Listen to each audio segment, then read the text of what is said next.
It is our most cherished rivalry and our greatest sporting grudge. The Ashes series growing up, you can almost define each Aussie team by that. And they're special, they don't come around all the time, so you've got to make the most of it. There's obviously a heightened feel for both teams when it comes to Ashes cricket. History, tradition, the best versus the best. You get a real sense when you play Ashes cricket how much it means to Australia and how much it means to the English. The Ashes has an eternal quality for combatant and spectator alike. Bradman's 199.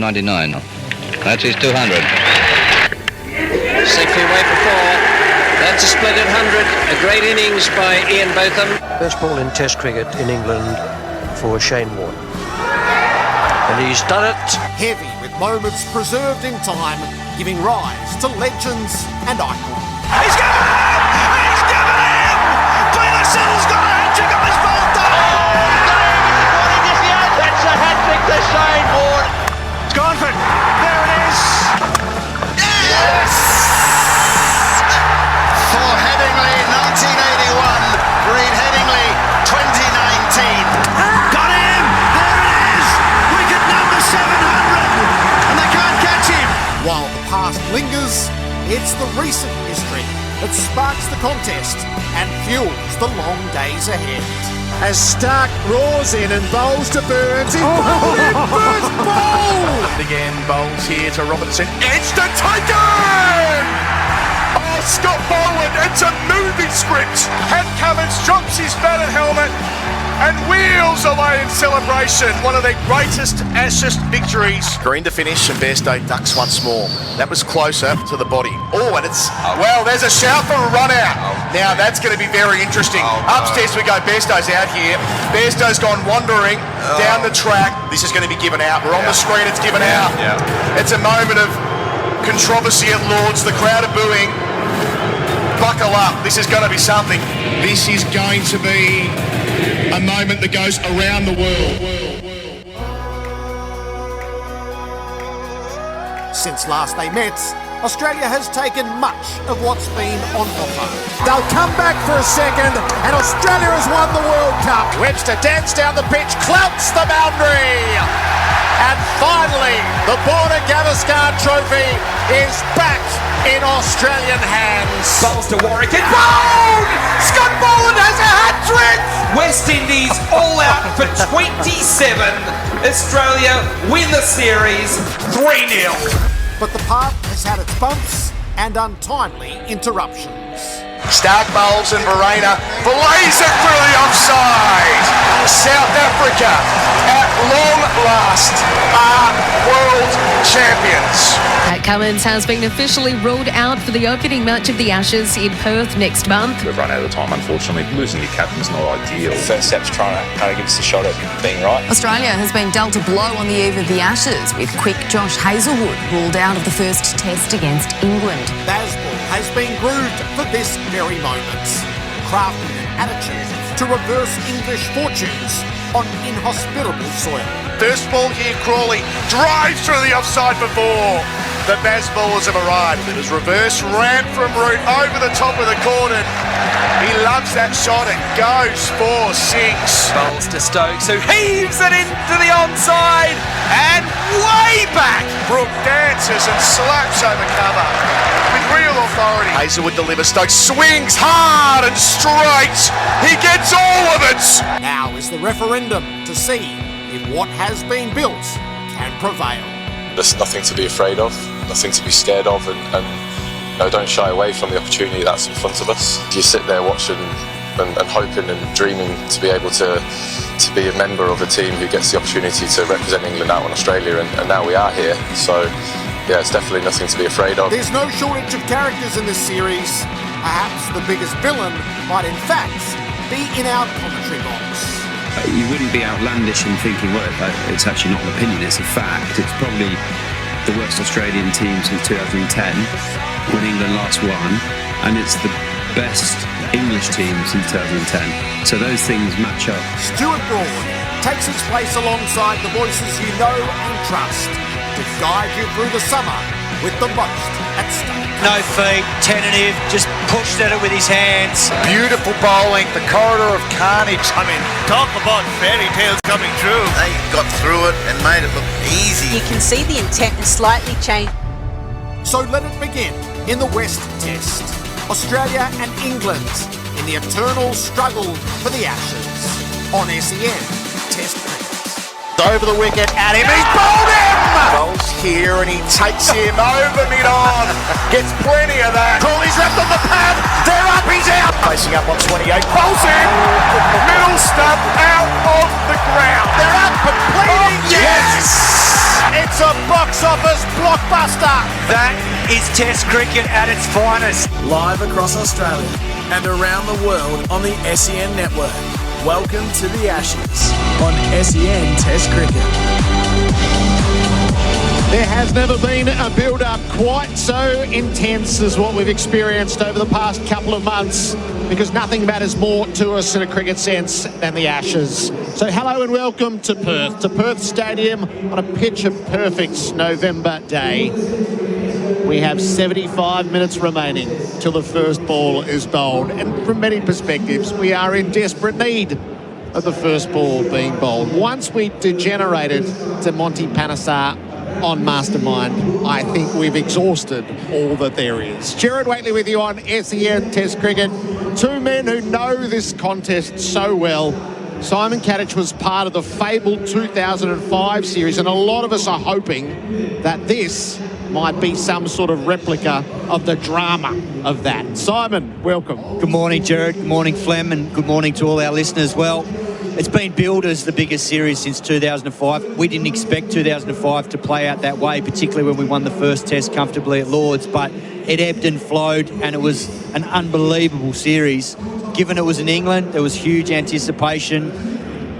Here, well, the build-up's been through the roof. I mean, I woke up this morning at 4 a.m. that excited for this, because I don't know what's going to unfold today, like the rest of the country and the rest of everyone watching in England, because these are two evenly matched teams, particularly now that Cummins and Hazelwood missed this first test. So who knows what could unfold today. Damien Fleming spends his time with the people who love to talk cricket with them, and you've been harangued for months, Flem. The bowlologist is with us. He plied his trade in Ashes series in the untouchable days of the 90s. Welcome to you. Yes, morning listeners. Gerard, Caddo, yeah, that question from about June, who's going to open the batting for Australia?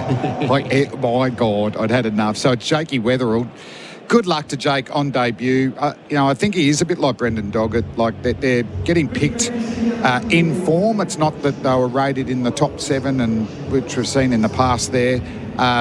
They've got to back themselves that their best batting and best bowling at Shield level is going to be able to produce here. But questions like, is Bazball going to work? It's been Bazball-like. They have lowered their strike rate in Test match cricket, because even though they won't admit it, they do want to actually win. They win about 50% of their tests at the moment. They still haven't qualified for a World Test final. You can't tell me this group wouldn't want to play at Lord's in a World Test final. But this is the conditions. In Perth, they have not beaten a full-strength Australian team in the history of Ashes cricket here in Perth. And it's the pace and the bounce that I think could be the worry for Bazball. Duckett up at the top's a really good player, but he doesn't leave any balls. So that's not the percentage play generally here at the WACA or at Perth Stadium. And for Australia, I mean, Cummins and Hazelwood are massive outs. They've got great records against England. So Boland comes in, to start a series, and hopefully he plays throughout with Doggett. And then Nathan Lyon, funny enough, are they going to play a spinner? 29 wickets in 5 tests here, Nathan Lyon. So that's the one advantage Australia's got over England, isn't it? That we've got a spinner who gets wickets in Australian conditions.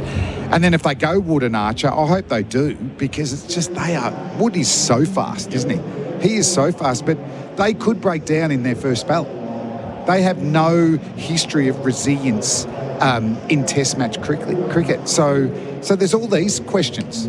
Besides the usual, Root, will he get 100? Stephen Smith, will he dominate? Usman Khawaja, can he get a final series? Can he get through? And Cam Green at 6. this is a huge opportunity for him, isn't it? To show that he is the anointed one batting-wise for Australia, because we don't have a lot of players under 30. It's a hell of a backdrop to an Ashes summer. The first ball here is 20 past 10 local time, so it's 10 past 9 in Perth at the moment. Let's get into the Bunnings build-up. The Bunnings build-up for Bunnings Trade. Helping business is our trade. So for all that's been hypothesised and all the theories that have been put forward and all the questions that have been asked, for the time capsule to revisit on our last day in Sydney, what is the overwhelming ponderance that you have, Simon, heading into the Ashes that you just want the answer to? I said this probably about a week ago, and I think if England, knowing their history and the fact that Brendan McCullum's from New Zealand and he's got a close affiliation with a lot of the New Zealand players. Tim Southey was the bowling coach throughout the English summer just recently. Now, if they've done their homework, which I expect them to have done, there was a season here, and we saw it firsthand at this venue, where Smith got bounced by Neil Wagner and the rest of the Kiwis. Now, this England attack, I fully expect them to go in with 4 quicks today and Stokes is the 5th, because this is the only way they can pull this off.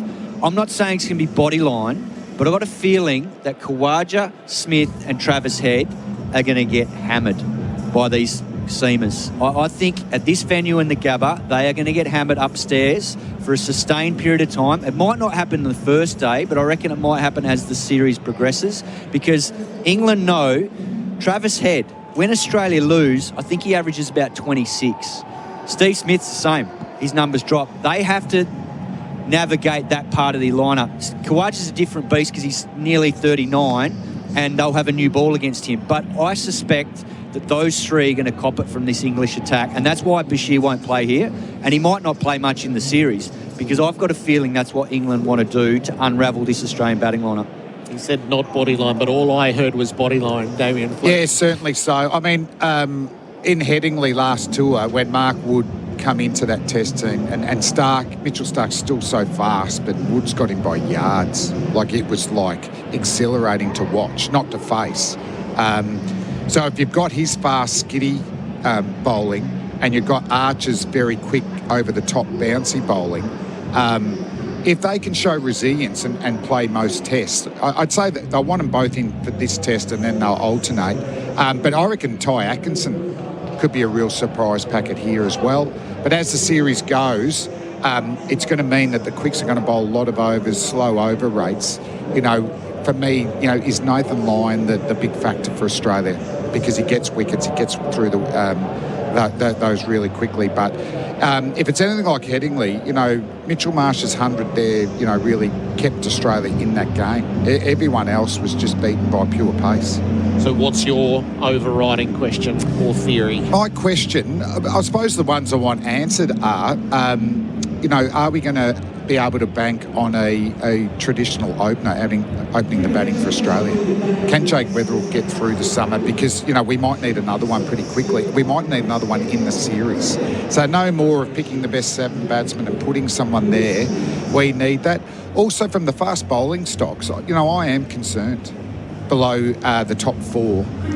So my question I want answered that we go, Brendan Doggett, he's going to be a banker for the next 3 or 4 years. Because besides him, I'm not sure. The younger fast bowler, who are the gun Australian domestic quicks between 23 and 28 that play 8 out of the 10 Shield games each year. They don't. They rest and they rotate. And Jai Richardson, I think he took a 5 in his last test in the last Ashes thing. I don't think he's going to get up and have the resilience to play test match cricket. 5 tests in 7 weeks. So I think it'll show that the legacy of those top 3 will grow because of the amount of test matches they play. But what I want to answer is, we've got a traditional opener banked and we've got a fast bowler banked. Nice. And if we don't, it's chaos going forward. Uncertainty going forward. So my overwhelming theory is that this is not an England team. All the foibles that we've seen on these shores historically that run as cautionary tales to any form of optimism around England, this is the team that's the exception. They aren't England. They don't bat like England. They don't bowl like England. They don't behave like England. They aren't pessimistic like England. They are built for the challenges of Australia. They have proactive batters and they have airspeed. So few touring teams have that combination. And then they have the X-Factor keeper, who they're likening to Gilchrist. So can they rise above who they always are on these shores? They come and they disappoint. They get crushed so quickly. I feel like this team is to be treated as a subset of England, not the historic England. And that might all crumble in the days ahead. That's the answer I want by the end of Sydney. And they need that philosophy because, as I said, they've never won a test here. And so they're going to have to, change history, which they've all talked about. Yeah. But, a 1-0 down here drubbing just sets them up for a woeful summer. You're spot on, Gerard. There's a lot of talent in this England group, but you need more than talent to win on these shores. You need belief. And they'll no doubt have that from the skipper because he's been here before. And the mindset is different from this group too because they double down. The leaders are gamblers. Yep. They are gamblers. They are glorified gamblers because as soon as you talk about baseball, they'll double down. They'll say, we're going to do it until we win. So that's what makes them dangerous because if they lose a test playing baseball, they'll say, no, we got to go harder because we want to put the opposition under pressure and they'll keep doing it. And it might backfire, but it might bring them success because it is a dangerous way to play the test cricket because if two of them get going and this Australian attack finds it tough through a period of play and they get way on top of the game with runs on the board, the big concern I've got is how this Australian batting lineup stands up. I think Smith will have a great summer. I'm backing that in. But if he doesn't, who's going to be the one that stands up to get those big hundreds? And we've seen it from Travis Head. He's been brilliant in the last few years. But if this England attack can keep those couple of guys quiet in the middle order, it could be a tough summer. And it's a genuine 50-50 at the moment. But even with Travis, 60 test matches, 10 Man of the Match awards. He's a genuine match winner. But he's not a ruthless run machine. Around those match-winning hundreds or 80s and 90s, he misses out because that's the way he plays. That's the way... Well, he's the man that inspired baseball. I think Cameron Green and Carey at 6 and 7 are so important. Carey's in career best form. Cameron Green, we're waiting for that consistency. It's been hard because he's been out with his back. If they can build partnerships, and they learn to score big, particularly Cam Green, that's another little ode going forward because there'll be times where they'll have to save us if Archer and Wood get going. And this Ty Atkinson, Cass, I think he'll enjoy bowling in Australian conditions if he gets his length right. Gus Atkinson, he can bowl, mate. He's got good airspeed, 6'2". His test record already is outstanding. He's second all-time in terms of career strike rate, just under 36 with the all-time greats. Yes, he's only played 13 tests, but he's got a bit about him. The one thing that Australia have in their favour is there's only one English batter that's got a better away record, and that's Harry Brook, averages 80 away from home. And 7 of his test hundreds have come away from home. So he's the threat, batting at 5, because he could really swing a test with the way he plays and goes about it. I'm looking forward to seeing how he goes. But the rest of them have got inferior away records, and that's what Australia's got to exploit. If they can exploit the top 4, Australia win the series. But if they don't, and Harry Brook and Ben Stokes and Jamie Smith come out against a 40-50 overall ball and a flagging attack, Nathan Lyon will be under pressure and Australia will be under pressure. And that'll be, to me, where the series is won and lost. This is the Bunnings build-up brought to you by Bunnings Trades. The pitch, so this is the 6th test match at Optus Stadium. It's clearly the best-looking pitch we've had in that test. What did you see? Spoke to it's the driest it's been on day 1, but he did say hard. So they've obviously had really good preparation. They've rolled it. It might be more like a day 2 pitch where the pace and bounce is there from the first session. It's well grassed, so it'll keep the Kookaburra new. And probably the different element we've had at Perth Stadium compared to the Wacker is they leave 8 millimetres of grass here, which they didn't do at the Wacker. So, you batted there all the time. There wasn't a lot of seam movement at the Wacker. It was swing, pace and bounce, but great place to bat. here the wobble seems a factor as well. I bumped into Nathan Lyon at breakfast this morning at the hotel, and he thought it was probably ready to go a day or two ago. And that's how good it looks, and it does look magnificent from up here. So what do you think it means? Oh, I think the toss today will be irrelevant, because I think Australia, if they win, will bat, and I think England will bowl. They like chasing. They've got a history of that in recent times. They feel that they can chase down any score the way they play cricket. So for them, it's about how can we get the 20 wickets, and if we think there's a bit in it on day one, we'll take that option, knowing that they're going to bat aggressively, and if it flattens out, then it's great for them chasing a score down. So I think that might happen with the toss. Yeah, for me, you'd bat. But we know Bazball like to bowl first, so it's also just a philosophy, isn't it? Yeah. You know, seeing Mark Taylor out the back, he just batted. That's the way it was. There was probably only Steve Waugh that we started to think about bowling first, but no, that's as good a day one pitch as I've seen here, and we've had some pretty good ones. So one of the theories and debates around the summer has been what sort of pitches. Mitch Stark wanted spicy pitches. England want roads. What do you think this looks like? This one here? Yeah. Oh, mate, this just looks like a great cricket pitch. And as Cato said, we're not going to have the baking sun because it's already cracking. This would crack if we had 35-degree heat. And we saw an Indian game here where Shami was scary. Usman Khawaja made a great, courageous 70. So, no, this could be the best pitch for the summer, what we're seeing here. You know, like at the Gabba, you know, if they have rain leading in, they'll have to leave grass. It's pink ball at the Gabba. That'll do a lot. Sorry, Adelaide should be a really good cricket wicket. You know, it's a day game, and Damien Hoff has started to leave more grass on it. Melbourne and then, Sydney. I never know about Sydney. No, the pitch. Oh, having watched that Shield game, no. I wish they'd just get back to a traditional turner at Sydney. We'll get to that. What do you think? Oh, it looks good. The danger is, I mean, obviously there's so much interest in this series and the ticket sales are through the roof.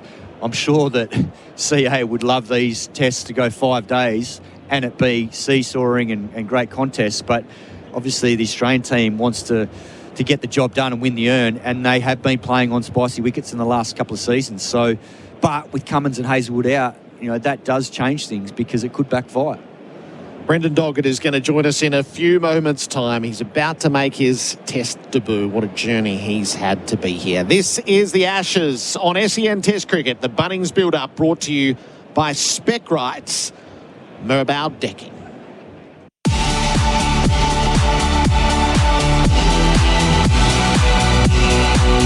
Live across Australia and around the world on the SEN network.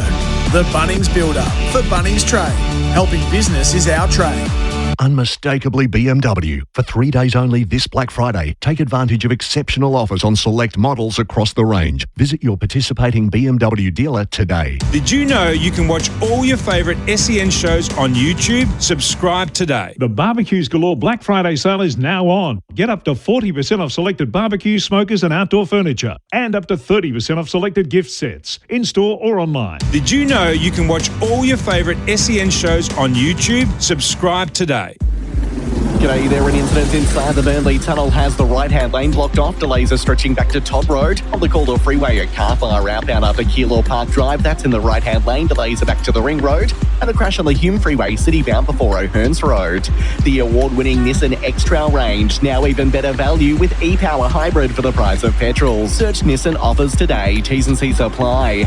And SEN continues as your home of sport this summer with every ball of the summer of cricket live.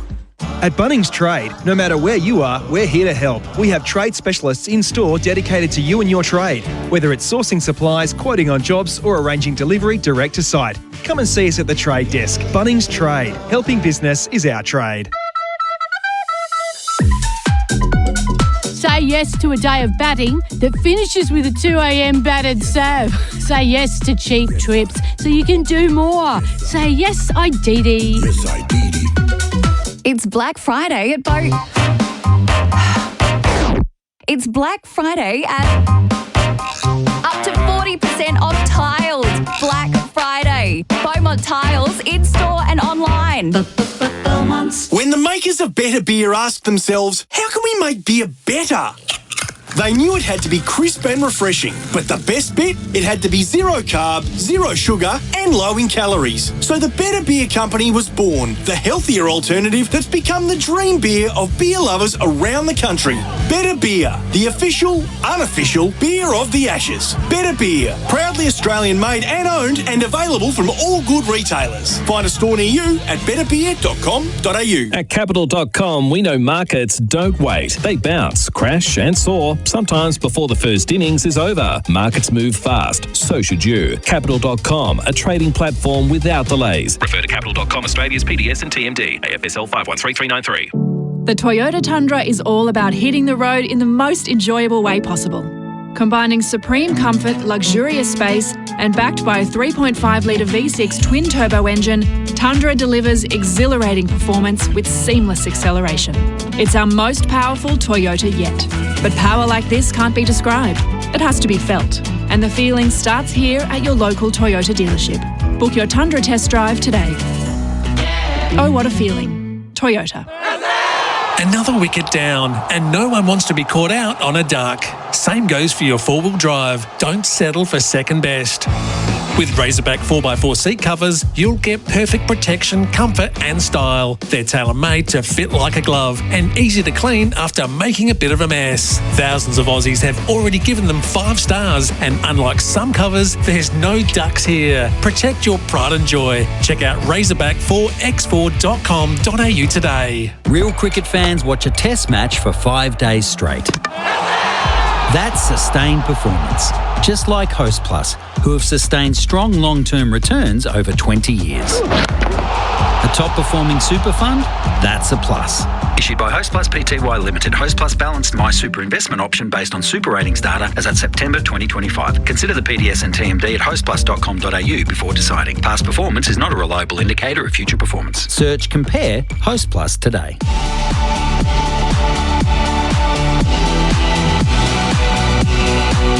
Live across Australia and around the world on the SEN Network.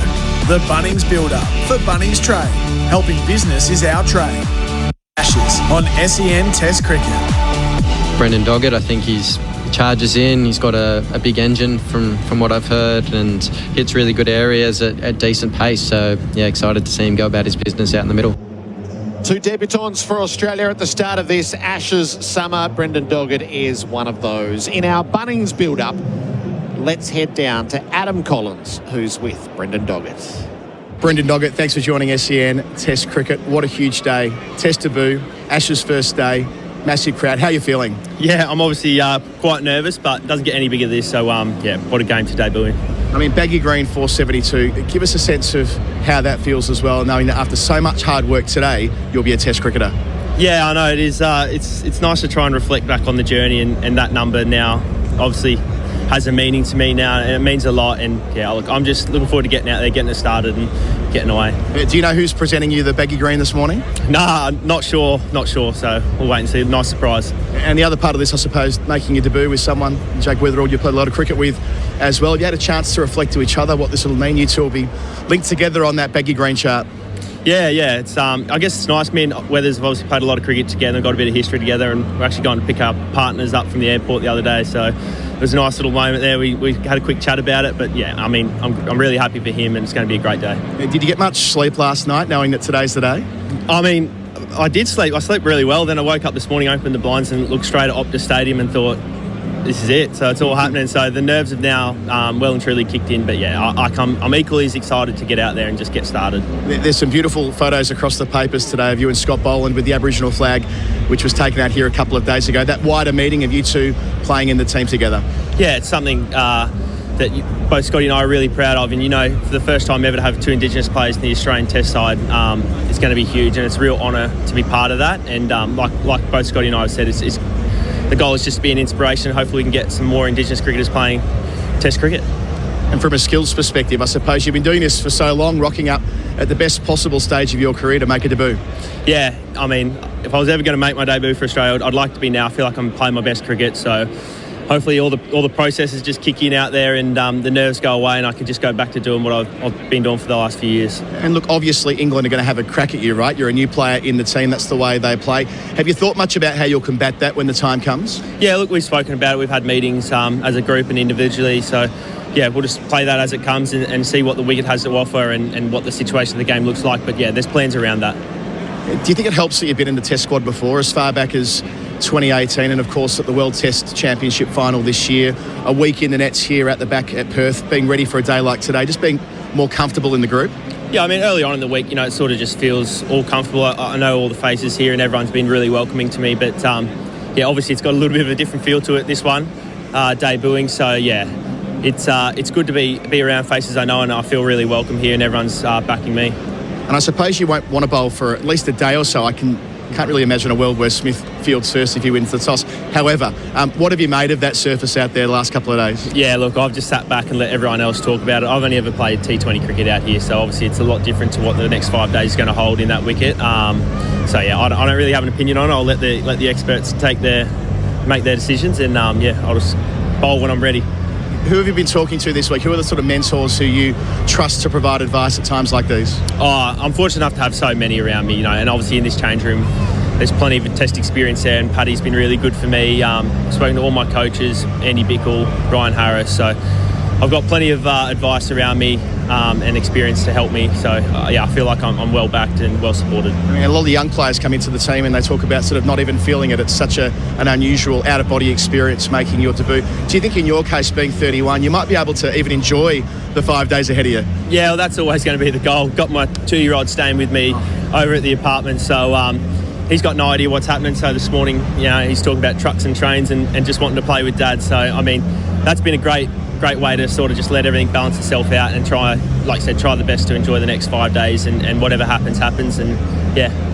Beautiful. Very relatable way to finish. Brendan Doggett, congratulations. Have a great time over the next 5 days and best of luck. Thank you very much. Appreciate it. That's lovely, isn't it? Brendan Doggett and Jake Weatherald are about to make their debuts for Australia in Ashes cricket. One of the centerpieces of our summer. He might start as a villain. You'll end up loving him. I'm absolutely sure of that. His exploits are legendary throughout 40 Ashes Test matches. And in fact, he's the man who took the last wicket in this form of cricket. So Broad's got half an over left here at Carey. Can he keep it going? Bowls here. Carey, top behind! Broad's finished it in magnificent style. Stuart Broad is part of the SEN Summer of Cricket here at the Ashes. The man who called that wicket, Adam Collins. Bharat Sundaresan downstairs as well. Colo. Gerard, thank you. Stuart Broad. We're watching the baggy green presentation over our left shoulder here. Brendan Doggett and Jake Weatherald, now officially Australian Test cricketers. Broady, welcome to SEN Test Cricket. Your first day on the tools here. How are you feeling? Very excited. Thank you for having me. First of all, I'm really excited, not just for today, but for the whole summer of cricket, to be honest. I think it's been one of the most anticipated Ashes series for a long time, and we're just getting to that stage where it's not opinions and guesses. We're going to know what's going to happen. So really excited about what's coming. There must have been more build-up moments and more questions and more predictions than any series I can remember. It must have been relentless for you as well. Amazing, though, coming from England. I can't remember a build-up even a couple of weeks before around London where the English fans are looking so much forward to this series. I think there's half a thought that we've got a decent chance. We're sending a decent team. We know how powerful Australia are at home as well. So, really intriguing day ahead. 2 debutants, both one opening the batting, one potentially opening the bowling. We're going to see some nerves out there and see how everyone sort of settles into this day one, because there's nothing quite like a feeling that brings the emotion of day one of an Ashes series. Yeah, put us into your shoes on a day one, or any player who's stepping out to play in Ashes fair for the first time, or indeed having done it for many times, just how it feels and how it hits differently to other Test series. Yeah, very nerve-wracking. The day before, you're very much thinking about your processes or getting into the game. What does your first ball look like? How do you settle in? What's the plan? And it's important on the morning, actually, to not go quiet. If you go insular and you're just going into your own mind and thinking about what you're going to do, that's when you can come unstuck. So it's important. Brendan McCullum in the England side today, there'll be a bit of music playing, there'll be a lot of talking, trying to get the mind off exactly what's coming at the start of play. But, you've done all your preparation. You just got to relax and make sure that you're technically in a good place, because it's the technique that looks after you when the nerves kick in. And there is no doubt today the nerves are going to kick in. You spent half your life coming to Australia as a cricketer, Brody. Spoke about emotions. How different are the emotions today? I mean, is there a bit of player left in you? I mean, it's the first Ashes without you in it.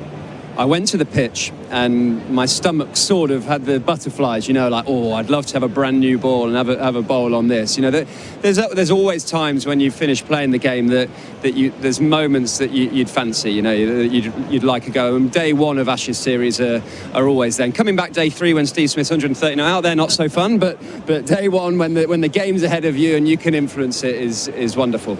And just looking at the pitch and the fact that Australia will have a debutant at the top, regardless of whether they bowl first or bat first. I mean, how will the England team be looking at that? Because it does feel like a patched-up Australian playing 11.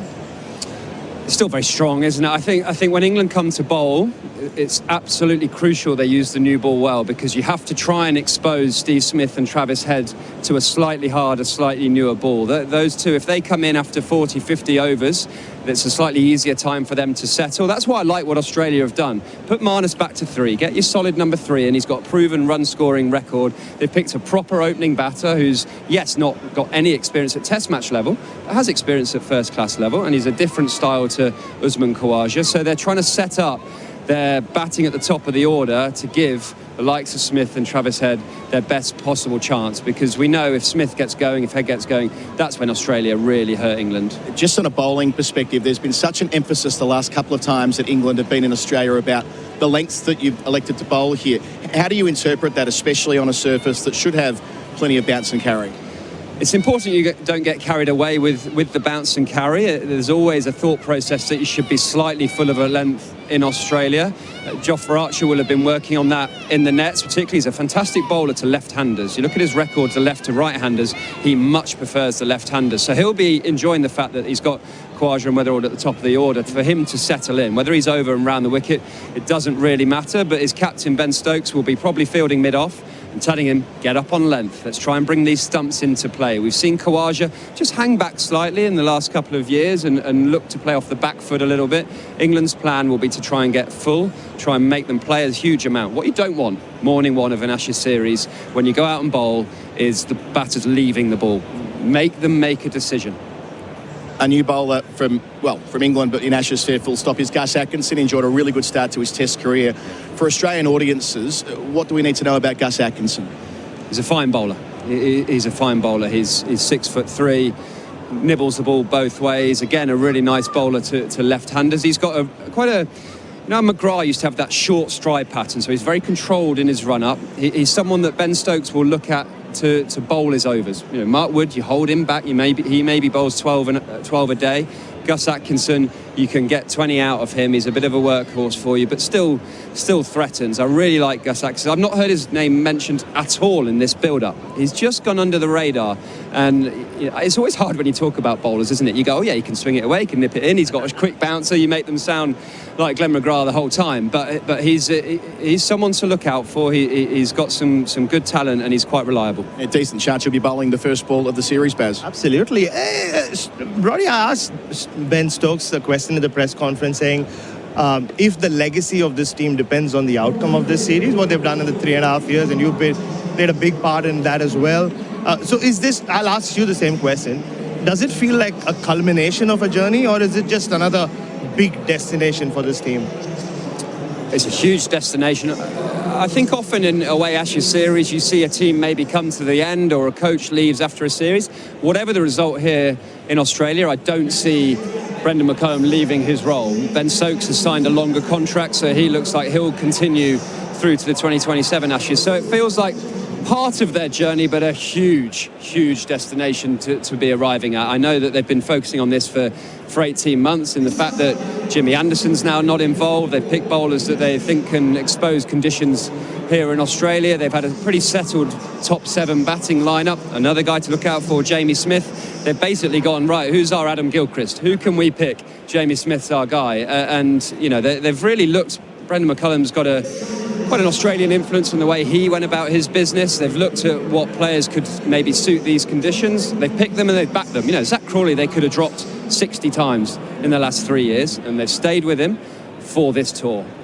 Brody, before we let you go, back to you for a moment. I mean, you're going to be on telly, you're on radio with us, you've been the pantomime villain, that cliche for many series over here. You're going to be a big part of the series. Everything you say will be newsworthy. How does that feel?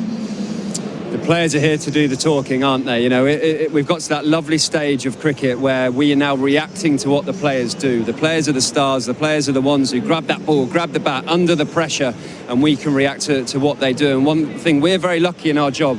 We've got some absolute superstars on that cricket field. We're going to see pace. We're going to see some of the best batters. We're going to see 6 hitters. You wait till you see Harry Brook play. You know, when we talk about him playing in Australia, he's someone to look out for. So I'm excited to be here. I love Australia. I loved playing cricket here. I love their mentality, the competitiveness, and England have to bring some of that mentality to this series. Brilliant, Stuart Broad. You're going to be a great addition to our team, I'm certain of it. Enjoy your stint on television. We'll hear from you later. Thank you. And Gerard, back up to you upstairs. We'll see you shortly. Yeah, it's the perfect scene setter from down on the turf here. Stuart Broad alongside Bharat, Sundaresan and Adam Collins. I think this sentiment, I will share it. Damn, I already love this pommy bastard. I feel like that will be the flavour right throughout the summer with Stuart Broad. So we're counting down to the toss. First ball here at 20 past 10, so 40 minutes away. And the Bunnings build-up is brought to you by Siteco. The Ashes on SEN Test Cricket.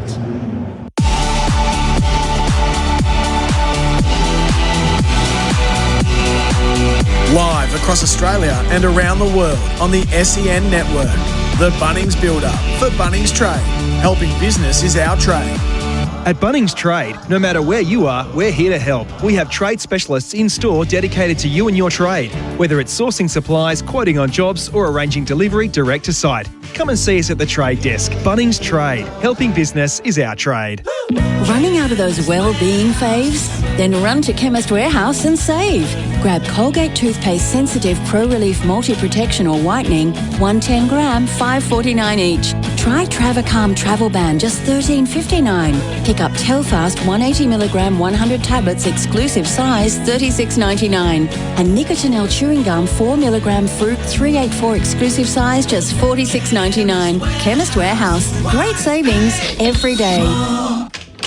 The Boss's Treat Coffee Run. Okay, let's see then. The perfect time to head to bizcover.com.au and check out a whole range of business insurance options for your shop. Loading retailer. Because only BizCover lets you compare, save, and get instant cover online, on the go, in minutes. $300 saving? Oh, 4 large caps and a chocolate cake, please. Check how much a retailer like you could save on your business insurance. For on-the-go cover, go BizCover.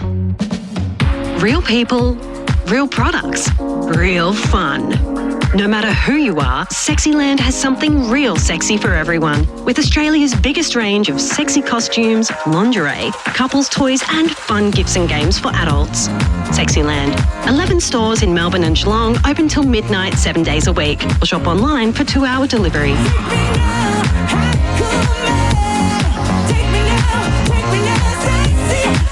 Sexyland.com.au. Nothing says Aussie summer like an ice-cold Bundaberg ginger beer.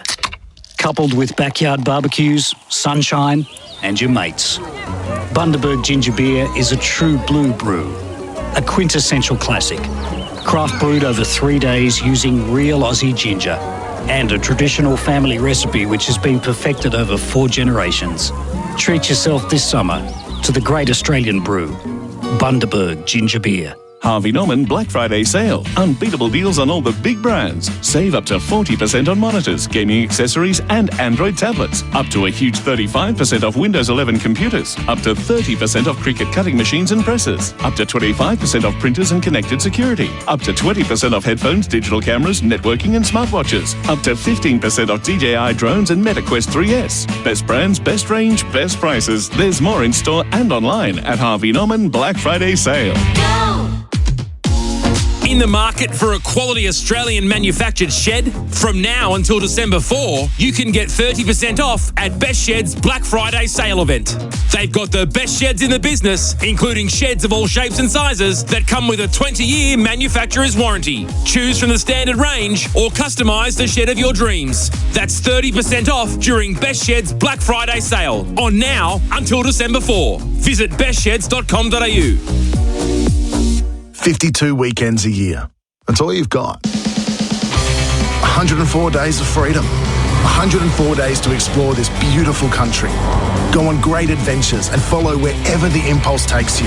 2,496 hours of beach, bush, country, off-roading, getaways, holidays and road tripping. Nearly 15,000 minutes of irreplaceable family memories. So don't waste a single minute. Conquer your weekends in the Ford Everest. Here's another top tyre tip from Tyre Power. Tyre damage can happen just from hitting or scraping against the curb, so take extra care when parking. For more ways Tyre Power can help you save, visit tyrepower.com.au or call 13 21 91 for your local independent owner.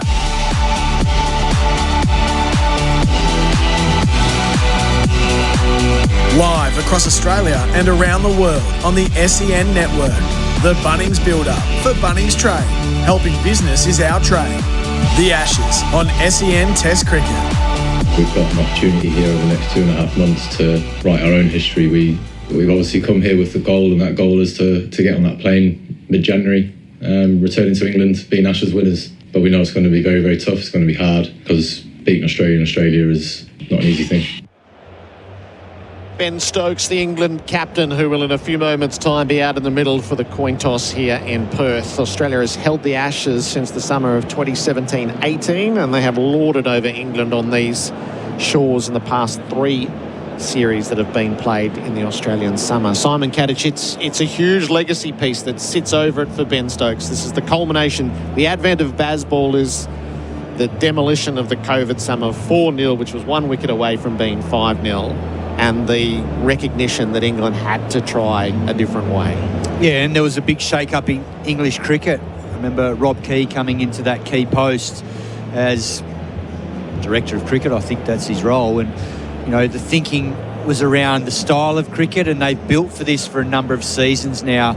There was a directive in county cricket where the kookaburras have been used in the early part of the season to produce quicker bowlers on flatter surfaces that have got some airspeed rather than just the typical sort of English trundler that they've produced in a lot of the county cricket over the last sort of decade or so.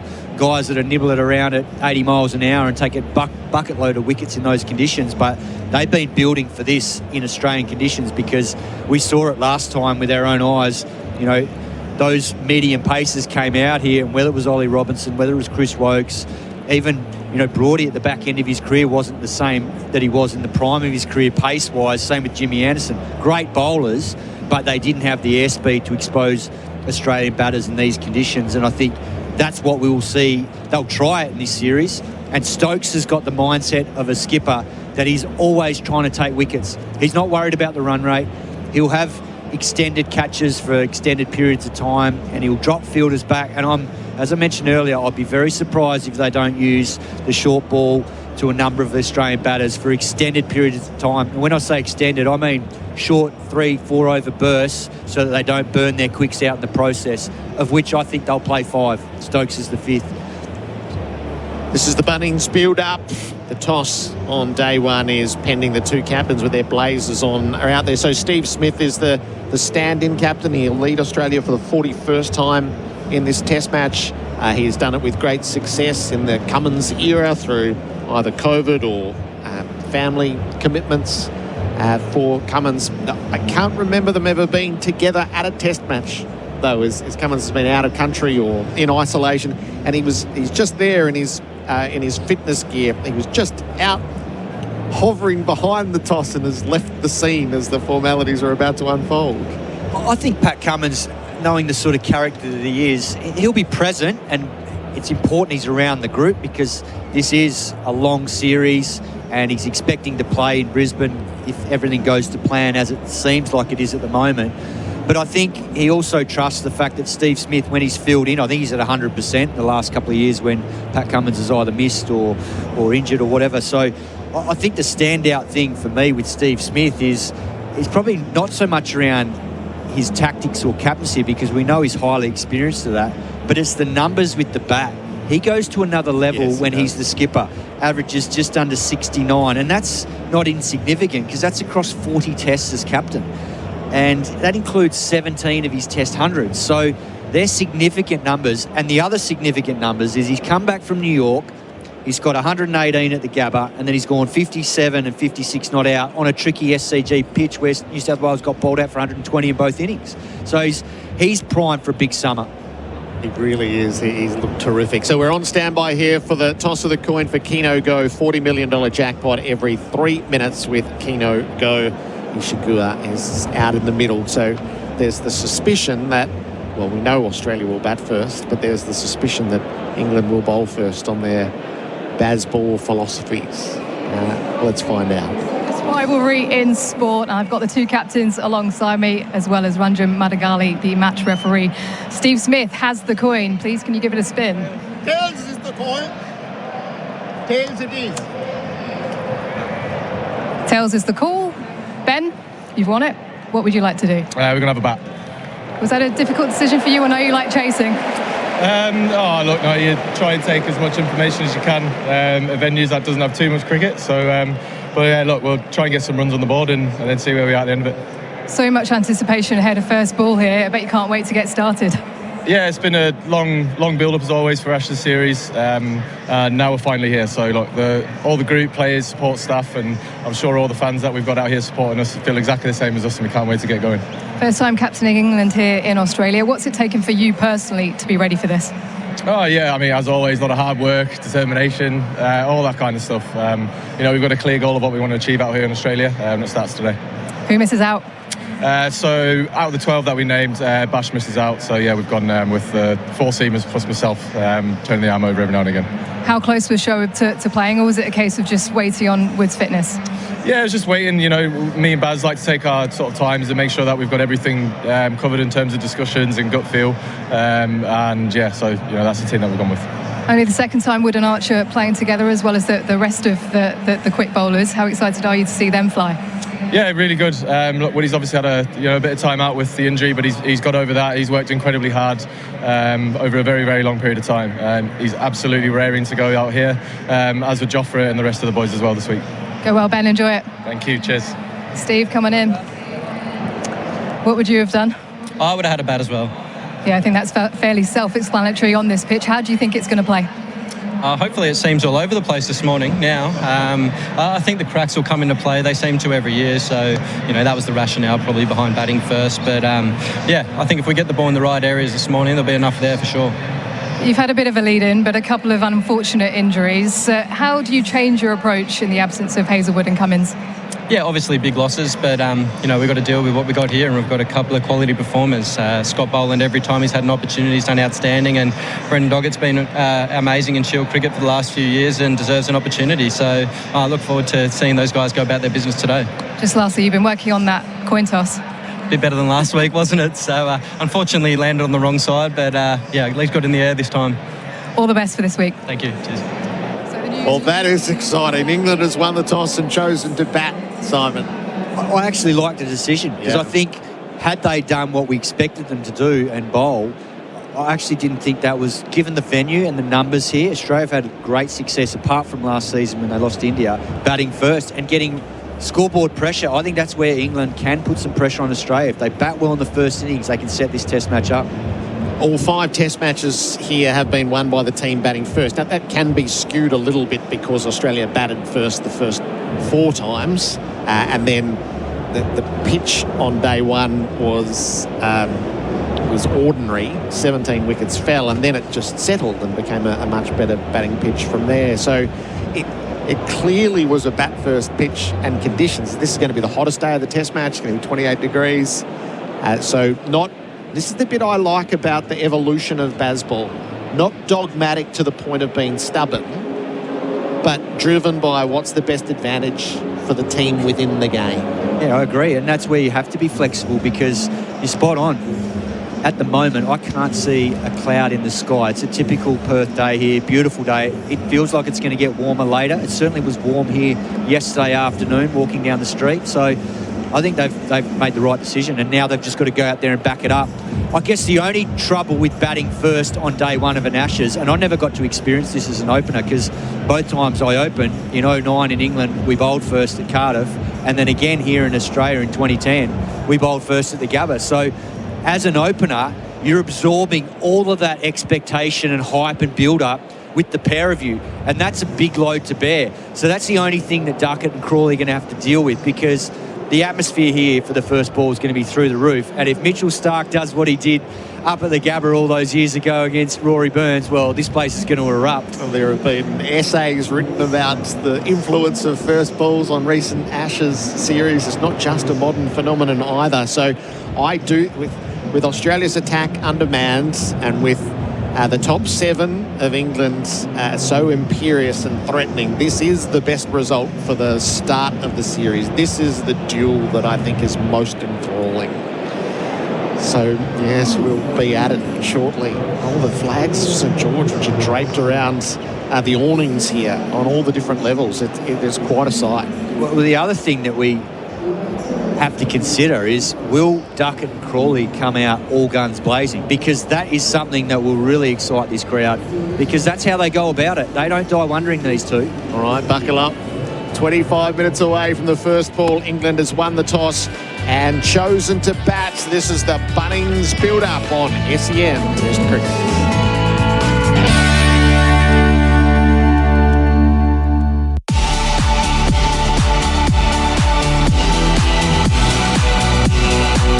Live across Australia and around the world on the SEN network.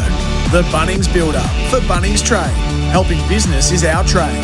G'day, Heels here. There's something about the classics, eh? Classic catches, classic cars. Drive on over to Classics for a Cause. Starting from just $24.95 a month, your Classics for a Cause membership gets you access to exclusive classic car giveaways, like the 1963 Corvette Stingray C2, valued at $300,000, or the 2024 Corvette Stingray C8, valued at $250,000, all while helping support the veteran community. Visit classicsforacause.com.au. 18 plus, Aussie residents only. Harvey Norman Black Friday sale. Unbeatable deal. 50% off Ecovacs D-Bot N20 Pro Plus RoboVac and Mop, now just $497. Save $180 on Westinghouse multifunction oven, now just $492. Save $68 on JBL Essential 2 Encore Party Box speaker, now just $277. And save $75 on Nespresso Virtuo Pop Capsule Coffee Machine with Milk Frother, now only $194. Best brands, best range, best prices. There's more in store at Harvey Norman Black Friday sale. Ozito brushless home and garden power tools are built to work. Tough isn't something you just claim. It's something you prove. It's about handling the hard, repetitive stuff without giving up. Testing what you're made of and what you're working with. When it comes to doing tough jobs around the home, do it yourself. Ozito brushless power tools. Do you? Only at Bunnings Warehouse. Combining supreme comfort with serious strength, the Tundra is our most powerful Toyota yet. But power like this can't be described. It has to be felt. And the feeling starts here at your local Toyota dealership. Oh, what a feeling. Toyota. Need a new battery roadside? Holler for a Marshall. Marshall batteries come to you fast with the right battery and expert fitting. Serving Australia since 1935, choose the leading roadside battery replacement service. Holler for a Marshall, day or night. marshallbatteries.com.au. Got a backyard project calling your name? Whether you're building decks, shifting soil or reviving the veggie patch, Sherlock wheelbarrows and carts are built for backyard legends like you. Strong, reliable and ready for action, our gear keeps up with your weekend hustle. Because we know it's more than just work. It's your pride, your passion, your project. Sherlock wheelbarrows and carts. Made for weekend warriors. Available at Bunnings Warehouse. This season, sound makes it home with Sonos. I can watch the game in my living room and it sounds like I'm at the stadium. When I'm in the kitchen, I group my Sonos soundbar with my kitchen speaker and don't miss a ball. Oh, and at dinner time, the game comes outside to the barbecue with me on my Sonos Move 2 portable speaker. Mate, I heard that bat on ball from here. Sound makes it home with Sonos.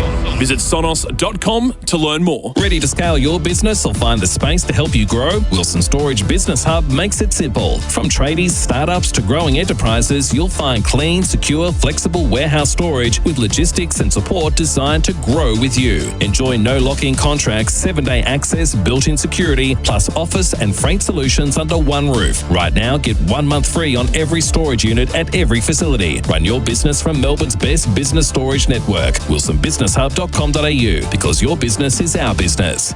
Secure your home with the Eufy PoE system. Its revolutionary dual-camera design delivers 24/7 monitoring with fixed wide-angle views plus automatic tracking. No blind spots, no missed details. Just reliable protection for true peace of mind. Visit eufy.com/au. G'day, Flem here. If Program Commercial Painting were a test bowler, they'd take every painting maintenance job's wicket. Repaints, bowled. Graffiti, caught behind. From schools to local businesses, hospitals and beyond, get them bowling for you. Visit programcommercialpainting.com.au. For Octet, fueling business growth with smart business solutions. And Host Plus, find as Super Provider of the Year. That's a plus. Issued by Host Plus Pty Limited. Check the PDS and TMD at hostplus.com.au. The Ashes on SEN Test Cricket. The pomp and pageantry here in Perth is underway. England has won the toss and is going to bat in this first Ashes test. Our pre-game is for Beaumont Tiles. Black Friday deals on now. And Isuzu Adventure is everywhere. Test drive the new 2.2-litre Isuzu D-Max. Gerard, Whateley with you. We've got Baz ballers and we've got new ballers, and they're here for good oil for Cobram Estate Australian extra virgin olive oil. Bharat, Sundaresan, hello. Gerard, how exciting is this? Look at the number of English fan flags all around, Gerard. Did they sleep here last night? They must have got here very early because they've covered the Perth Stadium. They have. So there's such a feature of this summer is Tom Morris, the record crowd for a day of Test cricket is 32,368 at this ground. That'll be broken as we bowl the first ball. It will, and as Cricket Australia is absolutely expecting that. Morning to you, Gerard and Baz. It's so exciting. The highest international attendance at Perth Stadium is 53,781 for a one-dayer against England in 2017-18, and there's every chance that gets broken today as well. So across the first 2 or 3 days, we can expect the total crowd attendance for a 5-day match to be broken as well. 5 test matches being played here before. Just a couple of other little points, Gerard, for you. I was looking at the Australian team sheet, and the last name on the Australian team sheet is a fellow by the name of Mackenzie Harvey, who is the nephew of Ian Harvey. He hasn't played first-class cricket, but make no mistake, he is in this squad if needed to field. He's considered one of the best Australian fielders. He's played quite a bit of Big Bash and also some List A cricket, some domestic one-dayers. So we're looking forward to see him. That might be a Gary Pratt type moment in this series, dare I say it. And the other element that I just want to bring up today as well, we're expecting about 11 millimetres of grass on this pitch, which is, it looks like a different pitch to last year, but that's certainly a little bit more than what it has been in the past. So 40% of those in attendance today will either be from overseas or interstate, so it'll be 50,000+. And the number of English today, so just going for a walk yesterday down near Elizabeth Quay and down on the water, is the conversation spilling out of every pub and cafe are English. Yeah. This is what we missed through the COVID summer, which was not possible. So it's 8 years since. And just talking to, so there are mates and mates, fathers and sons, husbands and wives, and this is sort of the culmination of the bucket list. They've always wanted to come to Australia. For many, it's their first trip here, and with 40,000 odd across the 5 tests, it's going to be a huge feature of all that takes place. And for the first time, all of them are coming here with a bit of quiet confidence, Gerard. Generally, you expect English fans to have that classic cynicism or pessimism, saying, oh, we're coming, hopefully we get to see one a test win or some competitive cricket from our English team. This time I think they are more confident than the English team themselves that not just are England going to win the Ashes, but they're going to teach Australia a lesson. And you can see how they're hanging on to every word that every player is saying or every ex-player is saying. There are a lot of former players here as well, all around us. This feels like the ultimate spectacle. I mean, we've all been to many Ashes here and in England now, but this just feels like it's probably the most anticipated Ashes series of the century. I know 2005 was the greatest series, but I don't think the anticipation to that series would be would have been anywhere closer to what it is here. Warm-ups have been completed for Ream, Australia's favourite. That's steady, hot and strong. For theatre, we have the right result. I have no doubt that Usman Khawaja would have left the first ball of the series and we would have all. But anything's possible now with England batting. It's the best thing for this test match. England had to bat first, especially against the bowling attack without Cummins and Hazelwood. The test match needed that England win the toss and they bat first. And look, there's been so much talk about them hitting Australia hard with their heavy artillery in Wood and Archer. But I think the batting is heavier in terms of artillery. It'll start with Duckett and Crawley. Well, 2.5 years ago, we were there in Edgbaston. Nobody will ever forget that first ball. I can still hear the crack of Zach Crawley's bat as he drove Pat Cummins for 4. I don't know how this is going to play out, but anything could happen. Great possibilities. Cam Green is going through his bowling warm-ups down in front of us, which is a welcome and not unfamiliar sight that he does get himself going from a long way out. So he'll be there shortly. The introductions are happening, Baz, and Tom will talk to you right throughout the day's play. The ceremonies are about to take place. So let's clear our last commitment and then we'll settle in. Our pre-game for Beaumont Tiles.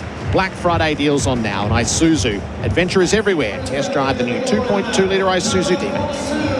The Ashes on SEN for Octet, fueling business growth with smart business solutions. And Host Plus, Finder's Super Provider of the Year. That's a plus. Issued by Host Plus Pty Limited. Check the PDS and TMD at hostplus.com.au.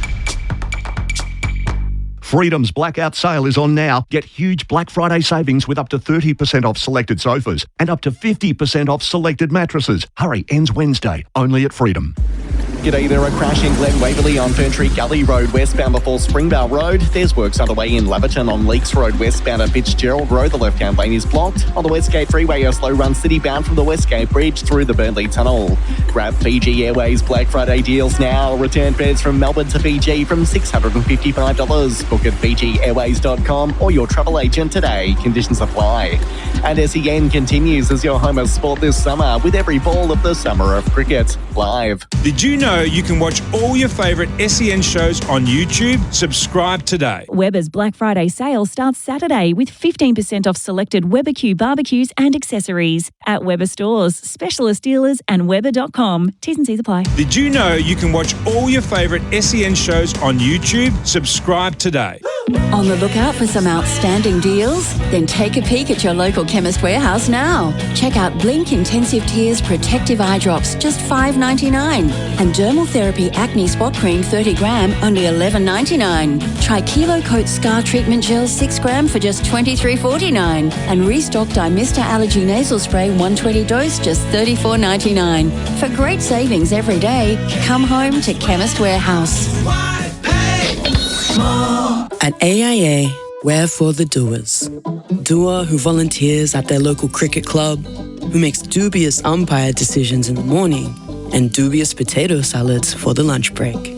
Doer who pads up and packs up, and next weekend does it all over again. So, whatever your do is, and why ever you do it, AIA wants to help you do it for life. AIA. Health insurance, life insurance, financial advice. Ring-a-ding-ding! Join Tasman Butchers for 8 weeks of Christmas giving with Frank and Mario. Do you know someone in need? Each week for the next 8 weeks, we're giving away a Tasman Butcher's Christmas meat pack, including roasts, steaks, wine and dessert valued at $220. Nominate a person that needs a helping hand this Christmas at sen.com.au/win. T's and C's apply. Be part of giving back and spreading cheer with Tasman Butchers this Christmas. Merry Christmas from Frank and Mario. 52 weekends a year. That's all you've got. 104 days of freedom. 104 days to explore this beautiful country. Go on great adventures and follow wherever the impulse takes you. 2,496 hours of beach, bush, country, off-roading, getaways, holidays and road tripping. Nearly 15,000 minutes of irreplaceable family memories. So don't waste a single minute. Conquer your weekends in the Ford Everest. In the market for a quality Australian manufactured shed? From now until December 4, you can get 30% off at Best Shed's Black Friday sale event. They've got the best sheds in the business, including sheds of all shapes and sizes that come with a 20-year manufacturer's warranty. Choose from the standard range or customise the shed of your dreams. That's 30% off during Best Shed's Black Friday sale, on now until December 4. Visit bestsheds.com.au. Harvey Norman Black Friday sale. Unbeatable deals on all the big brands. Save up to 40% on monitors, gaming accessories and Android tablets. Up to a huge 35% off Windows 11 computers. Up to 30% off cricket cutting machines and presses. Up to 25% off printers and connected security. Up to 20% off headphones, digital cameras, networking and smartwatches. Up to 15% off DJI drones and MetaQuest 3S. Best brands, best range, best prices. There's more in store and online at Harvey Norman Black Friday sale. For Octet, fueling business growth with smart business solutions. And Host Plus, Finder's Super Provider of the Year. That's a plus. Issued by Host Plus Pty Limited. Check the PDS and TMD at hostplus.com.au. The Ashes on SEN Test Cricket. The first session for MEGT. Sign up your next apprentice with MEGT. All the dignitaries and the choir, the oversized flags assembled down in front of the members here in Perth as the formalities are about to be observed at the start of this Ashes series. England has won the toss and elected to bat. The playing 11, Zach Crawley and Ben Duckett will open. Ollie Pope at 3, Joe Root, Harry Brook, Ben Stokes the captain at 6, Jamie Smith as the keeper, Gus Atkinson, Bryden Cass, Jofra Archer and Mark Wood in a 4-man pace attack. And for Australia, Usman Khawaja, Jake Weatherald, Marnus Labuschagne returns. Steve Smith is the captain. Travis Head, Cam Green returns at 6. Alex Carey, Mitch Stark, Nathan Lyon, Scott Boland and Brendan Doggett. First time Australia has had 2 debutants in a test side since 2019. We'll see one of those with the new ball in hand. It was Curtis Patterson and Jai Richardson at the Gabba in January 2019 against Sri Lanka. So it's a bigger stage of greater consequence, and it is so well populated. Simon Katich is. We know there'll be 50,000+ here, and flags hanging everywhere, and the anticipation which sits over the next hour is just electric. The venue looks an absolute picture at the moment. I think the most impressive part is seeing it almost full at the moment, because you know, this is what Ashes cricket's all about. It's the atmosphere, it's the English fans. You can see them all around the ground. They're here in their droves. I know they've taken over our hotel, Gerard. We're heavily outnumbered. We're in the minority just down the road. It's a cooler sight, doesn't it? It's 25 degrees right now for Goodwee Batteries and Solar Heart Expertise. The perfect partnership. We're heading for a top of 29, and then it does get cooler as the test match goes along. 25 tomorrow, 21 on Sunday, 20 on Monday, 21 on Tuesday, and just the threat of a storm on Sunday is the only weather. And the pitch looks a picture, which is the first time really you would say that for a test match here in Perth. For Pope Gardening, celebrate 100 summers together in 2025. The Crystal Urn has been delivered by Sir Alistair Cook and Justin Langer. One of the recent features of the summer has been 2 greats carrying the trophy, which is on hand for each of the test matches. And Steve Smith and Ben Stokes lead their teams out to the flanks.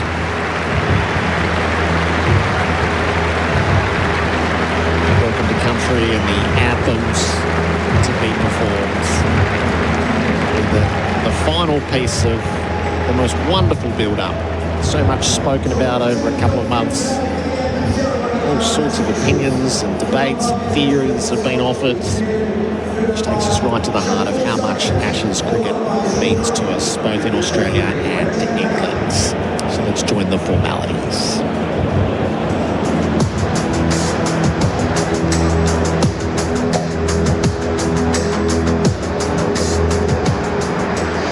Cricket is a sport for all, and we welcome all fans and participants, regardless of their identity, backgrounds, beliefs, or choices. We provide a safe space for the whole community to connect and feel respected, and we thank you for playing your role.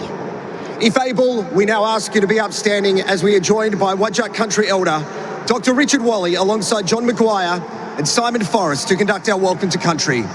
Sophia Watts will then perform God Save the King, followed by Amira, who will perform the Australian National Anthem.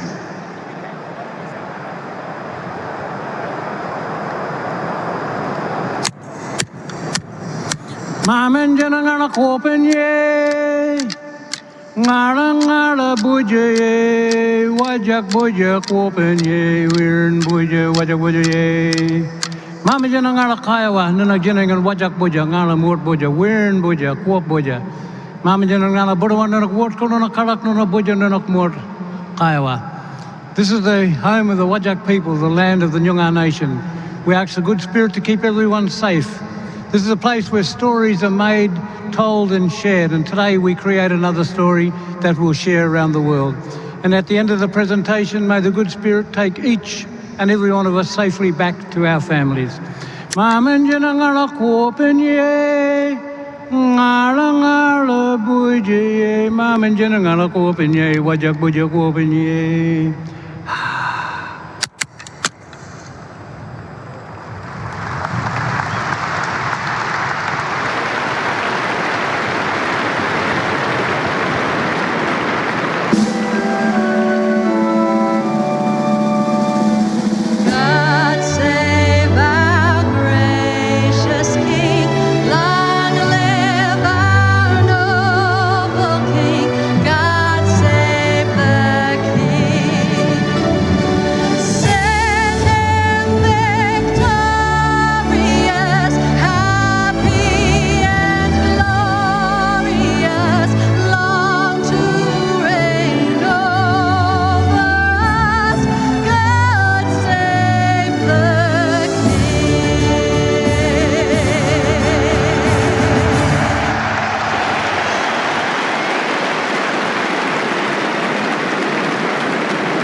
Singing of the anthems from participants, performers and crowds alike. I just have a hunch England's anthem being sung first and the way their crowd joins in stirred the Australian crowds are going to have to be up for this, or they'll get overwhelmed by the sheer number and vocality of English fans. Oh, there's no doubt about that, Gerard. Whether it's the Barmy Army or the English supporters, they're here in their droves. It adds to the whole entertainment around what's happening out in the middle. And that was simply superb. Both renditions there. That was hair on the back of your neck stuff. Yeah, we haven't had a day one like this at Perth Stadium. Just look at the crowd. You know, it is almost packed right now, and we've got at least 3 days of this. This is going to be, and we're talking about 45,000 English people coming out this summer. So yeah, right on. We had last summer where India crowd sort of dominated. So the Aussie fans are going to be up for this. But hopefully it's with the ball that it starts. Mitchell Starc, 4 years ago, Burns around his pads, bowled first ball. It was unbelievable. And so often in the Ashes series, something happens in that first ball, first over, first session that dictates the tone for the rest of the series. Australian crowds right. I know, we're back. Duckett and Crawley as they came across the rope.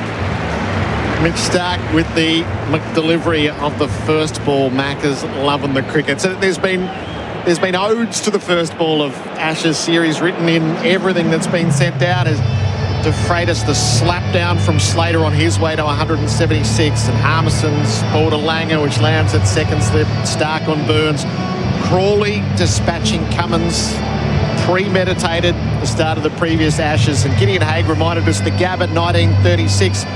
Ernie McCormack of Australia removed Stan Worthington, who hooked the first ball down to fine leg, and Bert Oldfield took the catch. So right through time, events around the first ball.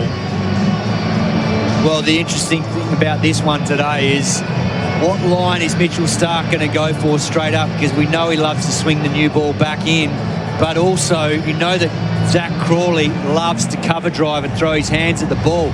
Really just dangle the carrot out there and see if he wants to try and emulate what he did to Pat Cummins a few years ago in England. I feel better, so much better already, though. There's no deep point and there's no mid-wicket. Australia got rattled in that first session last tour over in England. It's more traditional here. If you want to drive through the covers, Crawley, there is vacant area between point and mid-off. But I tell you what, that in-swinger is coming, and it's coming late. And what's really notable is the line of Nathan Lyon. He's well behind point.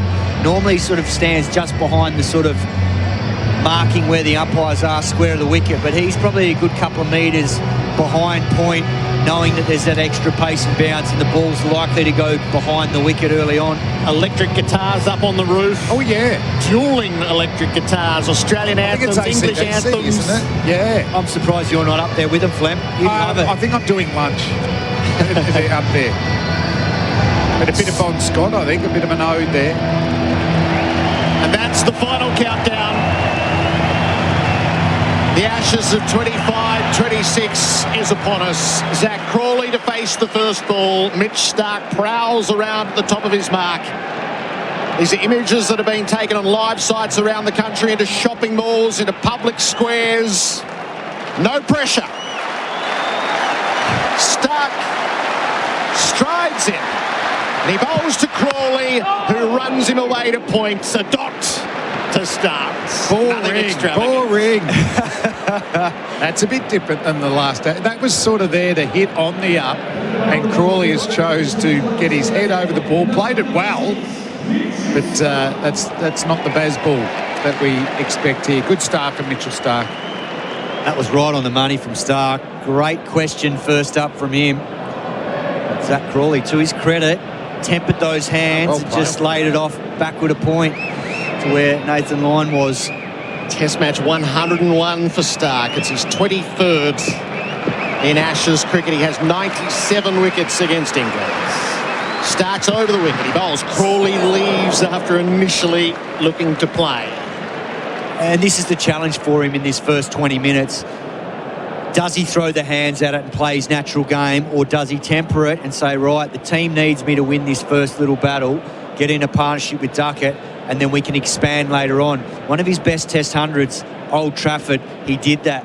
Weathered the storm early and then smashed Australia everywhere on what is a good surface, and that's what he probably needs to do out here today, win that first half an hour battle. I'm more interested at the guy at the other end.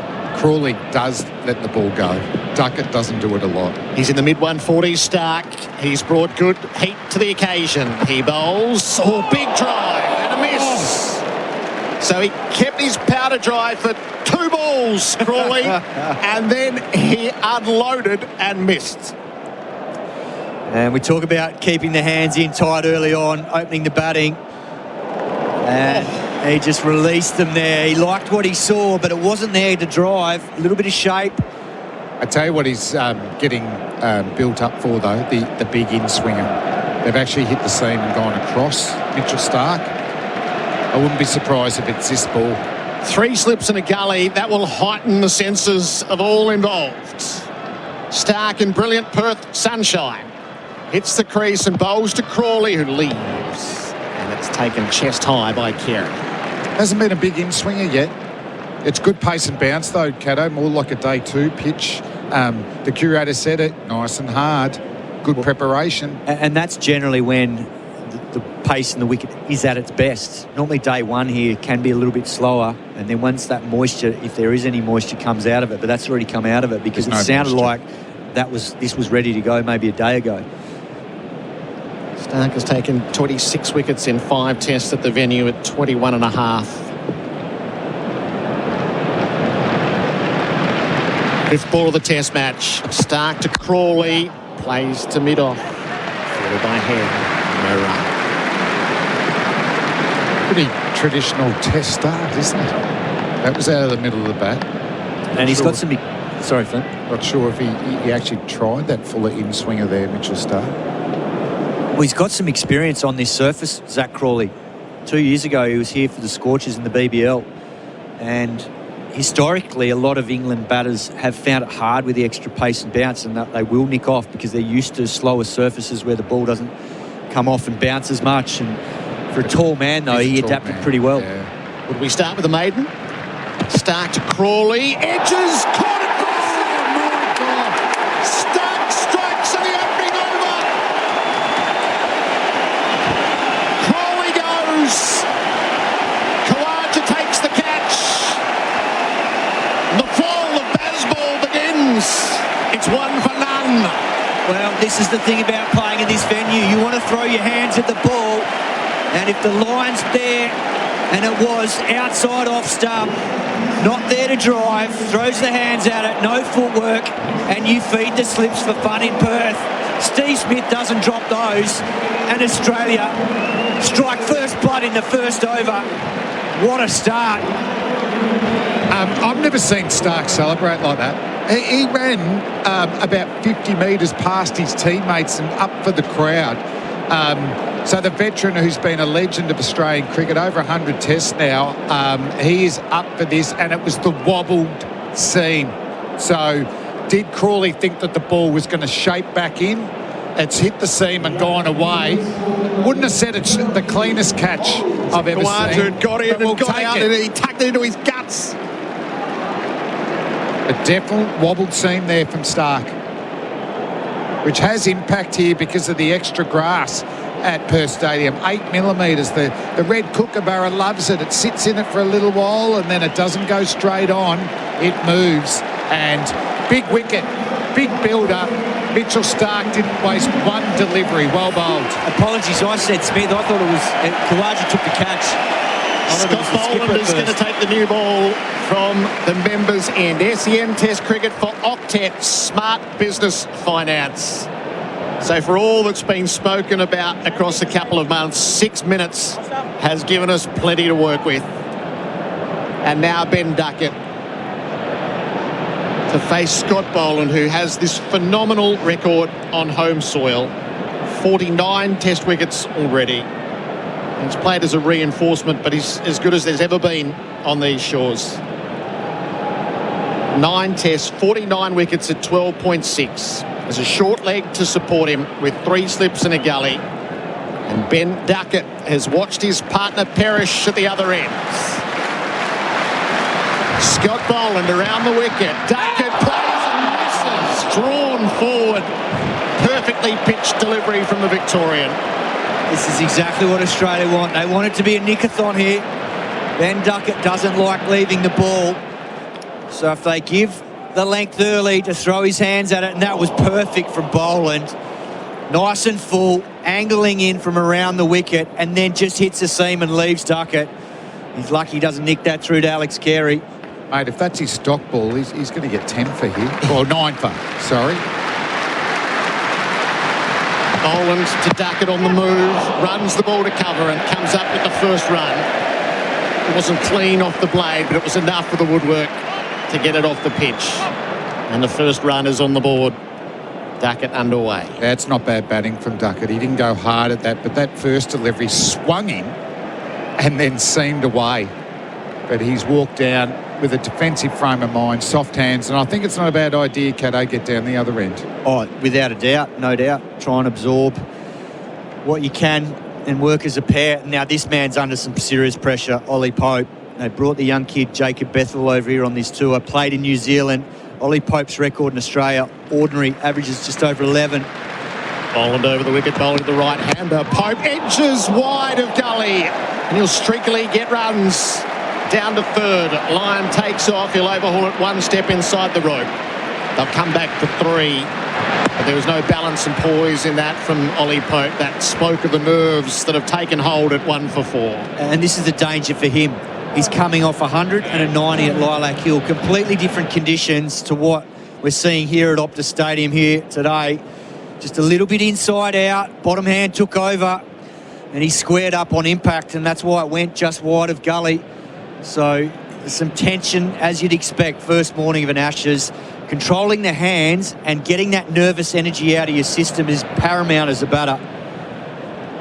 The Toyota scoreboard Tundra available now. Visit a Toyota dealer today. 1 for 4. Boland to Duckett.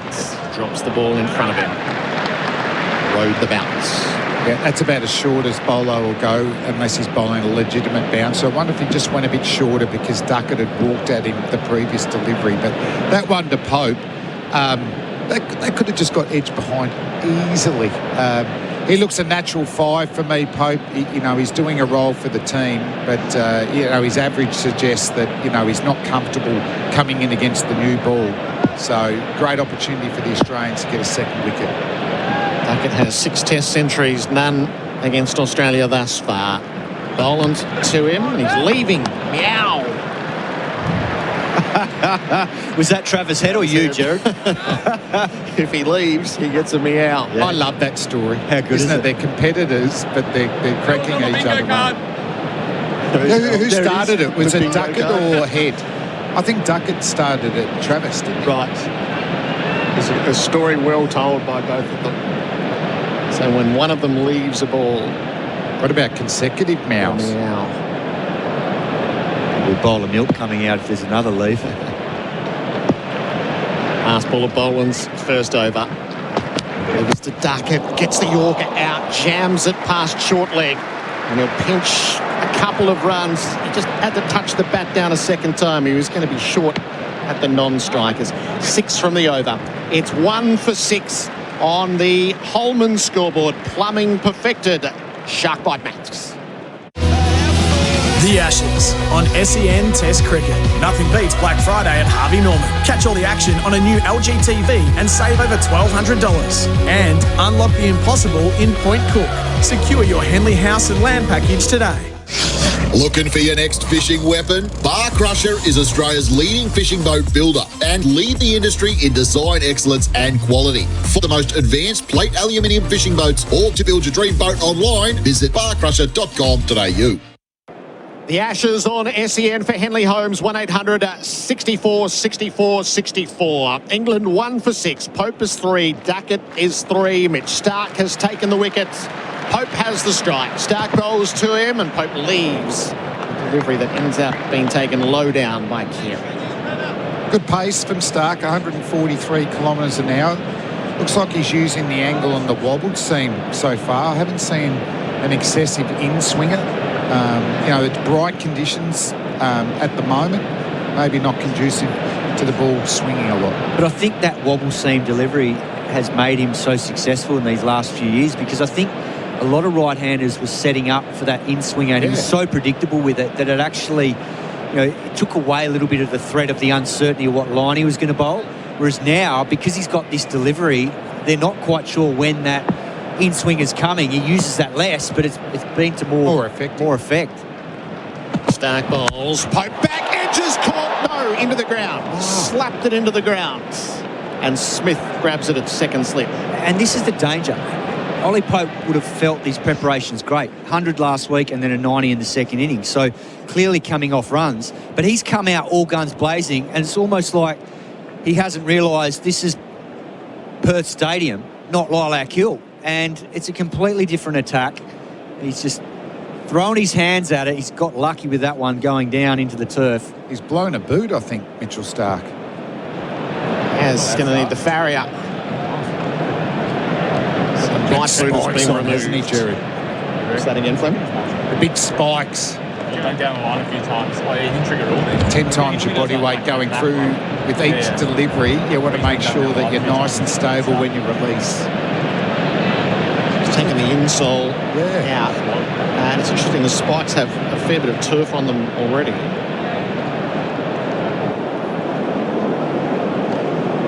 So we just...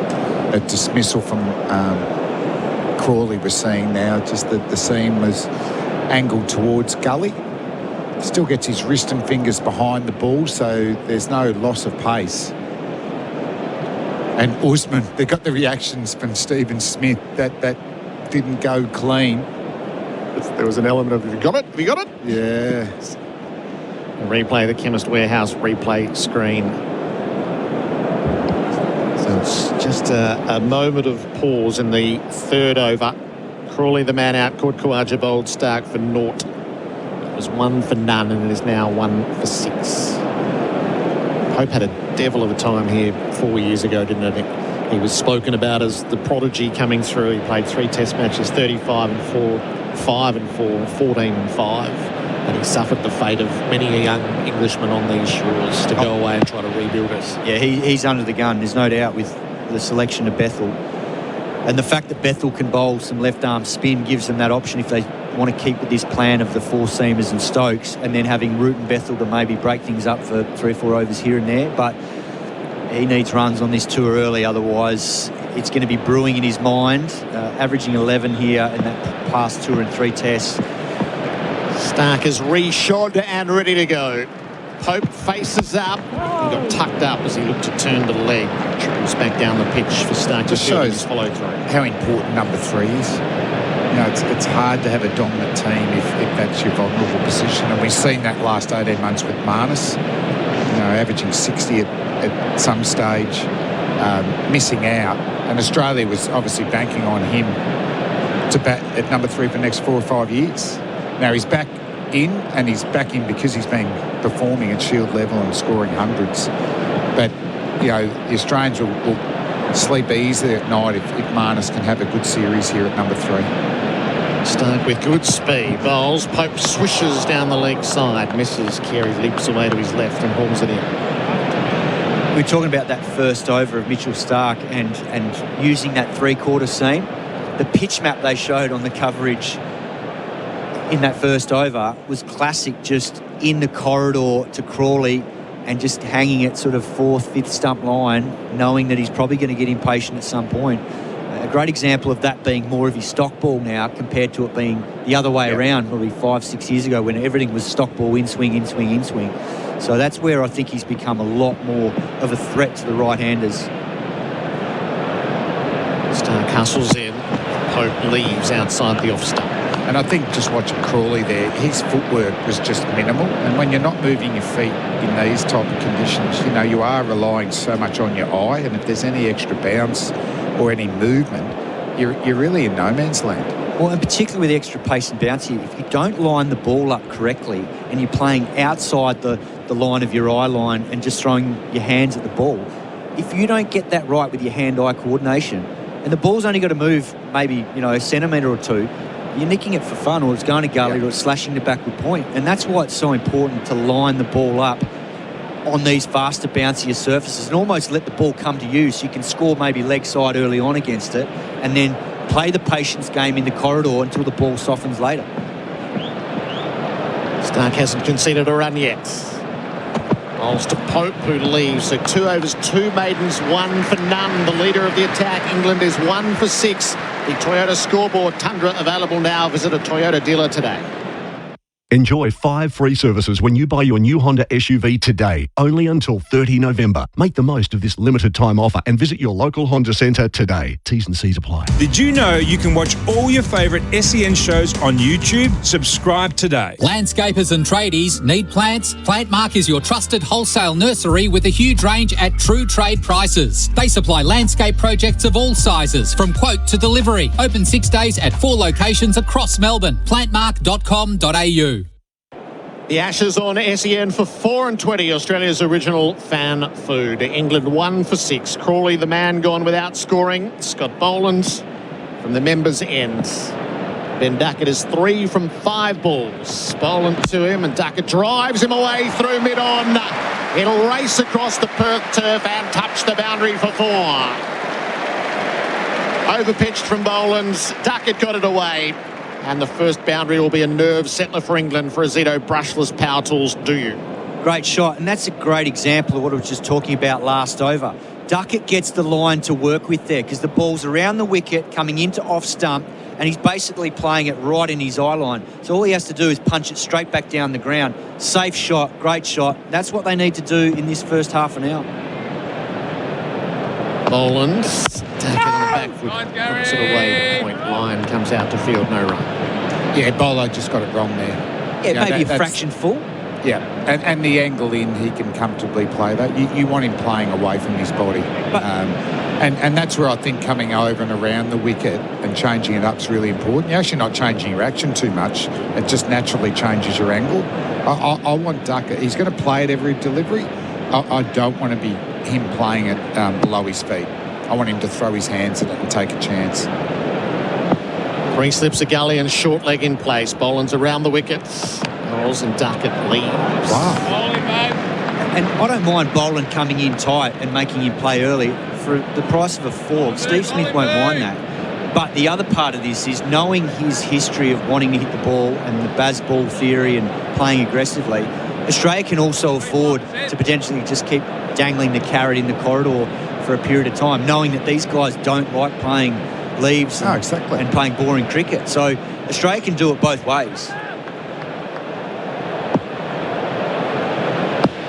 Stadium is just about full. 50,000 plus in for the early exchanges. And Duckett's on the move. He plays through mid-off this time. Didn't quite get as much of it. He'll get 2 as he's pursued down into the deep. Jack Weatherall. Done that twice now, so it's obviously a game plan. I wouldn't be surprised if more English people or batsmen do that. But when he comes down, he's not trying to hit the ball hard. He's very watchful, and they're punches straight down the ground. Debutants for Australia are deployed at mid-on and at mid-off. Doggett and Weatherall in that order. Elijah Smith-Labuschagne in the cordon green. And Gully Lions at point. Heads under their helmets. Boland full, driven back by Duckett. Bump ball into the bowler's hands. It's a genuine Yorker.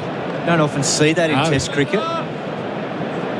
Maybe thinking that little bit of a surprise factor, knowing that Duckett is trying to put him off that natural length of his. And just as you mentioned last few balls, Flem, Boland mixing up his line now, coming over the wicket.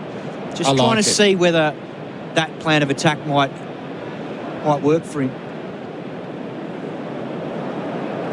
It's just got that natural angle away from the lefty. No, over the wicket. I reckon it's more a threat at this stage. Duckett's 9 from 10 balls. Boland to him. Duckett, big drive, down through mid-off, smacked it away for 4 with great authority. Duckett serves his intent. He's 13. England 1 for 16 after 4 overs on the Holman scoreboard. Plumbing perfected. Shark Bite Max. Need to save for Christmas? Join Amasim and get up to 60% off mobile plans for your first renewal. Visit amasim.com. Offer in 2nd December. T's and C's apply. Did you know you can watch all your favourite SEN shows on YouTube? Subscribe today. Need a new battery roadside? Holler for a Marshall. Marshall batteries come to you fast with the right battery and expert fitting. Serving Australia since 1935, choose the leading roadside battery replacement service. Holler for a Marshall, day or night. marshallbatteries.com.au. This first session of play for MEGT, Australia's apprenticeship experts. Duckett's got the scoreboard ticking along. Mitch Stark has taken the wicket. 2 overs, 2 maidens, 1 for none. Ollie Pope has 3 to his name. Stark bowls to him. He drives away. Beats head at mid-off. It takes off into the deep. Head will get there in the last stride and they'll come back for 3. So England now with the scoreboard moving after the early blemish, 1 for 19. Just in terms of Mitch Stark and those first over wickets, which have been a feature of recent summers, the stats for the pay.com.au stat sheets, pay.com.au it, and earn points. Tom Morris, welcome in. Thank you, Gerard. 24 wickets Mitchell Stark has in the first over of a test match. Of course, he took 3 in the first over of a test against the West Indies a few months ago. Jimmy Anderson has the world record. It's 30. 43,000 people here today as well, Gerard. Now 591, which is already a record for a test day of cricket. And there are more than that now. That count will have been around the first ball. It's every bit of 50,000 now. What a splendid sight it is in Perth. This is what we've been waiting for from the West Test. If you're going to open here in Perth, it has to open like this. And they're out in force. Stark bowls to Duckett, who's beat. Squared up past the outside. Yeah, nice adjustment of length there from Mitchell Stark. He will have noted that Ben Duckett's been strong on the front foot so far to Scott Boland. Australia haven't bowled a bouncer yet. And that, I can understand why, because there's probably been enough pace and bounce off a good length, but it's still important with a new ball to make sure the batter knows that he can't just camp on the front foot, particularly someone like Duckett. He's a short man. Get one whizzing up there just to try and put him off his footwork. Simon Katich for UFI, POE Systems, professional grade security for complete home protection. Duckett 13, faces up to Stark, flicks it on the leg side and misses. Again, he's on the move as the ball is leaving the hand. Just headed down the leg side, that one. Causing some disappointment for Duckett. He feels like he's missed out there. He feels like if he just got a little bit on that, that would have flown away. Depending on how square he got it. We do our commentary here. It's the Bundaberg Ginger Beer, the great Australian brew. Bharat, Sundaresan, welcome in. Good morning, Gerard. Good morning, Kat. England are scoring at over 4 and over. Mitchell Stark has a wicket in his first over. This is what we all came here for. Started with a wicket maiden. It's in the genre that was well anticipated. Duckett's played his role in that. He turns to leg. Boland can't get there at fine leg. That raced away. A sweet glance. And Ben Duckett is 17 from 14. England 1 for 23. Boundaries are now coming for a Zito brushless power tools. Do you? Well, he missed the ball before, and you could see he was dirty with himself. But this one, that was just a gift from Mitchell Stark, drifting down leg at sort of knee height, just above knee height, top of the pad sort of length to Duckett. He's only a short man, and he just tucked that beautifully down to fine leg. Got enough on it, and Scotty Boland's just moved a little bit finer now. Man who's built an imposing record, 38 tests, averaging 43. 6 centuries in that work so far. Stark to him. Duckett back, swings and misses on the cuts. So you have to take it all with Ben Duckett. Oh, and the other part of those stats, Gerard, they're very good numbers. It's the strike rate of 86. I mean, that is serious pressure on the bowler. So he doesn't like just hanging around and wearing down an attack. He's out there to try and inflict damage, and he'll be getting that message from both Stokes and McCullum in particular. They love him playing that way, and it creates scoreboard pressure, because if he gets off to a flyer and gets 30 or 40 quickly, all of a sudden the next guy at the other end, like Ollie Pope, gets him going.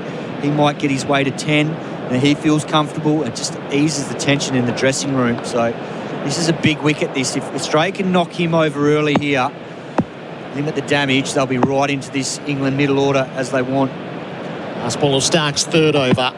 Duckett drives, picks out mid-off. Doesn't get a run. 1 for 23. That's the Toyota scoreboard. Tundra available now. Visit a Toyota dealer today. This summer, Chasson Toyota has you covered. From brand new Toyotas and quality pre-owned vehicles to Toyota genuine accessories, parts and expert servicing. Built to last and ready for adventure, make it a season to celebrate with Chasson Toyota, your destination for everything Toyota. LMCT 8169. Oh, what a feeling. Toyota. Don't get caught out by skills shortages. Build a great team with MEGT, Australia's apprenticeship experts. Offering local advice and ongoing support, they'll make sure your investment pays off. So speak to the experts at MEGT.com.au. Apprentice Connect Australia providers are an Australian government-funded initiative. SEN Test Cricket for Octet, Smart Business Finance. England 1 for 23, and as was advertised, they've got after Scott Boland's. 2 overs, none for 16. So miserly on these shores. Ollie Pope has the strike. He swings one hand off the bat, almost pulled in at point, knocked down by Lyon. And they'll get a couple false stroke. Pope goes to 8. Just looking around at the way the ground is dressed by the visiting fans as the St George cross flags are all made up in where you're from, what your vintage is. So from Stappen Hill to Stoke City, Southampton Cricket Club, Sunderland, Sheriff Hill, Dronfield Owls, West Brom. So all labelled and declared with great pride. The English fans who have come to Perth. Boland to Pope, defends back down the pitch. It'll add to the flavour and the sound of this summer. Sound indeed. Gerard, you said it in the preview as well. So many English accents. There are so many English accents to start with. You're hearing the whole gamut as you walk around Perth, especially if you walk into any pub at any time, the sounds of it. But just on Australia starting with Scott Boland with the new ball, that surprises me. Brendan Dockett is such a lethal new ball operator. Boland hits the crease, Pope forward, nibbles the ball out through cover. Get a run as Lyon slid and jackknifed over the ball. Stares suspiciously down at the turf and then just flexes his knee in the aftermath. Goes back to inspect the divot that he left, but that didn't pan out at all the way that he imagined.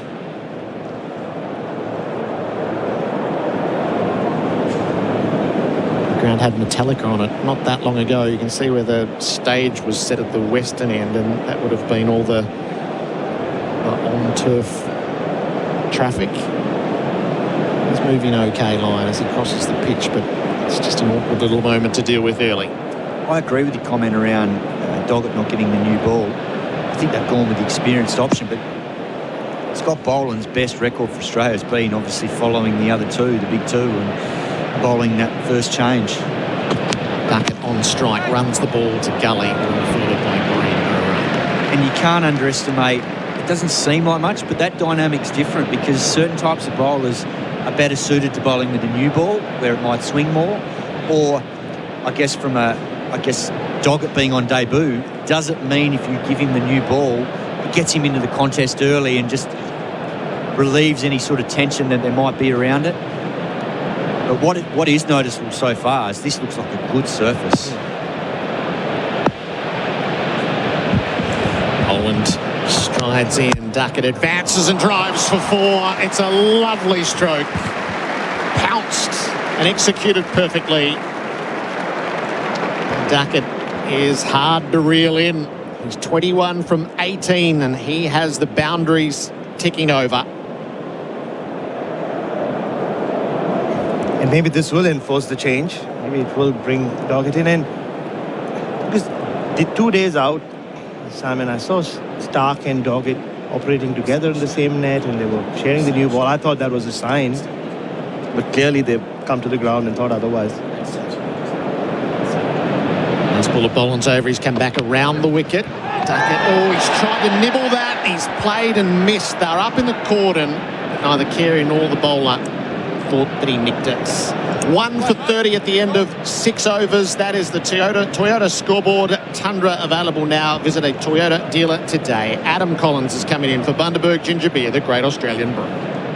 Since Ray White opened their door over 120 years ago, they've helped their clients open thousands of doors of their own. When you're ready to open the door to commercial real estate, no one's better than Ray White Commercial. Learn more. Visit raywhitecommercial.com.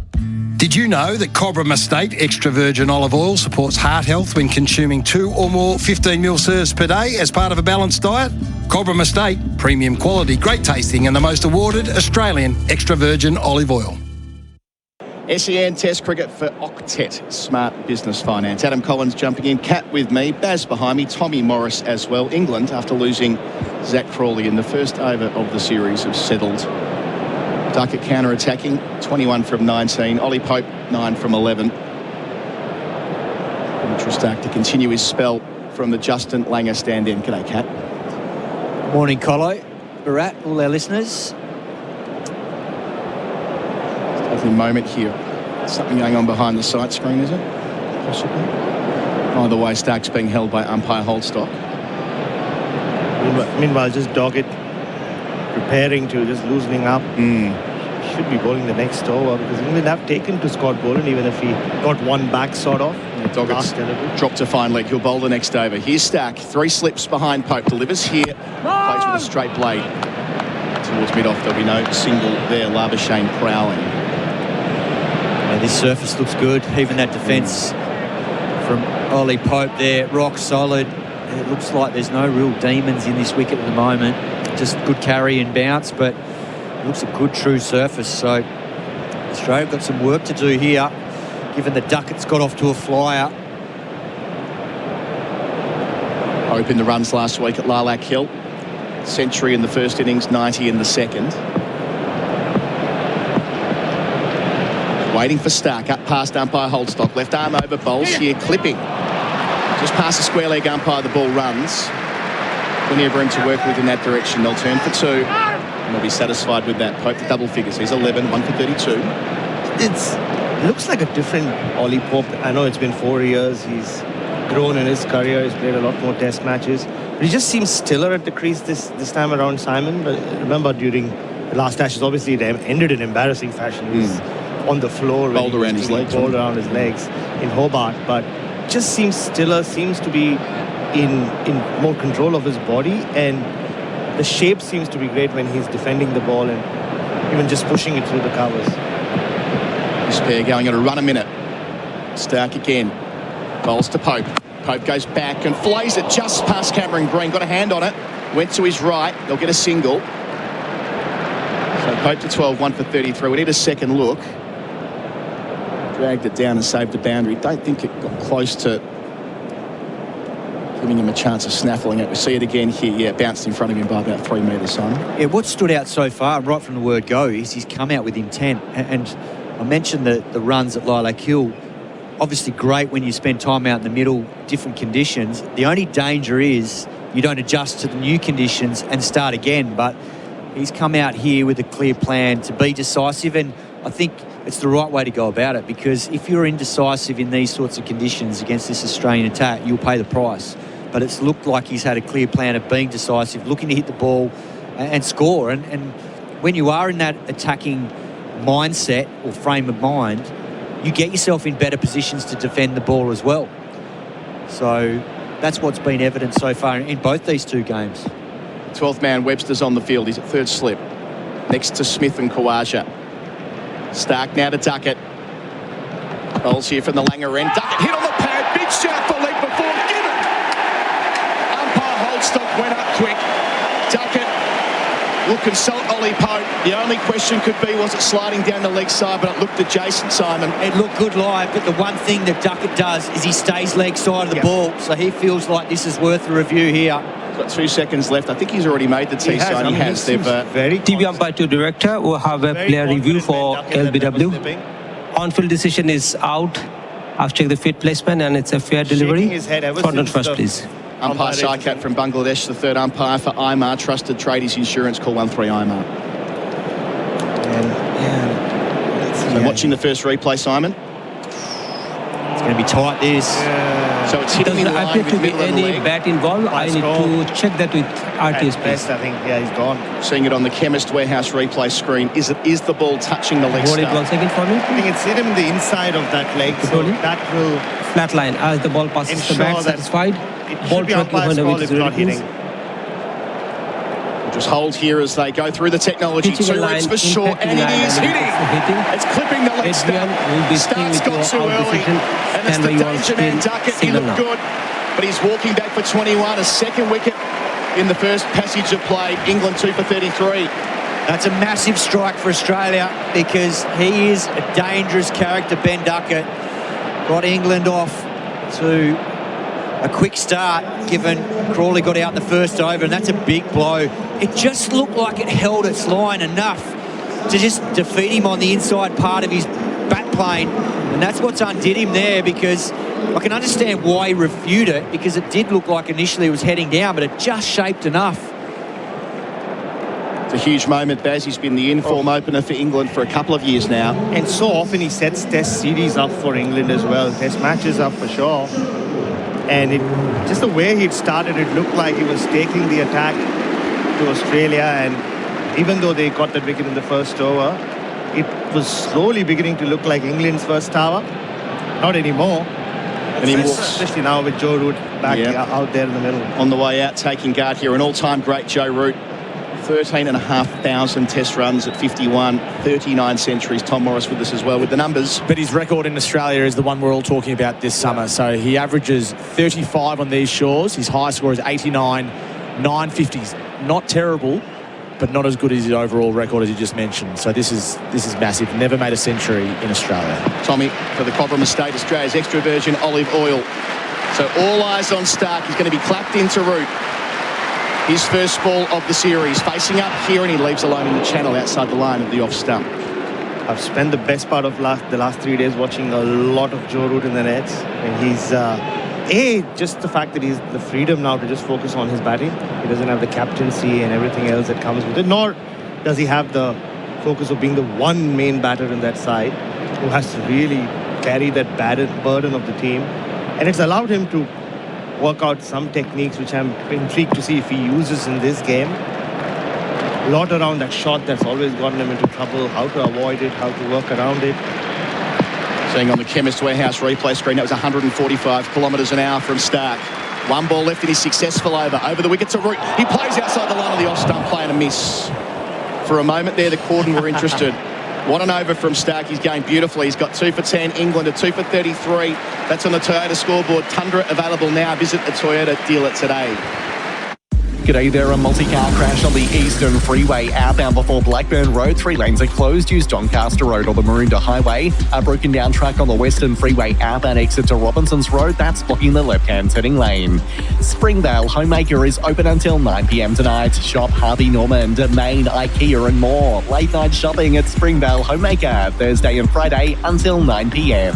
And SEN continues as your home of sport this summer with every ball of the summer of cricket live. SEN Test Cricket for Octet Smart Business Finance. It'll actually be Scotty Boland for one more over. So it was going to be Doggett. He was down at fine leg, but the fall of wicket has prompted a change in plan. Boland's got 2 slips a gully and a fly slip, so to speak, or a deep backward point at least. Bowling to Pope here over the wicket. Works him through the onside, finds the gap in front of mid-wicket. He'll take 2. Nicely played. Doggett does the fielding. 2 for 35 the score. Pope up to 14. Baz? Yeah, we were expecting Doggett to start his test career from this end with the ball, but I think it's that wicket that's prompted Steve Smith to stick with Scott Boland. He did get rid of Joe Root a few times 4 years ago. Tommy got numbers on Boland first change. Yeah, first change, his figures are unbelievable. His test average is 14. Opening the bowling, Scott Boland's test average is just a tick under 40. Interesting. He's away from us at the members' end. Into Ollie Pope, delivers here. Pope plays late under his eye, out to backward point. Won't take a single on the hand of Marnus Labuschagne. Yeah, and those numbers tell you a story, don't they? And I know experience at times is what gets the nod. Brendan Doggett, those people who've seen a lot of Shield cricket, and especially in South Australia, we know how damaging Brendan Doggett can be with the new ball. He swings it swings it fast and late. Interesting, though, for South Australia last year, he did a lot of work at first change, including in the Shield final. So we'll see him soon regardless. Boland here, bowls to Pope, drives straight, so straight. It's hit the stumps and a follow-through. Now Boland's appealing. They're going to have to go upstairs here. Was Root out of his crease, backing up. I mean, Joe Root Oh my. Umpire Nitin Menon's gone straight upstairs. Boland says the ball flicked his fingers. We'll have an umpire review for run out at the bowler's end. I mean, Root's smiling. I can read his lips saying, I'll be okay. But there'll be nervous moments nevertheless. Third umpire involved for the second time in 2 overs. And then I'll be okay was to Steve Smith of all people who walked past him. So we'll see here. It's a dead straight drive from Pope. Boland does get fingers on it. There is a deviation. Contact. Now side note replay, please. Now the replay that matters more. What was Joe Root doing? He lunges back and he's home. Just got his back. He's all good. Rolling. Just roll it from the other side, please. It's going to be okay for Joe Root on 0. They're taking a second replay, but to the naked eye, it's clear that he's tapped his bat behind the line. Show me the replay from the other side. Yeah, bat is grounded, clearly grounded before the base has dislodged. Satisfied. My decision for the big screen is... Good alertness from Joe Root, you never know. Yeah. This decision for Imar, Trusted Tradies Insurance, call 13 Imar. On the screen here, not out. Boland again, extra man in the cordon. Pope facing Boland, delivers here. Well forward, defending out to cover. So, what a moment. The stage is set for Joe Root, isn't it? No Cummins, no Hazelwood between them.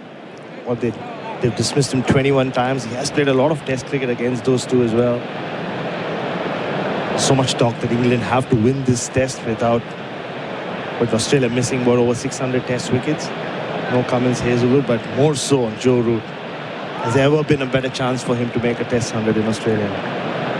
Boland, 2 slips and 2 gullies. Delivers here to Ollie Pope, full and driven again spectacularly. Glorious shot.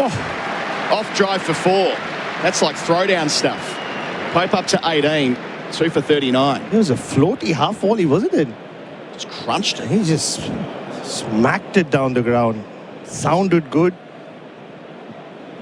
Got to that rope very quickly. Just isn't batting outside his crease, but takes that little step, which isn't a big one. It allowed him to get to the pitch of the ball even more.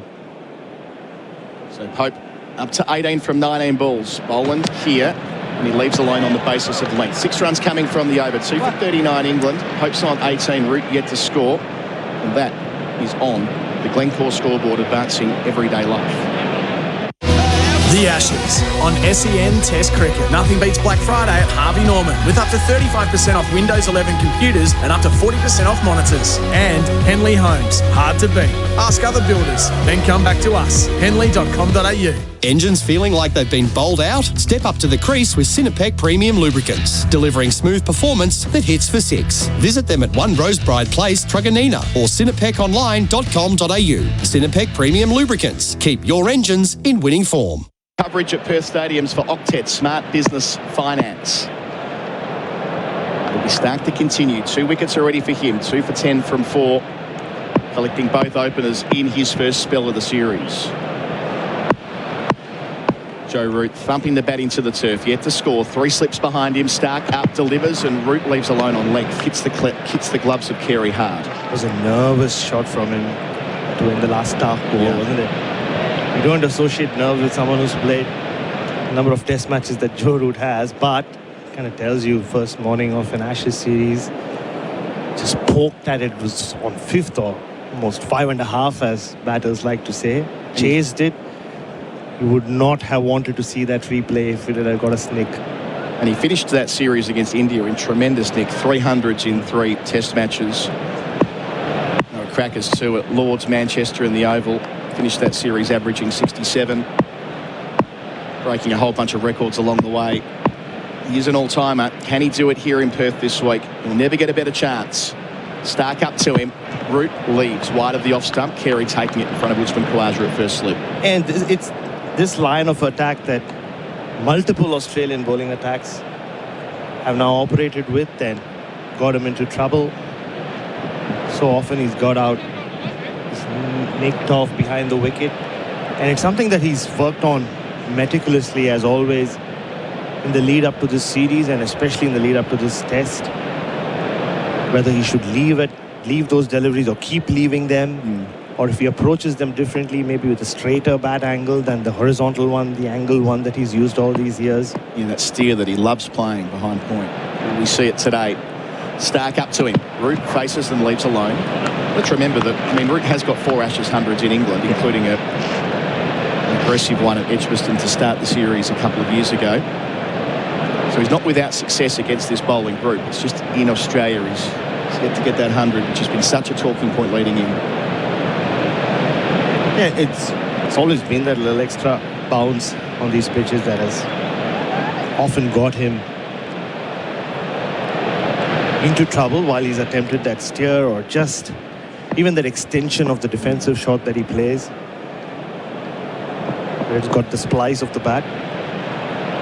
All the catchers waiting. Stark towards us, towards Root. Bowls here over the wicket. Root plays out towards Nathan Lyon at backward point on the bounce. And this is another thing I've seen in practice a lot, Adam, which is rather than just play the steer, play the square cut. Like, try to hit it for a boundary rather than just do what he does in other conditions in England and even in the subcontinent or places like New Zealand where there isn't that extra bounce. Tom Morris has got something for us for the Cobram Estate, Australia's most awarded extra virgin olive oil. Tommy? You love left-arm seamers, don't you, Baz? So Mitchell Stark is now just 10 wickets shy of Wasim Akram as the most prolific left-arm seamer in Test history. He's 404 Test wickets, one shy of Curtly Ambrose, 7 times a wicket in the first over of a Test match. He's 1 away from 100 against England as well, Stark. On 99 in Ashes cricket, 2 this morning. In here, bowls to Joe Root, who's squared up, and it gets the third slip. That's his 100th Ashes wicket. What a moment for it. Joe Root caught in the cordon for a duck. Stark's on fire. Australia are flying. England in strife at 3 for 39. Here we were talking about Joe Root. This being his best opportunity to make 100 on Australian soil, and he's been opened up like a can by Mitchell Stark. No Cummins, no Hazelwood, so what? Mitchell Stark's taken the onus upon himself, and he's put Australia right in front within the first hour of this Ashes series, and Joe Root goes without scoring. What a moment in this series. What a moment in this test match. What a spell it's been. Stark 3 for 10 from 4.5 overs. How often over the years, when the big moments arrive for Australia, Mitchell Stark is there to deliver, as it was in Adelaide last year. Down 1-0, losing here at Perth. So much emphasis on the Australian bowling group. He was there that day, picked up his 400th wicket in Jamaica a few months ago, and he is in superb nick this morning in the absence of Cummins and Hazelwood. Yeah, it's just a strange shot from Joe Root. It closed the face of his bat. It was the angle from Mitchell Stark. He did straighten a little bit. Well, there you go. Well, so much riding on the young shoulders of Harry Brook. His first trip to Australia. His test record is extraordinary. 10 centuries in 30 starts. Perhaps his best test innings was 75 in the 4th innings at Leeds to get England back in the series a couple of years ago. But walking inside the first hour, that presents quite the challenge, especially with Stark going the way he is. Oh, he'll keep him on, surely. Only bowled 5 overs. Yeah, and he's shown in the last couple of years he can just battle on. He can bowl 7, 8 overs. We saw that in the humidity of the Caribbean a few months ago. What a start this has been for him. He's still 9 minutes away from the first drinks break. England won the toss. I thought they took the right decision to bat first. I don't think it'll be the pitch they're talking about after the first hour. It's been blameless so far. They are rattled. Make no mistake. Stark to finish. Brooks' first ball in Australia. To him here, and he plays defensively on the front foot out to point. Another successful over for the left armour. England 3 for 39. Pope still there on 18. Brooks yet to score. That's on the Toyota scoreboard. Tundra available now. Visit a Toyota dealer today. Ozito brushless power tools. Tested by Grit and built to work. When it comes to doing tough jobs, do it yourself. Ozito. Home and garden brushless power tools. Do you. Only at Bunnings Warehouse. If delayed payments are straining your business, don't worry. Octet's tailored invoice finance solutions keep your business cash flow moving. Get quick access to up to 85% of your unpaid invoices as a cash advance without real estate security. Visit octet.com. Lending criteria and conditions may apply. SEN Test Cricket for Octet Smart Business Finance, and as predicted by Bharat, it is going to be Brendan Doggett for the first time in Test cricket. 190 first-class wickets at 26. He's had a great start to this season. He has earned his opportunity to be baggy green wearer 472. He'll bowl his first spell in a packed Perth Stadium from the members' end. 3 slips into Pope on 18. Here's Brendan Doggett. First ball in Test cricket. It's hit him on the way through to the keeper. Shout for leg before, shout for caught behind, both denied. What a fine piece of bowling, jagging off the seam. What a first ball that could have been. Oh my God, he said he's ready for Test cricket. There you Smith go. won't review that. They've got the cameras on Steve Smith, but we'll see the ball back again on the Chemist Warehouse replay screen. That has gone through the gate via the, what I think was the back pad. We'll see it again. Oh, it's just gone over the middle stump as well. What a terrific piece of bowling. Oh, to think about the nerves of ball one, just wanting to get it on the cut strip. He's done an awful lot better than that.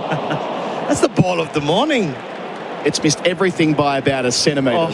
The inside edge, the middle of the stumps and the thigh pad. Here goes Doggett again, bowls to Pope, hits him on the thigh pad. Balloons up off a length. At genuine pace, it looks like 135 clicks, but that's the extra skid that he gets, and you see him do this so often in Shield cricket. Nothing much would have happened off the pitch for any of the other bowlers, and then within his first over, he'll start rushing batters. He gets that little bit extra off the pitch. Stunning start from Brendan Doggett so far, and also work in multiple construction sites in Toowoomba has stopped. All his ex-colleagues are watching. Doggett away from us. Bowls to Ollie Pope here, who leaves outside the line. Of course, Doggett picked up a 6 for last week across the river over at the Wacker in the Sheffield Shield, so he's been enjoying his time in WA. So his family's here as well. So his fiancée earlier and his 2-year-old, they're expecting the second child sometime in March. I saw him in the hotel lobby this morning, Doggett. I was in there, and you could see the nerves in his face holding his little 2-year-old. It's quite relatable. We interviewed him before plays. Like, his 2-year-old knows no better. He's talking about his toy trucks. Grounding experience as ever. 3 slips for Doggett. Bowls here, 2 Pope inside edge. Shout for lead before, 2 noises. Doggett likes it though.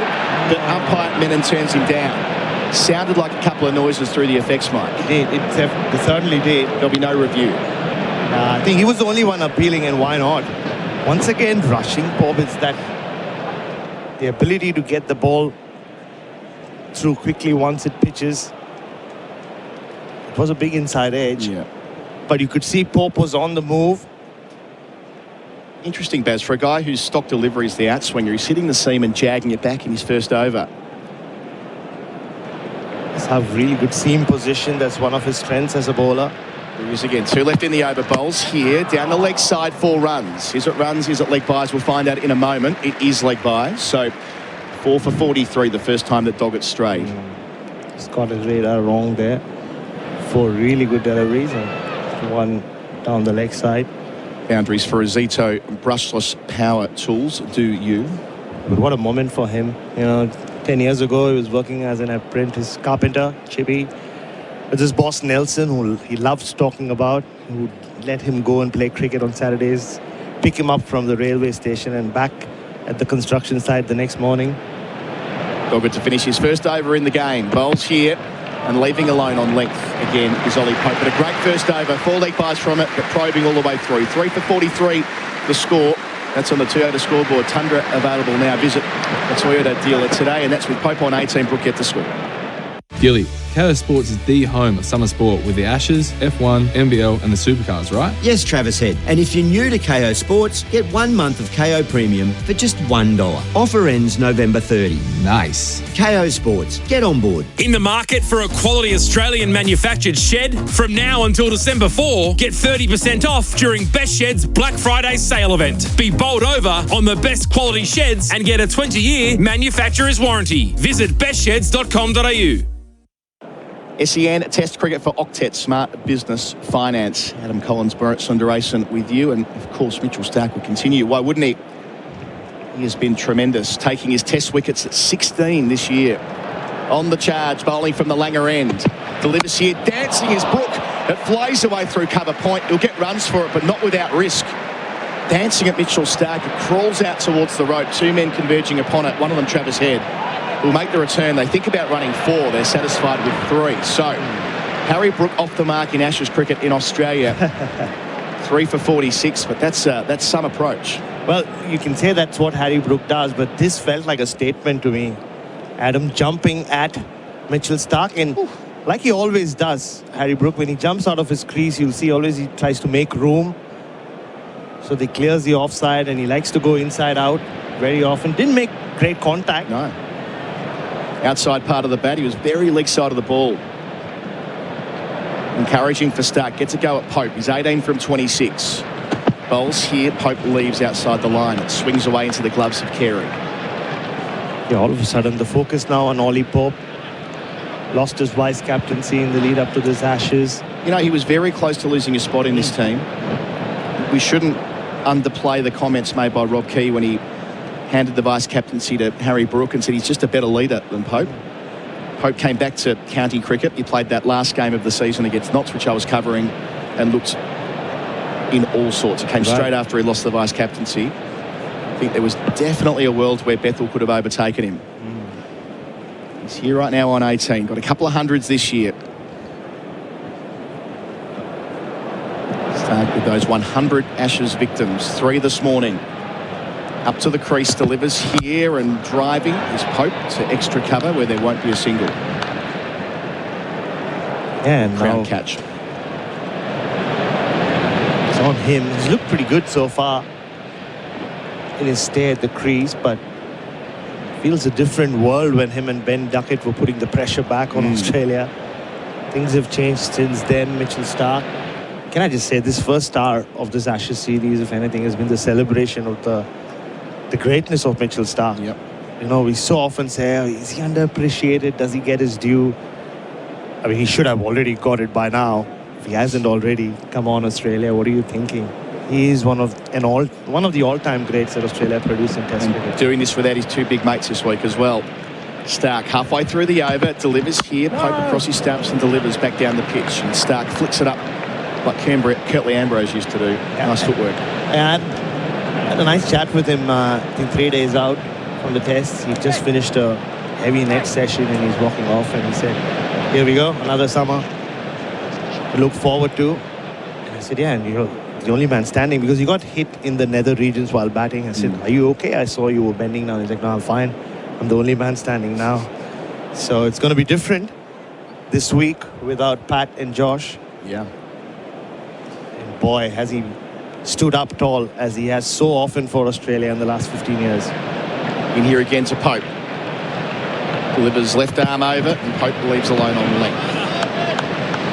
So in all probability, it won't be long before we see a change at the Langer end. Starc in his 6th over. I wouldn't be surprised if they go to Cam Green first. I was pondering that. Green or line.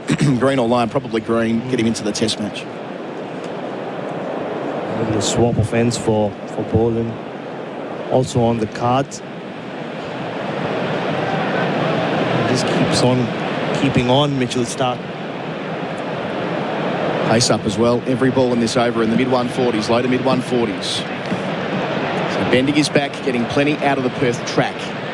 Completes the over to Pope here, and Pope goes back and plays him over gully for 4. An elevated cut shot. A boundary to finish the first hour of play. Drinks called onto the field. It takes Pope to 22. Brooks on 3. England now 50 on the board, but they've lost 3 wickets along the way. We'll take the Bundaberg Ginger Beer Drinks Break, the Great Australian Brew. Gerard, Whateley on the other side of it. Enjoy 5 free services when you buy your new Honda SUV today, only until 30 November. Make the most of this limited time offer and visit your local Honda Centre today. T's and C's apply. Did you know you can watch all your favourite SEN shows on YouTube? Subscribe today. Enjoy 5 free services when you buy your new Honda SUV today, only until 30 November. Make the most of this limited time offer and visit your local Honda Centre today. T's and C's apply. Did you know you can watch all your favourite SEN shows on YouTube? Subscribe today. The Ashes on SEN Test Cricket. Nothing beats Black Friday at Harvey Norman. Catch all the action on a new LG TV and save over $1,200. And unlock the impossible in Point Cook.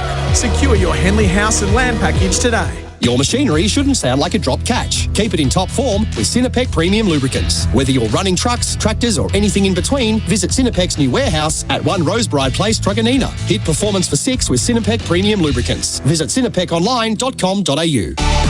Stark to Crawley, edges, caught it. Stark strikes and the opening over. To it, Duncan, big drive, down through mid-off, smacked it away for 4. Strides in, Duckett advances and drives for 4. It's a lovely stroke. Stark now to Duckett. Bowls here from the Langer end. Duckett hit on the pad, big shaft for leg before, give it. In here, bowls to Joe Root, who squared up and it gets the bird slit. That's his 100th Ashes wicket. Joe Root caught in the cordon for a duck. Mitch Stark has done all the damage at the front of the attack. 6 overs, 3 maidens, 3 for 17, 2 wicket maidens in there. And he's picked off the 2 openers and the second highest run scorer of all time. Crawley for naught, Duckett for 21, Root for naught. England won the toss, chose to bat, and it drinks 3 for 50 with Pope 22 and Brook 3.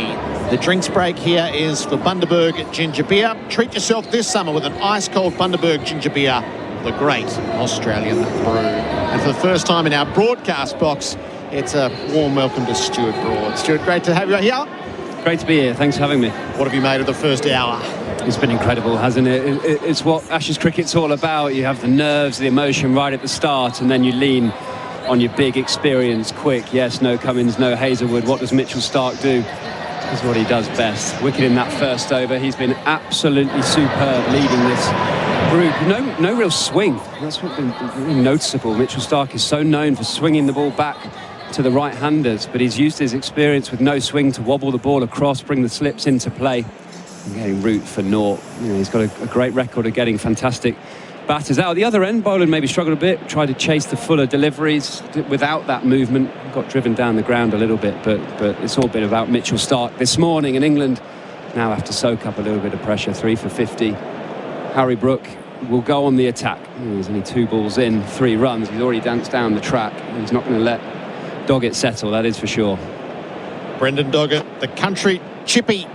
His first ball was a beauty. He opened with a maiden. A 31-year-old on debut for Australia. Doggett bowls to Brook, who drives him back, fielded in the follow-through on the bounce. So just Stark's spell. It feels like one of the great opening spells in an Ashes series, particularly given all the circumstances. Fast as well, wasn't it? Really quick, rushing the England batters. I think exactly what his captain would have wanted from him. Yes, missing experience in that bowling group.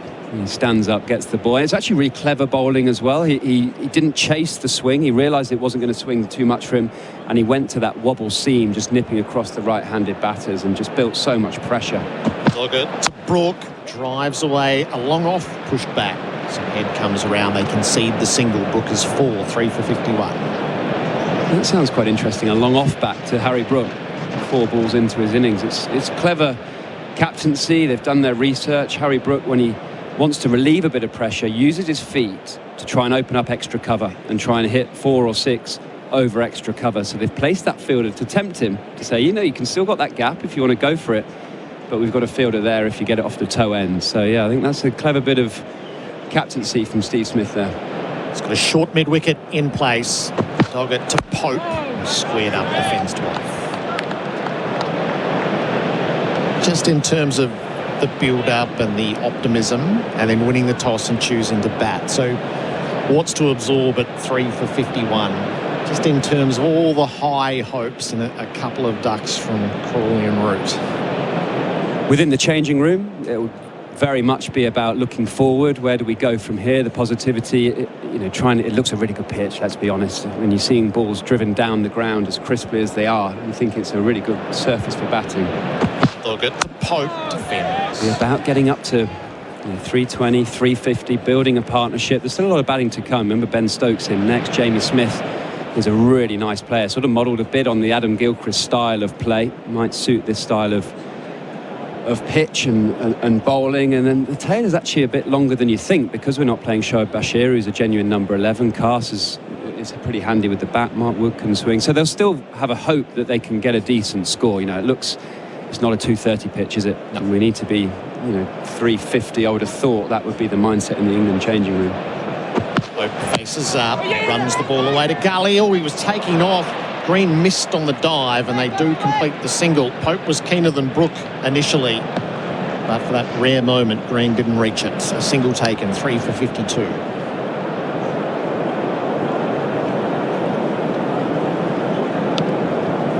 It's been a lovely start, hasn't it, from Doggett? Just hitting the pitch hard. Looks like he's got a really strong action. 31 years old, so he'll know what his action's doing. I think it's so important when you're nervous that your technique takes over and looks after you, and it's been a superb start, really into a good area. Looks like he wobbles the ball a little bit and gets some bounce. Last ball of his second over. Brook backs away and slices the ball out through backward point for 4. He's a picture of movement at the crease and inventiveness as well. Brook with a boundary. For a Zito brushless power tools, do you? It's 3 for 56 on the Toyota scoreboard. Tundra available now. Visit a Toyota dealer today. Shop the most offers in one place and get your Christmas shopping sorted in November with Chadstone's Black Friday sales. Visit chadstone.com.au for gift ideas, extended hours and parking info. Did you know you can watch all your favourite SEN shows on YouTube? Subscribe today. Combining supreme comfort with serious strength, the Tundra is our most powerful Toyota yet. But power like this can't be described. It has to be felt. And the feeling starts here at your local Toyota dealership.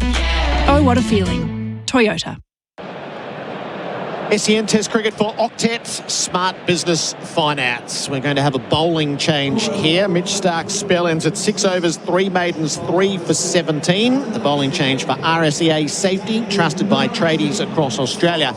This is where it gets interesting. So England have targeted Scott Boland. They've taken him for 29 from 4 overs. In the absence of Hazelwood and Cummins, he is redeployed to the Langer stand end, particularly with Brook in. This makes for a fascinating little phase. Stuart Broad. Absolutely. The England team meetings would have been talking about not letting Boland just hit length, not letting him just settle. He's so good at doing that. Boland to Pope, start of his second spell, leaves a rising delivery outside off.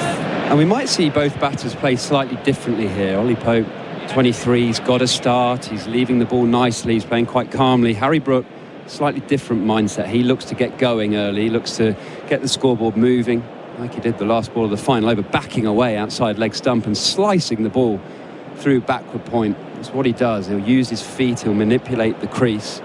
Ollie Pope, bit more traditional. 3 slips at gully point, mid-off, mid-on, mid-wicket and fine leg. Boland to Pope, leaves again.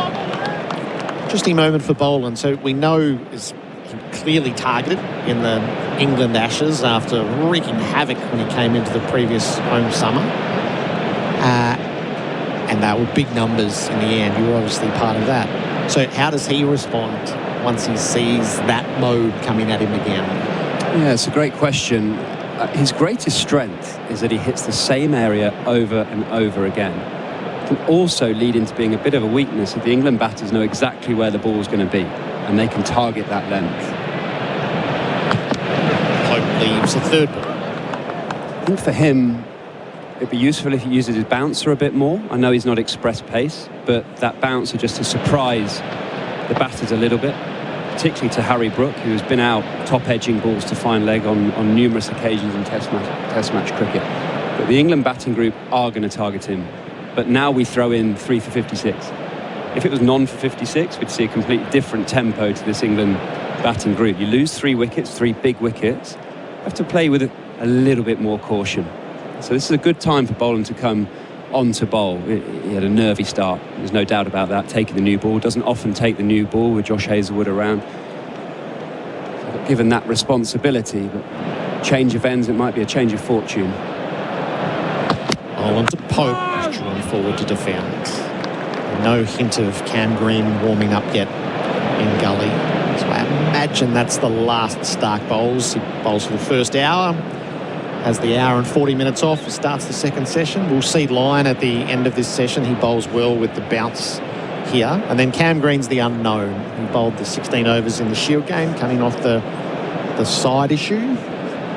They wouldn't want to bowl him any more than 8 or 10 overs in a day's play. So can England force Australia's hand to get to him in this session? There's Smith keeping on the sidelines. Pope drives past Boland, and that's been the mode against the quick in this session. He's put it down under the side screen, head slides in, saves the boundary.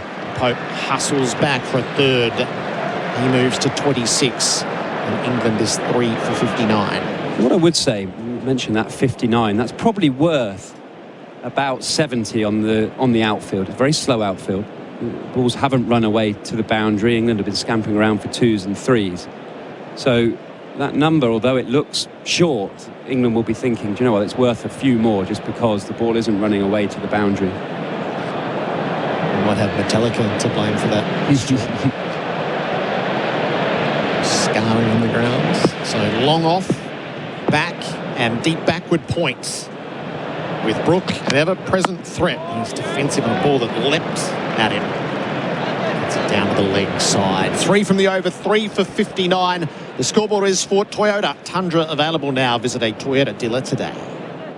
Imagine homes so well designed and so luxurious, they'll be setting the standard for decades. Homes with prices your bank will love and your friends will envy. The Henley Mainview Collection. The difference is everywhere. When you buy Australian made, you're choosing more than a product. You're supporting a stronger economy and creating local jobs.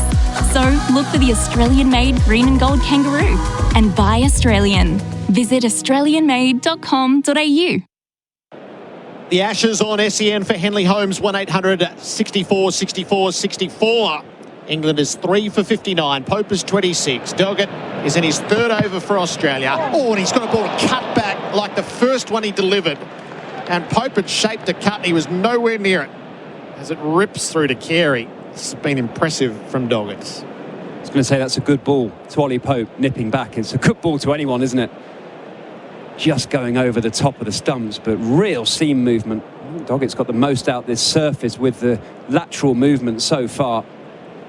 Pope was looking for an expansive cut through the offside. It just nips back, beats the inside edge. Be careful he doesn't chop this ball onto his stumps. Doggett on the follow-up, full face of the bat in defence from Pope, having learnt from the previous. Stuart Broad is with us for AIA. Protect what matters. Do it for life with AIA. The Doggett story is the most wonderful story of...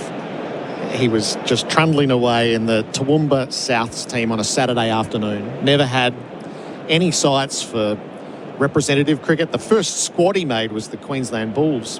When he went to cricket as the under-14s, he trialled out as an off-spinner and then as a wicket-keeper. He tried to join the opening batters.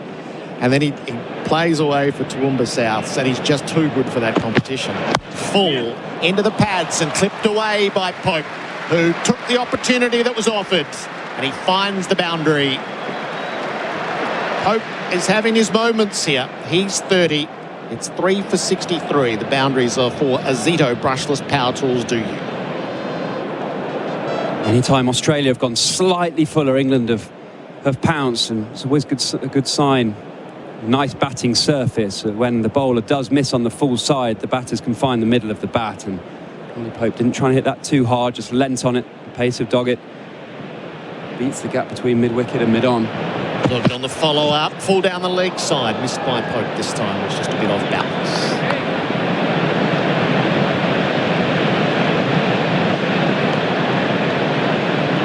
6 wickets in a Shield final, knocking Queensland over for 95, and then 5 in the second innings to see victory for South Australia, having won a Shield with Queensland. The last ball he bowled for Queensland was to win a Shield final before he moved to South Australia.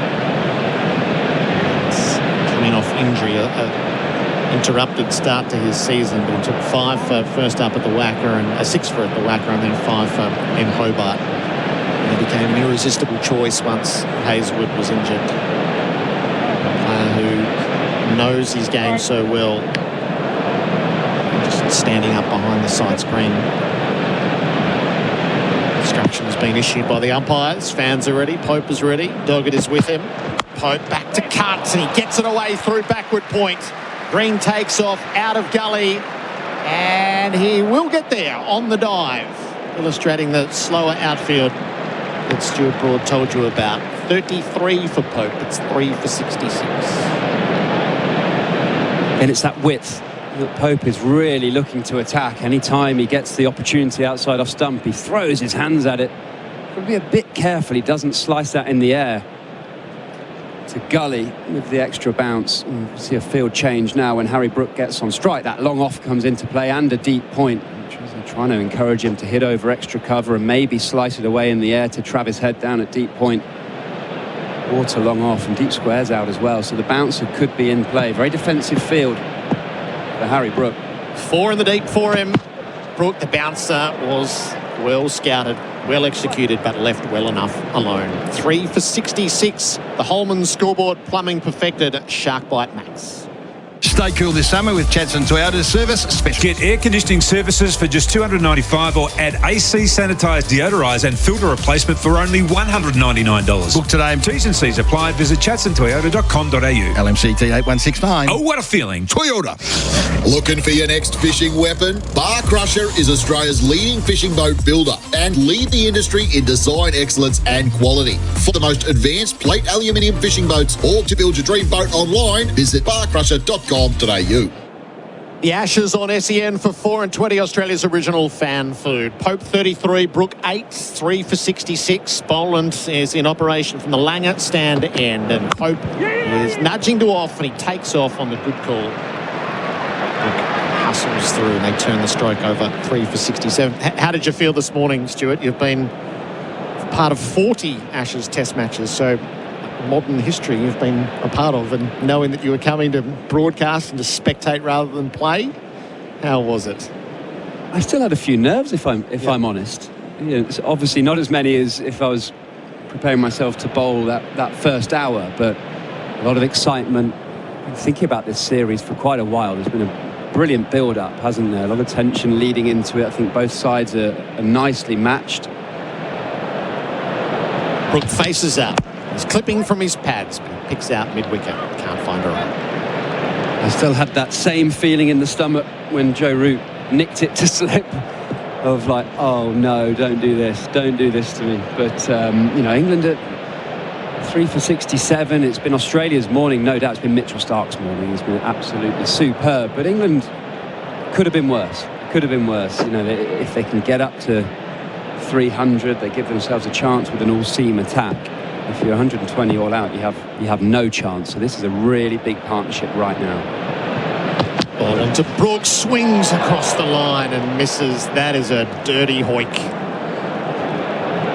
Oh, you wouldn't want to chop on doing that the first morning of a test match, but it's have to take the good with the bad, I suppose. Yuck. It's beautifully described, a dirty hoik. It's just a normal length delivery going over the top of the stumps, and Harry Brooks looked to hit it for 6 over mid-wicket. Almost a one-day shot for the final 10 overs, the death period, wasn't it? Felt predetermined. What happens next? Ball to him, and rides the bounce and defends to it. We really know when Harry Brooks getting going, he'll do this scoop over fine leg and throw himself on the floor, a bit sort of Rishabh Pant-like. Gets right outside off stump, uses the bounce, flicks it into the sky, and he either gets bowled or it goes for 6. So if we see that in the next sort of half an hour, we know that he's going into fifth gear. So you lived the evolution of this in Test cricket, the intrusion from short form. Were there moments when you go, what the hell are these blokes doing? Richard Bharat probably being right at the front of that queue. Australia have gone to the 4 in the deep again. Fine leg, deep square, long off, third. Drives conventionally and Boland missed it. He threw a boot at it in the follow through and is so well timed that it beats the long off to the boundary. That's nice from Harry Brook. He's 12, 3 for 71. Classical off drive. Yes, long off is on the boundary. It's just beautifully played. Didn't try and hit it too hard. Lent on it. Timed it so wonderfully that Travis Head couldn't run 15, 20 yards to cut it off, although he was on the boundary. Again, Boland misses on that fuller side. It's not what he's made his Test career on. Last ball of his over. Brook was jumping away and ended up defending the ball that followed him. 3 for 71. That is on the Toyota scoreboard. Tundra available now. Visit a Toyota dealer today. Shop the most offers in one place and get your Christmas shopping sorted in November with Chadstone's Black Friday sales. Visit chadstone.com.au for gift ideas, extended hours and parking info. Did you know you can watch all your favourite SEN shows on YouTube? Subscribe today. The Barbecues Galore Black Friday sale is now on. Get up to 40% off selected barbecue, smokers and outdoor furniture. And up to 30% off selected gift sets, in-store or online. Did you know you can watch all your favourite SEN shows on YouTube? Subscribe today.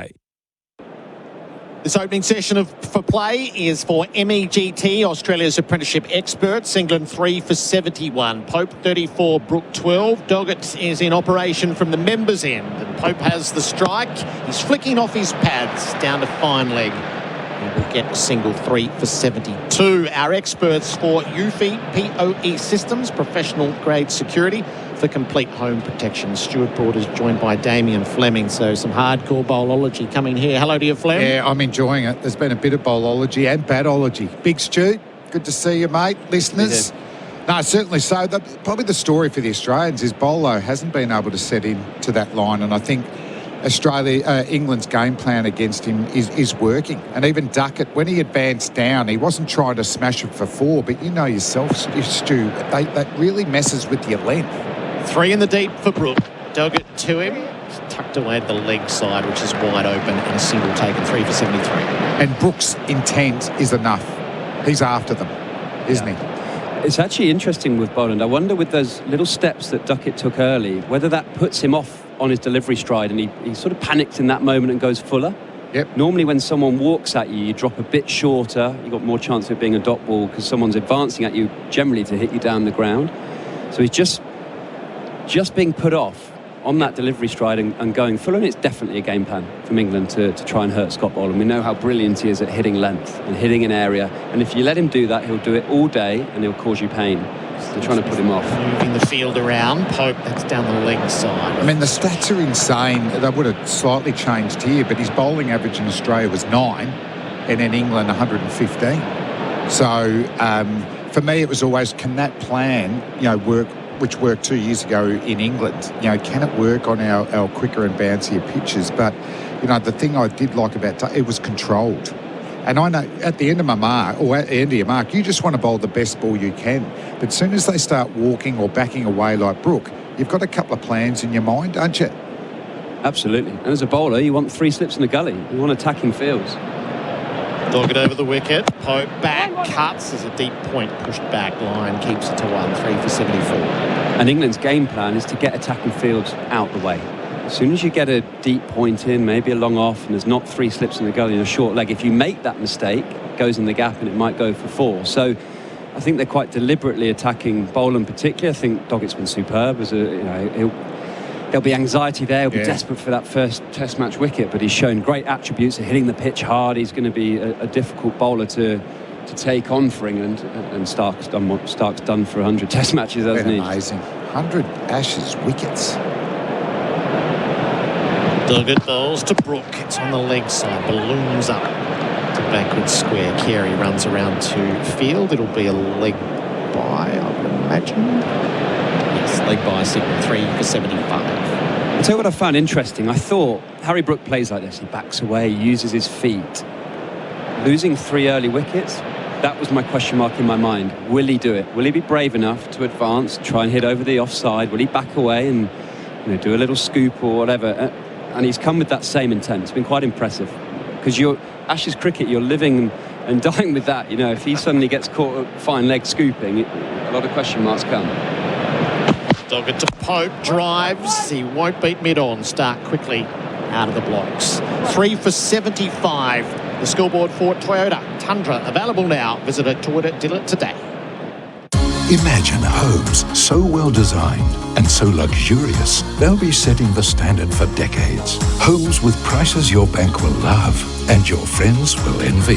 The Henley Mainview Collection. The difference is everywhere. Buying and selling goods here and overseas can be complex. Octex Trade Finance provides a flexible line of credit to pay suppliers in over 70 countries at competitive FX rates with up to 60 days interest-free. Visit octet.com. Lending criteria and conditions may apply.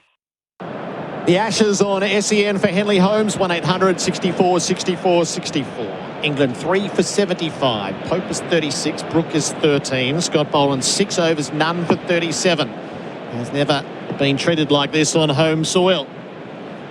Brook's 13 from 14, and Australia have plans for him. Backward point in the deep. Mid-off pushes back, but not the whole way. Fine leggers Doggett will want to be alert. 3 slips and a gully in place. Boland. The pads of Brook who defends him to the leg side. So Damien, Fleming, let's just take a look through the Australian team performance so far from Australian made by Australia. Support Australians. Stark 6 overs, 3 maidens, 3 for 17, and he takes the top order out. In terms of great Ashes spells to open a series, this is right up there. I mean, if it was anyone else, we'd be in absolute raptures, but we just come to expect it, don't we, from Mitchell Starc? He's getting a wicket in the first over is incredible, but so significant in this series when Bolo was really struggling with his line and length and rhythm. Jams down on a ball that threatened to get through, squeezed it out, had a quick look behind to see that it wasn't there. Survives. And Root's dismissal was massive because under Bazball, he's been averaging a high 50s, strike rate in the mid-60s. He's been the glue that allows Brook and Smith and all these stroke players to keep going. So to get him for a duck was massive, and it was a beauty, wasn't it? Squared him up. Root lost stability on his back foot, so then he squared up and followed the ball. It was a great wobbled seam, which has been the real factor. There hasn't been a lot of swing, has there? But because of the upskilling and the wobbled seam and just a little bit of grass on the pitch, that's been the biggest factor. His pads turns to mid or narrow. And Bolo's just working up a good line on length now, but what does Brook do now? That's 3 dot balls on Boland's natural length. Is it the back away, which seems the way he favours? Does Boland just keep that pressure on and see if there's a big shot? We haven't bowled a lot of bounces. Brook is almost compulsive with his hooking, and it's a big ground here at Perth Stadium. So when do you chance that bouncer? Smith is messing around with head up and back, up and back. He's up at mid-off. Boland to Brook. Plays late, runs the ball to gully. Fielded by Green on the bounce, no run. No, they're happy with him playing that shot, just opening up the face, because there's a third man in place. He's not going to get 4. A bit extra pace and a little bit extra bounce. That could go to Cam Green, who's warming up right now. No ball signalled from upstairs. Yeah, I watched a bit of Cam Green in the Shield game, and all looked pretty good from my end. Yeah. It looked pacey and bouncy.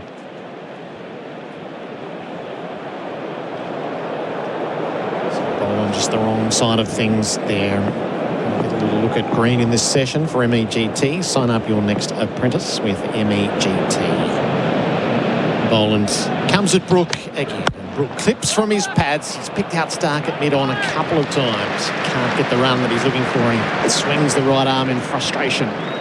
It's interesting, just in this over, it hasn't been a run, but he looks very assured on front and back foot, Brook. He's not just a slogger. He's got a fine technique.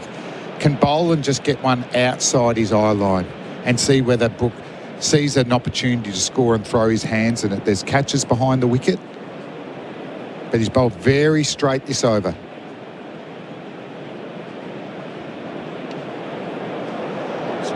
trying to come up with his first maiden. And being put under the cosh by the English batters. Last ball of Boland's over. Goes to Brooke, who does defend. Scotty with a maiden. 3 for 75. The Toyota scoreboard. Tundra available now. Visit a Toyota dealer today. Adam Collins. Oh, hang on. Stand by. Sorry. Another no ball. No, but, you called the no ball early, didn't you? Yeah. Takes 2 back now, Gerard. Yeah, so... Does he give it a go? Does he bowl the bouncer? See whether Book takes it on? Or is he happy to complete a maiden over, batting-wise? Hasn't been a sign of his career. Defends the last ball. Oh, he wanted to tip it right. Took off. That would have been suicide. Mind you, Marnus misses on the dive and gives away a run. As he throws past the stumps, he rushed in from cover. Speaks to the tension out in the middle.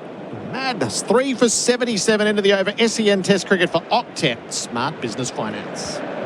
Plumbers, want more time for the cricket, camping or a cheeky fish? Introducing Shark Bite Max, the next generation of plumbing fittings. Smarter, faster and stronger. Get in, get out with Shark Bite Max. Available now at leading hardware and plumbing suppliers. When you buy Australian made, you're choosing more than a product. You're supporting a stronger economy and creating local jobs. So look for the Australian made green and gold kangaroo and buy Australian. Visit australianmade.com.au. This is the Ashes on SEN for Henley Holmes. 1800 64 6464. Adam Collins jumping in with Damien Fleming, Simon Katich in momentarily. Who's taking on Marnus Labuschagne in 2025? Did I not watch any game tape, this England team? Well, that would have been a imagine that bonus for the Australians. Is he in the golf simulator? Away from us, Doggett bowling to Brooke on 14. 2 slips in a gully and he plays him out to mid-on. Full face of the bat. Nicely timed out to the sub-Michael Neser. Saw Cam Green warming up. So's Nathan Lyon. Who would you go to first? I think Doggett's almost finished. I think Green would go from this end and Lyon from the other. Phenomenal record, Nathan Lyon here. For all the talk about the quicks. 29 wickets in 5 tests. First ever fifer at this ground. Loves the extra bounce, wicket at this ground. He's enjoyed a lot of success here. Even last year when it was going bad, he was the one who was sort of broadly keeping the train on the tracks. Yeah, yep. Travis Head's taken a look at the ball, thrown it back to Doggett, who work away from us. Members end, delivers here, short ball, ducks underneath at Harry Brook, who's on 14. Haven't bowled many bounces, have they? And Brook got easily inside that. And you don't know until you bowl your first one. Like, he won't be happy with that Doggett. You know, it's just a bit skiddy, a little bit too short. You know, he'll try and release it a higher one that actually is around the mid-pitch and get it head height. So if it is taken on, it's hard to keep down because you've got backward square leg out there, fine leg, and also third man because Brook can play inside the line and hit the ball over the slips for boundaries. It's a lot of sixes from bouncers, but does get caught in the deep quite a bit as well. So it could be a wicket-taking ball. Doggett in bowls here. Brook goes back and plays out towards deep square leg. Good batting. Rode the bounce, takes an easy single. He advances to 15, 3 for 78. And Pope's been handy. You know, this has been a tough position for England, number 3. Said earlier, you know, he looks a natural number 5. He reminds me a bit of Ian Bell. You know, that classic cover driver. Made a lot of hundreds in Ashes, Ian Bell. But where he gets into trouble, he obviously loves the cut shot, but he's played a few that have been too close to him and he's almost edged them behind or onto the stumps. He gets caught at second slip an unbelievable number of times, Pope. There is a second slip for Doggett. Bowls to him here. Pope drives out towards wideish mid-off. No run. He was caught there twice in a match that I was doing against Notts with Surrey at the end of the season. It was all on the line. They needed their England players to step up Surrey, and Pope missed out both times, caught in the cordon. But kind of like that steer shot, that's the one that gets him in trouble. Yeah, but just that shot there, he mishit it. Gee, that looked like Ian Bell. when he drives to mid-off and cover. That's high praise, Ian Bell. He's one of the great cover drivers, Ian Bell.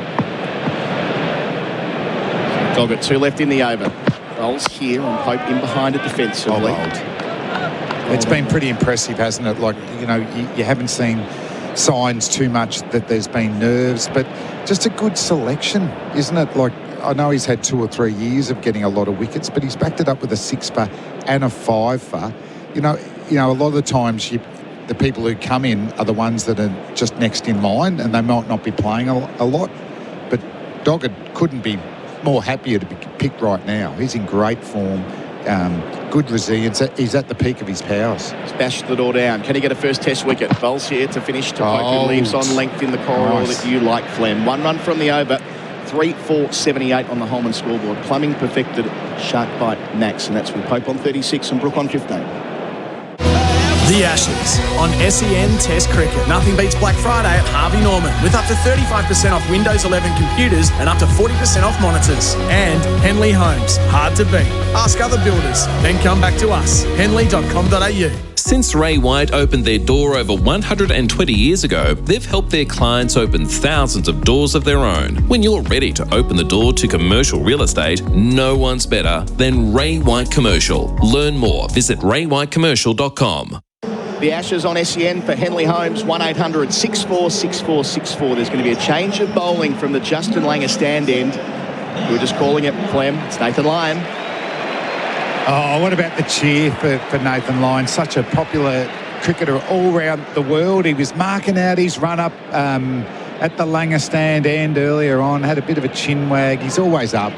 He's always up. And an Ashes series just has that little bit of extra momentum for him. So straight away he'll be on it, and I'll be interested to see how Brook plays. You know, they talk about baseball and don't worry about the intervals, you just play, you know, the way that you play. Well, it's a big ground here. If you take him on, you take a risk. You know and what? the field spread straight away. I was going to say, and I don't think Lyon thinks that's defensive. You know, long on, deep mid-wicket. They're catching positions for Harry Brook. Yeah. Change of bowling for RSEA Safety, trusted by tradies across Australia. Line in the series, bowls to Brook over the wicket. First ball, lunging forward defensively. So Nathan Lyon, you mentioned before, he's got the numbers on this ground. He's got 562 test wickets, 1 away from your great mate Glenn McGrath. Yeah, I wonder how Pigeon's feeling about this. Slipping a short leg to catching men. Lyon up to Brook. Brook throws his hands at it, goes out to deep backward point. Lyon won't mind that. Doggett does the fielding. They get 1. Brook advances to 16. It's 3 for 79. But he really went at that hard second ball. He did, and Lyon likes that. You know, you flash outside off stump, there's a slip in place. It's got protection at deep point, but you could also get bowled through the gate. Ollie Pope on 36. Lyon bowls to him here, and he drives and just about threads the needle beyond the man at cover. But by that stage, Midoff has a chance to wheel around and keep it to a single. 37 for Pope, 3 for 80 for England. Of course, remembering that Nathan Lyon only played 2 Ashes Test matches the last time when we were there, Fleming, England. He broke down after playing a really important role at Edgbaston. And what happened to us after that? Indeed. 110 that showed how important wickets. he is. Yeah, so consistent over such a long period of time in these series. Bowling to Brook, 2 catching men again. Brook plays at the other side of cover, square of him. A lot of work to do at deep backward point there for Doggett. Keeps it to a couple. Brook to 18 from 27, 3 for 82. That's a nice shot. That was controlled and just opened up the face a little bit. So I think Lionel will want to be a little bit shorter than that.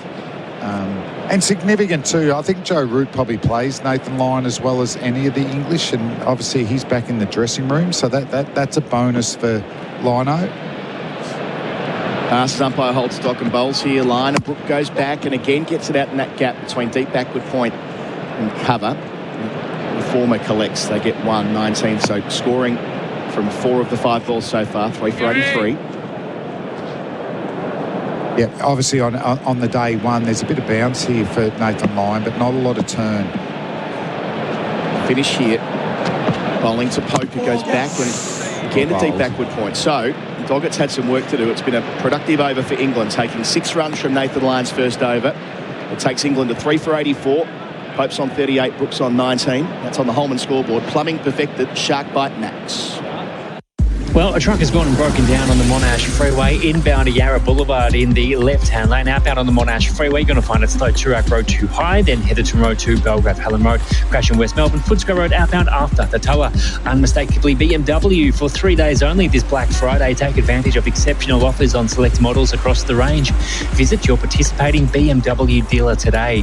And SEN continues as your home of sport this summer with every ball of the Summer of Cricket live. The Ashes on SEN for 4:20, Australia's original fan food. The roar you can hear is Cameron Green coming into the attack to bowl in a test match for the first time in 18 months. Tommy Morris has got something for us for pay.com.au on the stat sheet, pay.com.au, it and earn points. Just watching Ollie Pope closely. He's got a mediocre record, to say the least, against Australia in test match cricket. He played in the 2021-2022 Ashes, didn't reach 50, played in 2023 and didn't reach 50. So he averages 19 across 6 tests. He's 38 not out now. Here's Green. He starts his day bowling to Pope, who plays with harder hands than he would have liked. He gets it past Gully, so it's all fine in the end. Moves to 39, 3 for 85. But something there bounce-wise for Green right away. Well, he's 6'7" and releases at 12 o'clock. I'm not surprised, but Pope was very surprised. I love that length from Cam Green. That is posing so many questions. And we need it. I just love watching him bowl. I just love to just see him have an uninterrupted summer. Batting at 6. Love him to average over 50. It's my prediction. And a dozen wickets I'd be happy with. Up here bowling to Brook on 19. Pulls him down towards long leg for a single. So Brook's into the 20s, 3 for 86. He bowled quickly in the Shield last week. I wonder, when we were in England a couple of years ago, Green was deployed for the short pitch stuff, and it did have an effect because obviously it was bowling short the next year in one-day cricket where he did his back. How do you think they'll deploy him on that basis? Do you think it'll be more... I think it puts a lot of strain. Yeah. I mean, he's a natural bouncy outswing bowler, and that says test match wickets for me. Delivering to Pope here, Green, and he's driven straight and well. Beautiful shot, Ollie Pope. He'll go to the 40s with a boundary, 43 to be precise. England up to 3 for 90. Good partnership forming here. Our boundaries are for Azito. He missed his mark there. I think he's gone for the outswinger, and he's bowled on middle and leg. That's going to go in test match cricket. I was off stump. But that's where Pope's strong. Where he's vulnerable is, we were talking about, he tries to cut too close to his body. So, you don't want to be too close to him. I'd be looking at a 4th, 5th stump line here from Green. Partnership that swells to 50. Green bowls here and Pope through the onside. Gap at mid-wicket. Timed it nicely. Work to do for Travis Head. Collects it about 3 metres inside the rope. They'll return for 3 as well. 3 for 93. Pope moves along to 46. Tom Morris for Marshall Batteries Roadside Rescue. Mitchell Starc back on the field, just a very minor ankle complaint, so crisis averted there. There's a few nervous fans watching. It's been too straight today, too many on drives. You need to get yourself, if you're going to err, but get outside off stump, because there's slips in place, extra bounce, the nicks are going to carry. That's a sign of Pope being a good nick, playing through mid-wicket like that.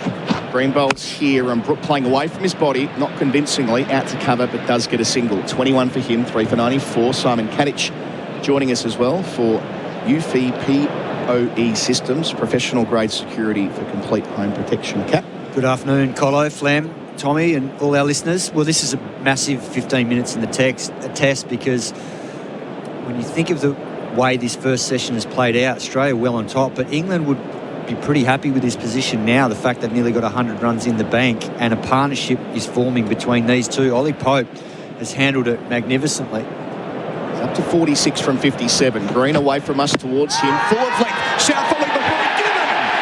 Got him on the boot. Up goes the finger of Nitin Menon. And just when Australia needed something, it's the all-rounder, the local boy Cameron Green. Hits the pad, gets the wicket. They will review. We're waiting for them to go upstairs in a moment. I can tell by the body language the review is coming, and so it does. He's not confident. I think Brooks told him to have a go at it, but isn't it interesting? He got it wrong again, Cam Green, and he was... TV umpire to director will have a player review for LBW. And Pope missed it. On-field decision is out. I've checked the field landing. It's a fair delivery. Can I have a look at the front end first, please? Third umpire busy this morning. for Imar. First replay, Flem, what do you reckon? And he seemed to fall away too. I think it's hitting leg. To check that Cat, do you share that view? Yeah, I think it's hitting just keeping leg. Look where his head is, Kato. He just fell away. Maybe those... Clear gap as the ball passes the bat, satisfied. The roar from the crowd is ball, there's nothing on Snicko. So we're going to go to ball tracking. 2 reds to start. Does it hit leg stump? It certainly does. Umpire's call. Cameron Green gets the breakthrough just when this partnership was looking good for England. Ollie Pope trapped in front for 46. England, they're 4 for 94. Well, Kato, you called it. This is a big 15 minutes. And I just wonder, it was a scattery over. Those 2 half volleys on leg stump, Pope probably was falling more and more across because he was hitting them for 4. And on that one, his head had fallen right across to the offside. It wasn't a half volley, it was fuller, and it's led to his dismissal, LBW. A great bit of bowling from Cam Green because it was full and it surprised him. So whilst he did get picked off for a couple, it's paid dividends because that wicket now for Australia means Australia feel like they probably win the session. And if they get one more now, they knock the England skipper out here before lunch. Australia massive tick in the first session. Who's coming out? How's the roar of the Australian fans responding to the England cheers? Of course, it's a man with over 7,000 test runs to his name. One of the most imposing cricketers of his generation. Ben Stokes is the new batter for Bendix Breaks. Put your foot down with confidence, Bendix Breaks. Oh, this is going to be sensational. He'll be up for this, the skipper too, Ben Stokes. Big wicket. They can't afford to lose another one before lunch here, England. If they can go to the break with Stokes, Brook not out, got Smith to come, maybe the ball getting blunted to a degree. So hasn't mucked around here. Lyons off. Stephen Smith brought Mitchell Starc back into the attack. 3 wickets already today, including his 100th Ashes wicket. Good decision, I reckon, from Stephen Smith. Let's attack. Let's get another couple of wickets. He was certainly running hot for Ream. Steady, hot and strong. Mitchell Starc, tremendous in his first spell. 3 of the 4 wickets this morning. He's got the golden arm. 3 for 17. And as you say, gets a crack before lunch. What have we got? 11 minutes. It'll probably mean 2 overs, all things being equal for Starc. Back from the Langer end. And he's got the third man in, or not so much third man, it's almost like a fly slip. Quite fine there. So Mitchell Starc does have the opportunity to go upstairs here to Harry Brook as well, given he's got 2 out on the leg side. So just try and work his footwork over here. The crowd clapping Starc in. Start of a new spell. Bowls here. Harry Brook down the leg side. Doesn't catch up with it into the gloves of Alex Carey. Or they can be edged behind too. Well, we saw it in Joe Root's dismissal. It was a great setup from Mitchell Starc. The first ball that he bowls in line with the stumps is the one that gets the nick. Prior to that, everything had been out in the channel, just working him over according to the plan, because they know Joe Root wants to field bat on ball early. They set him up absolutely beautiful. So that dismissal, classic planning and classic execution. Now this one to Brook, it looks like they've got the field spread, but there'll be a plan to try and get that nick here just before the break. Brook's on 21. Starc up to the crease, up to him. Bowls here. Brook plays late under his eye to Green in the gully, no run. Good bounce, and he won't mind Brook wanting to get bat on that. Slips in place. Does he? And he's showed a couple of times. He likes to just run it, but it's a low percent. You're only getting a single. Yeah, and could get that's caught why, a gully. That's why I think that man's there, just for that run shot. But I think it's also potentially because he runs down the wicket leg side of the ball and slashes over cover. Oh, definitely. If he does that to Starc with the extra pace and bounce, there's every chance it might fly down to that man. So I like that field from Steve Smith. It's still aggressive while being defensive at the same time. Yeah, face value, it looks defensive, but completely agree, Simon. It's the matchup thing. Starc up to Brook, 21. Plays back in the crease defensively to mid-off, so waiting for his moment here. Or is he playing for lunch? I mean, this is sacrilege in this England team. We know that. We saw how many wickets when we were in England 2 years ago for England fell 5 minutes to lunch. Yeah, I don't know. Is this what I talked about early, that we're seeing Bazball light? That they want to win. They want to get into Test Match Championship. They're scoring slower with each year as we go into them. So, this is the way we play, a bit of common sense, but they're saying back yourself and play with freedom.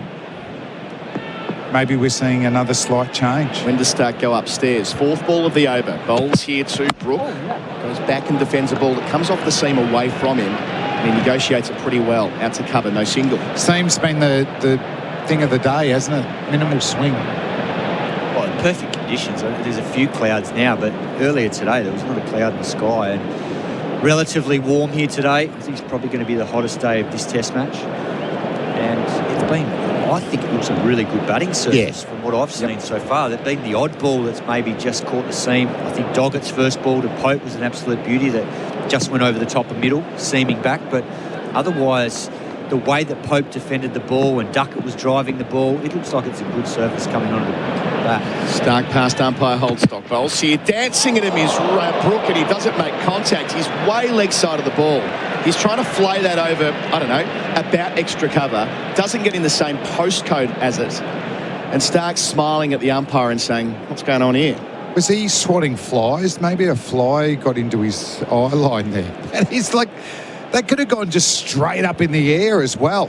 So there goes the playing it for lunch. It could have, but the way Harry Brook thinks, I think he's just thinking, even if I get something on it, that man's down on the boundary, it's going to fly for six because he just goes that hard. Yeah, a thick edge would, yeah. but one up the top of the bat goes straight up.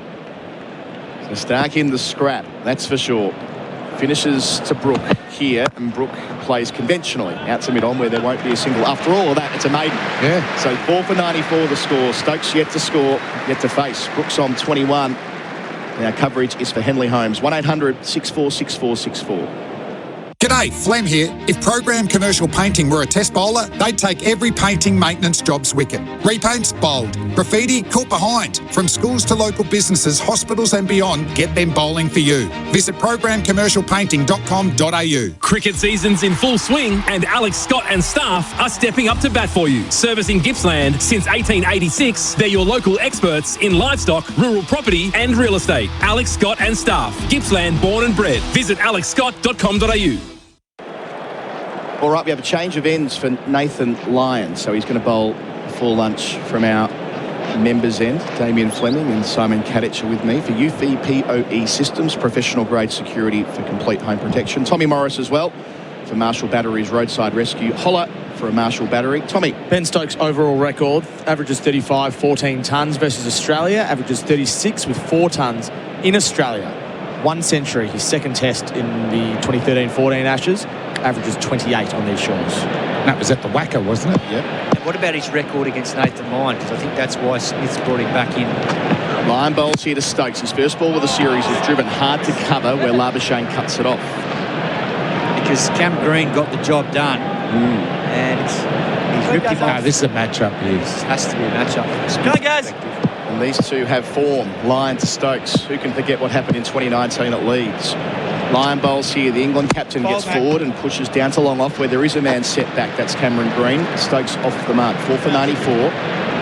5 minutes until lunch. I kind of got the long off when Brook was in. I'm not quite so sure about Stokes. But it's the modern game, Colin. Yeah, it's changed so much. Like, the players think about it differently to how we used to. And that's just the way it's played because they feel like the modern batter wants to score the boundary. So if you deny them the boundary, you're more likely to be able to get a wicket, making them trying to hit somewhere else. This is interesting. 5 minutes before lunch, you'd think the field would be up. Interesting. Round the wicket to Brook as well. Straight away, Lyon goes just away from head, in front of head. Who's it short? They'll get 1. They won't take on Labuschagne. They'd be mad to do so. Slides and throws to perfection down to Lyon. It moves Brook along to 22. Gives a strike back to Stokes. 4 for 96 the score. Brilliant from Labuschagne there. Just the energy to run that ball down, do the hook slide. It gets Ben Stokes and keeps him on strike, which is what Nathan Lyon's been brought on for here. Lyon bouncing up to Stokes, delivers to him round the wicket. Stokes gets forward and for the second time in the over takes the easy single one-day style to long off where Green will field. Stokes 2 4 for 97. Seems to be a hell of a lot there for Nathan Lyon before lunch. It'll just be bounce. Sliding on. I think he prefers bowling at the other end too. This is just to get some balls at Stokes. Round the wicket, he bowls to Brook. Brook forward, defending to short leg. Well taken by Travis Head to his left. It's almost like a one-day field too. Just the slip and then short leg and mid-wicket and covering the ring. Yeah, you want mid-wicket and cover to work hard, don't you? Amazing, because you've got a team 4 down. Coming in now. It's a real sign they have a plan for Brook, don't they? I mean, from the moment he walked out, they went straight back. They know how they want to get him out. And 2 in for the final ball. Lyon delivers round the wicket, and Brook just gets it past Lyon, who dives to his right and knocks it down. It was a crowd catch had he taken it. It was into the turf. He does get one. He does retain the strike. It'll mean that Brook's on 23, Stokes is on 1 at 4 for 98 at the end of the over. The leading run scorer so far today is Ollie Pope with 46. That was for Beaumont Tiles. Black Friday deals on now. Still seeing inbound delays on the Monash Freeway with a broken down truck at Yarra Boulevard in the left-hand lane and a crash on the Ring Road Greensbound at Airport Drive in the right-hand lane. Then on the Hume Freeway outbound, a crash at O'Hearns Road, right-hand lane. Shop in-store at Woolworths and scan your Everyday Rewards card for your chance to win instant money off your shop. Ends December 2nd for T's, C's and permits. See woolworths.com.au/shop-scan-win. And SEN continues as your home of sport this summer with every ball of the Summer of Cricket live. A leading wicket taker on the morning will continue and bowl the last over of the session for program commercial painting. Hit painting maintenance for 6. Of course, it's Mitchell Starc. And then a great Ashes spells earlier today. Delivers here to Brook on 23. Dancing, making room over the top of mid-off. He smashes it for 4. Well, that's what he's been shaping up to do, going leg side of the ball, and this time he makes contact. Moves to 27. 100's up as well. 4 for 102. Oh, Mitchell Starc, I'm not worried about that. Keep bowling that ball because that is high risk. Only has to deviate slightly, trying to hit off a length and staying leg side of the ball. One bounces a bit more, and that's going straight through to Carey or the slips, or flying down to that third man position. That's quite fine. I think it's Nathan Lyon down there. Remarkable. It's Ashes cricket. They're all laughing. Stark's laughing, but Brook's laughing. He's off balance too. Like, he could go too far and then not even offer a shot, and his stumps will be flying. Stark up. Langer end. Bowls to Brook. Dances once more. Inside part of the back. Clocks it out the deep square leg for 1. Last over before lunch. And dancing at Stark. There you go. 28 for him. 4 for 103. Well, when they lost that test match at the Oval, Harry Brook batted magnificently, and England should have won the test to win the series. When he got out, his bat ended up, I think, out at mid-wicket or square leg. It was like 20 metres away. He had to go and walk over and pick it up and then walk off. And they ended up losing 6 for about 70 and lost the test. They lost the They were gone. India were gone. Runs. And that's the criticism of this Bazball style. England aren't ruthless enough when they get opponents in a winning position. They don't put them away. And that's partly because of the way they go about it. It's all well and good playing carefree cricket, but if you don't finish the job off, you're there to win tests.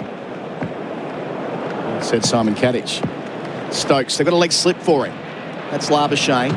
Stark bowls to him, and Stokes wants to leave. It's a play, then a leave, and it ends up at gully, no concerns, but an emblem of that extra bounce that Stark's enjoying at 141 kilometres an hour. Yeah, what a start to Ashes. 25-26 for Mitchell Starc.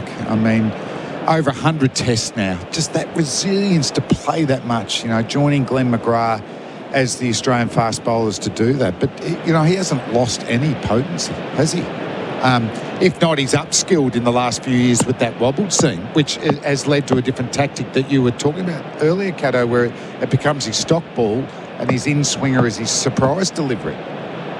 Then take it on notice as he runs in. Has Stark ever been better than he's been in the last year or so? He arrives and bowls to the captain, Stokes, who drives him hard, straight to wideish mid-off, no single. Oh, and well, probably not, but you know what I rate too is I like looking at home and away records. I mean, he often plays as the sole quick in the subcontinent. So he's still a threat in all conditions because of his ball speed and how late he moves the ball. Well, and the other thing too is that, he was renowned there for a period of time with the reverse swinging ball. We haven't probably seen that as much, particularly in Australian conditions, because of the grass on the wickets and the nature of the squares. They've been so lush. But he can still use over and around the wicket, such is his skill. 8 fifers at home, 8 fifers away. Man for all season. Stark bowls here to Stokes, who plays straight of mid-on. Times it nicely. Well enough that there'll be work to do for Travis Head to cut it off. A few metres inside the rope, they return for a couple. Stokes 4. It's 4 for 103. There'll be one more ball until the break. That's a nice shot from Stokes. If you're falling across the crease, you're in real trouble of an LBW, but head over the ball. Just a extension of his forward press, really. Nice little check drive. No change for the last ball. 2 slips a gully. Backward point leg slip. Fairly conventional. It's gone past 12 local times. This will be the final ball of an eventful first session. Stark up. Delivers to Stokes, who leaves alone outside the line. So Stokes will go to lunch on 4 with Brook 28. 4 for 105 as the players start to drift towards the boundary rope. The bails are knocked off. What a session it has been. With Mitchell Stark running hot for Ream, Australia's favourite. Steady, hot and strong. Picked up 3 wickets. Those of Crawley in the first over of the series. Caught behind the wicket at first slip for a duck. Ben Duckett legged the full wicket to Stark for 21 after they put on 33. Duckett and Pope, and then Root was the third in the sequence for a duck as well. Caught at third slip, squared up, an absolute treat. Stark 3 for 24 on the scoreboard. What a bowler, Damien Fleming. Yeah, and what an entertaining first session, and appropriate with a packed Perth Stadium. We haven't experienced this. It's been unbelievable. There's a lot of English supporters here, as well as the home crowd supporters. And Stark's been the story of the session, getting his 100th Ashes wicket. Good start to the series from Ollie Pope, who was probably the one wobble within the Australian team. You know, can he reverse his record against Australia here? And Green, that was a bonus wicket. Bonus wicket from Cam Green. Yeah, blowing a pad off late to get Ollie Pope for 46 LBWs for Liquorland. Score more this summer with Liquorland. Choose to drink wise. What a great bowling change, Kat.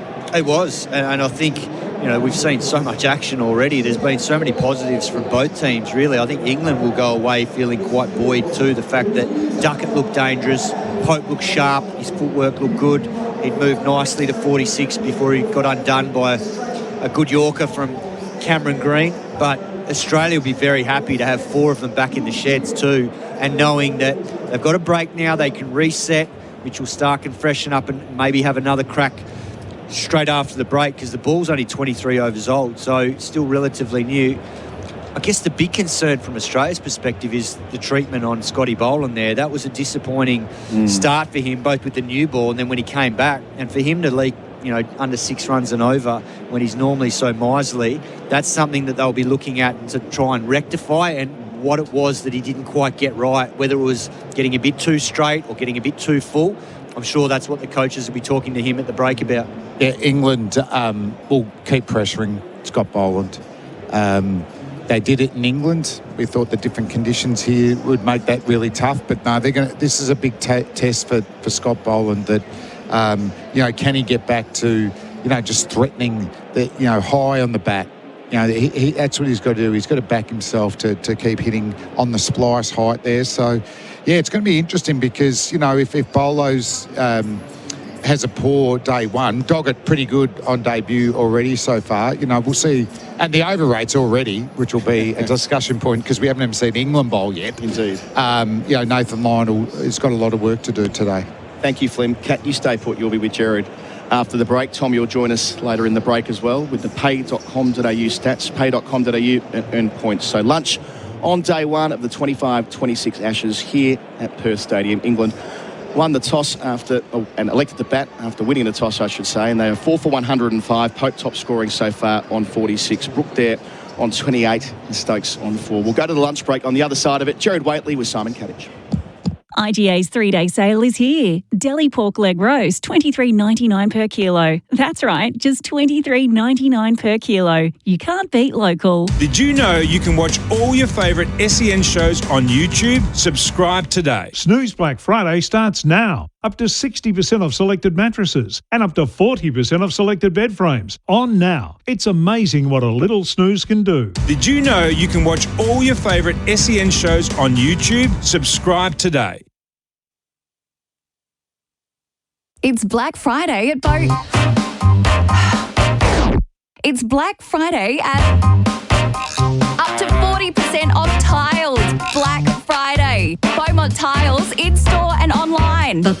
Beaumont Solutions. In the market for a quality Australian manufactured shed? From now until December 4, get 30% off during Best Shed's Black Friday sale event. Be bowled over on the best quality sheds and get a 20-year manufacturer's warranty. Visit bestsheds.com.au. Unmistakably BMW. For 3 days only this Black Friday, take advantage of exceptional offers on select models across the range. Visit your participating BMW dealer today. Did you know you can watch all your favourite SEN shows on YouTube? Subscribe today.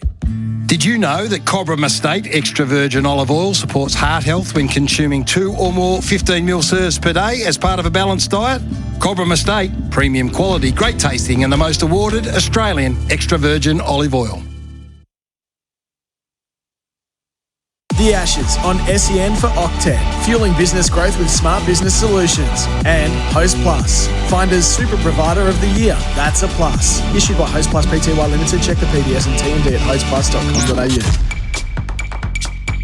If you're moving, packing or downsizing, make life easier with Wilson Storage. With clean, secure facilities across Melbourne and beyond, you'll find the perfect space at the right price. Enjoy no lock-in contracts, 7-day access and friendly, top-rated staff ready to help. The Box on the Run service has you covered. Order boxes and packing materials online for same-day delivery straight to your door. Right now, get a move on with 1 month free on every unit at every facility. For the best self-storage Melbourne has to offer, visit wilsonstorage.com.au. Everything grows better. Rethink what a spinner can do with the Nelson S7. The superb low-pressure flow control response of the Nelson Flow Control nozzle is unrivaled. The flow control sprinkler is ideal for areas with uneven water pressure, such as sloped or hilly landscapes, where traditional sprinklers may result in over or underwatering. The S7 Quick Connect system allows for rapid unplugging of the sprinkler while under pressure. Visit nutrientwaterstore.com.au. With Nutrient Water. The Workside Portaloo. Okay. What better place to head to bizcover.com.au and check out all the ways you could be saving money on your business insurance. Electrician. Like your public liability. Because only BizCover lets you compare, save, and get instant cover online, on the go, in minutes. I can save $400. Oh, woohoo! You all right, Brad? Check how much a tradie like you could save on your business insurance. For on-the-go cover, Go BizCover. There's more for you at Victoria Police. The freedom to go on more holidays with a job that gives you 9 weeks annual leave. More connection with your community, where you'll make a difference every day. The chance to meet more people, where workmates become your best mates. More opportunity for change with hundreds of career choices. You can have all of this and more with a career at Victoria Police. Search Police Careers. Authorised by the Victorian Government, Melbourne. This Christmas, Trojan is the ultimate stocking stuffer. Just like a consistent fast bowler, Trojan hits the right areas with practical and affordable gifts that DIY legends will use time and time again. How's that? And Trojan has a wide range of options available for under $20. So there's a Trojan gift for every DIYer and every budget. No ideas, no excuses. This year, hit a 6 with Trojan under the tree. Trojan, tools built tough. Available in-store or online at Bunnings Warehouse. Strong foundations need expert guidance. And with over 30 years of experience, Oldham Construction Lawyers are your trusted specialists in construction and property law. They provide tailored legal solutions to keep projects moving along with a personalised service and a proven track record that stands tall within the construction industry. If you're navigating a building dispute, Oldham Construction Lawyers offer expert guidance. Whether it's in VCAT, the courts, or you're dealing with the Building and Plumbing Commission, they'll support you every step of the way. Visit oclawyers.com.au. SEN's Test cricket coverage of the Ashes is powered by Octet Finance. Discover how Octet's innovative supply chain payments platform helps power your business transactions locally and overseas. The Ashes, right here on SEN and the SEN app, thanks to Octet. Real people, real products, real fun. No matter who you are, Sexyland has something real sexy for everyone. With Australia's biggest range of sexy costumes, lingerie, couples toys and fun gifts and games for adults. Sexyland. 11 stores in Melbourne and Geelong, open till midnight 7 days a week. Or shop online for 2-hour delivery.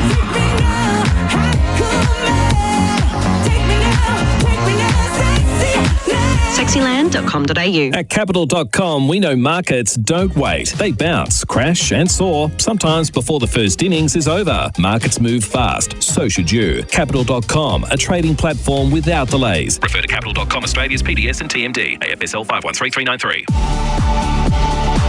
For Octet, fueling business growth with smart business solutions. And Host Plus, Finder's Super Provider of the Year. That's a plus. Issued by Host Plus Pty Limited. Check the PDS and TMD at hostplus.com.au. The Ashes on SEN Test Cricket. For that competition. Full into the pads and tipped away by Pope, who took the opportunity that was offered. And he finds the boundary. Drives conventionally and Boland missed it. He threw a boot at it in the follow through and it's so well timed that it beats the long off to the boundary. Delivering to Pope here. Green and driven straight and well. Beautiful shot, Ollie Pope. He'll go to the 40s with a boundary. Green away from us towards him. Full of flick. Shout for Liverpool. Got him on the boot. Up goes the finger of Nitin Menon. And just when Australia needed something, it's the all-rounder, the local boy Cameron Green. The lunch break for Robot Building Supplies. Robots got it and deliver. robotbuildingsupplies.com.au. This interruption is proudly brought to you by Macca's New Grinch Meal. A terrific first couple of hours of this Ashes series. It is the lunch break for Robot Building Supplies, helping you get the right products for the job at a better price. And Macca's loving the cricket. England won the toss, selected to bat. 4 for 105. Brooks 28. Stokes is 4. Crawley, Duckett, Root and Pope, the 4 men dismissed. Simon Katich is alongside me. Is Kat, after all the build-up, she was a pretty good start. Oh, it was superb. And I think right from the word go, that very first over, as we've seen from Mitchell Starc so many times in his Test career, struck early, gets Zach Crawley out, big wicket, because those two, Duckett and Crawley, are dangerous at the top the way they play, but they give you opportunities. And then it looked like England were wrestling sort of momentum back their way, particularly the way Duckett was treating Scotty Boland, and then the way that Pope came out and looked busy and looked sharp. And it felt like England were starting to get on top in the Test. And then he struck again, gets Duckett LBW. And then after that, wow, getting the way... Well, it was the way that he got Joe Root out. It was the build-up. It was perfectly planned. Kept going wide of the stumps, hoping that Joe Root might fish at one outside off stump. And then as soon as he attacked the stumps, he gets the nick because Joe Root wasn't quite ready for it, didn't quite line the ball up right with his footwork, and he nicked it.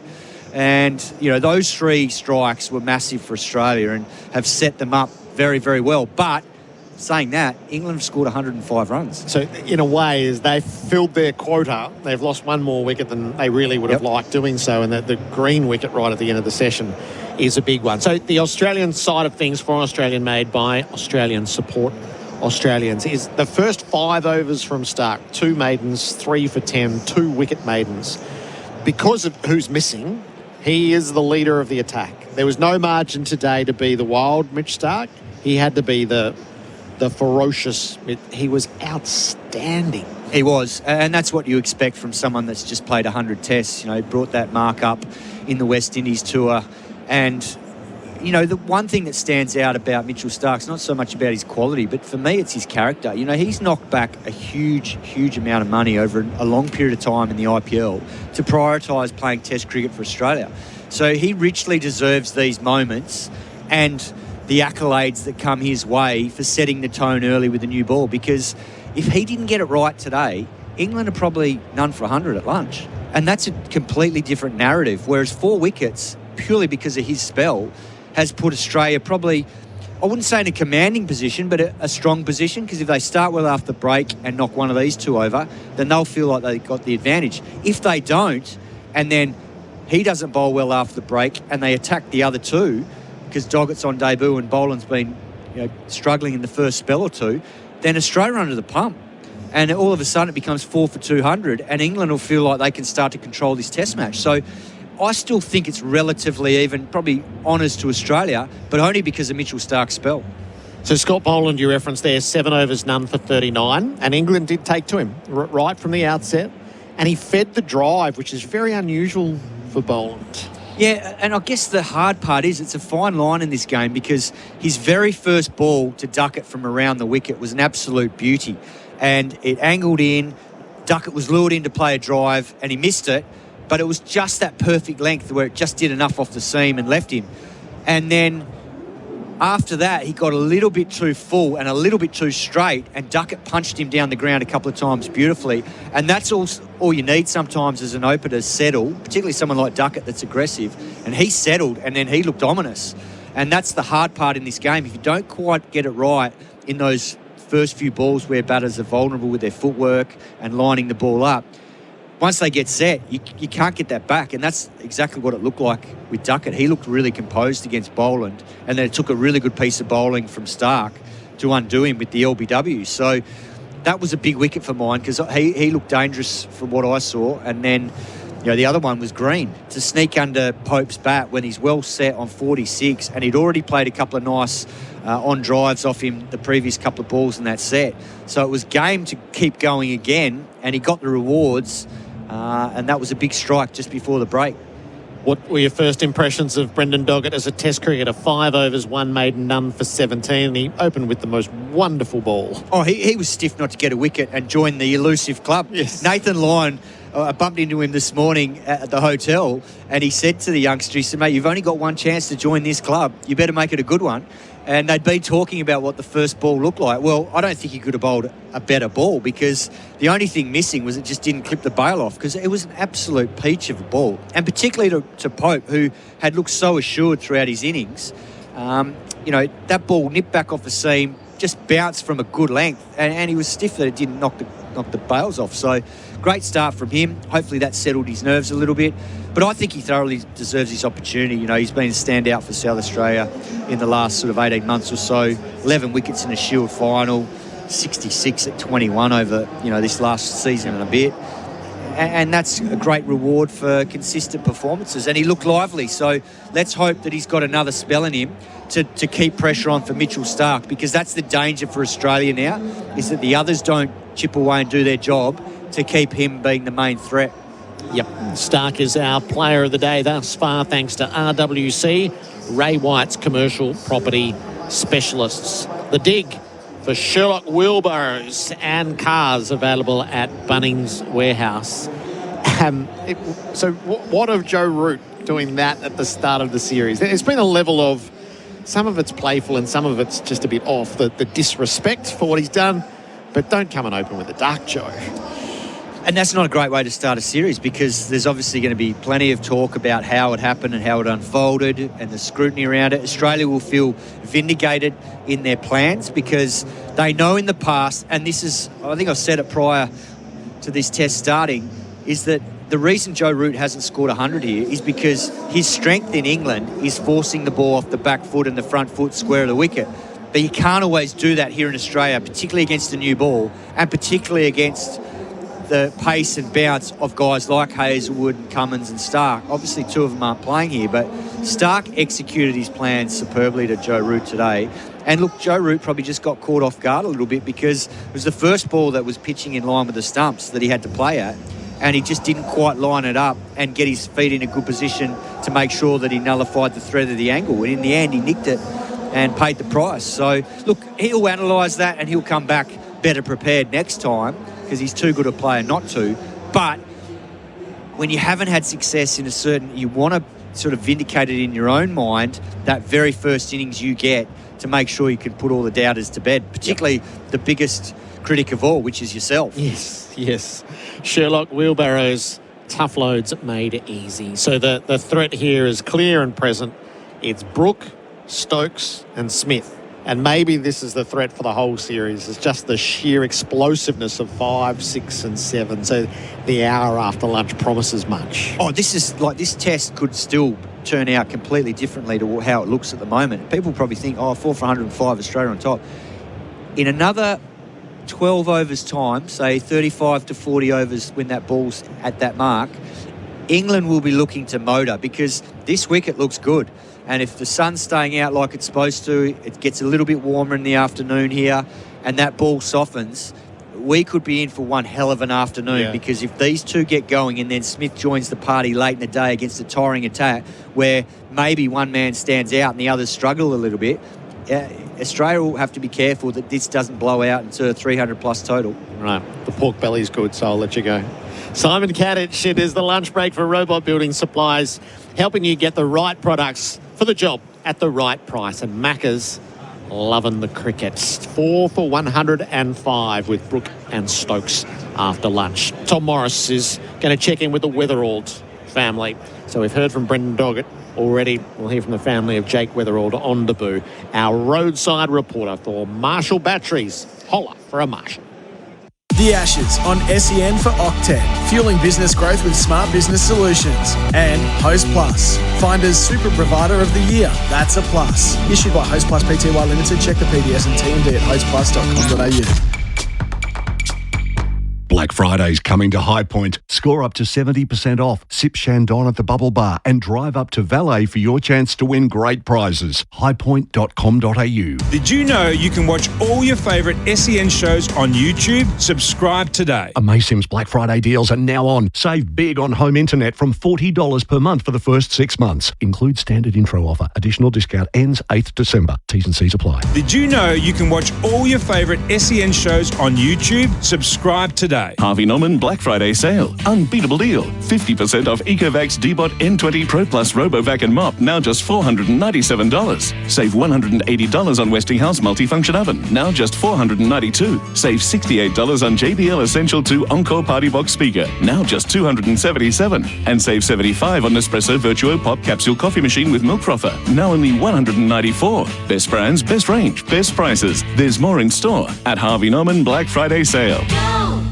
Everything grows better. With the next generation X2 controller from Hunter Industries, you don't have to choose between Wi-Fi and dial-based management. X2 lets you keep your traditional programming style or upgrade to optional industry-leading Hydra-Wise Wi-Fi control for a seamless remote management experience. The revolutionary and cost-effective X2 opens an exciting new chapter in the feature of irrigation management. Visit nutrientwaterstore.com.au. With Nutrient Water.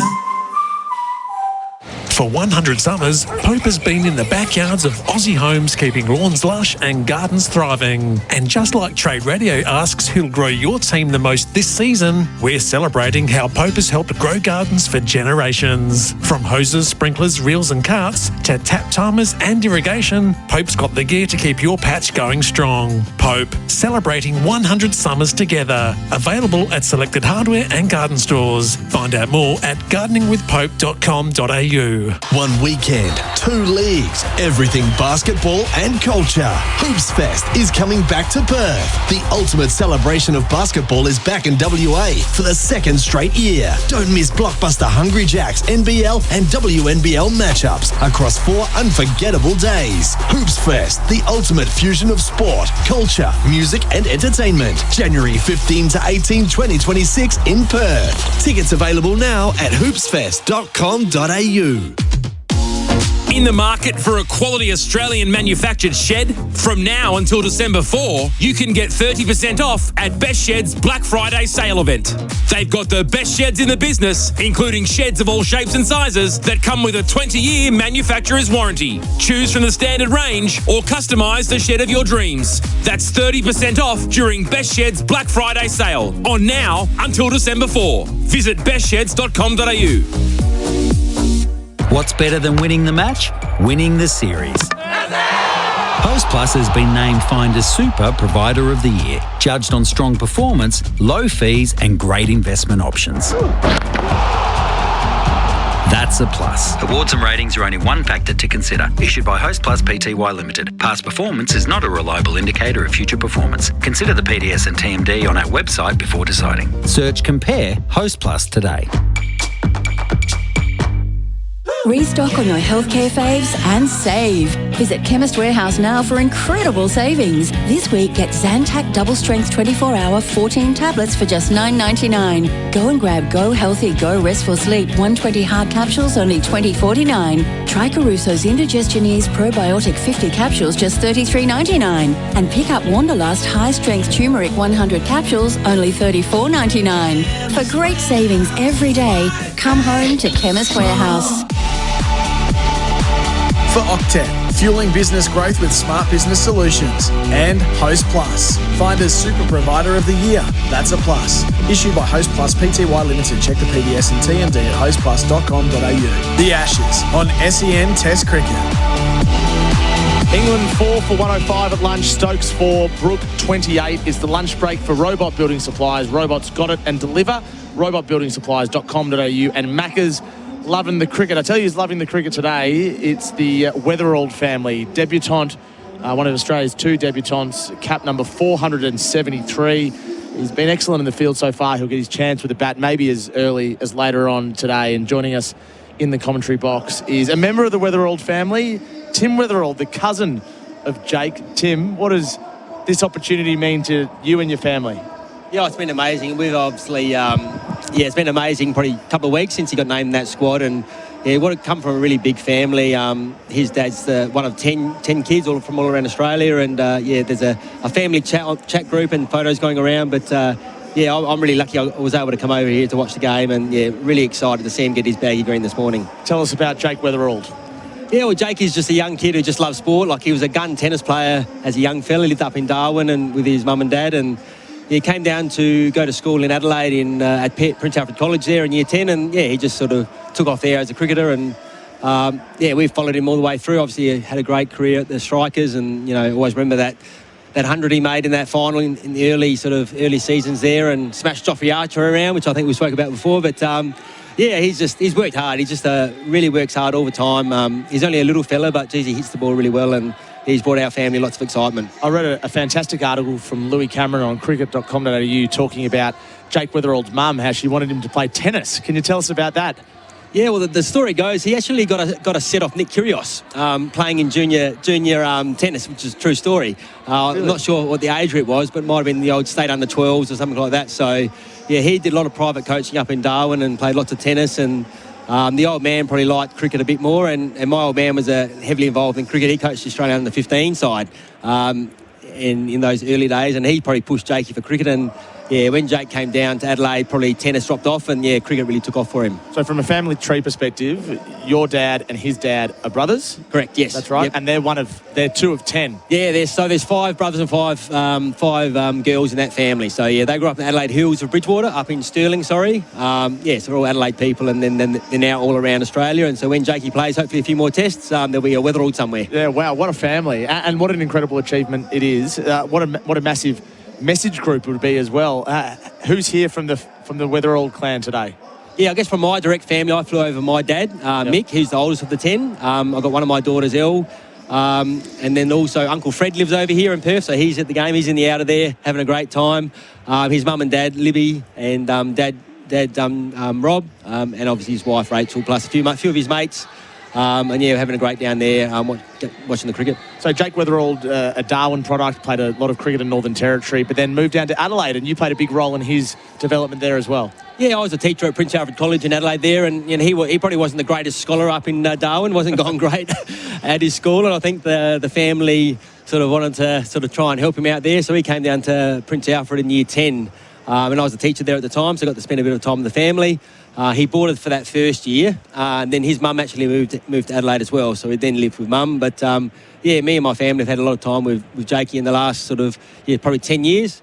And then I actually moved up to Darwin for a little period, sort of about 4 or 5 years, when he was sort of in between. Cricket probably got sort of let go from the Sackers in a little bit there, and he came up to Darwin and played some really good cricket. I think he made 1,000 runs in 8 games or something, playing for Tracy Village up there. And we got to spend a bit of time with him then, and been really lucky to be a part of his life over the last 10 years, and it's been great. We're talking to Tim Wetherald, the cousin of Jake Wetherald, and also a Sandful star in your own right, Magarey Medal 2002. We'll get to that in a few moments' time. Was it always an ambition of Jake to play Test cricket?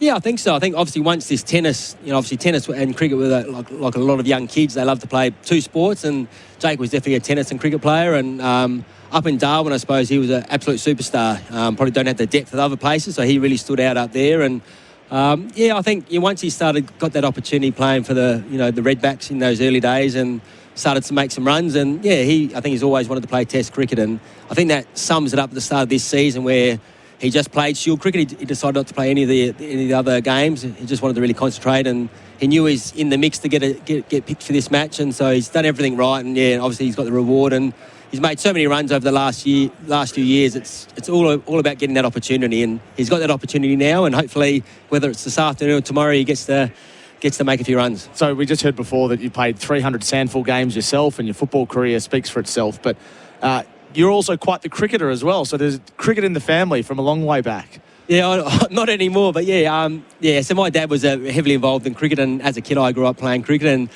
lucky enough to play with the great Simon Goodwin. He was the opening bowler, played in the state junior sides with him, and Nathan Bassett, obviously a footballer as well. He was the opening batter, but I got to play 4 or 5 years of state juniors with those two guys, and they obviously went on to amazing AFL careers, and Simon's still heavily involved now in the footy, and but no, I was always a cricketer. I think I was playing A-grade cricket and sort of second 11 cricket and league football at the same time, and wow. I think a lot of kids during those ages, you sort of have to make a choice at some stage, and in those days there was probably 40 or 50 people on an AFL list, and I sort of thought that opportunities in footy were better, and to make it in cricket you really need to be the best 12 in your state, and the numbers game back then was footy, and I had a great local footy league career, I suppose, and but no regrets. I love my cricket though. So Jake's one of the best 11 players in the country at the moment. Yes. Can you take us behind the curtain? What do you like as a competitor, as a person, as a family man? I'm sure Australia would love to get to know him, but what can you tell us about him? Yeah, he's a very, very quiet lad. Like he definitely keeps to himself. He loves his own time, loves sitting at home with his dogs. He's got two beautiful dogs. My older daughter's actually at home. They're looking after them at the moment, so they're house sitting for Rachel and Jake. But he's a quiet man. Family is really important to Jake. Like his whole extended family always gives up time and makes time for all of us. But he loves to play the guitar by himself at home, and he's tried guitar, he's tried piano, I think he's tried everything, but he does love that own time. But he's obviously travelled a bit playing in England in those lower grades, and he's now made the effort to go down to Tasmania and obviously give himself another chance to play cricket, and he's living down there. His wife's back in Adelaide working there, and he's just a really nice fella. Like he's just works super hard. Listen to lots of podcasts like a lot of us do, and just interesting. I learned more about him just listening about it too, what he's got up to. But just a great fella. And what will your emotions be like when he walks out to bat potentially as soon as this afternoon? Yeah, I even just must have been 2 days ago when I told my wife that we sort of heard a whisper he might get a game, and there was tears in even her eyes, and she hates cricket, from my wife would probably say. She's not a real cricketer, but I think it's just going to be really special. I think there could be a tear in the eye. I think for most of us, I think just see him out there, just getting his baggy green this morning, see him down there warming up like he's always the first one out there, and it's just it's really special to see him get that baggy green from Warner this morning, and that sums him up. He's always working hard, wants to be the best. Number 66 as well? I don't know where number 66. I like to say my footy number was number 6, so I like to say he's following me, but that would not be true. But I don't know where my daughter thinks it should have been 67, as you imagine all these youngies, but 67, of course. 67, yeah. But no, I don't know where the 66 came from. But it's just really exciting just to see him get bat. I think it's been great that he didn't have to open the batting straight up this morning. I think all that emotion of getting the baggy green and knowing the family were there, and I know he's had a pretty stressful last couple of days, and his poor wife's trying to get tickets for all of us. But I think it's been perfect now. He's sort of got the feel for a while and settled in, and I'm sure when he comes to bat, it's going to be exciting. He'll score some runs, and he'll make it exciting for the crowd. And he'll score it quickly as well, which is what he generally Definitely, does. I think that's why one of the reasons he got a game. Tim, really appreciate your time. We're all behind him. I'm sure you're behind him as well, given that you're part of a very large Weatherall clan, and a few of you here today. Thanks for joining us on SEN Cricket. No, thanks very much for the invite. Thank you. Tim Weatherall, the cousin of Jake Weatherall, who's out there taking catches. The first ball, the second session isn't far away. Ream is steady, hot and strong, but you can take the heat out of summer in a corporate box at the Ashes. Hurry. Register now for your chance to win at iCanWin.com.au. This has been the lunch break for Robot Building Supplies and Macca's. The second session is just a few moments away. The Ashes on SEN for Octet, fueling business growth with smart business solutions. And Host Plus, Finder's Super Provider of the Year. That's a plus. Issued by Host Plus Pty Limited. Check the PDS and TMD at hostplus.com.au. We've got a broken down truck in the Monash Freeway inbound at Yarra Boulevard in the left-hand lane, and a crash on the Ring Road as you're heading Greensborough bound at Airport Drive in the right-hand lane. Delays back past Calder. Score more at Liquorland. Get 10 times Flybuys points on selected summer faves, like a pack of 10 375ml cans of Summersby apple cider. Offer ends Tuesday. T's and C's apply. Choose to drink wise. And SEN continues as your home of sport this summer with every ball of the summer of cricket live. Running out of those well-being faves? Then run to Chemist Warehouse and save. Grab Colgate Toothpaste Sensitive Pro Relief Multi-Protection or Whitening, 110 gram, $5.49 each. Try Travacalm Travel Band, just $13.59. Pick up Telfast 180 milligram 100 tablets exclusive size, $36.99. And Nicotinell Chewing Gum 4 milligram Fruit 384 exclusive size, just $46.99. Chemist Warehouse. Great savings every day. Another wicket down, and no one wants to be caught out on a duck. Same goes for your four-wheel drive. Don't settle for second best. With Razorback 4x4 seat covers, you'll get perfect protection, comfort and style. They're tailor-made to fit like a glove and easy to clean after making a bit of a mess. Thousands of Aussies have already given them 5 stars, and unlike some covers, there's no ducks here. Protect your pride and joy. Check out razorback4x4.com.au today. Hiya. Hello. The taxi ride between client meetings. The perfect opportunity to go to bizcover.com.au to switch and save on your business insurance. Real estate agent. Like your professional indemnity. Because only BizCover lets you compare, save, and get instant cover online, on the go, in minutes. I can save $500. What's that? I can save $500. Okay. Check how much a professional like you could save on your business insurance. For on-the-go cover, go BizCover. Strong foundations need expert guidance. And with over 30 years of experience, Oldham Construction Lawyers are your trusted specialists in construction and property law. They provide tailored legal solutions to keep projects moving along with a personalised service and a proven track record that stands tall within the construction industry. If you're navigating a building dispute, Oldham Construction Lawyers offer expert guidance. Whether it's in VCAT, the courts, or you're dealing with the Building and Plumbing Commission, they'll support you every step of the way. Visit oclawyers.com.au. Take control with Sylvan Pro Grade sprayers. Tough, reliable and made for serious spraying. Viton seals, reinforced hoses, multiple nozzles, plus a 5-year warranty for peace of mind. Sylvan Pro Grade sprayers. Built for the job by Sylvan, the spraying specialists. Available at Bunnings Warehouse. There's more for you at Victoria Police. The freedom to go on more holidays with a job that gives you 9 weeks annual leave. More connection with your community, where you'll make a difference every day. The chance to meet more people, where workmates become your best mates. More opportunity for change with hundreds of career choices.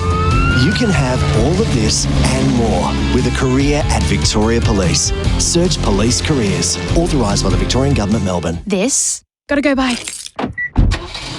It's the sound of someone realising they deserve a little McCafe treat. I deserve it! Specifically, the Iced Latte Deluxe from McCafe. Ba-da-ba-ba-ba. Available at participating restaurants. Start investing better with CMC Invest. Access over 45,000 stocks and ETFs, all from one powerful investing app, plus get $0 brokerage on US shares. It's why CMC Invest is CanStar's Broker of the Year 15 years running. Download CMC Invest or visit cmcmarkets.com. Invest better with CMC Invest. FX spreads apply. All trading involves risk. Refer to T's and C's and FSG at cmcmarkets.com. For Octet, fueling business growth with smart business solutions. And Host Plus, find as Super Provider of the Year. That's a plus. Issued by Host Plus Pty Limited. Check the PDS and TMD at hostplus.com.au. The Ashes on SEN Test Cricket. The second session for Rogers Willex. Trusted Trailer Solutions.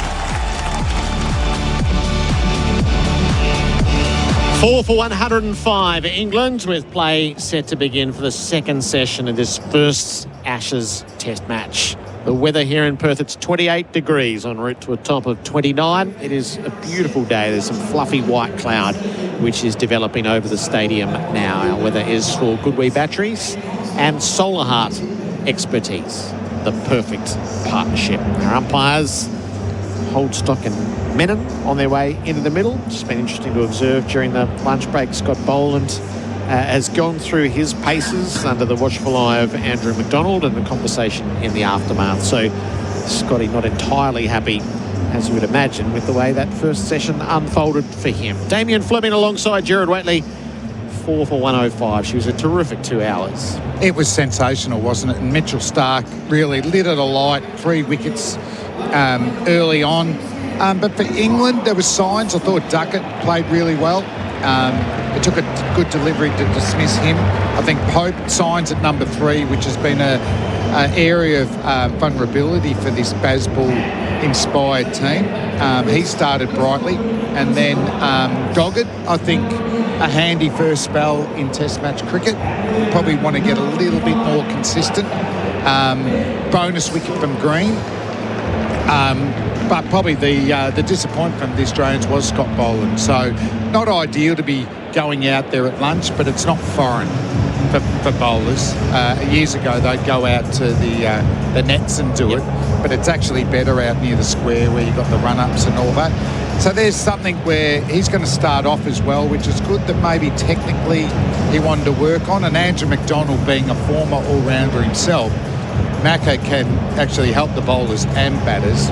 But there's also a tactical thing, and they said it beforehand. England are going to target Scott Boland, one bowler down, and then the other bowlers are going to be over-bowling. Yes, trying to knock him out of the Test match as a major force and maybe dent his prospects for the series as well.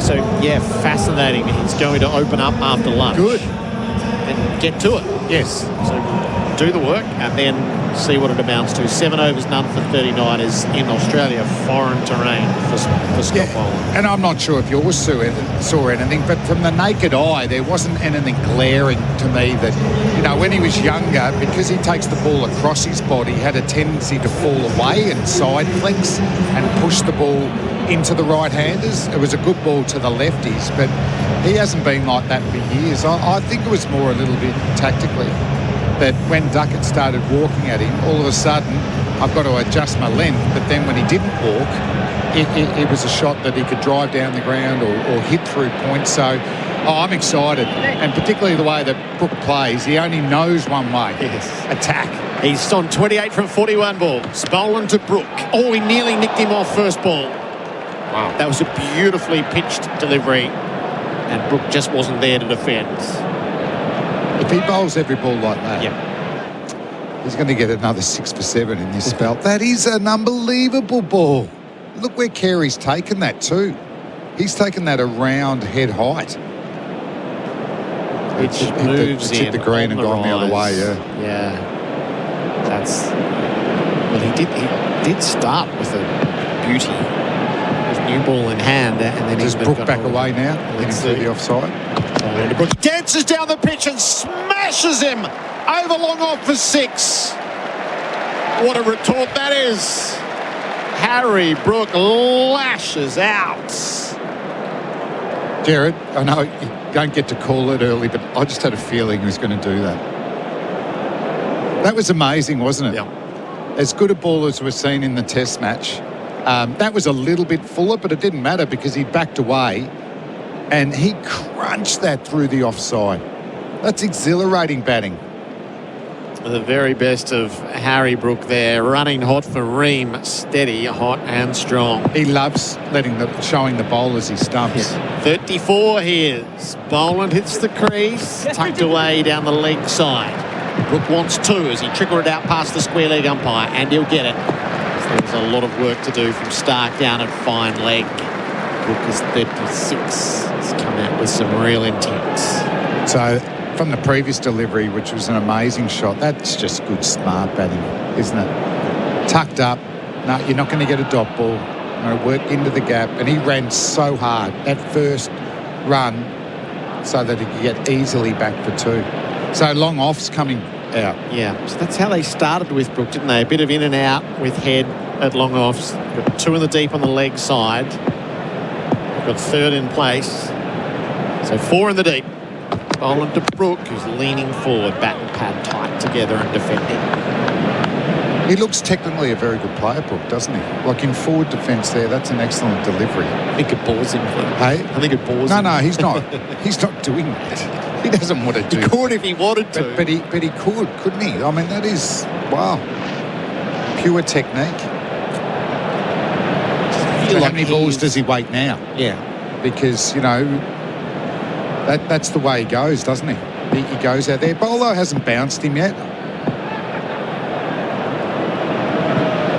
Boland pitches up, defender to lead. And I think sometimes, Stuart, when you're struggling to own your stock ball, you get so obsessed by that, you forget about your varieties as well. Sometimes a really good bouncer can get you through the crease, and it just sets up the momentum for the next few deliveries. So, and we know Brooks pretty happy to take it on. I just don't think it wouldn't be a bad delivery. We certainly haven't over-bowled the bouncer, have we? I can only think of really one, maybe two in that first session. So then instead of them messing with your length, you're messing with their footwork. Nice ball of Boland's over. Brooks stands and defends the ball to points. Labuschagne around the field, so 8 from it. 4 for 113 on the Glencore scoreboard, advancing everyday life. He feels to me like the most exciting cricketer in the world, Harry Brook, the way that his Test career is set up so far. Not just for numbers, but more for manner. So he's averaging 57.5. He's got the 10 centuries. He's 26 and he's played 30 tests prior to today. And there have been sort of landmark moments. Yeah. And he feels like a batter who's going to love Australian conditions. I feel like everything we've seen from him around the world says he's a batter made for Australia. Out of all the English players, yeah, certainly. So because I think just the setup, he's got a very orthodox stance. And he can defend good balls. Not, as you said, he's not that interested in it. And he's different, and he's a brilliant white ball player, not surprising enough. He is like their Travis Head, but I don't think Travis Head's not as pretty on the eye as Harry Brook, from a batting technique-wise. The Ashes on SEN for Henley Holmes. Stark begins his fresh over. Stokes clips from his pads. He'll find the gap at mid-wicket. Get all of it, so he'll settle for 2. Good piece of fielding from Weatherall. Slide, grab, throw into Stark and just make Brook hurry. Stokes is 6. It's 4 for 115. Yeah, I'd like us to get outside off stump to Stokes. He looks in really good nick with his punch to mid-on and then a whip through the leg side.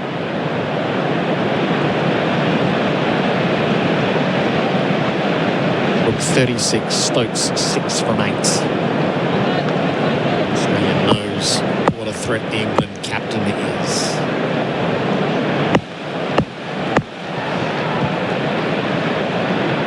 Stark over the wicket, bowls and Stokes leaves outside the off stump. So Stark 8 overs, 4 maidens, 3 for 24 on later lunch. A couple from the first ball. He made the point right from the first ball. He was in the 143.56. His pace was excellent in that first session. Yeah, I think his average pace, in the last 4 or 5 years would be around that, isn't it? At 35, there hasn't been any drop-off in ball speed, and he's probably added that wobble seam in the last 2 or 3 years. And significantly enough, this has been the least swing ever in Perth conditions, like since it's been recorded, WACA and Perth Stadium, which is backing up what we thought we were seeing. Stark to Stokes, who leaves. So even 4 years ago, if Stark wasn't having a swinging day because he wasn't the most accurate, that could be a 5 runs and over, Mitchell Stark, and then you're waiting for it to go reverse, and then all of a sudden he's a big threat. Yep. But I think that's what's happened is if the wobble ball's taken over his stock ball and he's very confident with it, and then the in-swinger is the surprise delivery, I think it's helped his accuracy. On a day without swing, I can think of 3 overs and out of the attack. Oh, that's what they used to do. Swinging then out, Cummins, and then we'll figure it out after that's that. What but there was no wiggle room today, and that's what has been so impressive. Yeah. He knew he had to be at the front of the attack. He had to threaten. He's bowled superbly. Stokes is leaving him. It's a tight line at the off stump. And that's what we need to talk about as well, is Josh Hazlewood in the lead-up when we're doing our predictions. Josh has only played 1 summer of Test cricket in 5, like 1 completed one. Yep. So for him to break down, the signs have been there, whereas Stark has been very, very resilient. So for Josh Hazlewood, who he's bowling rhythm and his performances in white ball cricket were outstanding. And you're going, oh, beauty, he's back in here. But maybe his body's saying, I can't back up. I can't be a red ball cricketer. 3 slips in a gully in. Stark bowls to Stokes. He's bowling!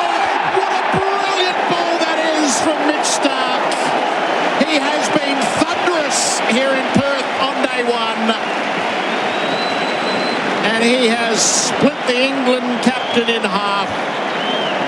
Splendid. 4 for 26, Mitch Stark. Stokes goes for 6. It's 5 for 115. He's done it again. Absolutely brilliant here for Mitch Stark. Stokes has been very good in defence. And what's happened is almost the first full delivery that was outside off stump seams in, big gap between bat and pad from Stokes, and it's knocked him over. Stumps flying. So we have been pumping up Mitchell Stark all over, and he delivers. In career best form for the last 3 or 4 years. It continues on, and it's much needed because the Australian attack bowling's battling. Doggett's on debut. Green got a handy wicket. Lyon hasn't been needed so far, but that's a beauty. And you just wonder, I don't know if it's set up that way, but he was bowling a lot of middle and leg to Stokes, Gerard. And then, funny enough, the first one that's on about a 4th or 5th stump line, it comes in beautifully and it smashes the off stump. He's running hot for Ream, Australia's favourite. That's steady, hot and strong. This is fast becoming one of his most significant test matches. It's test 101. He's seen a lot of action across Ashes cricket throughout the years. This is test 23 for what was asked of him. And he's done Stokes for shape, off the pitch and raw speed. Yes. This is one of the most significant days of his test career, and he's had glorious days. Yeah, but I mean, he stands up. The second test last year, Australia get thrashed here at Perth Stadium, Bumrah inspired, and he ends up in the next test match getting his 350th test wicket and his best figures ever. Jamie Smith, welcome to the middle. Mitch Stark in his sights. He clips him economically to mid-on, no run. Another successful over for Mitch Stark. 5 for 115 on the Glencore scoreboard, advancing everyday life. Got 2 crashes affecting the ring road at the moment. One, Greens bound at Airport Drive in the right-hand lane. Delays back past the Calder. On the other side of the road, Altona bound a crash before Pascoe Road, knocking out 2 right-hand lane. Delay back to the Hume Freeway. Enjoy 5 free services when you buy your new Honda SUV today, only until 30 November. Make the most of this limited time offer and visit your local Honda centre today. T's and C's apply. And SEN continues as your home of sport this summer with every ball of the summer of cricket live. SEN Test cricket for Octet. Smart Business Finance. England 5 for 115. Stark in his first over after lunch has struck. Brooke is 36. Smith's the new man in the middle. Scott Boland is working away. And he bowls to Brooke, who takes him off the pads out to deep square for a single. 5 for 116. Bharat will tell this story fully a little later on, but he does his net whispering. And 2 days ago, Stark bowled Weatherall in the nets with that very delivery, and Weatherall nodded and gave him the well bowled, and Stark said, that's the rehearsal for Ben Stokes. Wow, we just saw the build up there. The 2 previous balls outside off stump were at least 1.5 metres shorter. So I think he has pushed Stokes back for that inseaming delivery. Nolan to Smith, who advances immediately, leans on a ball to mid-wicket, doesn't find a run with Weatherall there. He likes to meet the bat all the way down. Smith, who's had an exhilarating start to his test career. Bazball liking him to the great Adam Gilchrist. Yeah.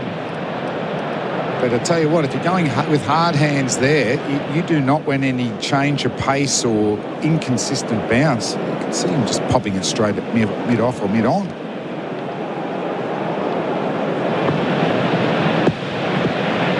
Jamie Smith.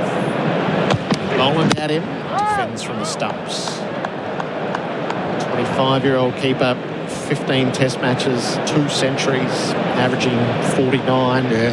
Highest score of 184 not out. He's played some crackers already as well, hasn't he? With Smith and Brook. Everything you want from the modern keeper. Exciting. And a bit. And young. This is in prospect. It is when you went through it, England have so much of what you need. They have established openers. They have the thrilling take the game on. They have the keeper who can score. They have the ball speed. But they're 5 for 117 on day one. Smith plays from the stumps. Not a whole lot of footwork in that. Keeps it out. And really thanks to one bowler. This hasn't been unrelenting pressure from both ends, which the Australians are known for. Stark's actually had to provide the pressure himself and the penetration with the ball. So it's been an unbelievable day for Mitchell Stark. But can Bolo, join the club, to knock over Smith early, and then you're into a tail. It's a tail that can bat okay. Atkinson's got a test 100. Boland to Smith. Plays the ball to points. No run. But then it gets a little bit ropey for him with Cass, and Mark Wood basically plays like a baseballer, doesn't he? He just sets up that way, and Archer has underachieved in Test cricket with the bat. So they're really 2 wickets away from finishing this innings, I think, in these conditions. Neese is on at the substitute at the moment. Lyon is the man off the fields. Smith just pushes Weatherald into the deep backward square. So free to go upstairs if Scott Boland chooses to do so. Bowls to Smith, who's played across the line, wrapped on the pads, not out. Oh, Boland was still appealing after the umpire had said no. He's got a good case to go with Smith here. Smith will surely get a review. Care is not sure. Okay. He's going. He's a gambler, Steve Smith. They burn in his pocket, the review. He sort of went to Carey and didn't get the answer he wanted, so he went back to Bolo again. In the background, Cam... TV umpire to director will have a player review for LBW. On-field decision is not out. I've checked the fit landing, and it's a fair delivery. Front and first, please. This is for Imar, Trusted Tradies Insurance. Call 13 Imar. Jamie Smith's fate hangs in the balance. Beautifully pitched delivery. Just roll back once again. B-roll, he's playing across the line. And it's got a little leg stump about it. I need to check that with RTS if there is any bat involved. I must admit, I thought it was fuller than that. Clear gap, satisfied, no bat involved. Ball tracking whenever it is ready, please. Pitching outside of impact in line and wickets missing. Nathan, you will be staying with your not out decision. Your screen signal now. So I think Carey knew. Carey knew, but Smith wanted it to be something else. Yeah, even Cam Green at Gully wasn't keen. But it just shows the desperation of the bowler as well. Scotty, knowing that they're not coming out that well. Get a wicket, your confidence lifts, there's a bit of a surge. Yep. Glencore scoreboard advancing everyday life. 2 reviews remain for each. 1 unsuccessful on each count so far. Ball of Boland's over. Jamie Smith runs the ball through the cordon and he'll find a boundary at third. 3 slips in a gully in place, so if you're going to do it, you got to do it well. He has 5 for 121. That boundary there for Azito brushless power tools. Do you into the over? Audio is more powerful than you think. For advertising with real power, start with commercial radio and audio, where brands are heard. Visit cra.au. Did you know you can watch all your favourite SEN shows on YouTube? Subscribe today. Earn triple Qantas points at Carpet Court. Purchase any carpet, hard flooring, window furnishings and rugs and earn triple Qantas points. End soon at Carpet Court. Did you know you can watch all your favourite SEN shows on YouTube? Subscribe today. SEN Test Cricket for Octet, Smart Business Finance. All eyes to Mitch Stark. 9 overs, 4 maidens, 4 for 26. As England fall to 5 for 121. Brooke is 37. Smith is 4. Stark is steaming in from the Langer stand to end. Bowls a bouncer too high. To elicit anything from Brooke in reply, our experts right throughout the summer for UV POE systems, professional grade security for complete home protection. Damien Fleming joined by Simon Katich. Kat, welcome back. Good afternoon, Gerard, Flem, and all our listeners. How good's Mitchell Stark been today? That was a cracker to Ben Stokes. Because we spoke about at lunch, Gerard, that partnership could have been dangerous in this session if they let it flourish. But Mitchell Stark, straight after a break, refreshed, big wicket. He's got Harry Brooke in his sides. Brooke is 37 from 49 balls. Stark to him, and Brooke glances him down to fine leg for 4. Boland can't make the ground to cut it off. Azito brushless power tools do you. Boundary 41 for Brooke. It's 5 for 125. Tell you what, if you get his 5th wicket this over, it'd be a very quick fifer. Yeah. Isn't it? Just after lunch on day 1. But yeah, just getting his line wrong then. And I reckon his next bouncer will be more on the money. The first ball, just blancmange down the leg side. It's a remarkable field, isn't it? A deep mid-off. He's got a man down it like a fly slip. For a guy that's got 4 for 30. Yeah. Hatch their plans for Brooke. Stark to him. Driven for 4. That got hit hard. Harry Brooke down the line of the offside. Outstanding. 45 for Brooke. And that was just such a simple swing of the bat. He just stands there almost baseball-like. Wasn't that bad a ball from Mitchell Stark, really. It wasn't a genuine half volley, but he's so upright. He's got power, and it was just a beautiful swing of the bat through the line of the ball. That was all class. And the thing that stands out to me about his game is it looks like he's got so much time. Yeah. And that's what all the great players do. They have that, and Harry Brooke's got it in spades. And he hasn't, I've seen some dynamic knocks, but he's actually 45 or 51. He's almost got himself up to a run at ball. Stark on the follow-up. Brooke had a swish down the leg side and a miss. And the other part of it, we talked about having that deep mid-off. Well, deep mid-off was not even in the game then. He's hit that gun barrel straight back down past, straight past the stumps on the offside. And mid-off, who's probably maybe 20 metres away from the line of the ball, he never looked like getting near it. Yeah, I just wonder how many overs Stark's got in this spell too. That could be in the English minds. Stark pounding in. Brooke danced down the pitch and it was wide of him, so he just let it go by. The byplay's fantastic. Stark's down there. What the hell? So that's the thing. You're running into bowl. You just want to, just nibble the ball away or whatever. But in the back of your mind, you're going to go, if he goes to leg, am I going to York leg stump? Yep. Am I going to bowl wide Yorker? Am I going to bowl a change of pace? So you've got to actually, as you're running in, you've got to be watching his feet. A lot to think through.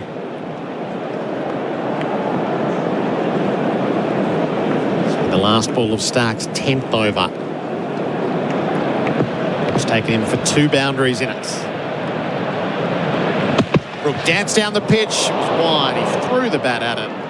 Carey did well to knock it down. That was hiking as it went through as a full toss. Interesting. 5 for 129. The Glencore scoreboard, advancing everyday life. IGA's 3-day sale is here. Deli pork leg roast, $23.99 per kilo. That's right, just $23.99 per kilo. You can't beat local. Did you know you can watch all your favourite SEN shows on YouTube? Subscribe today. At Capital.com, we know markets don't wait. They bounce, crash and soar, sometimes before the first innings is over. Markets move fast, so should you. Capital.com, a trading platform without delays. Refer to Capital.com Australia's PDS and TMD, AFSL 513393. The Ashes on SEN for 4.20, Australia's original fan foods. England 5 for 129. Scott Boland is bowling to Jamie Smith. Smith plays him straight back down the ground. Muscled it past the bowler and all the way to the boundary for 4. Not your conventional drive in the shape, but utterly effective for the next boundary for a Zito brushless power tools. Do you 5 for 133? That's an incredible stroke. This is deflating as a bowler, so maybe a little bit short. I don't think I've seen that shot so many times. It was like he was going to set up to pull it. Didn't like that it wasn't short enough, so it was like a flat drive straight down the ground. Scott Boland being challenged like never before. Smith defends the rising delivery. That was a remarkable cricket shot from Jamie Smith. You're right, Flem. He wanted to pull it. It wasn't short enough to pull, so he adjusted, and it was a clever out in the end because he just managed to get with almost a straight bat off the back foot through mid-on. So it was safe, and it's sheer power. Absolute power from Jamie Smith.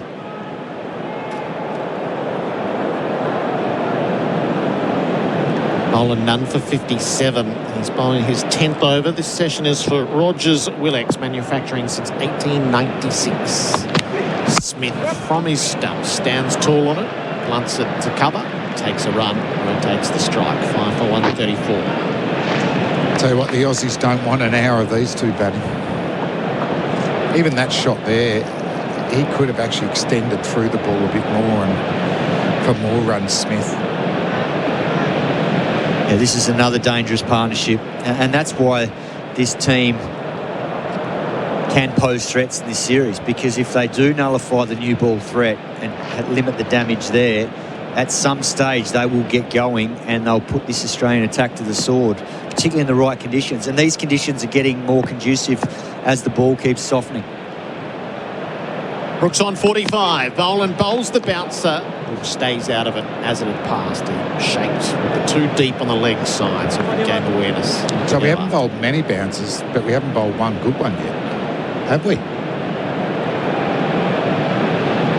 I still think a good bouncer is, you're in the game there. I mean, you still got to play a good shot. I think Brook will take it on.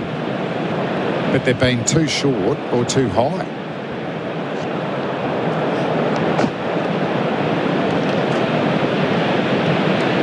With the 4 half-centuries against Australia in the Winter Ashes a couple of years ago, a score of 85. He's on 45, dancing down the pitch and slapping the ball through cover. It's to the deep boundary on the east side. It'll need every ounce of juice to get there. It pulls up. It pulls up half a metre away. The head rounds it as they come rushing back and take your run. Oh. Worrying signs here. Harry Brook is just treating Scott Boland with absolute contempt.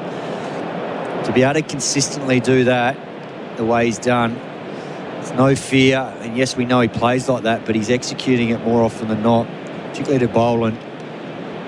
I think you need to, he's going a bit of T20. I think you mix it up with the ball with a bit of T20. We haven't seen a slower ball either. On the cusp of a milestone, Harry Brook defends well-pitched delivery from Boland. 5 for 138 at the end of the over on the Glencore scoreboard, advancing everyday life. Got 2 crashes affecting the ring road at the moment. One Greens bound at Airport Drive in the right-hand lane, delays back past the Calder. On the other side of the road, Altona bound a crash before Pascoe Road, knocking out 2 right-hand lane, delay back to the Hume Freeway. Enjoy 5 free services when you buy your new Honda SUV today, only until 30 November.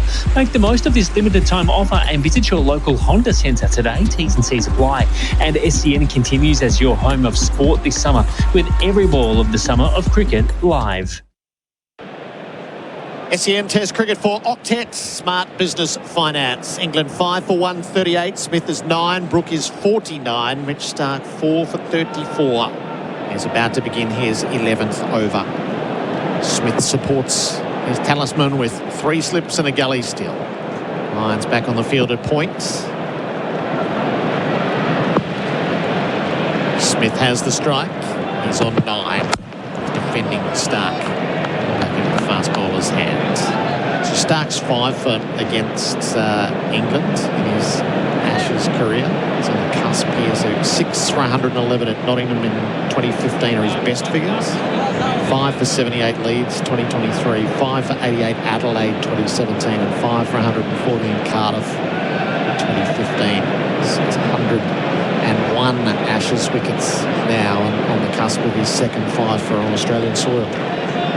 It's been sensational from Stark. A man's going at it backwards square now for the shorter ball. His first bouncer was halfway down the pitch, down the leg side. Can he get one right on the money? Stark aims up at Smith, pitches up, driven for 4. All the shape in that from Jamie Smith gives a little hint of what he's got in store. He's to 13, 5 for 142, with the boundaries coming for a Zito brushless power tools. Do you? There's been a lot of excellent straight drives. It suggests that the pitch is good. It's not stopping up. It's coming onto the bat. If you err a little bit forward, you can swing through on a pretty solid straight bat plane, and it's not nowhere near as quick as the whacker, but it's running pretty quickly when you hit it straight down the ground.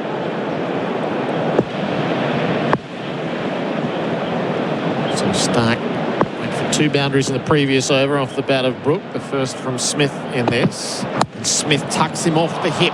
He's placed that so well. The timing was genius. They're at 2 deep on the leg side.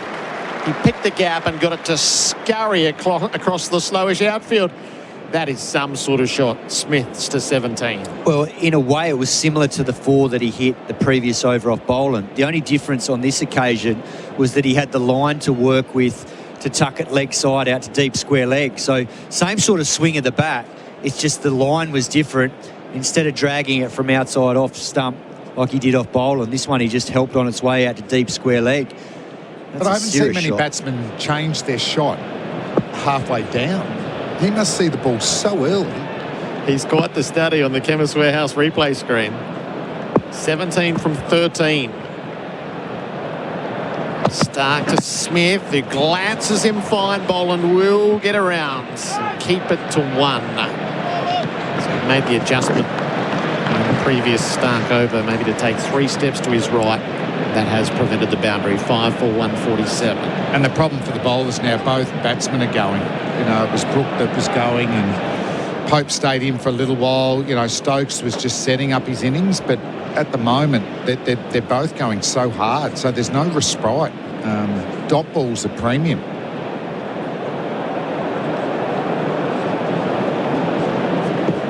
The head pushes to long off. Brooks on 49. Stark bowls to him, and Brook goes after the short ball, drags it down into the deep, and posts a half century at the start of this Ashes in Australia. All his skill and threat on display from the outset. Harry Brook raises his bat for the first time in what will surely not be the last as this summer unfolds. Yeah, it won't be a surprise if he has a big summer. That away record is imposing for a young man that's only 26 years of age. 11 tests away from home prior to this, and already over 1,500 runs. Average of 80 before this innings, but it's the strike rate. It was just under 96 before this innings, and he's just walked out there today under some pressure and delivered a very, very good 50. 10 centuries and now 14 half centuries. Smith flicks a ball fine down the leg side. Boland dives, takes a big divot and gives up the boundary. Oh, and he's a bit ginger in the aftermath. This turf is not for sliding, and Scott Boland is very slow to rise. It's a big divot, that. Yeah, 150 up at the end of the over. 5 for 152. Adam Collins will come in. It's all on the Glencore scoreboard, advancing everyday life. The Ashes on SEN Test Cricket. Nothing beats Black Friday at Harvey Norman. Catch all the action on a new LG TV and save over $1,200. And unlock the impossible in Point Cook. Secure your Henley House and Land package today. Ozito brushless power tools. Tested by Grit and built to work. When it comes to doing tough jobs, do it yourself. Ozito. Home and garden brushless power tools. Do you. Only at Bunnings Warehouse. SEN Test Cricket for Octet Small Business Finance. That was a big old tumble that Scott Boland took when sliding to attempt to stop the last ball of the previous over. Not quite spot him here, Kat. Did he nip off the ground between overs, Scott Boland, I wonder? No, just at the end of the over. At the end, after he slid, jumped off the ground. Yeah. Okay. He wasn't limping too much or whatever, but... So Brendan Doggett into the attack. What about this field, Kato? It is spread, to say the least. So Doggett's second spell in Test cricket. Starts at the Brook on an even 50. Bowls here, takes on the short ball. Out towards deep square leg. One of 1, 2, 3 men out on that side, in addition to a third man and a deep backward point and a deepish cover. Look, it's a dangerous period, this, because it's almost, in a way, Australia's saying we don't think we can get you out conventionally. We're going to have to go to maybe a short ball. I'm not sure that's Brendan Doggett's best mode for him, given he's on debut and it's to settle into Test cricket. He'll probably bowl a lot more conventionally now to Jamie Smith, but to Harry Brook, you've still got to back yourself to bowl your best ball to be able to knock him over properly. Otherwise, he could really get him going. So Jamie Smith's looking great. More conventional field.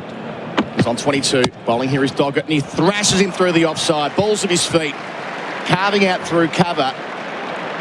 Big long boundary. A chance for Labuschagne to slide and stop, and he does. They return for a third. Still nice shot from Smith. Moves to 25. 5 for 156 England. Yeah, that was 4 on most grounds. It really pulls up, doesn't it, with about 30 metres to go on that side.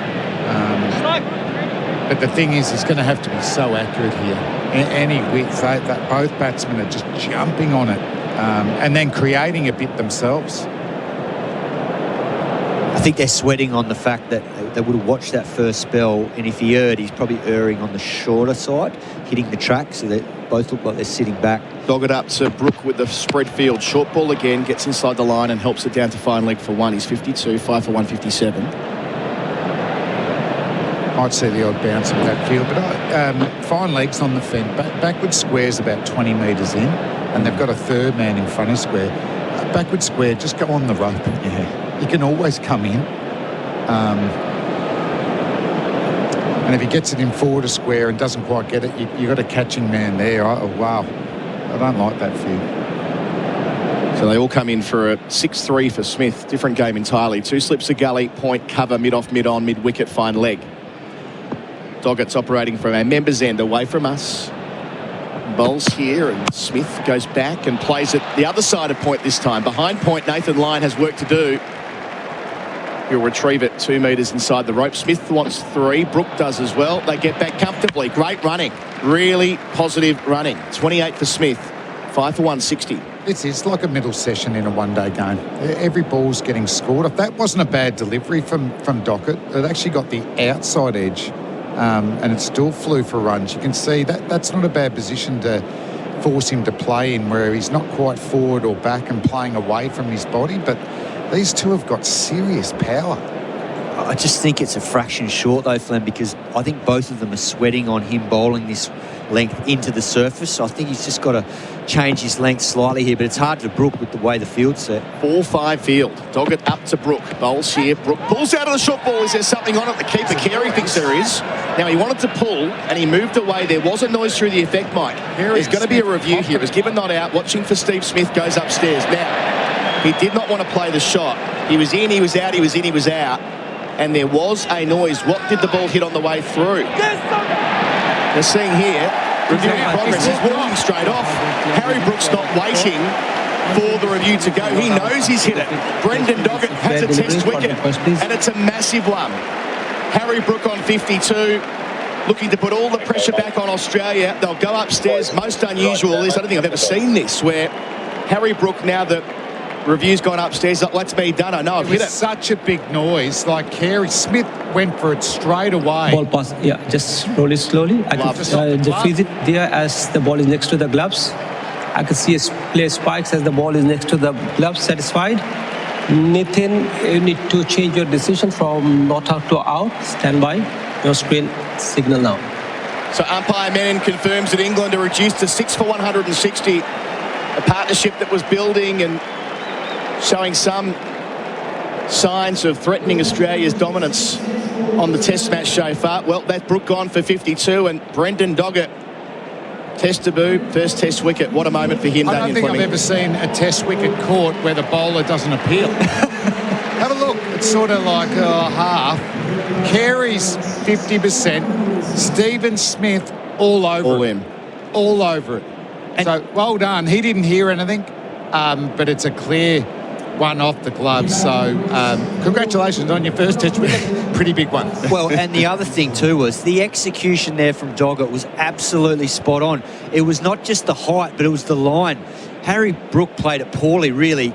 For that line, there's no reason to have his gloves up when he was trying to defend the ball or let it go through. So, in the end, he's paid the price for not dropping his gloves and just getting out of the way inside the line. But brilliant piece of bowling from Brendan Doggett, and a little bit of an anticlimax because of the fact that he hardly appealed. But Steve Smith, credit to Steve Smith, you're hearing the noise. Did you see Doggett? Doggett said, I didn't hear it. Yeah. He said the ball's deviated. We can see that on the Chemist Warehouse replay screen. And the acting captain, Steve Smith's got it bang on. And what a wicket that is. Brook 52 from 61. And Australia got them 6 down for 160 inside 30 overs. They're going rapidly at 5.5 and over, but 6 down's the problem. Gus Atkinson walks in, England's number 8. Of course, he has a Test 100, but radically different circumstances to this day one of an Ashes series, packed Perth Stadium. So Doggett to finish the over. Bowls at the new man Atkinson here. Short ball, pulls it. They keep the short pitch strategy in place for it. Gets a single off the mark to Travis Head at deep square leg. Successful over for Australia and Brendan Doggett. 6 for 161 on the Glencore scoreboard. Advancing every day live. Smith still there on 28. Atkinson on 1. Plumbers, want more time for the cricket, camping or a cheeky fish? Introducing Shark Bite Max, the next generation of plumbing fittings. Smarter, faster and stronger. Get in, get out with Shark Bite Max. Available now at leading hardware and plumbing suppliers. When using a knife in the workplace, safety is critical. Martel provides top quality knives, blades and accessories for safer ways to cut, giving you peace of mind knowing your workers are in safe hands. Martel Australia, the safer way to cut. Visit martelaustralia.com.au. SEN Test cricket for Octet Smart Business Finance. A wonderful reception for Brendan Doggett beneath our commentary position. Has himself a Test wicket. Change in commentary in the expert chair. Bharat Sundaresan in for UFPOE Systems, professional grade security for complete home protection. Stark has the ball. Sun beating down. Bowls to Atkinson on 1. Edging and taken a second slip. Steve Smith over to his left. Mitchell Stark has bowled superbly today. A 5-wicket bag already. 5 of the 7 to fall. 7 for 161. This has been a tremendous performance by the attack leader. Atkinson out, second ball for 1, Bharat Sundaresan. Well, he's unstoppable today, Mitchell Stark. It was all about him. No Cummins, no Hazelwood. And he's destroyed this English batting lineup on the opening day of this highly anticipated Ashes series. Once again, it's the angle. Atkinson just poked at it. And a sharp catch from Steve Smith. And Mitchell Stark has done it again. What a year he's having. What a last couple of years he's had, really. I'll tell you what, this is one of the finest performances in his long and storied Test career. Picked up his 400th Test wicket in his previous start. He's got 5 for 48 here. He's taken wickets across 3 separate spells. Mitchell Stark, tremendous cricket. In that channel to the new man Atkinson, who comes and goes, and they're in real strife now, the Baz ballers. Walking in at number 9 is Bryden Cusk. Very useful number 9 for England in terms of what he's achieved at the level below playing for Durham. Got a Test 50 at Lords earlier this year. However, as I said for Atkinson a couple of moments ago, different gravy when you're facing Mitch Stark in an Ashes Test, Baz. Very, very different to batting against the West Indian attack on home soil. Especially when he's charged up like this. He's been in outstanding rhythm the last few days. You saw that in that Shield game he played as well. So Stark could go real big here. Into Cast, 3 slips and a gully from the Langer end. Bowls here. Cast first ball outside part of the bat past Green at gully. it'll run away 4-4. So that's what he wants. But Cass gets a boundary straight away. Our boundaries for Rosito, that's 7 for 165. Yeah, not too dissimilar to the Atkinson dismissal. This one was slightly wider. And the ball went to ground as well. So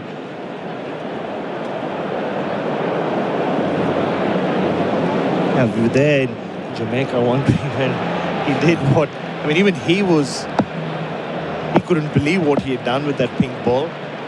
That pink Dukes has got a whole different life to it, doesn't it? So Stark to Cass, boundary first ball, catches all remain, delivers here, Cass goes back and defends. Australia have also been good behind the wicket.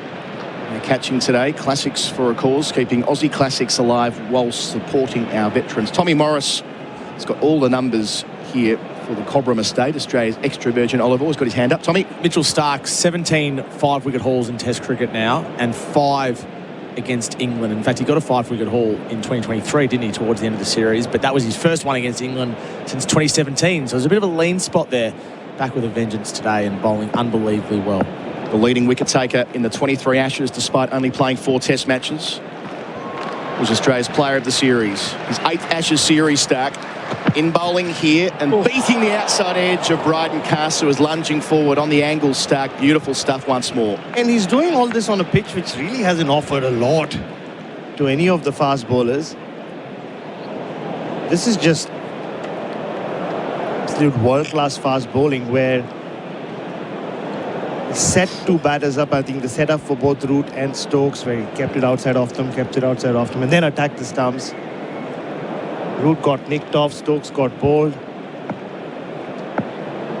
It's a sight to behold, that's for sure. Seeing that back on the Chemist Warehouse replay screen, that was gorgeous bowling, angling, hitting the seam. It's all happening for Stark. In again to the new man, Cass. Delivers here, Cass goes back and rides the bounce out to gully, no single. You think back to the 2019 Ashes in England, it almost felt like his Test career was at crossroads. Adam, he didn't play most of those Test matches. There was all this talk about economy rate, and he needs to be. That was when Justin Langer was in charge. And then it almost felt like that summer, 1920, it was a different Mitchell Stark. He just went back to just being a strike bowler. Yeah, he played just 1 Test, didn't he, at Old Trafford in 2019. Now expressing himself, getting the ball moving around at pace. He'll finish here to Cass. Up and bowls, and Cass plays out through backward point. There's a 3rd man in position. That's Nathan Lyon. He'll take his arm on, adding 2. So ending the over where Gus Atkinson fell. Stark has 5 for 54. England is 7 for 167. Down the other end is Smith on 28. And that's all on the Glencore scoreboard, advancing everyday life. Snooze Black Friday starts now. Up to 60% off selected mattresses and up to 40% off selected bed frames. On now. It's amazing what a little snooze can do. Did you know you can watch all your favourite SEN shows on YouTube? Subscribe today. Now is the time to build with Mimosa Homes. Enjoy discounted upgrades, a 50-year structural warranty, and explore over 55 display homes across Melbourne and Geelong. Build with confidence. Build with Mimosa Homes. Visit mimosahomes.com.au today. SEN Test cricket for Octet Small Business Finance. Tom Morris got his hand up again. He's been a busy boy. What's going on? Mitchell Stark, in his last 19.1 overs in Test cricket, which obviously includes the 2nd Test in the West Indies, has 11 for 64. Silly stuff. For the Cobram Estate Australian extra virgin olive oil. Here's Green bowling from our end, and taking on the short ball predictably is Jamie Smith. It'll go down to fine leg for 1 or deep backward square. Now Baz, for Smith, when Doggett was bowling, they had the... Oh, my apologies, it remains Brendan Doggett. I thought Cameron Green was coming on for a moment there. Ignore me. They had the 6-3 for Smith with 2 slips and a gully. Now that Brooks gone, they've applied a similar field with 3 men back on the leg side, all looking to catch the short ball. Yeah, because that's... If not that, Jimmy Smith needs a license to start playing all his shots. But now with England down to Cass and just Archer and Wood to come, you know he's going to start throwing the kitchen sink at everything. Fly slip, Doggett bowling at Cass here. Short ball, accurate short ball. He ducked his head, but he winced because he knew there was half a chance it was going to crash into the side of his helmet. And Brendan Doggett does get a lot of batters into trouble with his short ball. Once again, the skiddy nature with which he bowls. you can see, took his eyes away from the ball. Cast did. That's his quickest ball of the day, I reckon. 140 kilometres an hour with the Doggett bouncer. More confidence as well. He looked a little nervous at times in that first spell. A couple of half volleys, but that wicket, and such a huge wicket as well of Harry Brook. And now, how's the field? A tweak in the field. There's no one in front of square beyond Gully on the offside. Short ball hits him. As foreshadowed in the previous ball, it looked like that was a threat of happening to Bryden Cass. They'll need to check him out. He looks fine. He's a big boy, Cass. But they'll need to go and check him out and make sure all is well, because he's ducked into the bump up, which he nearly did the previous ball. Doggett is smothering them here. Once again, these short balls just come at you so quickly. There's no time to react. And if you don't have the right technique to play it, like Cass definitely does not. If you take your eyes off it, felt like a slap right across his cheek. It didn't sound very good. You're right, he is strong. He looks like a professional wrestler to me, Bryden Cass, just the way he is with all his tattoos and the gold chains. So while the medical staff go and check out Bryden Cass, I'm sure he'll be fine. Or just a quick recap on the session so far. So England resumed 4 for 105, and since then they've lost 3 wickets for 53 runs in just 51 minutes. That included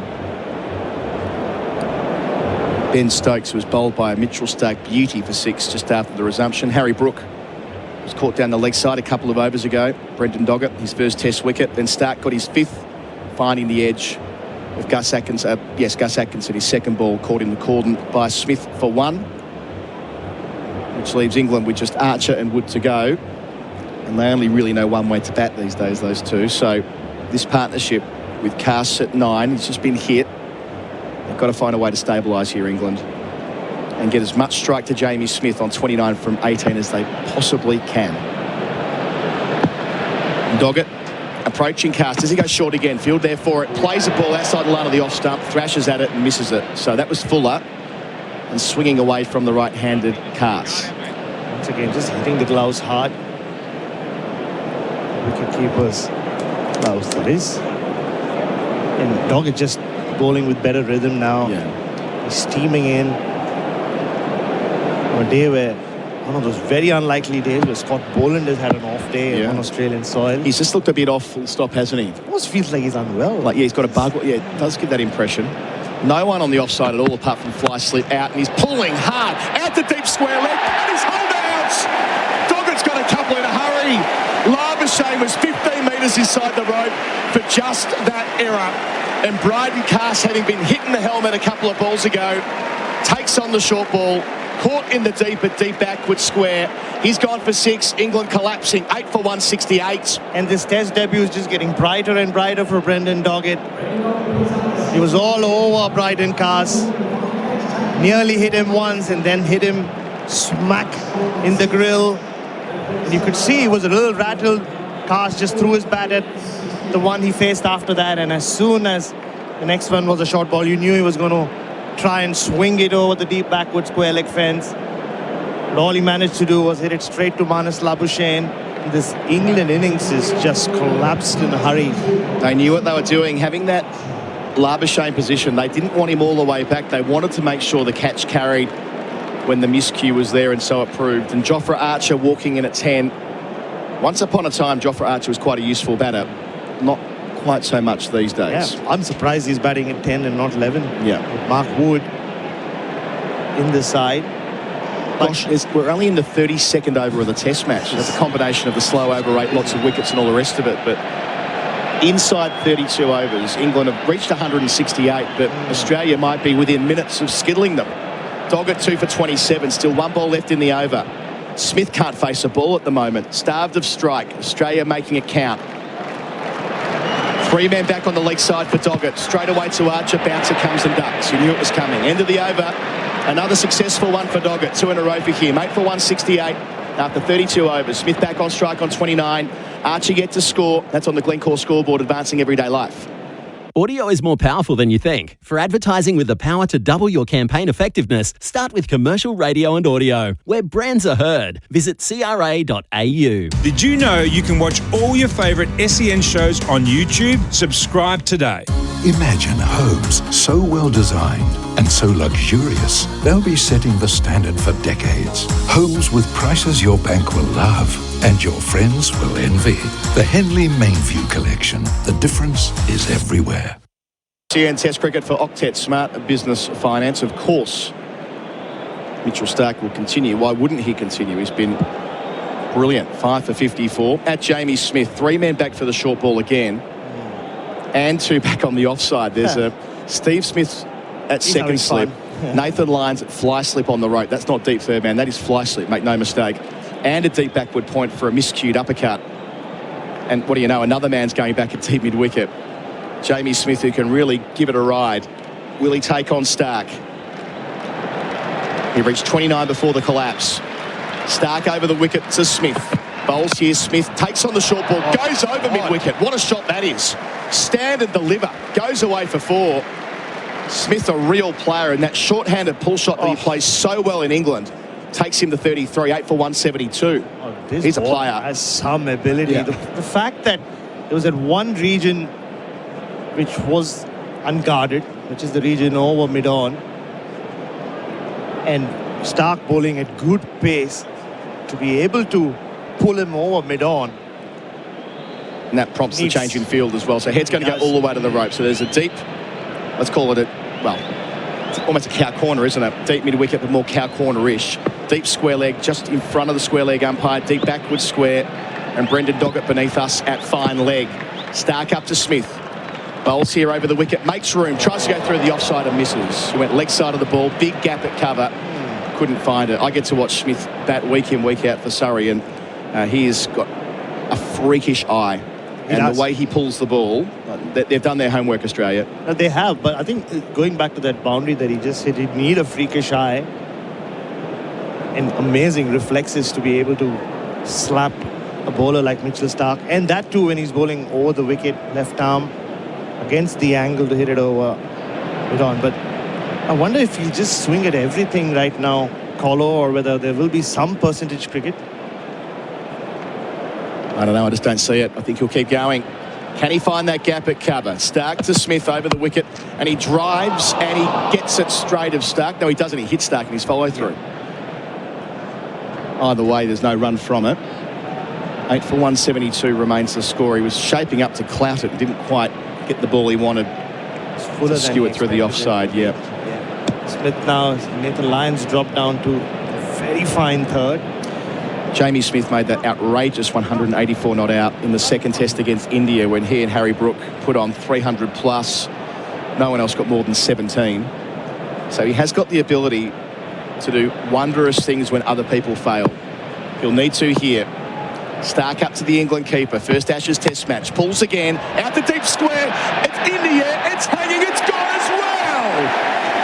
Oh dear. This is happy hooker stuff. Jamie Smith, he was on top of the game. 33 from 21 consecutive overs where deep backward square has been located. Starc has got 6 for 58. England are 9 for 172. Boy, oh boy, this game is moving quickly, Bharat Sundaresan. Well, it was only going to end in one way. I spoke about percentage cricket. If you just keep swinging at every delivery with the field out the way it is, it was just a matter of time before he was going to find a fielder. Cameron Green with his big mitts didn't have to move either. So, well, England, we've talked up their batting. We spoke about how winning the toss and batting first would be vital. Ben Stokes won the toss and batted first. But this innings is on the cusp of being wrapped up in 33 overs because Starc now has 2 balls at Mark Wood and he's got figures of 6 for 58 already. 7 for just sounds better. I was going to say, picked up a 6 for the last time he bowled. Tommy Morris has got all of the numbers for us. They're all for the Cobram Estate, Australia's most awarded extra virgin olive oil. So this is the 6th time he's taken 6 wickets in an innings. He's never got 7. Here we go. So this could be it. Beautifully set up. His best bowling figures, as you said, 6 for 9. 2 wickets in this spell. And none of them do. 3 in this spell. None of the 3 do. Cummins, Hazelwood or Starc. They've been sharing it around too much. They have. They're too good. Them have a 7 for. So 2 batters have holed out to deep backward square. Reminiscent of 75-76, Baz, the happy hookers. Here we are again. Is that going to be England in a series played 50 years later? Time will tell. Stark, tremendous figures. And the field for Wood, and I understand this for Wood, because Wood loves to take on the short ball. Speaking of fine leg, deep backward square, deep square leg, deep mid wicket, a catching man on the onside, inside the ring, so to speak. The third man / fly slip remains. I wouldn't be surprised if Stark just hones in on those stumps and looks for the Yorker, because Wood will make room for himself. Stark to Wood, can he finish it here? First ball at the 11, he takes on the short ball, skies it in the air, under it is Carey, and it's taken! Dear oh dear, this has been quite the capitulation from England on the opening day of the most anticipated Ashes series in 20 years.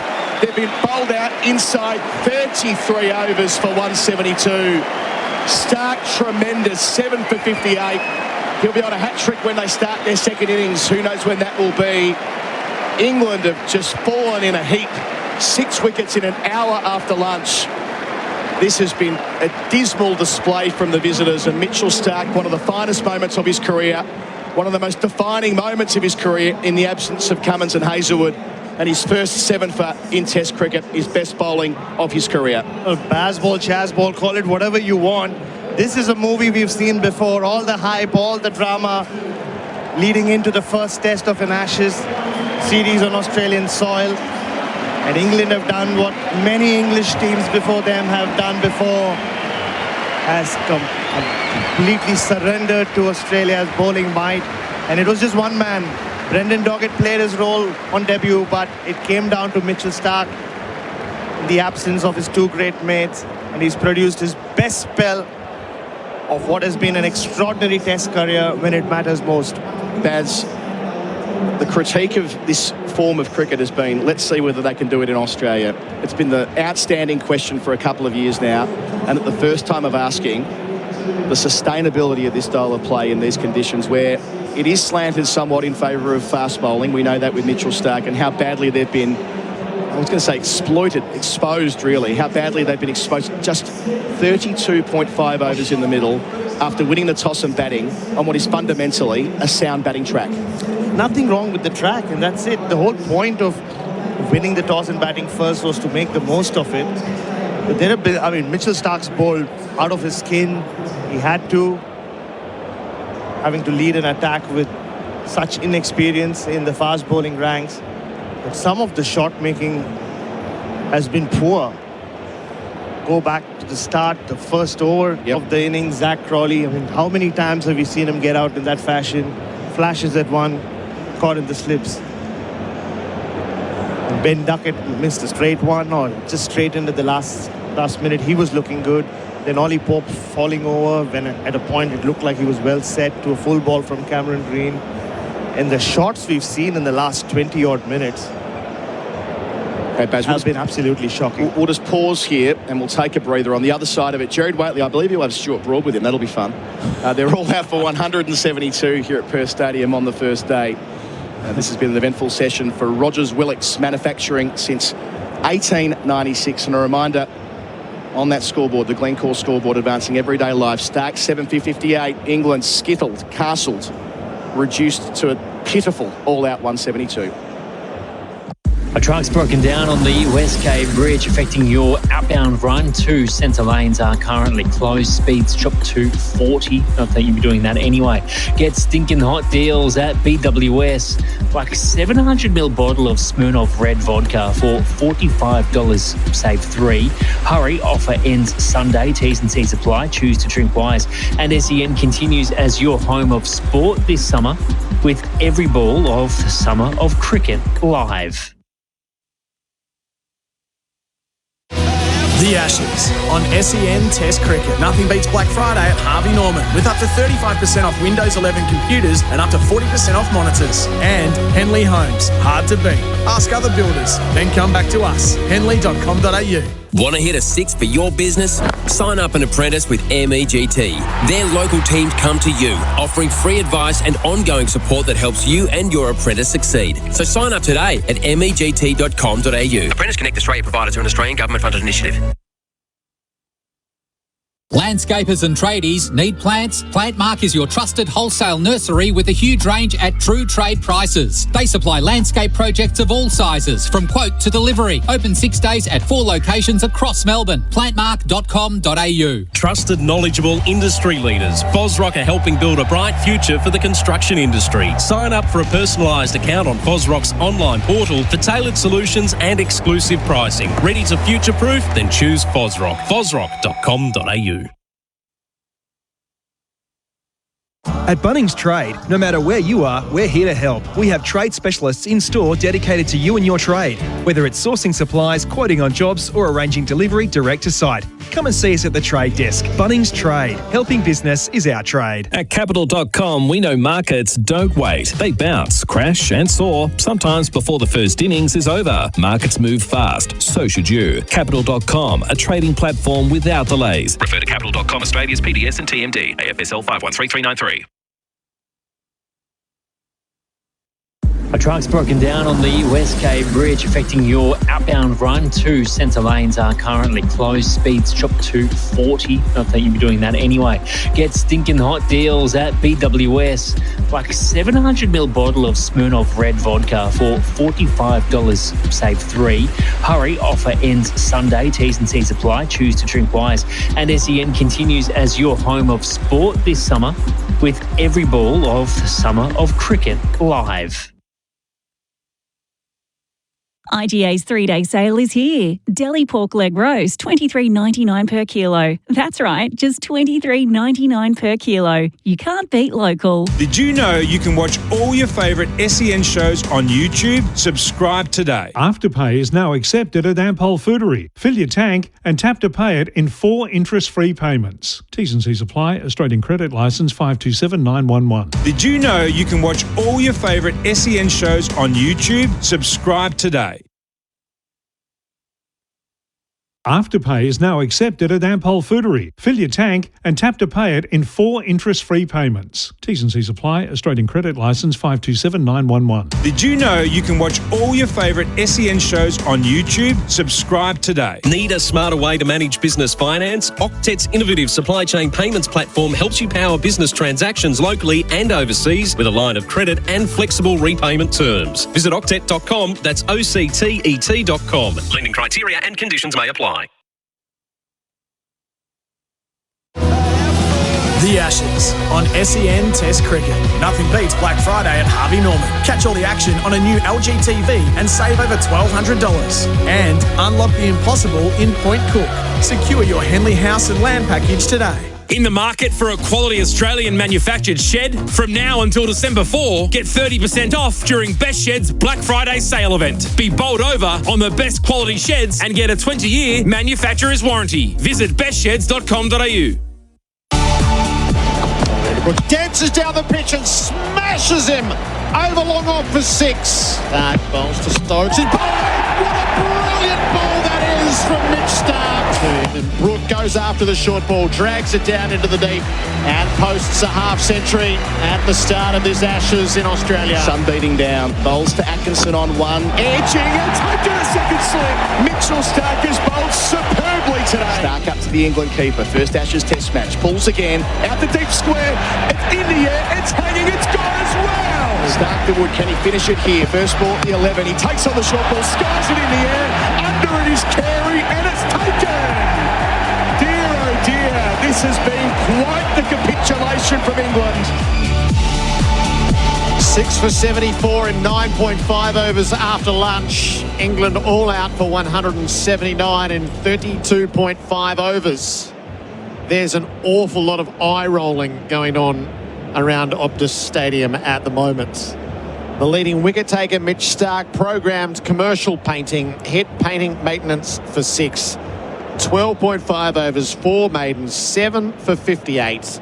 And the leading run scorer for Beaumont Tiles Black Friday deals on now, Harry Brook with 52. Stuart Broad, eh? That don't impress me much. That was awful. It was a disappointing collapse, that is for sure. I think Harry Brook was going nicely, wasn't he? And he got a pretty good bouncer. I think it's that game plan. I have to credit Steve Smith as captain for changing to that plan. It's been a trademark of Australian cricket for a long period of time. When you get the tail in, you go short with a field set accordingly. Because the grounds are so wide, square of the wicket, it takes an incredible shot to hit a six. But the way England then sort of executed their style of play after that was poor. There's no doubt about that. Jamie Smith played some nice looking shots, but credit to Doggett for breaking that partnership with the short ball to Harry Brook, who just sort of wandered off after gloving it behind, and after Steve Smith went to DRS. But England will be, it's a really important little innings break for England, this, because your energy's low. When you lose wickets that quickly at the end, you've not had time to really soak up any pressure and talk. It's quite hard to go out there with sort of big expectations and a lot of energy, but they have to. They have to. This pitch hasn't necessarily moved and seemed a huge amount. I think Mitchell Starc was absolutely superb.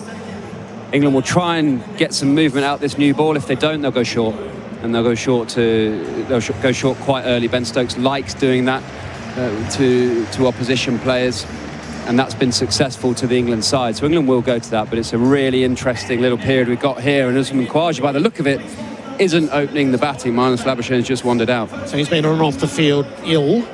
And then he's off at the wrong time, so when the music stops, he's not able to open. So in the national lottery that had been who will open the batting for Australia in the Ashes, I don't think anybody had Jake Weatherald and Marnus Labuschagne, which is how it ends for all the spinning chairs that we had. Bharat Sundaresan, this is the answer. And the whole point of picking Cameron Green at 6 was to get Marnus to bat at 3, his natural habitat and all of that. And then it ends up like this. All along, we've been waiting for an opening partner for Usman Khawaja, and now Usman Khawaja isn't opening anymore. Well, he's been off the field too often. So, Marnus has to bat out of position. I'm sure this is not what he would have wanted to do. But then the focus also shifts at the other end with Jake Weatherald and debut. I wonder what's going through his head. Well, perfect scenario for him in the sense that he's an attacking opening batter. He wants to take the game to the opposition bowlers, and it's a perfect scenario. When you've bowled a team out cheaply, your job is then to come and put the pressure on the opposition bowlers and find the boundary. So he'll have been given that confidence from the changing room to come out and play his natural way, play with his natural style, England have to fight with everything to be up and about with the energy and thinking that they're still in this game. So a little reminder what happens this day last year. India was all out 150. They lasted 50 overs, and then Australia was 7 for 67 by stumps. So there's an awful lot still to play out in this day's play. Jake Weatherald's moment arrives. He's a 31-year-old who's seen an awful lot in life. He's refined his game through Shield cricket, the leading run scorer last season. Quite rightly, that has been honoured as he wins his place for Australia. And Jofra Archer is going to take the new ball. So ultra aggressive. This is a moment 6 years in the making. He's about to bowl his first ball in international cricket on Australian soil. Part of his breakthrough was here in the BBL for Hobart. But because of injury, he's had to bide his time. And the next phase of the Perth Test is about to take shape. Jofra Archer to Jake Weatherald. Weatherald's beaten as he just was a bit awkward in how he shaped to defend that. Now, Archer's a superb bowler to left-handers. Naturally moves the ball across, gets tight to the stumps. Think Glenn McGrath in his peak, getting tight to the stumps, bowling that line that you have to play. It just runs across the left-hander. England have 3 slips, almost 2 gullies as well, looking for that outside edge. They know they have to make breakthroughs with this new ball.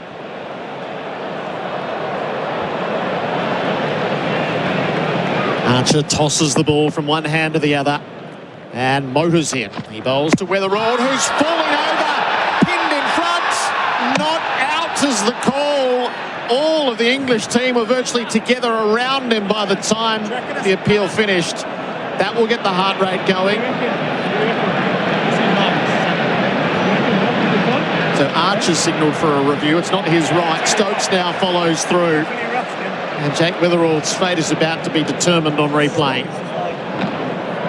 That is a big shout for Liquorland. TV umpire to director, we have a player review for LBW. On-field decision is not out. I've checked the field placement and it's a fair delivery. Can I have a look at this on the first, please? No time to react for Jake Weatherall there. Not the kind of ball you want to receive second up in Test cricket.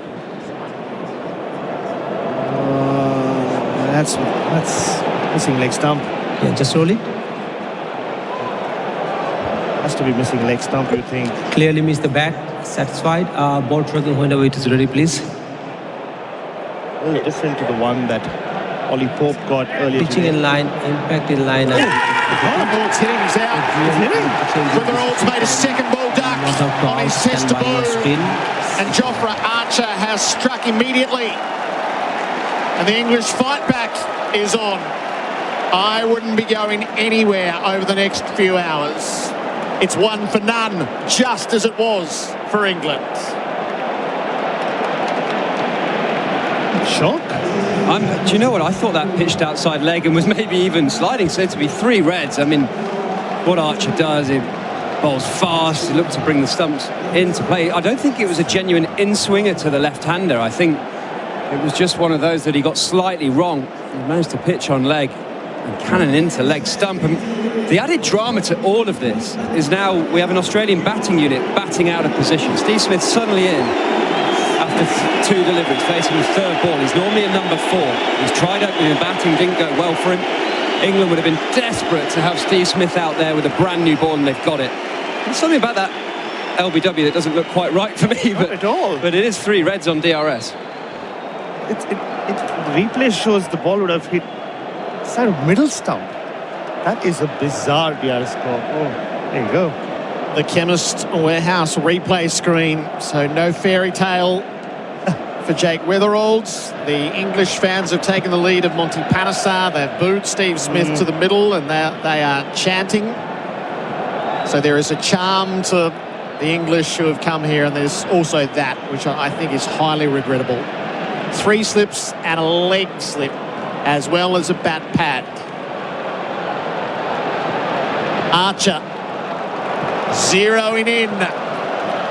Bowls to Smith. It's way down the leg sides. Fathomably not called a wide, and Jamie Smith does a good job to haul that in. We often see this leg slip used by England. It's not necessarily for the glance round the corner. I know it sounds like it should be, but sometimes it's to keep Steve Smith leg side of the delivery that brings the outside edge in. Steve Smith, when he steps right across his stumps, he's trying to take out the LBW. You want to try and keep him on that leg stump that brings the outside edge into play, particularly with the brand new ball. Archer at Smith. He's edging. No, he's inside it. Oh, that ball took off, and Archer wheeled away to appeal. But there was no edge on the way through. A play and a miss. Totally squared up. I remember when Jofra Archer made his debut, Brody, the whole talk was, oh, we finally found someone for Australia. How brilliant it would be when Jofra bowls in Australia. They've had to wait a long time. Already had an impact with just 4 balls. Yeah, it feels like his whole career over the last 3 or 4 years has been for this moment, to play Ashes cricket in Australia. They've played the long game with him to get him here. Archer to Smith is in behind defending. Archer fields and is followed through.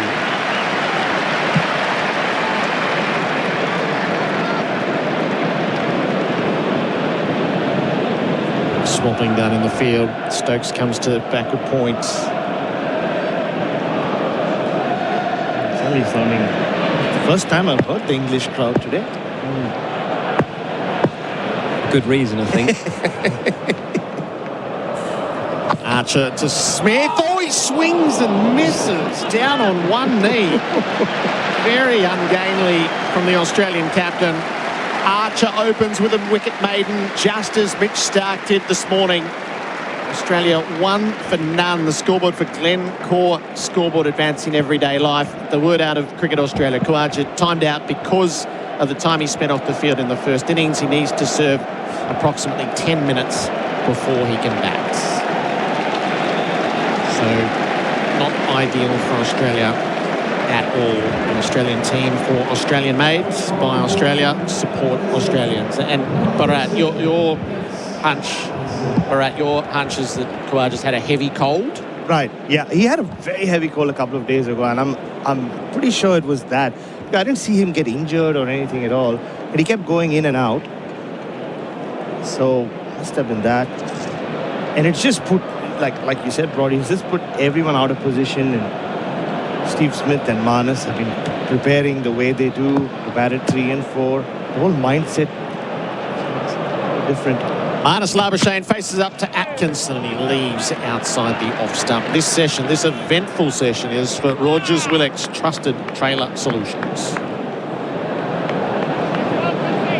Can we just have a moment for Jake Weatherald, because we didn't get any of his. I know. He just wasn't there long enough, was he?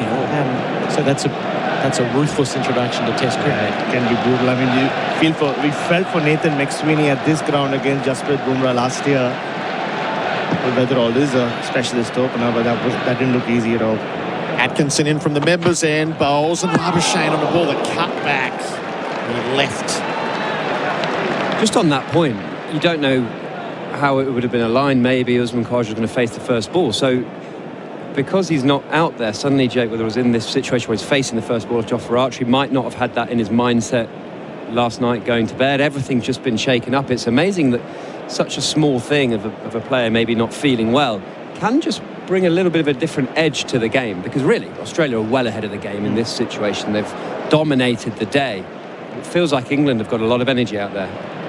Atkinson over the wicket, bowls. Labuschagne beat. Genuine play and miss. The questions here are excellent. And that's such a great point, Brody, because especially Jake Weatherald, he is one of those cricketers who believes a lot in visualization, and, you know, he sits and thinks a lot about his cricket and what's going to happen.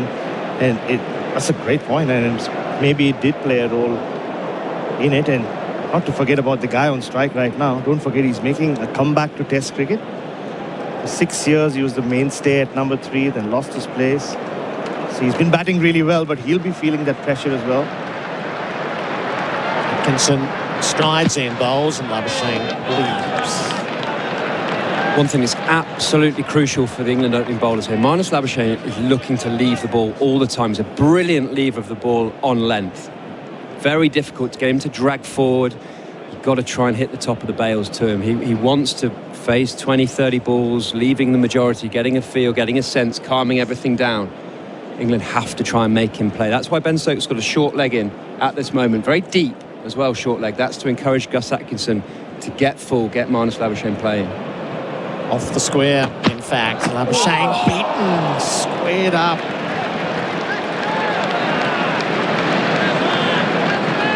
Ooh, the game is afoot. Oof. Gasps of the crowd as we watch the Chemist Warehouse replay screen. That seemed half a foot. I feel like that seam, Doggett, I thought, moved the ball nicely as well. But that wobble seam, just catching the edge of the seam, maybe on a slightly drier surface, is just moving. Last ball of the over, Atkinson to Labuschagne, keeps it out of the stumps one way or another. 2 maidens to start. Australia is 1 for none on the Glencore scoreboard, advancing everyday life.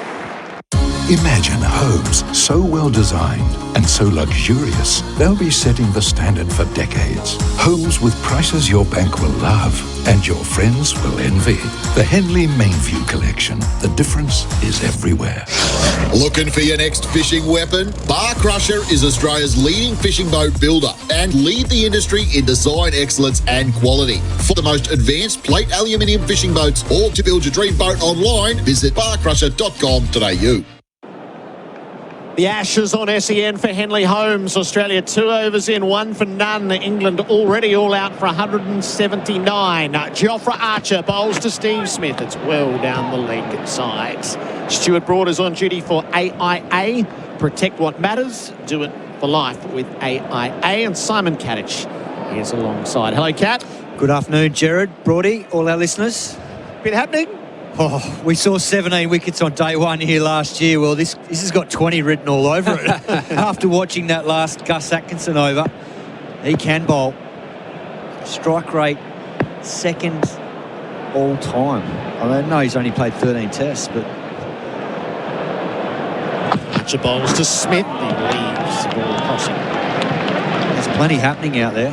And just the body language as well. That last ball of Smith against Archer, throwing the bat at a wide one. Just it feels like the tension is building, and it's always hard because there's nerves around and you want to get out there and settle, but it just feels like everyone's playing in fast forward at the moment. And that's exactly what Ben Stokes would have asked his team to do. Need to try and create a bit of mental chaos in the Australian camp. How do we do that? We're up, we're energetic, we're getting in their space a little bit. Smith is in his 38th Ashes test. Archer bowls to him, big swing and a miss, way outside off stump. So he's had two wild moments, Smith. So out of character early. That's exactly, as an England bowler, that's exactly what you want Steve Smith doing. It's almost like he's tried to hit that for 6 over extra cover. That's how hard he's driven at that ball. His feet haven't moved anywhere. He's so lucky he doesn't nick that. And this is what the extra airspeed does too. It can scramble the thinking. Players are a little bit edgy, and that's very uncharacteristic from Smith.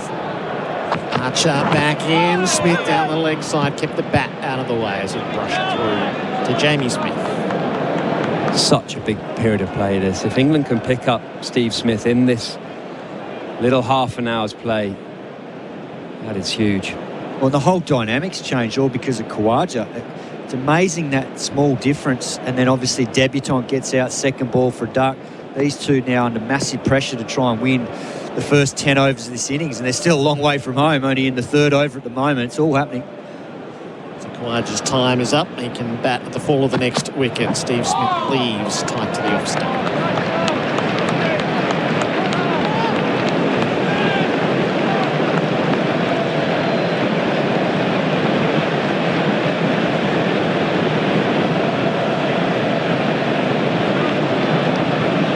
Record as captain, Simon Katich alluded to at the start of the day. So 41st test as captain. He scored 4,139 runs at 69. 17 of his test centuries have been as skipper, including his 239 highest score against England. Archer to Steve Smith. Plays it away to Gully. Push that away off his pads. 3 maidens. 1 for none, Australia. The Glencore scoreboard advancing everyday life. At Capital.com, we know markets don't wait. They bounce, crash and soar, sometimes before the first innings is over. Markets move fast, so should you. Capital.com, a trading platform without delays. Refer to Capital.com Australia's PDS and TMD. AFSL 513393. Trusted, knowledgeable industry leaders. Fosrock are helping build a bright future for the construction industry. Sign up for a personalised account on Fosrock's online portal for tailored solutions and exclusive pricing. Ready to future-proof? Then choose Fosrock. Fosrock.com.au. The Ashes on SEN for 4 and 20. Australia's original fan food. 3 overs. Australia 1 for none. Weatherald LBW to Archer. Khawaja couldn't open. Marnus Labuschagne, as he did in the World Test Championship, which was his last Test match, forced to open, and he'll be on strike. Gus Atkinson had a terrific first over where he really did challenge Labuschagne, trying to re-establish himself in Test cricket. Atkinson bowls to him. Inside edge onto the pad. Falls short of the short leg. He's on the edge of the square. Great length he's settled into right from the word go here, Atkinson. They've been on the money, both he and Archer, and that's the difference. If you can start well and set the tone early with your first couple of balls, with pace, with movement, getting the right line and length, it just exposes the pressure to the batter, and at the moment Marnus Labuschagne's getting caught on the crease a lot. That's why they got the short leg in there for the ball that just nips back in. Atkinson bowls, Labuschagne leaves up over the stumps. And it's quite reminiscent of last season where India worked him over around that off stump. He doesn't really want to play at anything at the moment, and that's not been his summer so far. His summer has been really proactive, been busy, looking to score. At the moment, he's just looking to survive. It's hard to forget that the first innings was 2 from 52 balls in 99 minutes, and he was nowhere. And then the second innings, he just got completely done over by Bumrah, leaving tight to the stumps. And that was, his game was in disarray at that stage. And Australia held and held and held and held and held, and then finally realised they just had to drop him after the World Test Championship.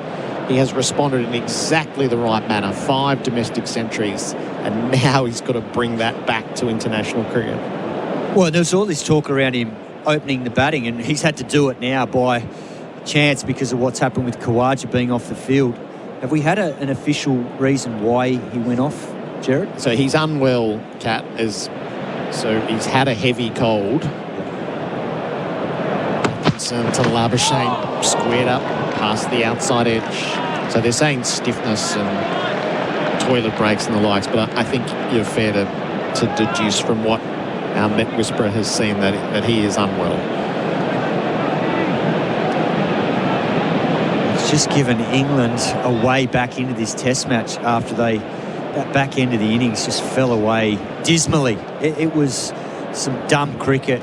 And Steve Smith deserves credit for the traps that he's set, the deep field and going short. Australia still looking for a run here. Labuschagne is forward defending, tight to cover. No run. But the first time off the bat gets some appreciation from the Australian fans. Yeah, and that's important that Marnus Labuschagne does try to put bat on ball here to the right line, because you can't rotate strike and alleviate pressure that's building up ball after ball if you're just constantly letting the ball go. And Atkinson knows that, so he's throwing the odd ball just into the channel and testing the patience of Labuschagne, but Labuschagne's got to be good enough to survive this. Atkinson's last ball of the over. Marnus had a little flash. Injudicious. Oh. 4 maidens, 1 for none. The Glencore scoreboard advance in everyday life. Adam Collins is coming in for Bundaberg Ginger Beer, the great Australian brew. We got a crash on the Ring Road outside bound before Pascoe Road, all wrapped up in the left-hand emergency lane. Delays are easing up, but still pushing back to Eckers Road. A crash in Pakenham Evans Road southbound before Paramount Boulevard. Find everything you need for your home at Springvale Homemaker Centre. Shop Harvey Norman, Domain, IKEA, Anaconda, JB Hi-Fi and more. Open late every Thursday and Friday until 9 p.m. And SEN continues as your home of sport this summer with every ball of the summer of cricket live. This is SEN Test Cricket for Octet Smart Business Finance. I know we say it all the time, Cap, but this is wild Test cricket. Wild stuff. At one stage in this match, 6 for 12 from 21 balls across the innings. Archer in here, bowls to Smith, bumps him, ducks it, gets inside the line, does well. Yeah, wild's one way to describe it. I think that, well, some of those dismissals at the end, I mean, I know the modern game's different, but some of it was just sheer dumb cricket, because this is a big ground. You know, we see AFL played on here during the winter. It is a big surface, particularly square of the wicket. And as soon as you start going upstairs, good luck hitting sixes square of the wicket here. It's a big boundary, and England just kept perishing. And no one really wanted to just weather the storm for 5 minutes. That was quick, nearly 150 kilometres an hour. Archer to Smith, forward to a fuller ball, plays it out to backward point on the bounce, no run. But I think the biggest thing is England have realised, right, we've made way less than we should have. Because at one stage there, they were looking threatening with Pope and Brook just before lunch. But now they've set the tone with this new ball. Archer, right from the word go, has been on the money. And then he's been backed up beautifully by Atkinson, and that's the concern. This England attack has had some venom in it, and it's working these two over, but they've got to knock them over now. They've absorbed 12 balls each. If they can go bang-bang here, Australia in strife. 3 slips a gully. Archer bowls here to Stephen Smith, back defending down the pitch. I mean, it's not even just the earlier on. The partnership between Brook and Smith was going somewhere. It was going places. Then they thought, well, obviously Smith made a decision and went 4-man back on the leg side, now try it. And what do you know? Brook caught down the leg side and 3 separate England players caught hooking. I mean, it's just mindless cricket. I mean, they often talk about being carefree, this England team, but where's the line between carefree and careless? That's always been the debate with this style of play. They've been left wanting with the bat. They've got to do something magical here with the ball. Here's Archer. Can he knock over Smith? Bowls here, goes back and defends. Run to the offside. They're away at last. It's taken 4.5 overs for the first run, but the first run comes after losing a wicket from the second ball. 1 for 1. Everyone's on their feet. England fans are jeering. Australian fans don't mind. Well, that sums up how much the pressure's been from the England opening bowlers. They've been superb. Archer doesn't like giving away runs no matter what the format. He's been superb so far. Smith's looked uncharacteristic at times, like he's been rushed. He's played a couple of really wild shots outside off stump where he'd normally be quite composed. So you can't underestimate the enormity of today. There's been so much build-up, so much hype. It has an effect, and they're only human, so the pressure's built up.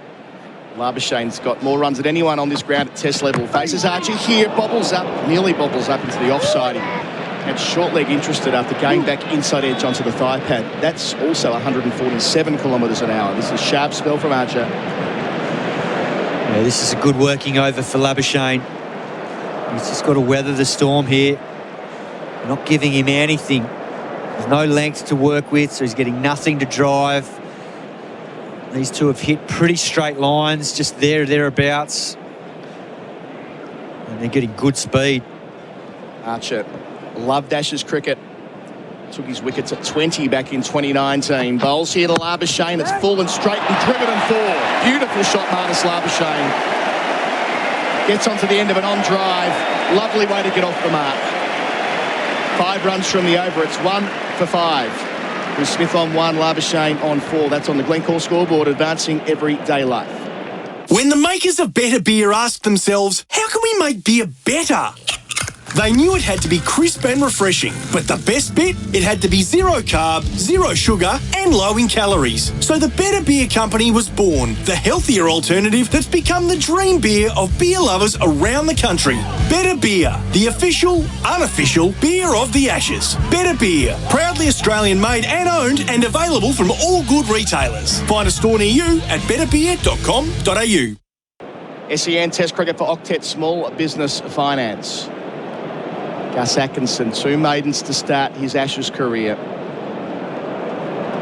It's been very useful for England. Missed most of the summer with a hamstring injury, but came back at the Oval and took 8 wickets, and that was gutsy stuff in the absence of Chris Wokes. He went down at the start of that Test match. And get the ball shaping both ways. Got 52 wickets last year in his first year as a Test cricketer. Bowling here to Smith on 1, goes and leaves outside the line. A little bit short of a length there. Yeah, he's impressive. And they wanted him taking the new ball in this series as well, didn't they? They were quite open about they want Atkinson to play that role for them. Well, I think they probably see someone like Cast being a bit of a workhorse for them. And then they know they're probably only going to get maybe 14, 15 overs a day out of Wood. They don't want to burn him to the ground. So hence the reason I think they're going to play the 4 seamers and Stokes. 3 slips bowling here to Smith. Over the wicket, Atkinson bowls. Smith rides the bounce out to backward point, no run in defence. But what they do have is they've got some serious airspeed, but they've also got some height in their attack. You look at through the numbers of the heights. Gus Atkinson's 6'2". I think Archer's just on 6 foot. Cast is 6'3". Yep. Wood's deceptive, actually. He looks short, but he's 6 foot. Right. And Tung's 6'4", so he's not playing this test, but they've got some height in their attack, and that's something that you can't underestimate in these conditions, particularly here with the bounce and the same at the Gabba.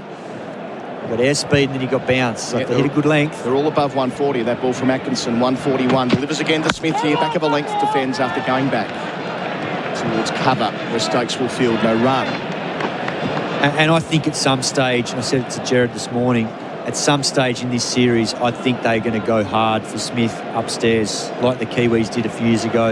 And this situation at the moment probably doesn't dictate that, because the ball's nipping around, there's good pace, there's plenty happening, so they can play conventionally. But as soon as that changes, a bit like the plan to Brook, they can swing into action with the pace attack they've got at their disposal. Been a sharp over so far. Halfway through it, Atkinson delivers to Smith, who's squared up. Might come off his glove, I reckon it does, by the body language. Yep, he's thrown the bat away. It ended up at third slip on the bounce, so no concerns there, but elbow has caught him on, was it the elbow, right? So he's thrown the bat away. Maybe it's the funny bone based on the body language from Smith, wandering off to backward square. Yeah, he's dropped the bat now. I reckon that's got him on the back elbow. Seeing it again here for Beaumont Tiles. Yep. Yeah, back elbow. Oh. That's not what he needs at this stage of the series, because they can be nasty, and if they hang around then you do not want to be picking your bat up. So we'll get treated here. Got Tom Morris with us as well. He has all the numbers, the pay.com.au stat sheet, pay.com.au, it and earn points. Well, we're just waiting for Steve Smith to get some treatment. It's worth reflecting on Gus Atkinson's short but very successful. Let's do it. Test career. So he's in his 14th test. Best bowling figures are 7 for 45. 4 5-wicket hauls, as you said, 52 wickets last year. Remarkable. But the key stat, Kat, his strike rate is under 36. He's got a strike rate of 35 in Test match cricket, which is the second best of all time. Quite remarkable what a short career he's had and how successful he's been and how often he strikes. And is George Lohmann number one on that list? He is. 1886 to 1896, just before your time, Kat. Yeah. It used to be always Lohmann and Peel forever, 1 and 2, forever. Yeah. George Lohmann and Bobby Peel. Now, number 3 before today was Scotty Boland. Yeah. It's weird how the game's sped up in such a way that... Who's number 3 now, though, Colo? After today, probably Bobby Peel. Kuldeep Yadav. Kuldeep Yadav, there you go. Love it. So it goes Lohmann, Atkinson, Yadav, Boland in that order in terms of strike rate. And there was a period, I reckon, where Rabada was up there in the top 5. Shane Bond's always been around that mark. Marco Janssen's another floating around in the top 10. Janssen and Rabada are 39 apiece. And Rabada's amazing. He played 73 test matches with a strike rate, or he's played 73 test matches with a strike rate of 39. So, Simon, the story there really is the way test cricket has evolved in the last 10 years, right? With ball and bat being, well, the ball being more powerful than bat when you look at the data. Yeah, and I think, too, it's the way that the modern game's played with the batting, too. Like, players just don't want to absorb any pressure for 20, 30 minutes. But we saw that today. If England had absorbed, another 10 overs in that period after lunch, they're not getting bowled out for 170. Yeah. Because that surface is fine. Just to go back on the field for a moment, that delay with Smith, they've done the elbow check. They've given him a couple of tablets, the Australian medical staff, Nick Jones and Lee Goulding. So he'll be ready to go again in a moment. But, hit on the elbow. He's going to take as much time as he needs here. Tom Morris there, by the way, was for the Cobram Estate, Australia's most awarded extra virgin olive oil. I've got one more for you if you want it. Yeah, let's do it. No touring team. Pay.com.au, please. Sorry, no touring team has batted for fewer overs in the first innings of a test in Australia since 1932. So that was England in Bodyline. Yep. Right, there you go. That's a telling stat. I mean, India got through, 2 sessions last year on day 1, but that was different, wasn't it? It was a pitch that was doing bits all the time. This didn't feel that way. So Smith hit his elbow earlier this year as well, of course. Atkinson bowls 2 and gets inside the line. Did he catch up with it? He didn't. For a moment, I thought maybe it rolled off the back of the blade, the way the cordon were carrying on. Not to be, but Atkinson building the pressure. He's bowled 17 dot balls so far. Yeah, great follow-up. That ball took off too. And that's what we talk about, the extra bounce. You see this ball, after it pitches, really takes off and just gets to an awkward height for Steve Smith, so he can't really control. And that was only heading one way, up. And he's fortunate that nothing was on it. So Atkinson going upstairs to Smith. Will he do so again? Bowls here, full and hits him on the pad. Decision to be made by the umpire. It's given, not out. They get through for a leg bye. Will they review that? Umpire... No, it is a leg bye, and I'm watching for Stokes here. It's the last ball of the over. It doesn't look like he's going to review. So Australia are 1 for 6. Atkinson's right in the game. That's on the Glencore scoreboard, advancing everyday life. Don't get caught out by skills shortages. Build a great team with MEGT, Australia's apprenticeship experts. Offering local advice and ongoing support, they'll make sure your investment pays off. So speak to the experts at MEGT.com.au. Apprentice Connect Australia providers are an Australian government-funded initiative. Ozito brushless power tools. Tested by Grit and built to work. When it comes to doing tough jobs, do it yourself. Ozito. Home and garden brushless power tools. Do you. Only at Bunnings Warehouse. It's been an absorbing middle session for Henley Holmes. Our experts, one of which is Damien Fleming, jumping in for UFI POE Systems, professional grade security for your complete home protection. Flem. Hey, Colo. Hey, Caddo listeners. If you heard a loud run in the background in that previous over, that was me screaming to Stephen Smith to get down the other end. We do not want any run-outs here. This is tight test match cricket. Archer getting out swingers, Atkinson bowling a good length and bobbled seams. Bowling change for England, replacing Archer. It's Wood. Here he is. First time in the series from the Langer end. Bowles to Smith on the hit, works it around the corner, quick single, directed in trouble, misses. Oh, that was on had he hit. It was Ollie Pope round the corner, I fancy. He had about a stump and a half to aim at, and Labuschagne would have been going upstairs at a minimum. 1 for 7 becomes the score. Might have just gotten home, Cap. No, he's out, I reckon. Oh, out. my God. He's out. Blimey. He was short. It looked short live. And I think it was just the angle. I think initially Steve Smith thought it went a bit further behind square leg, but it didn't really. It just sort of checked, and Ollie Pope was just hovering near the umpire. Picked it up in good time, but missed. That's 2 balls in a row where there could have been run-outs for them. Here's Mark Wood, so impressive 4 years ago. Bowles here to Labuschagne, squared up in defence. No is the call. That bowling change for RSEA Safety, trusted by tradies across Australia. And already 148 Ks. They're all coming in hard. And this is the luxury that Stokes has got by playing the 4-seamers and himself. He can use them in short, sharp bursts, so he doesn't burn Archer out. 3 quick overs. He'll probably do the same with Wood. And then he'll probably use himself, Cass, and maybe Atkinson as more of those sort of, if they're on a roll, bowl 5 over spells. You'd imagine Atkinson and Cass could bowl long spells. So here's Mark Wood charging in. Bowls to Labuschagne, who defends onto mid-on. Just a reminder, by the way, so it was the right shoulder for Smith in the previous over. That's the one that got whacked in the big dash, wasn't it, earlier this year, and he had some trouble. Nearly didn't make it to Sri Lanka as the acting captain. So he's got form with that particular injury, which might inform why he spent so long getting treated. Yeah, unique. Remember Mark Wood first come on the scene, his run-up was about half of that. Yeah.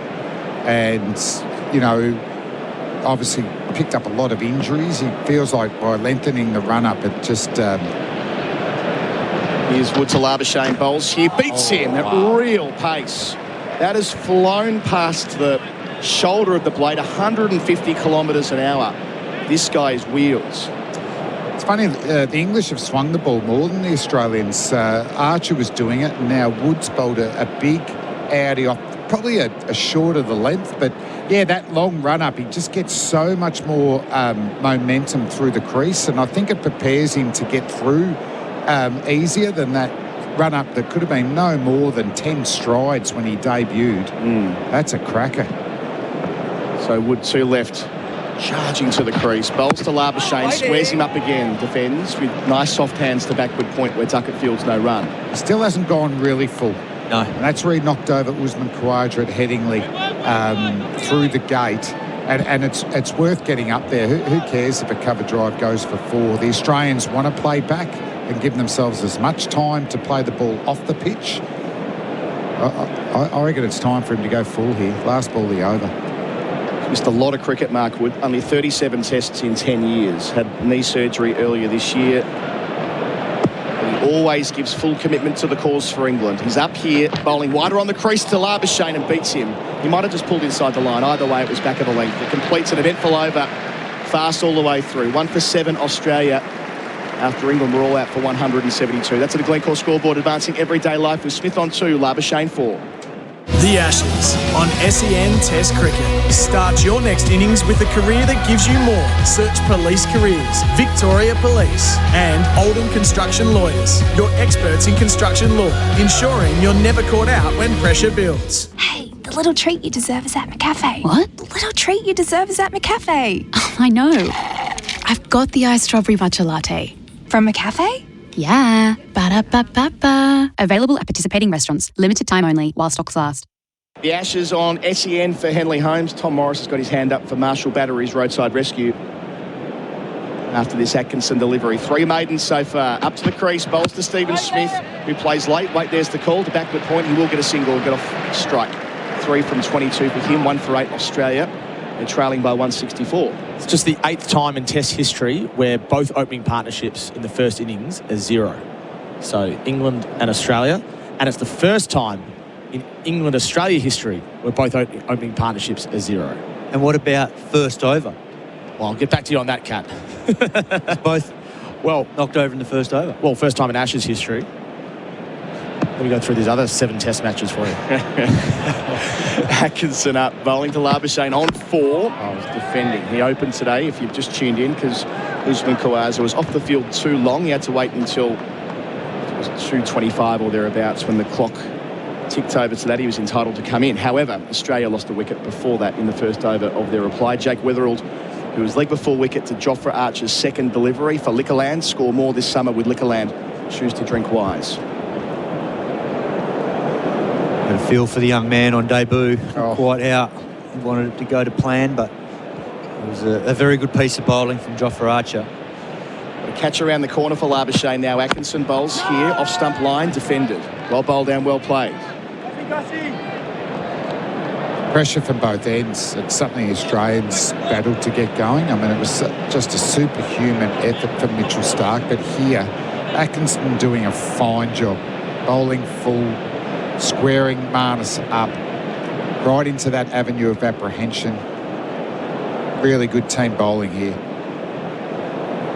Just looked ready for Test cricket straight away, Atkinson. On debut, 12 wickets at Lords. Crossing over with Anderson's final Test match. It felt symbolic. He's helping lead the attack. Running in and bowling here and getting forward is Labuschagne, and inside edging it past its short leg. They don't get one though because Stokes does the tidying up. Hasn't been the most confident running between these two. No, but on that occasion, is it Pope at short leg? Yep. He just fumbled it, and it looked like there was a single on offer because it went probably about 5 metres behind him, but in the end there was probably just enough hesitancy for him to say no. All quicks for England. After this, they'll have Cass and, of course, the captain Stokes to bowl. Atkinson, two left bowls here. Labuschagne hit on the pad, but they don't really appeal. Only the Corden interested. It was going down the leg side and over the top. But he did beat the blade.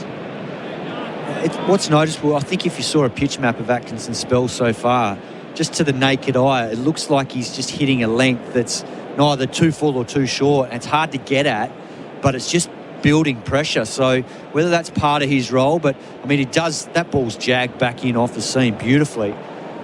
But it just feels like he's going to nag away on that length, and he's getting good carry, good bounce. His confidence has to be growing, Atkinson here. Last ball here to Labuschagne. Labuschagne goes back and plays him out through point. Well negotiated. Couple of singles in the over. Australia moving up to 1 for 9. They're 163 behind on the Glencore scoreboard, advancing everyday life with Smith on 3 and Labuschagne 5. Someone's broken down on the Calder Freeway outbound before Kilo Road in the right-hand lane. For the moment, delays back to the Tulla Freeway. A crash in the city. Collins Street is closed eastbound after King Street, so use Flinders Street instead. Dan Murphy's Black Friday daily drops. Great Northern Super Crisp Lager, 375ml cans, 30 block, $50 for members today only. Choose to drink wise. T's and C's apply. And SEN continues as your home of sport this summer with every ball of the summer of cricket live. All our coverage throughout the Ashes for 4 and 20, Australia's original fan food. I'll get 2 more in before tea. Spirit put on 9 from 46 balls. Here's Mark Wood sprinting in. Bowls here, Labuschagne, inside part of the bat, but squirts it down to fine leg for 1. He's 6, 1 for 10. 8.1 overs to reach double figures for Australia. Over 150 again, Cato. Yeah, I like it though. I like the way these two are going about it. It's such a different method to what we saw from England.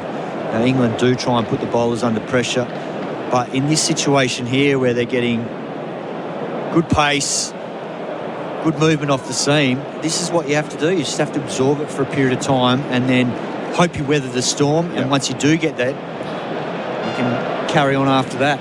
151. Wood wider on the crease, back of the length though, so Smith handles it pretty well. Your point again that he's not really got the ball threatening the stumps as yet, even if it is quick. 151 a second time in a row. And look, Wood's broadly on the record now in saying that, look, he's just going to bowl till his body breaks. He's pretty open about it, right?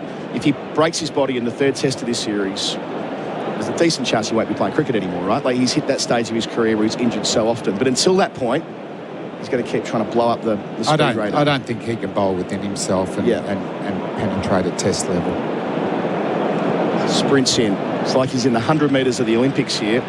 From the Langer stand end, bowls to Smith, leg stump line, helped away to find leg for 1. Atkinson will do the fielding. Beneath our commentary position, Smith's 4, 1 for 11. He's one of those unique bowlers that just gives 100% through. He often falls over on the pitch in his follow-through. So he's not holding back.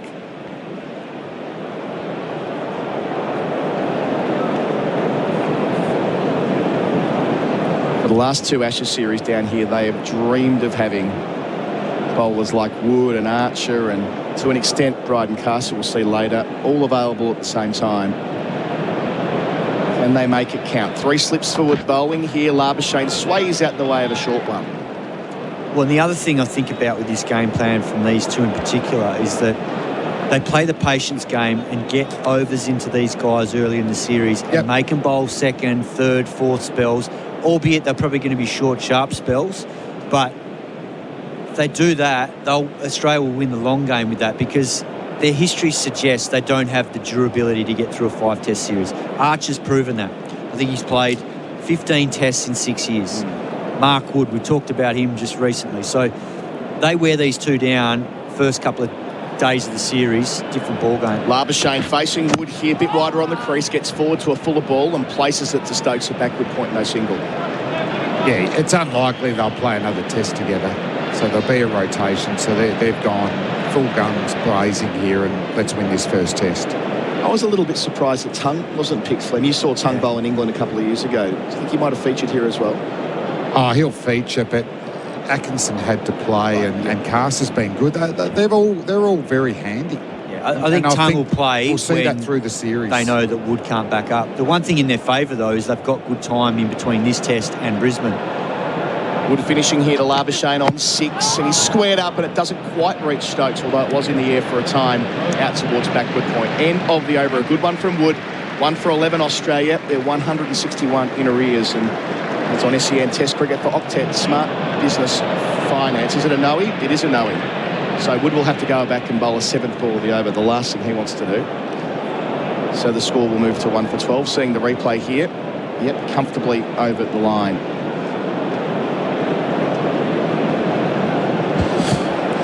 I got it, Kat. So Tom Morris here for pay.com.au on the stat sheet. Pay.com.au it and earn points. So we're talking before about...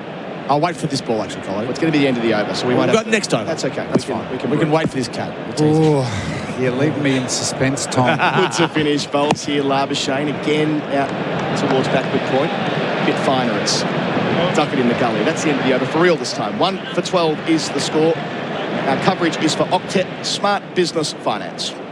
When using a knife in the workplace, safety is critical. Martel provides top quality knives, blades and accessories for safer ways to cut, giving you peace of mind knowing your workers are in safe hands. Martel Australia, the safer way to cut.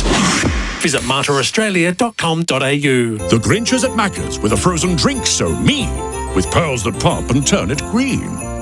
Green. A Grinchy new drink, now at Macca's. Ba-da-ba-ba-dum. Trademark and copyright 2025 Dr. Zeus, available for a limited time at participating Macca's. Tommy Morris wants in for Marshall Battery's Roadside Rescue. Holler for a Marshall Battery. We holler for Tom. So we were telling you this is the first time in Ashes history both opening partnerships in the first innings have been 0. And Kat asked the question, has it happened elsewhere? Here's the change of bowler. Bryden Cast's first ball in Ashes. Cricket for him nearly brings something. Shoulder of the bat bounced far more than Smith thought it was going to. He's all right, but that could have gone anywhere. Kat asked the question, has it happened in the first over of both innings elsewhere? And the answer is yes, it's happened 3 times in the first over elsewhere. Tell me. Sri Lanka, Australia, 2016, Karuna Ratne and Joe Burns. Yes, Stark, yeah. India, West Indies, 1987. Gordon Greenwich was the West Indies batter dismissed. And Australia, India, 1977. Sunil Gavaskar and John Dyson. Beautiful work, Tommy. Here's Bryden Cast charging in, fuller and driven. That's Smith's best shot so far out through cover. Won't get a boundary for it. In pursuit is Atkinson. They'll turn for 3. So Smith overtakes Labuschagne 7 and 6 respectively, 1 for 15. And Tommy, in those 3 games, did we have a first innings dismissal in both teams in the second innings as well? Let me go to the scorecard, Flynn. That's easier, isn't it? You know, it's only 3 opportunities for that to have happened. I've got the scorecards up. You're probably at the 1977 Test, Australia, India. It's a bit, World Series cricket, I remember. Cast away from us. Bowls again to Labuschagne, and he squares him up and beats the edge. Super stuff early in the spell. Sorry to go all statistical here. That was a Jake Weatherald debut. Was it John Dyson on debut? Same thing. I'm asking you. Oh, was it? Was it Dyson's debut? You're our stats man, Tom. No, was it? Because Jake was on debut innings. Was it John Dyson's debut innings? Test debut. It was? No, it wasn't. It was his second test. Oh. Debut at the Wacker. Damn it. That's the pay.com.au stat sheet. Pay.com.au at earn points. Thanks, Tommy. Thanks, Flynn. Cass here away from us again. Going back. Right in the bounce. Quick single wanted by Labuschagne. Sent back by Smith. Of course he is. What's Marnus thinking there? Well, I actually thought there might have been a single on because Point is behind and that one went into short cover. Right. And I think Marnus Labuschagne probably had every right then. Because the way Smith was like almost leaning on the splicing. What? Stay there, mate. The old firm back together, Labuschagne and Smith. Might be thinking about tee, but Marnus is thinking runs. They've been hard to get. Past 3 o'clock local time. It'll be tee in 2 balls from now. Cass up to Labuschagne on 6 balls here, and he skews a drive out to extra cover, no single. Big Cass. He's got that loping run-up, hasn't he? He's got long levers, and he's got this very unusual where his front foot almost hits the side crease. So momentum goes that way, and then but because of that, not a million miles away from a Mornay Morkel, where because they've opened up so much, they release it very high and they get extreme bounce. He's a combative type, Bryden Cass. Got in multiple scraps at Lords this year. Can he get something before tee? Last ball with an eventful session. Bowls here and leaving alone well wide of the off stump is Marnus Labuschagne.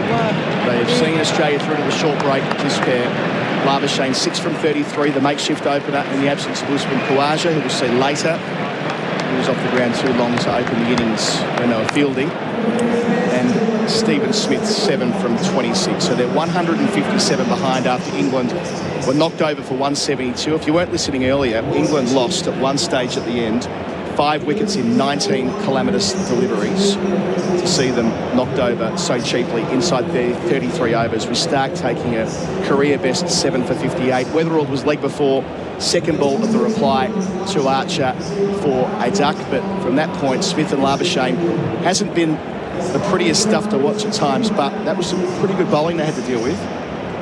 Yeah, I thought it was an excellent bowling partnership from England straight away. Usman not being able to walk out wouldn't have saved Jake Weatherall, but it does throw things out a little bit there. But I think, Cato, you were liking the way that Smith and Marnus dug in, and they're in for the long haul. England don't play that way, but hopefully our batsmen are going to show them, how you grind out a test match first innings lead. From hopefully starting with Smithy and Marnus. Yeah, that was proper test match cricket there from those two, because they were under pressure early, out of position because of what happened with Khawaja, but there was plenty happening in the first couple of overs. There was a little bit of uncertainty from Smithy, threw his hands at a few that were wide and a little bit uncharacteristic, but that can happen with the build-up in an Ashes series. But I thought they composed themselves well at the back end of that spell. And England bowled very well, but I thought the composure from these two shows the difference in method, and it looks like they're prepared to play the long game and trust that they've got the ability to wear this attack down over a period of time. Thank you, Kat. Thank you, Flem. Flem, you're staying put. You'll be on at tee with Tom Morris, who, as always, has the pay.com.au stat sheet close at hand. Pay.com.au and earn points on the Glencore scoreboard, advancing everyday life. Australia a 1 for 15 in reply to 172 on a most eventful first day of the 25-26 Ashes here at Perth Stadium. The Ashes on SEN for Octet, fueling business growth with smart business solutions. And Host Plus, Finder's Super Provider of the Year. That's a plus. Issued by Host Plus Pty Limited. Check the PDS and TMD at hostplus.com.au. Mimosa Homes V Collection is redefining what's possible, even on a budget. With prices starting from just $199,900, it's quality made affordable. Plus, every V Collection home includes our 50-year structural warranty, because peace of mind comes standard. Build your personalised quote online at mimosahomes.com.au. Mimosa Homes V Collection, quality made affordable. T's and C's apply. V Collection homes only. Mimosa Homes. This summer, there are some things Liquorland can't guarantee. We can't promise the snags won't get burnt. or you'll get a peaceful sleep in. We can't help you hit a 6 or score a century. But there are some things we can help you score, like refreshing summer drinks to share with mates, a legendary backyard barbecue setup, cracking promos to keep the esky full, and great value with every shop. Score more this summer with Liquorland, official gold partner of Cricket Australia. Choose to drink wise. Well, if you're in the market for a quality Australian manufactured shed from now until December 4, get this. You can get, I can't believe this, 30% off at Best Shed's Black Friday sale event. 30% off. Standard or customised, their banning lineup of sheds comes in all sorts of shapes and sizes. And in true blue Aussie fashion, Best Sheds gives you a 20-year manufacturer's warranty. 20 years, 2 decades. Visit bestsheds.com.au and get 30% off during Best Shed's Black Friday sale on now until December 4. Best Sheds, raise the bat. Hi, Jamie Dury here with a hot tip for you to survive this summer. Even on the hottest days, you can still stay cool at home with My Dear Air Conditioning.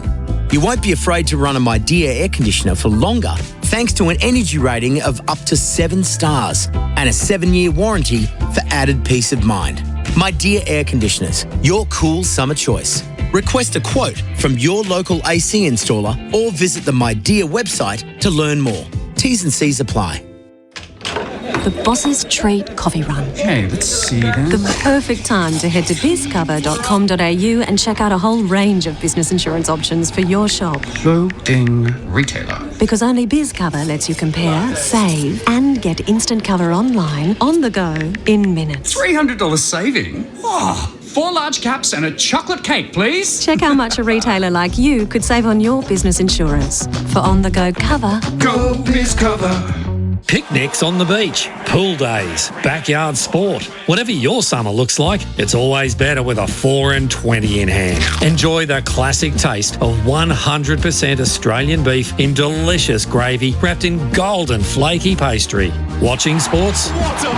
Playing sports, or just soaking up the summer sun. Biting into a 4 and 20 pie is the ultimate summer snack for whatever summer you're having. 4 and 20, Australia's original fan favourite.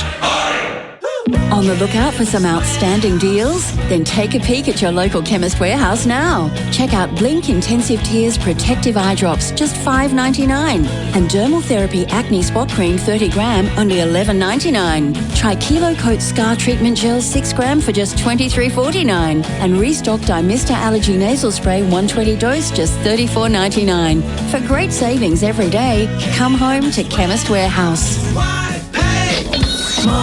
Introducing the world's first NVR with a local AI agent. Type keywords for instant search results to find specific moments in seconds. Your data stays private and is processed locally. 24/7 protection that's both smart and secure. Visit eufy.com/au. If delayed payments are straining your business, don't worry. Octet's tailored invoice finance solutions keep your business cash flow moving. Get quick access to up to 85% of your unpaid invoices as a cash advance without real estate security. Visit octet.com. Lending criteria and conditions may apply.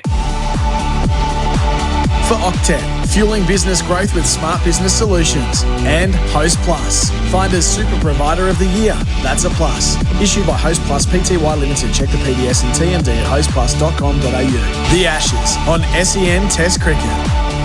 Archer motors in. He bowls to Weatherald, who's falling over. Pinned in front. Not out is the call. So Archer signalled for a review. It's not his right. Stokes now follows through. In line, impacted line. Ball's hitting him out. He knock over Smith. Bowls here, goes back in defence. One to the offside, they're away at last. It's taken 4.5 overs for the first run. Bowls here to Labuschagne. It's fallen straight and driven and four. Beautiful shot, Marnus Labuschagne. Good. First time in the series from the Langer M. Bowles to Smith on the hit. Works around the corner. Quick single. Direct hit in trouble. Misses.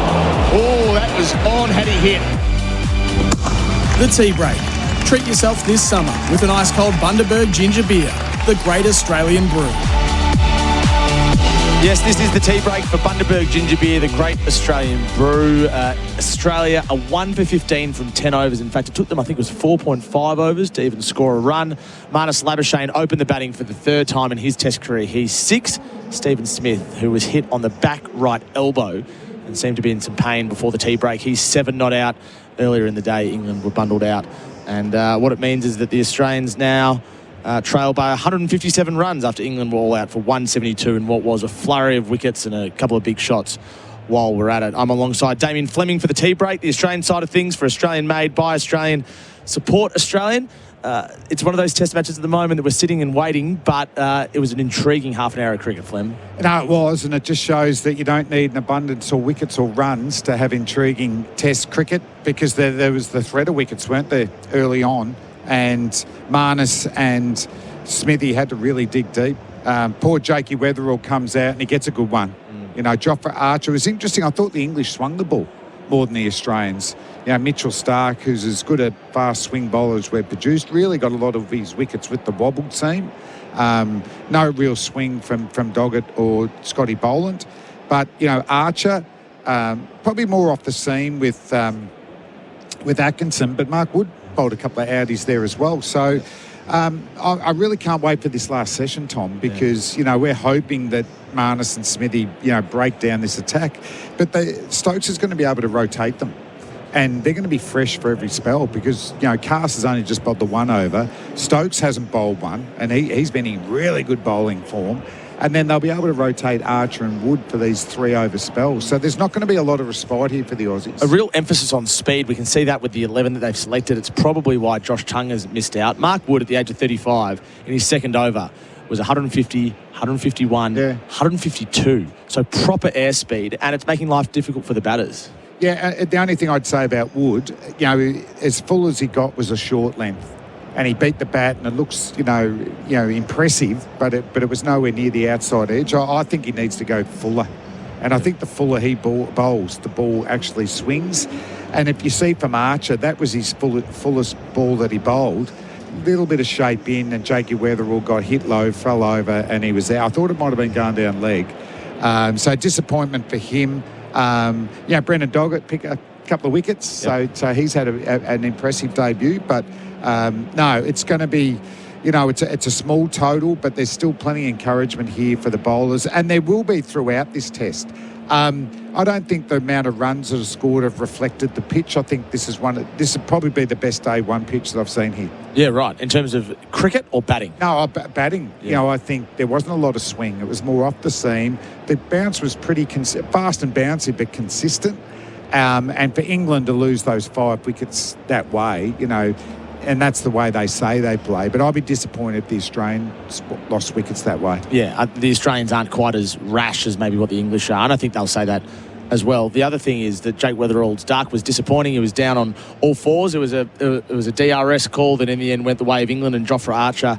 Phil Hughes made a duck on Test debut. Matthew Elliott made a duck on Test debut. So there's still hope for him in the second innings. The Player of the Day contenders, thanks to Ray White, commercial property specialist. Who have you got so far today? This is a tough one. You know, sometimes you just go the obvious. one. But I'm going to go Mitchell Starc.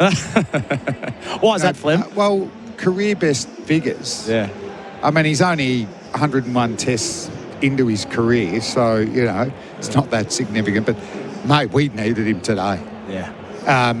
And we've been talking about just his last 3 or 4 years. There was a time where we conceded that he's going to bowl full and swing, but he'll concede more runs. You know, that's just part of it. He's going to get driven a lot more, but he'll get a lot more wickets. I reckon in the last 3 or 4 years, and you're the stats man, so you might just have a little look in there, Tom. His accuracy and consistency's improved, and I wonder whether it is that now his stock ball probably is the angle across and the wobbled seam.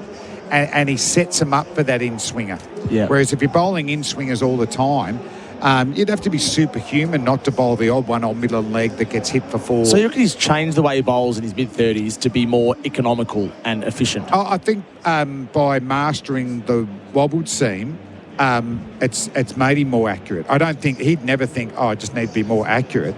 I think he thought he become too predictable. And his teammates were mastering it, Cummins and Hazelwood. I'll give it a go. And now, and if the balls swing a lot, I'm only using today. Today would have been 90% angle and wobbled seam, and probably only 10% trying to bowl that in-swinger. So playing his 101st test, 2 months short of his 37th birthday, Mitchell Starc, 7 for.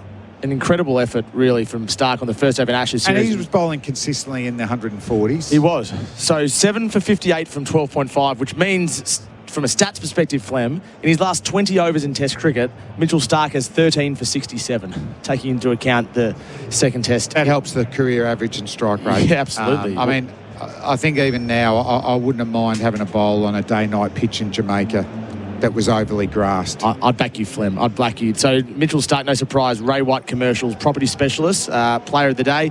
This has been the tea break for Bundaberg Ginger Beer, the great Australian brew. Flem, hang around because the Australians are 1 for 15 against England after they were bundled out a little bit earlier for 172. The Aussies trail by 157. Back with Gerard Whateley from Perth Stadium in a few moments' time.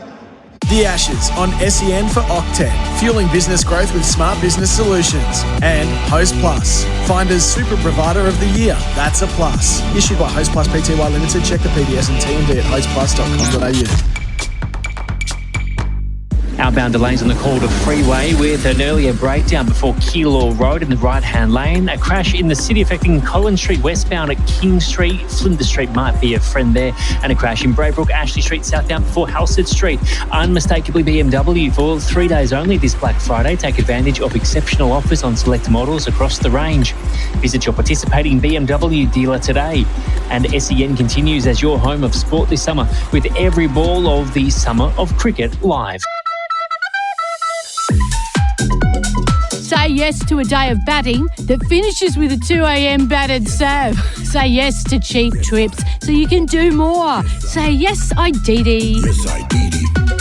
Harvey Norman Black Friday sale. Unbeatable deals on all the big brands. Save up to 40% on monitors, gaming accessories and Android tablets. Up to a huge 35% off Windows 11 computers. Up to 30% off cricket cutting machines and presses. Up to 25% off printers and connected security. Up to 20% off headphones, digital cameras, networking and smartwatches. Up to 15% off DJI drones and MetaQuest 3S. Best brands, best range, best prices. There's more in store and online at Harvey Norman Black Friday sale.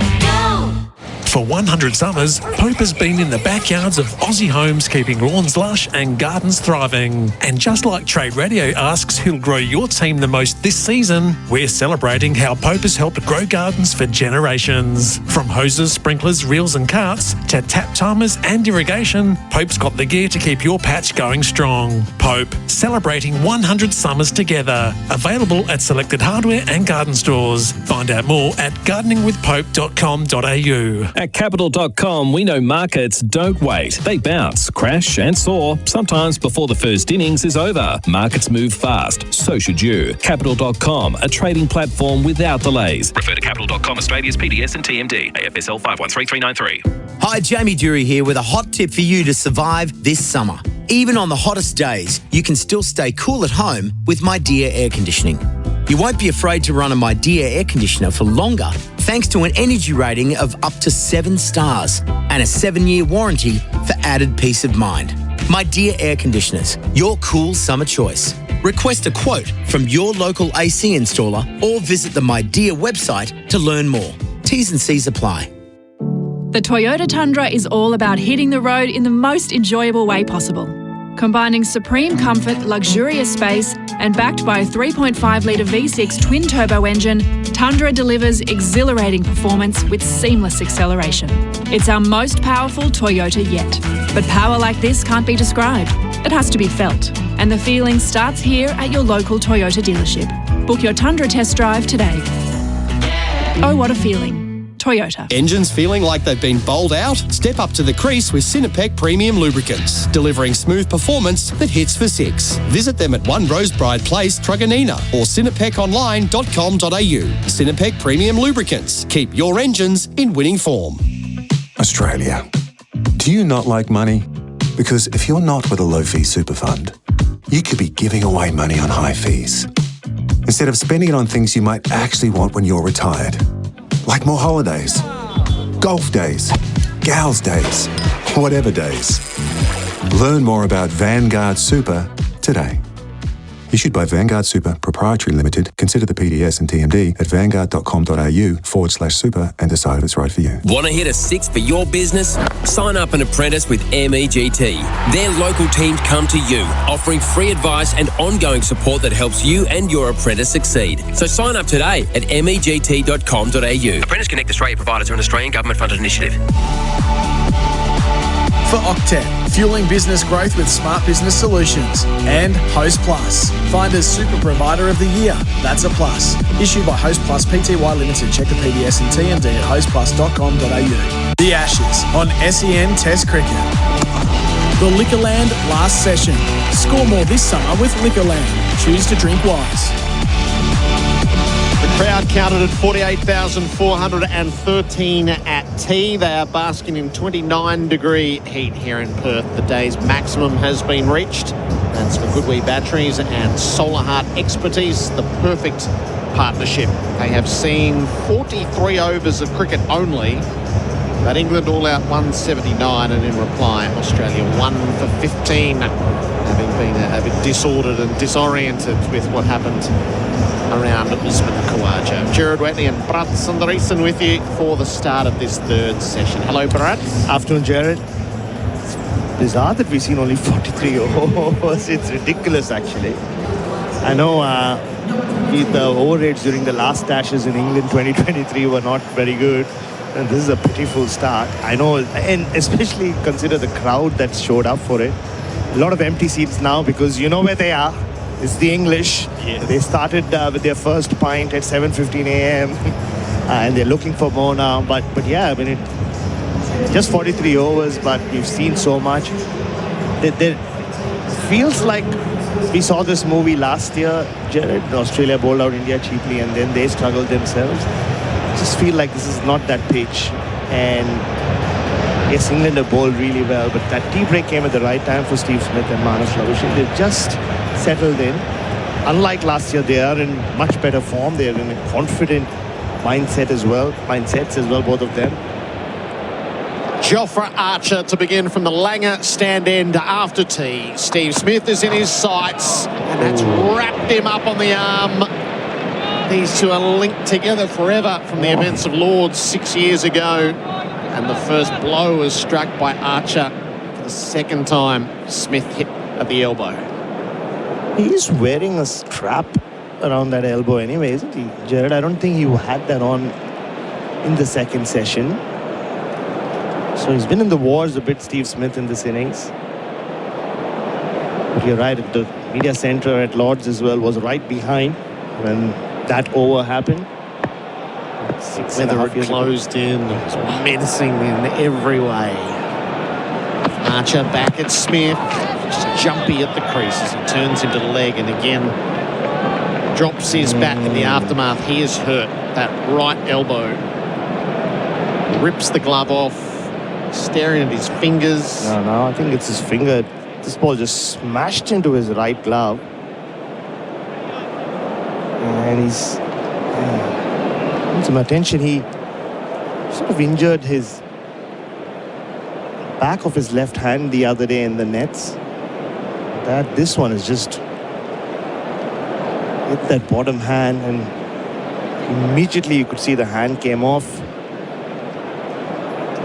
Smack bang on the fingers. So he's worn one on both elbows, and now the fingers as well. The replay for Chemist Warehouse. Running repairs for Steve Smith.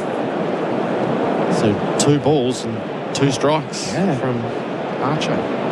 This is what this whole feud was built on. When Jofra Archer made his test debut, and then Steve Smith famously missed that third test, and Manas Labuschagne came in concussion substitute at Lords, and they never left.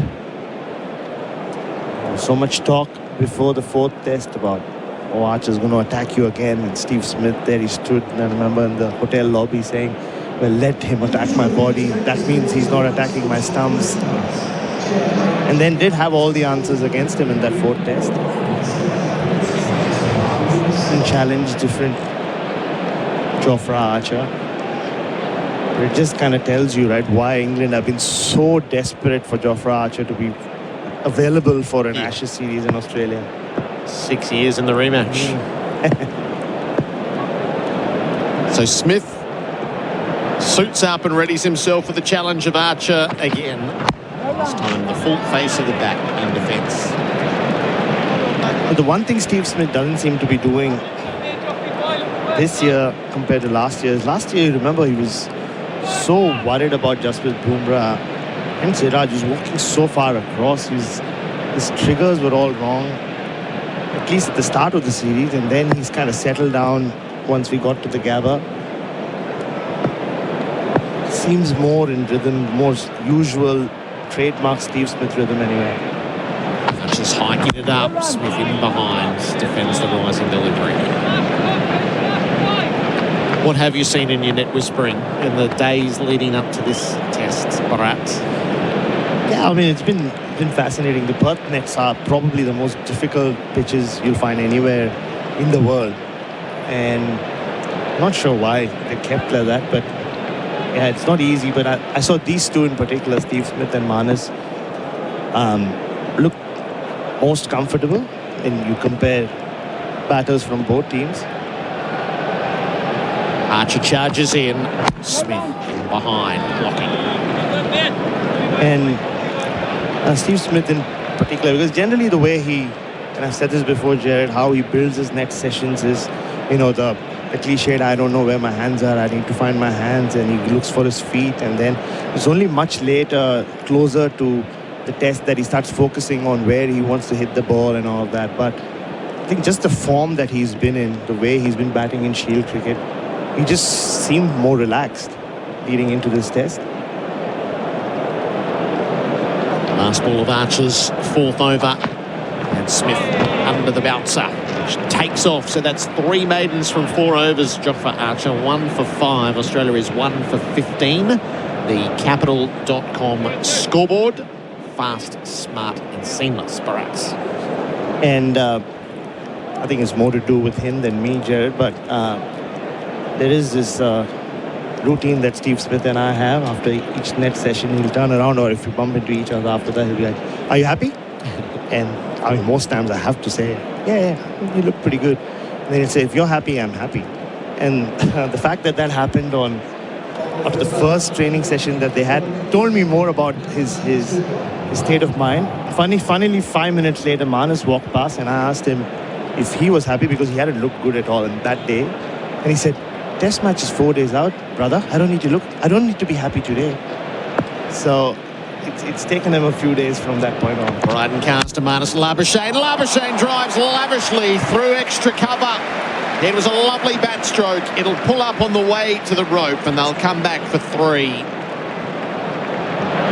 First real moment from Labuschagne in this innings. He goes to 9. Australia's 1 for 18. SEN Test cricket for Octet Smart Business Finance. And he would be very happy with that shot. I mean, there are 3 shots.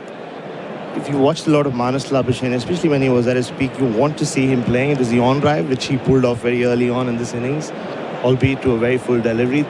That kind of drive, it was full, this one again. When he's also clipping some similar deliveries through mid-wicket or between mid-wicket and square leg, that's when you know everything is in balance. Cast over the wicket, bowls to Smith, who leaves. So we've seen 2 of those shots today. And more than anything with Marnus, it's, you know, he is a tinkerer, but I like the fact that his mindset changed after he was left out, Gerard. When he was, I mean, ironically, he's opening again today, not by choice, but he was so excited about that opening challenge at Lord's at a point where, you know, his test returns had really dwindled, and he thought it could be it. It probably was the new challenge he needed. Smith across his stumps. Oh, that took off as he nicked it. No, umpire says no. Smith was already signalling the tee, umpire in his own game, as he is inclined to do from time to time. It's into the gloves of Jamie Smith. Now, Steve knows he's not out, so it sort of adds to it all, doesn't it? As Stokes sort of has to take his word for it and keep the review in his back pocket. Yeah. Most times you trust Steve Smith with a review. Yeah, brush the top of the pad. It didn't sound woody. Yeah, it sounded very flappy. Chemist Warehouse replay screen. Ball. That's I know it's all part of his idiosyncrasy, but it's not really within the spirit of the game doing that. Really. You aren't happy with the umpire? It's just Smith. That rose, he fends it away. There's no short leg in place. Had there been, it would have been a dolly of a catch. A single instead. Smith is 8, 1 for 19. Our LBW shouts throughout this series for Liquorland to score more this summer with Liquorland. Choose to drink wise. Bharat has shared words of wisdom. It's better to be flappy than woody when it comes to these things.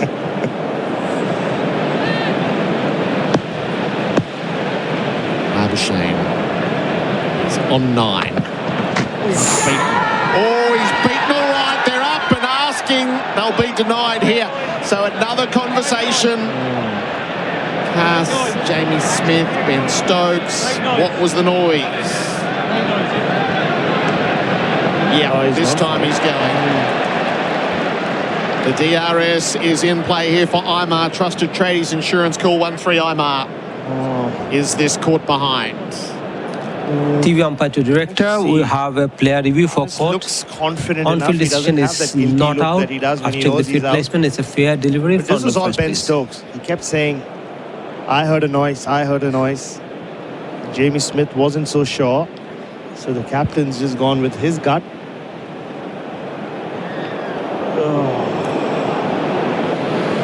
First blush. Ball passes close to the bat. Need to check that with RTS. Go for that cliche. Does the seam position change?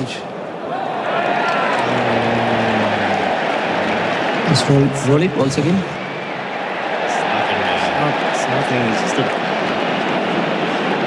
I can see a gap as the ball passes the bat. There's no significant I can see every Englishman around us with their hand up and roll it through. That's wishful thinking, my friends. Yeah, that's... Just roll back once again for me. That's not a Just spike. satisfied. That's No like bat involved. No bat involved. Nathan will be staying with your not out decision. Stand by your screen. Signal.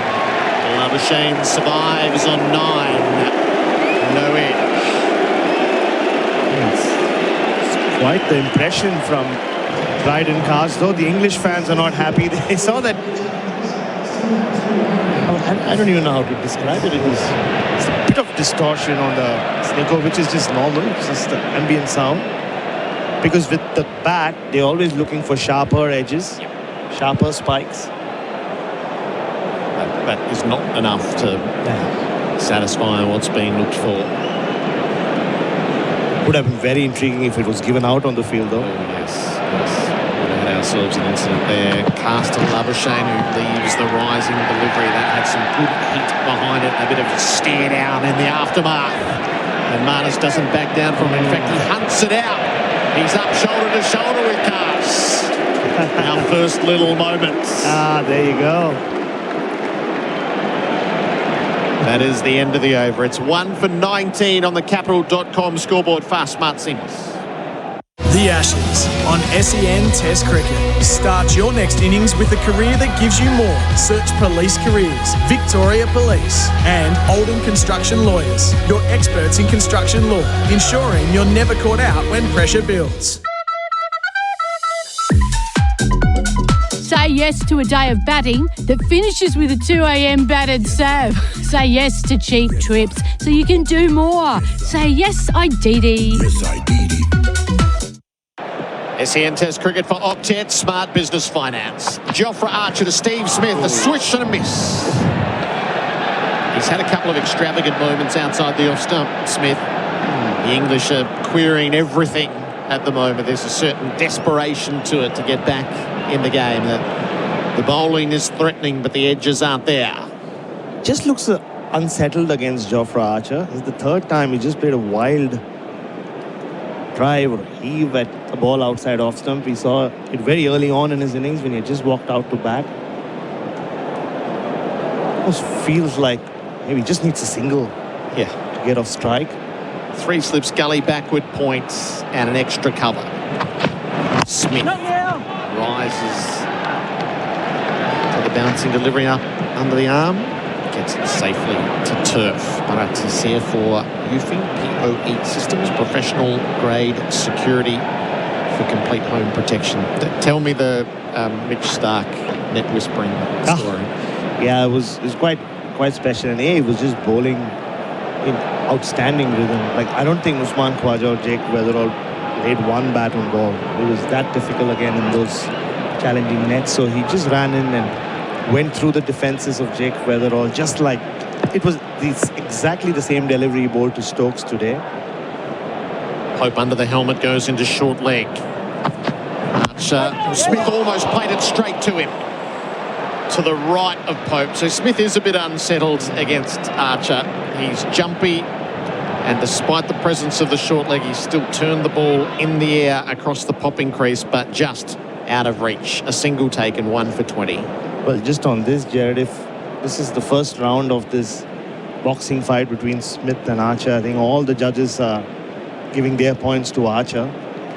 Smith hasn't looked comfortable at all. Yeah, just to finish on that, so Weatherall, being the debutant, new kid on the block, said, "Oh, well bowled, Starkey." And Mitch Starc just looked at him and said, "Well, it's a rehearsal for Stokesy." And how true that is, or how right he was, Gerard. To Labuschagne, who leaves very tight to the off stump. But that's just Mitch Starc, and I had a chat with him just on the sidelines today. He said, another summer, we've done a few of these. How many do you think you and I have left, Starkey? He's like, oh man, I don't know how many I have left, but I'm taking them 1 week at a time right now. So he's got the big bash after the Ashes. A lot of Test cricket to come, so he sounds so keen to continue on till 2027, till that Ashes. So great signs for Australia, especially the way he's bowling now. Archer bowls, Labuschagne taps the bouncer. Career best figures for Mitch Starc today. It's a day that is going to be such a part of his legacy. The day where his 2 partners weren't there.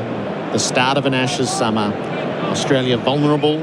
England win the toss and choose to bat, ignoring what they typically do to try to take advantage of Australia, and Starc produces 12.5 overs, 4 maidens, 7 for 58. Programmed commercial painting, hit painting maintenance for 6. That's a day that will be talked about for many a generation to come. Archer's last ball of the over. Marnus survives. He sways out of the way. 1 from it. 1 for 20. The scoreboard is for Capital.com. Fast, smart, seamless. When you buy Australian made, you're choosing more than a product. You're supporting a stronger economy and creating local jobs.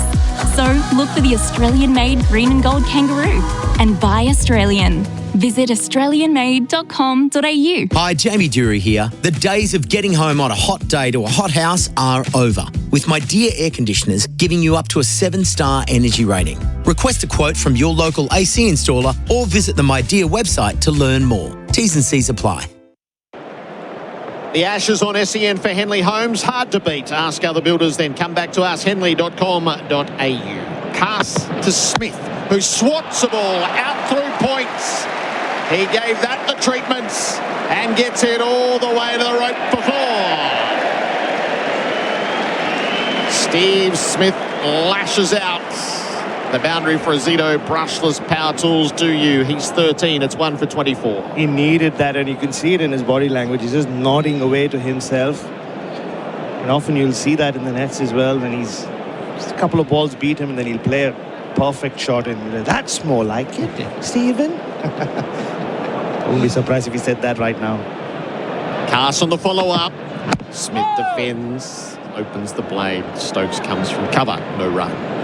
Just on Mitch Starc, Gerard, about 4 years ago, he finished the Ashes off in many ways with 1 ball. The first ball of that series when he knocked over Roddy Burns. It felt like, I wrote it in my preview, when the leg stump fell, felt like England fell as well, and they just lay there staring at the ceiling.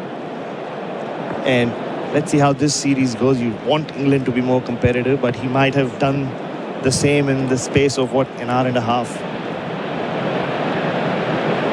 Pass to Smith. He turns to leg. There's coverage there. He lands it safely and finds the boundary. So it was a swivel pull more than the full-blooded stroke, but it gets the desired result for Smith. 2 boundaries in the over. He is 17. It's all for Azito Brushless Power Tools, do you? Yeah, you'd say he was more or less in control of that one. He didn't get up as much as I thought he initially thought it would. He kind of got into that crouched position, but all he had to do was find that gap. He did so. Steve Smith's got some flow going finally. Pass with him again. Smith leaves up over the stumps. Just Bryden Cass just has that feeling. He has that look of that guy who'll run in with a chair into the ring when you least expect him, Gerard. He's got that very feisty thing, and that exchange he had with Manas, I'm sure, was in Afrikaans. The other day, I'd never heard Bryden Cass speak before. I attended his press conference on Lilac Hill, and I went, he sounds more South African than our South African. So it would have been quite an exchange. And I think this was just one of many he's going to have with the Australian cricketers. He's bowling to Smith, who plays and misses. A little swat on a ball that, in hindsight, he should have left alone. And he's such a Ben Stokes pick as well. In the same county, and even in the nets, you see whenever Bryden Cass is bowling, Ben Stokes is there, almost like a puppet master, guiding him, telling him what he wants him to do. And he's that kind of bowler. He'll bowl a couple of absolute jaffers and then also leak runs here and there, which makes him almost a more challenging bowler to face than someone more consistent. He's in the low 140s. Following to Smith, he went full. Smith drove him back, parried down in the follow-through by Cass. 1 for 28. 2 boundaries from the over as the scoreboard ticks along. For Capital.com, smart, fast, seamless. Harvey Norman Black Friday sale. Unbeatable deal. 50% off Ecovacs Dbot N20 Pro Plus RoboVac and Mop, now just $497. Save $180 on Westinghouse multifunction oven, now just $492. Save $68 on JBL Essential 2 Encore Party Box speaker, now just $277. And save $75 on Nespresso Virtuo Pop Capsule Coffee Machine with Milk Frother, now only $194. Best brands, best range, best prices. There's more in store at Harvey Norman Black Friday sale. The Liquorland last session, cheers. Liquorland, choose to drink wise. Australia 1 for 28. England bowled out for 179 in 33 overs. Smith is 17. Labuschagne's on strike. He's on 9. Jofra Archer, 5 overs, 3 maidens, 1 for 6. Archer to Labuschagne, who leaves up over the stumps. Kid with a sign downstairs. I love Marnus more than Cheezels. That's high praise, isn't it? High praise. Do you remember when he made his first century at the Gabba and he was walking around and someone got him to sign a packet of barbecue shapes? There's sort of nothing more Australian than the new batting hero signing a box of barbecue shapes. And a batting hero can't stop talking about wheat bix either. 9 from 40.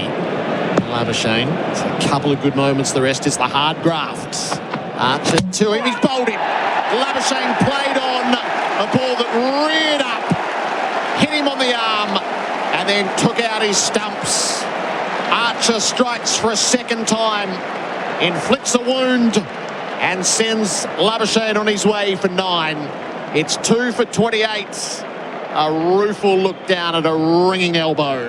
I think there's the pain of having gotten out on his test return cheaply, but there's also genuine pain, Gerard. I think he's in trouble here. The right elbow is smarting Jofra Archer. Boy, we waited to see him on Australian shows. And he's not just having an impact, he's really turning this test on its head. Well, 2 for 28. Simon Katich, welcome back. You forecast this at the start of the day.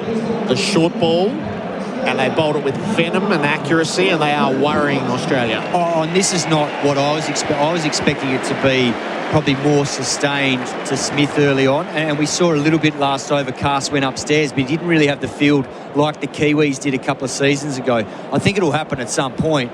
But what we're seeing here is the body blows could be significant, because if these are sort of injuries that linger throughout the series, England will keep trying to expose that Australian top order in that length. And then when you keep getting that length, you've got to come up with the technique, because already we've seen Smith get hit probably 3 or 4 times, whether it's elbow, finger, and then Marnus there, that one on the back elbow again. So the Aussies have got to do something about that, because they're just not getting themselves into a good enough position on the back foot to play it with the bat. It keeps coming through and hitting the back elbow, which you don't want to be playing with your elbow. You're not out there to bat with your elbow. And it's happened too much for my liking.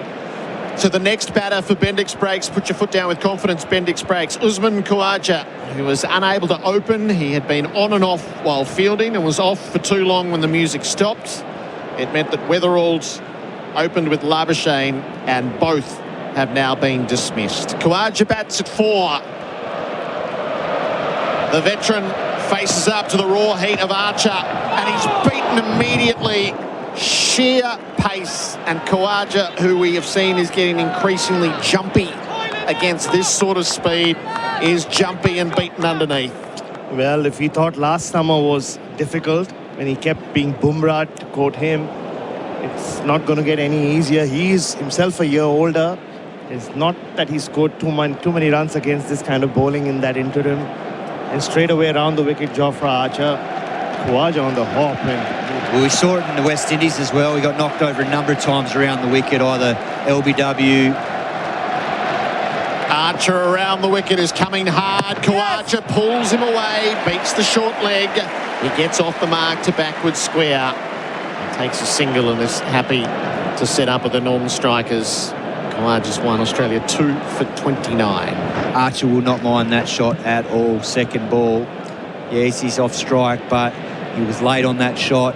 And it just sows the seed early in Khawaja's mind that he's going to go upstairs and then he's going to test him out around the top of the stumps or even fuller. So he's got to be sharp here. He's obviously not feeling well, having been off and not opened the innings, but it's going to be a big challenge for him now. We're in Bob Simpson territory with Khawaja, so it'll be a miracle if he makes significant runs in the series. Smith is squared up and beaten by Archer. So all 4 quicks today are above 140. Waters above 150, and Archer's in the mid-140. So there's no reprieve whatsoever for him. And particularly when you look at the nature of the test matches, the first 4 innings are on 2 bouncy surfaces. One's with a pink ball, and then you get to the third test. Adelaide historically has been tricky in the last with that drop in now against the new ball. So this is going to be a big challenge for him, and he's got to start well, because if he doesn't, it'll be like last summer where it just keeps, he's trying to play catch up. Last ball of the over, Archer to Smith. Oh, he tried to get out of the way of the bouncer and did so successfully. So venomous stuff from Jofra Archer, another successful over. He's taken 2 for 7, Australia 2 for 29. The Capital.com scoreboard, fast, smart, seamless. G'day there, a crash in Mount Whateley on Stevenson's Road. It's closed northbound at Highbury Road. Take Huntingdale Road or Blackburn Road instead. In Braybrook, a crash on Ashley Street southbound before Halstead Street in the left-hand lane. And in Deer Park, a crash on Station Street northbound up to Ballarat Road. Thinking of kickstarting your summer fitness goals? There's no better time to join Anytime Fitness. Sign up this November and train for free until 2026. T's and C's apply. And SEN continues as your home of sport this summer with every ball of the Summer of Cricket live. The Ashes on SEN for 4 and 20, Australia's original fan food. 2 for 29, Smith 17, Khawaja 1. Weatherald without scoring, Labuschagne 9, the men out. Cass is coming around the wicket to Khawaja, who defends the ball down the line of the offside. Tom Morris is on duty with all of our numbers for Cobram Estate, the good oil, Australian extra virgin olive oil. It's his 153rd innings in Test cricket, Gerard, and just the second time he's batted at number 4. The first time was in Gaul in 2016, and he made a first ball duck. So he's not used to batting in this position, Usman Khawaja. A century at Birmingham in 2023 is a bit of a beacon in his recent form line. Pass to Khawaja. He went full at the stumps and he got flicked away. There's 2 in the deep at backward square. And a single taken. So Khawaja is 2. 19 Ashes tests for Usman prior to today, dating back to January 2021. The COVID inclusion in the last Ashes summer. That's where it all dates back to, this late career renaissance. Yeah, they had the battle for number 5, him and Travis Head. Travis Head won out, and then, one birthday party that Travis Head went for got COVID, and that turned everything around. Pass to Smith, who's squared up and beaten. Look, I think he deserved this late career renaissance because I think he was treated poorly at times with the selectors. After that 2019 Ashes, he was certainly not the worst performed Australian batter, and he found himself on the outer and others didn't. And that's probably been, what goes around this game comes back around, and he's deserved this last chance. It just depends on now what happens with his final bit this summer. Smith is tapping away. Carter striding in. Smith back foot punch. Protection at backward point. No run. And he's someone who believes a lot in destiny. Who knows, maybe, him not getting to open the batting today was that blessing that he needed to turn things around. It's funny, isn't it, Gerard? It feels like we're watching some weird matrimonial show with a big twist in the end. He was the bachelor for so long, and then finally they found him a partner and ended up on some other reality show. Not even an opener anymore. Pass bowls to Smith, who edges, and he's caught at second slip. Cass takes the key wickets. Steve Smith goes for 17. England striking back. Australia 3 for 30. Well, we saw 17 wickets on day 1 here last year. We're on track for that again here on what is a better surface, but it was a good piece of bowling from Bryden Cass. He squared Steve Smith up here, and as a result catches the outside edge. And Harry Brook takes it nicely at second slip. And this is a big period. Archer gets the first blow, Cass backs him up, and now Australia reeling at 3 for 30. There's plenty of work to be done now. And totally deserve it as well for Cass. He's bowled some absolute beauties in the 3 or 4 overs before this. He's troubled both Manas and Steve Smith. Beat the bat, beat the bat, beat the bat. And this time, very nicely done in the slip region as well. And well, Travis Head, not for the first time in the last 4 years, walks out to bat with Australia in a crisis. England running hot for Ream, Australia's favourite. That's steady, hot and strong.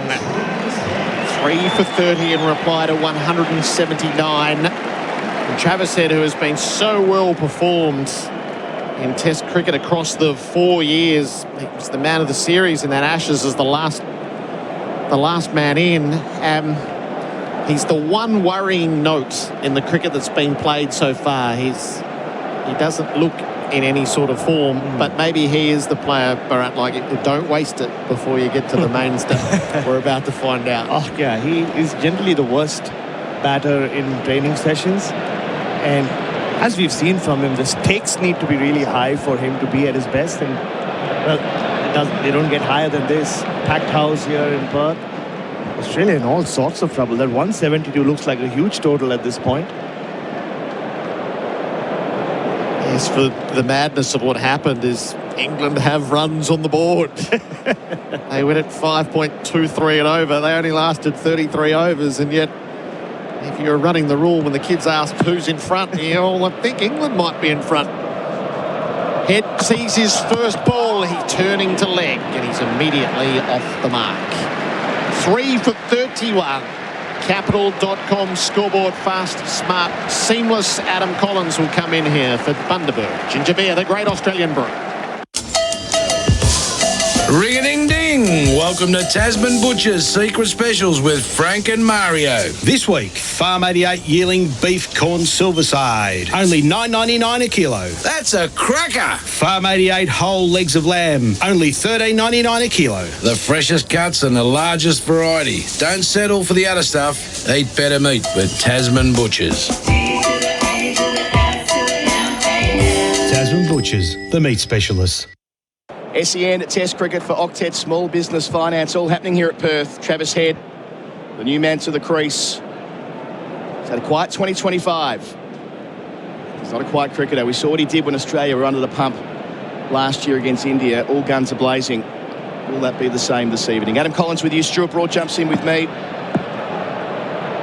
See for AIA, protect what matters, do it for life with AIA. Here's Archer around the wicket, bowls to Head, tries to whip him, doesn't get as far any further rather than short leg. G'day, Broady. Well, it's all happening, isn't it? 3 for 31. Shane and Smith out in quick succession. Travis Head. England will be fearful of Travis Head. He's got an amazing ability to take the game away from you. Finds the boundary mainly off the front foot, so Zach Crawley's positioned at deep square leg, well behind square, riding past fine leg and a short leg. Expect a short ball very soon.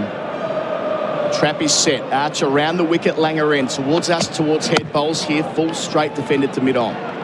Bryden Cast getting the all-important wicket. How have you seen him so far? He's been really good.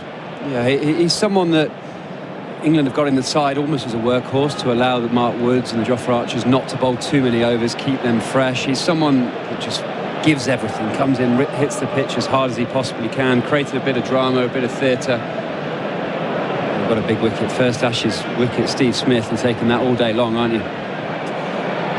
Yeah, it was convincing fashion too. Squared him up, good length, good catch from Harry Brook. Big wicket that, and it was a big blow of Archer getting rid of Labuschagne. Change of angle over the wicket. Archer in here, back of a length. Head defends with both feet off the ground. The backward point, no run. Just wonder whether Ben Stokes can get another catcher in here and really send a message to Travis Head. He's got no mid-off at the moment, so he's opening that part of the field up so you can drive all you want, but just wonder whether they can get one more catcher in behind the wicket, because we've seen when Travis Head doesn't get runs, Australia generally lose. When he averages 26 in Test matches, Australia loses. That's a massive wicket, obviously, but in this situation now, 3 for 30, it's the time to attack. Try and get another strike. Does his best work when times are tough for Australia. Archer to Head, takes on the short ball, tries to play it over the cordon, no fly slip, doesn't make contact. Has played that shot a lot in Test cricket, to be fair.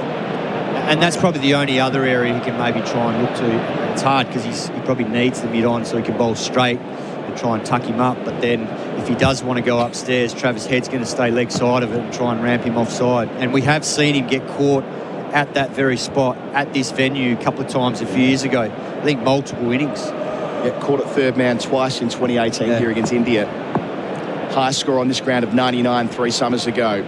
2 slips. Archer in, bowls to Travis Head. Plays and misses. Half a shout from the cordon, but it's a genuine play and miss. Anchored to the crease. It was good bowling. It's almost making him wait for that real short one over leg stump. I know the England's plan when they look to bowl short at Travis Head, it's tuck him up. Almost miss leg stump, because he's quite good at opening up the offside, very strong through backward point. They try and nip the ball across him from really straight, even pitching it on a leg stump going across to try and bring the slips into play. And when you use the short one, go over leg stump, if not more leg side of that to cramp him up. Short leg waiting as well. Archer in, bowling quick, bowls to Head, defends, no run out to cover point from the crease. Probing over from Archer, he's got 2 for 7 from 7. Australia 3 for 31. That's on the Capital.com scoreboard. Fast, smart, seamless. Kawaja 2, head on 1.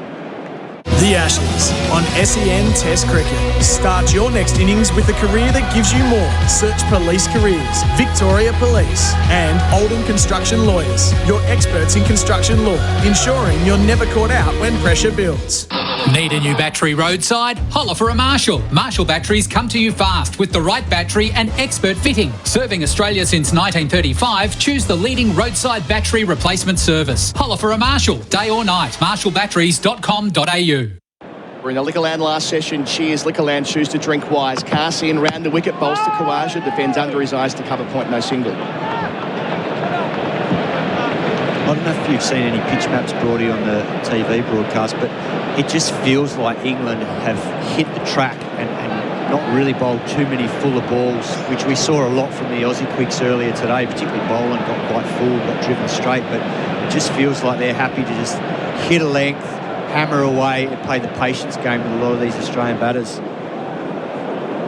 Yeah, I think that's their style of bowling.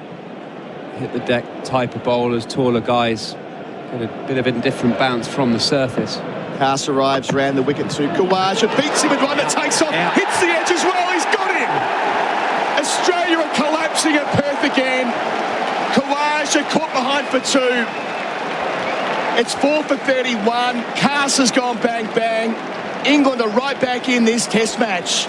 Oh, they're not just in it, they're on top here at the moment. With what we're seeing, it's been clinical. They're all over this Australian batting lineup at the moment and exposing some frailties, particularly upstairs there. Great length from Cass, gets the reward. Just got steep on Khawaja from around the wicket and just flicked the glove on the way through to Jamie Smith. Watching it back on Snicko here, it was that glove. It's not caught on the way through. So it appeared anyway. We're seeing a couple of different spikes, but either way, he hasn't reviewed it, so it's a moot point. Khawaja gone for 2. His trouble against high-quality seam bowling continues. We saw it last summer with Bumrah, and to be fair, we saw it in the Caribbean as well, Simon Katich. Yeah, no, that's the history of the game, suggests that it's tough work at 38 years of age at the top of the order. Yes, he batted at 4 today, but it's been the concern coming in against this England attack, which has airspeed, it's got height, gets bounce, and this surface suits them, and they bowl beautifully. They've hit a great length, and they're testing this Australian top order. It's a massive moment for the young man now. I was going to say, Cameron Green, the new man in for Australia. He's played a couple of test matches. He never had to bat here, Cameron Green, with the way it's worked out, but he'll bat here today at 4 for 31. With Australia needing their number 6 to stand up. They've lost 3 for 3 in this passage of play. 2 of them to Bryden Cass. What a great selection he's been already, playing a role, getting Smith and Khawaja in consecutive overs. To the new man, Green. Cass in, bowls to him. Green goes back and rides the bounce to gully on the bounce into the fielder's hands. I mean, one thing's for sure, I know Khawaja's been in poor form against the seamers, but that is a rip snorter of delivery. There's a lot of left-handers around the world that would glove that. And we've been seeing a little bit of indifferent bounce. Nothing that we sit in the stands and go, wow, cool, that's dangerous. But Labuschagne off the back elbow, Smith hit a couple of times off the back elbow. To me, that means it's bouncing differently to what world-class batters are seeing on the surface. And I'm not sure Khawaja can do a huge amount about that delivery. Good angle, good line, and bounced a bit more than he thought it was going to. Cass up to Green, short leg in, he's forward in defence. Yeah, it was a snorter, wasn't it? Watching it back on the Chemist Warehouse replay screen, it took off from that length. Well, I think the thing that is noticeably different from already today to last summer is we saw it from Bumrah all summer, but he was a one-man band at times, whereas today we're seeing this England attack hunt as a pack, and it's consistently good pace at both ends, and it's all 4 bowlers that have bowled at good pace, and they've rushed the Australians' footwork. That's been the thing that stood out to me. So Cass, 2 left in the set. Bowls here to Cameron Green, the new man, defending to mid-on, calmly.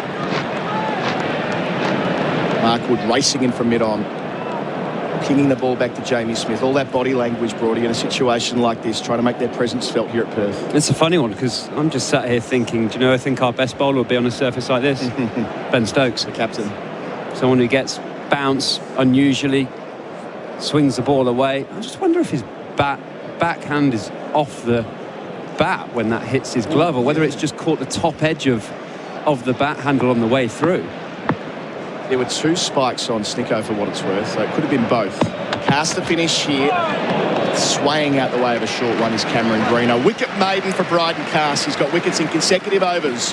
2 for 17 for him, 4 for 31 Australia, trailing by 141. And that's on the capital.com scoreboard. Fast, smart, seamless.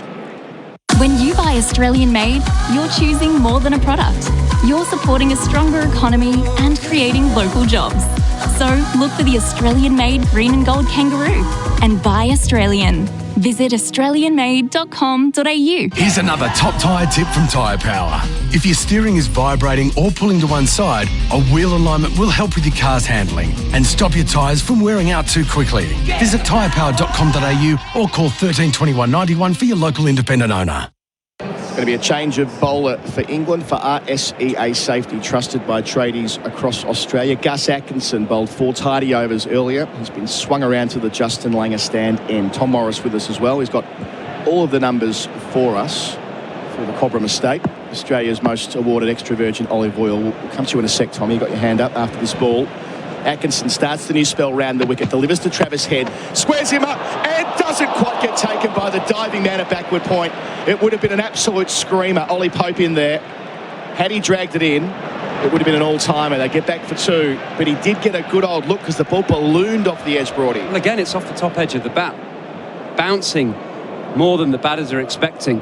Maybe that's due to the quality and the height of the bowling, but his head almost looking to work the ball leg side, but both feet in the crease on his toes, and it just loops to backward point. And Ollie Pope diving to his right, just can't quite reach it. Would have been a spectacular catch if he got it. I think Gus Atkinson from his angle thought that was going straight to him. Things are happening here, the drama, the theatre of Ashes cricket. Wouldn't want to be anywhere else. Atkinson again at Head, 4 catching men behind the wicket. Bowls here, Head. Almost an identical delivery. It balloons up, but short of Ollie Pope. For a moment, it looked like it was going to make the journey all the way to that fielder. Can they bring him in a couple of yards? Tom Morris. Travis Head's out of form in the T20s before this summer, in the first-class cricket in T20s for Australia. His last 10 innings at any level, he's averaging 14.7. His last 16 test innings, he's averaging 30 ever since he made a ton in Adelaide last year. So he's short on runs even before how difficult this is out there today. Thanks, Tom Morris. Highest test score this year of 61, Travis Head as well. Down the edge twice from 2 balls, Atkinson. Round the wicket to Head, inside part of the bat. Shovels it to fine leg, gets himself off strike. Head's 4 for 34. Yeah, he got lucky those first couple of balls of the over. They could have gone anywhere. And Gus Atkinson has every right to feel aggrieved, because particularly that second one, that had no right to just lob in no man's land. They've got a couple of gullies there in the backward point. Travis Head happy with himself there, just catching the inside edge of the bat, squeezing it down to fine leg. But England have been very, very impressive. It's been sustained, it's been hostile, but it's been disciplined all at the same time. Short legs back for Green. Atkinson to the new man. He drives beautifully down the ground for 4. On drive. Super stuff to get off the mark for the West Australian. 4 for 38. We say shot of the innings in the situation. Come to the crease on naught. Everything going on. Bit of bounce. Leading edges. Gus Atkinson just over pitch slightly. Drilled down the ground through mid-on. Think about Cameron Green, you think about strong shots down the ground, don't you? And that's a great example of one. And you just wonder whether his extra height will help on this bouncier surface. Atkinson in again, bowls to Green, who leaves alone in the channel outside the line of the off stump. Got a very good 90-odd last week in the Shield game against Queensland across the road at the Wacker. Obviously a slightly different surface to this, but I think that's why he got the nod over Bo Webster. Bo Webster's done nothing wrong in this test team. He's come in and made a big impact. He was very good in Sydney last year on a tricky wicket, on a surface probably not too dissimilar, where there was a little bit of extra bounce and uneven bounce at times as the test went on. But Cameron Green has got the nod based on the batting ability at 6, and now it's his time. Atkinson to finish this lively over. Bowls to Green, and Green leaves alone. Good leave as well. Committed to it early. 7 runs from the over. 4 for 38. Australia trail by 134 with Green and Head both on 4. And that is on the Capital.com scoreboard. Fast, smart, seamless. G'day there, a crash in Mount Whateley on Stevenson's Road. It's closed northbound at Highbury Road. Take Huntingdale Road or Blackburn Road instead. In Braybrook, a crash on Ashley Street southbound before Halstead Street in the left-hand lane. And in Deer Park, a crash on Station Street northbound after Ballarat Road. Thinking of kickstarting your summer fitness goals? There's no better time to join Anytime Fitness. Sign up this November and train for free until 2026. T's and C's apply. And SEN continues as your home of sport this summer with every ball of the Summer of Cricket live. We are well and truly into the Liquorland last session. Cheers, Liquorland. Choose to drink wise. Stuart Broad and Simon Katich with me. Bryden Cass bowling beautifully. In here to Travis Head, who cuts and carves away out through the offside, over the top of cover point. Drifting out towards the rope, it will go. Won't make it. Wasn't in complete control of the stroke. However, he does return for 3. Head 7 makes Australia 4 for 41. Just wonder whether those last two have spooned off Gus Atkinson, has flicked the switch in Travis Head, and he's thinking now, well, I'm not just going to get out prodding and one ballooning up in the air, I'm just going to go all guns blazing, because that shot there indicated that he's going to throw the kitchen sink at it now. Just one from English cricket journo Will McPherson, who's tweeted, not surprised, Bryden Cass says he prefers the Kookaburra ball. In 7 test innings with it, he has 20 wickets at 16.7. Loves bowling with the hard Kookaburra. Had a great tour of New Zealand last year, Cass. He bowls here to Cameron Green, who's playing with the outside part of the bat, to Gully on the bounce. Ben Duckett does the fielding. What's the actual difference, though, Brody? When you're bowling with a Kookaburra compared to a jig? I always felt the Kookaburras were much nicer new ball to bowl with. The seam ripped down the fingers, not lovely. It felt hard. It felt like it gets some good bounce. They have made tweaks to this Kookaburra ball, I think, in the last sort of 4 or 5 years. And we've seen the batting numbers diminish in this part of the world because of that. But it always felt a good new ball to bowl. It's the 40 to 80 you've got to be a bit worried about as a bowler. Here's Cass bowling again to Green. He ducks the short one. The way this first day's shaping up, we're not going to be too worried about 40 to 80 overs with the ball, are we? Yes, it'll be the get out of jail card for the over rates as well if they knock Australia over under 80, because of course that's when the penalties kick in, but that's a conversation for another time. Yeah. Is there a golf course that both teams want to get on Sunday? Because it feels like the game's moving in fast forward. Both teams just unbelievable so far. No, in the England squad, like I do, I said the answer is probably yes. So it's Cass away from us to Green. He's got a short leg. He plays and misses on the 4th stump line. That hit the seam and moved away. Really high-quality bowling from the Durham Quick. We have to have in our mind, yes, it feels all England at the moment, 4 for 41. But this track has got history of flattening out. So England have to do more damage this evening. Travis Head is a real worry, like Harry Brook is for England. He plays that similar role, quite unorthodox, can score boundaries on pitches where other players look like they're struggling. Feels like Travis Head is a huge wicket to try and get tonight. Still a lot of cricket to go. Watching it back on the Chemist Warehouse replay screen, that did loads off the seam for Cass. Good signs for him. Bowls again to Green, and he plays and misses once more. That's a gem of a delivery. Pitching on the stumps, Green had to play, angling away. And Stokes can't believe it's missed the edge. He's got his hands on his head in the gully. Now, Kat, I feel like this is doing more than it was this morning. Yes, Mitchell Stark, brilliant. 7 for a few short balls later on. It didn't necessarily swing for him. It got a bit of what, but I feel like it's just nibbling a little bit more than the Aussies got out of it. It's definitely looked that way. And I think, obviously, this England attack has got... They're all over 6 foot. They're getting good bounce, good carry, but they're all bowling good pace. I think most of them have been over 140 and would hit 150 at one stage. As did Archer. So Cass in, last ball of the over, bowls to Green. That's better. On the front foot, pushing out towards mid-on. 7 for Head, 4 for Green, 4 for 41, the score. And that's on the Capital.com scoreboard. Fast, smart, seamless. There's more for you at Victoria Police. The freedom to go on more holidays with a job that gives you 9 weeks annual leave. More connection with your community, where you'll make a difference every day. The chance to meet more people, where workmates become your best mates. More opportunity for change with hundreds of career choices. You can have all of this and more with a career at Victoria Police. Search Police Careers. Authorised by the Victorian Government, Melbourne. SEN Test Cricket for Octet Smart Business Finance. Jumping in with us is Damien Fleming, a man who loved bowling in Ashes clashes in Perth. Hello, Flem. Hey, Colo. Big Stu. I'm getting us some runs here, boys. Atkinson around the wicket. Into Head. The backward point's gone back. Is it on the pad, but there's no appeal. Maybe an inside edge.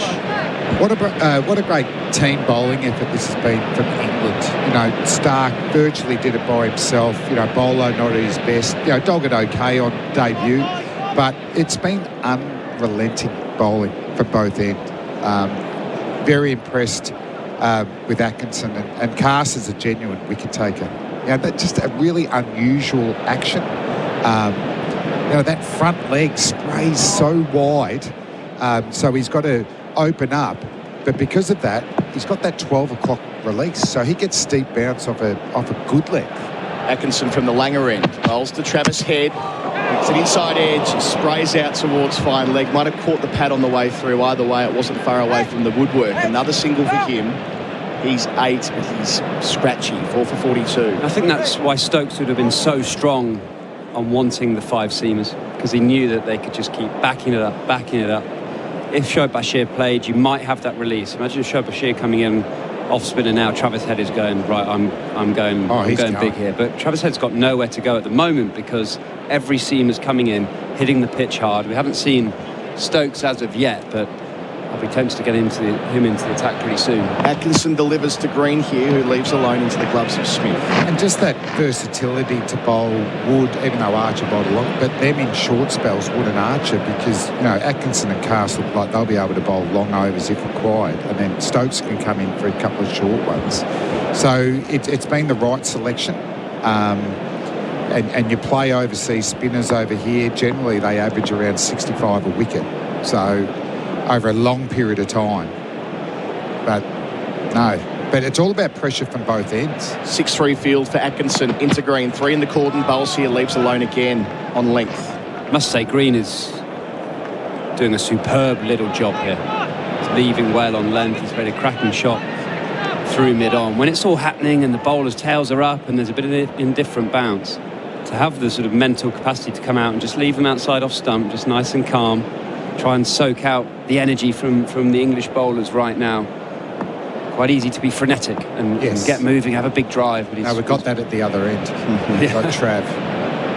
Green, 2 left in the over, facing Atkinson.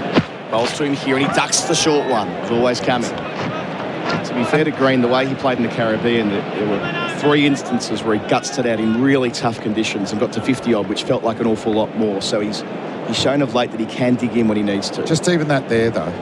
How poor were Australians' bounces? One, they didn't bowl enough of them. And when they did, they were short and they were wide. What about that one from Atkinson? That was right on the money.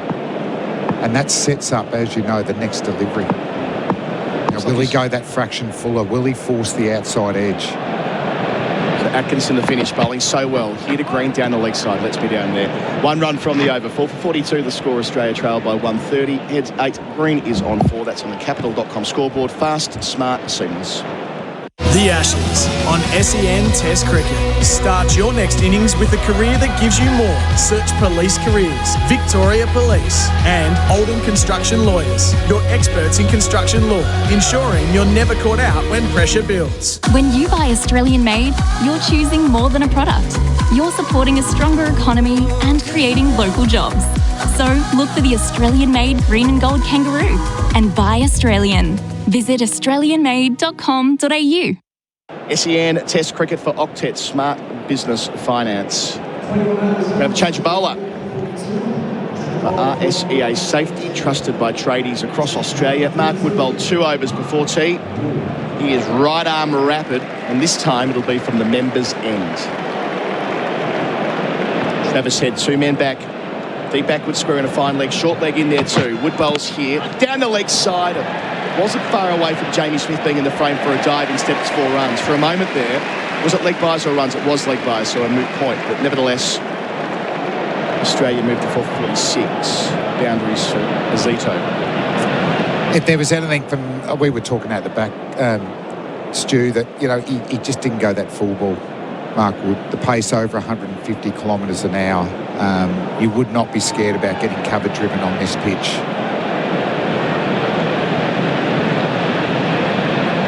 I think he wants to avoid that hit height. He either needs to be short or top of the stumps.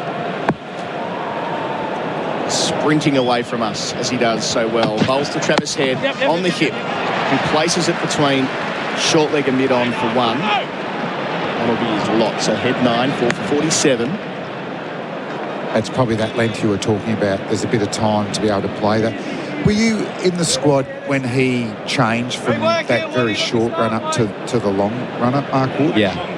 Yep. Jimmy Anderson and I talked a lot to him over a long period of time, just considering that the shorter run we felt like it put too much strain on his body at impact. It felt like having a slightly longer run gave him more flow, gave him more time to sort of compose himself and more energy at the crease to be able to snap over his front leg quicker. In the middle of that run up here, bowling to Cameron Green, and Green plays out to mid-off, and Mark Wood hits the deck as he so often does. Full commitment to what he's doing, and he'll often find himself sprawled on the floor. I often think Brett Lee springs to mind, someone who's an express pace bowler, had a great flow, Shoaib Akhtar. These sort of brilliant athletes that gather so much flow through their run-up to be able to deliver the ball at great pace at the crease. You need to be balanced, not all about going into fifth gear and just charging as quick as you can and letting it go as quick as you can. It's about balance at the crease, and we just felt like a longer run-up would help sort of guide him do that. Wood away from us towards Green. Bowls here down the leg side. Shout from out at short leg poke. Now, this is interesting. There was a noise. Mark Wood not interested. Wood wasn't really up for it, but immediately Ollie Pope at short leg, a sprint up to Jamie Smith, and now they're going to engage Ben Stokes. Wood can't believe it. So Pope is quite strident that he's hit it, but we're hearing through the stump mic thigh pad, and Ben Stokes is going to remain calm and he won't review. There was a noise. See it back here on the Chemist Warehouse replay screen. Good call.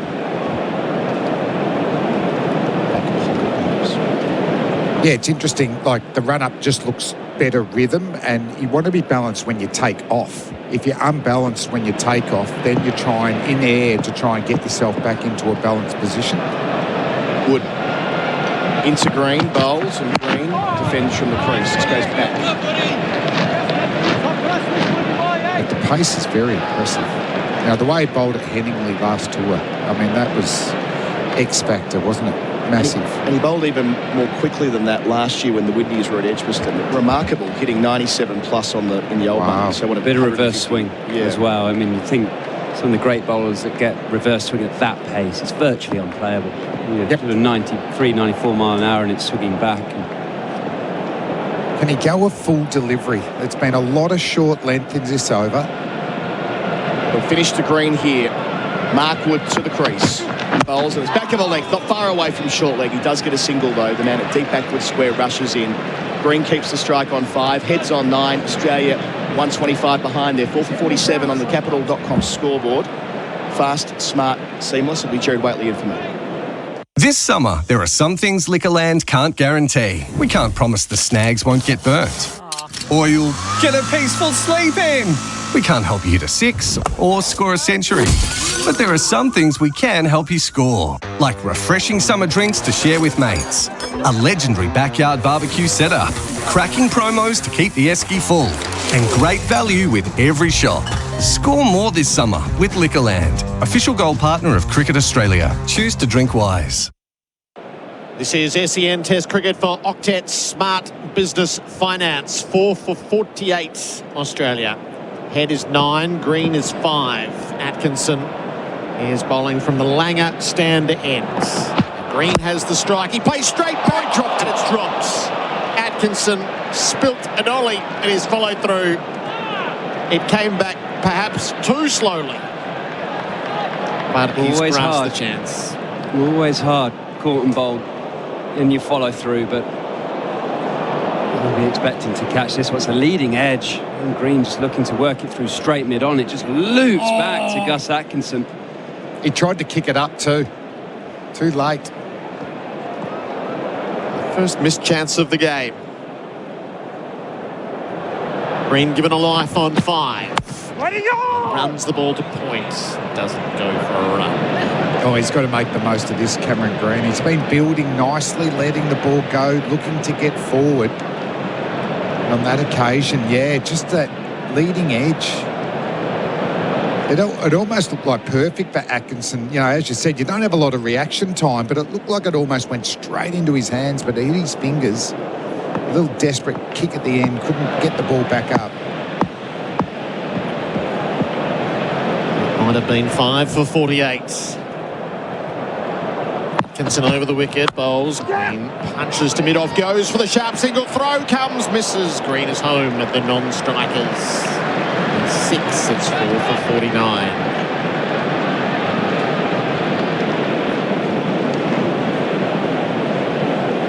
Because it's so tight out there, isn't it? Every little single just feels like a bonus.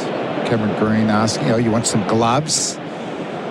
Travis Head, his intent's been really good as usual, but yet to find a boundary.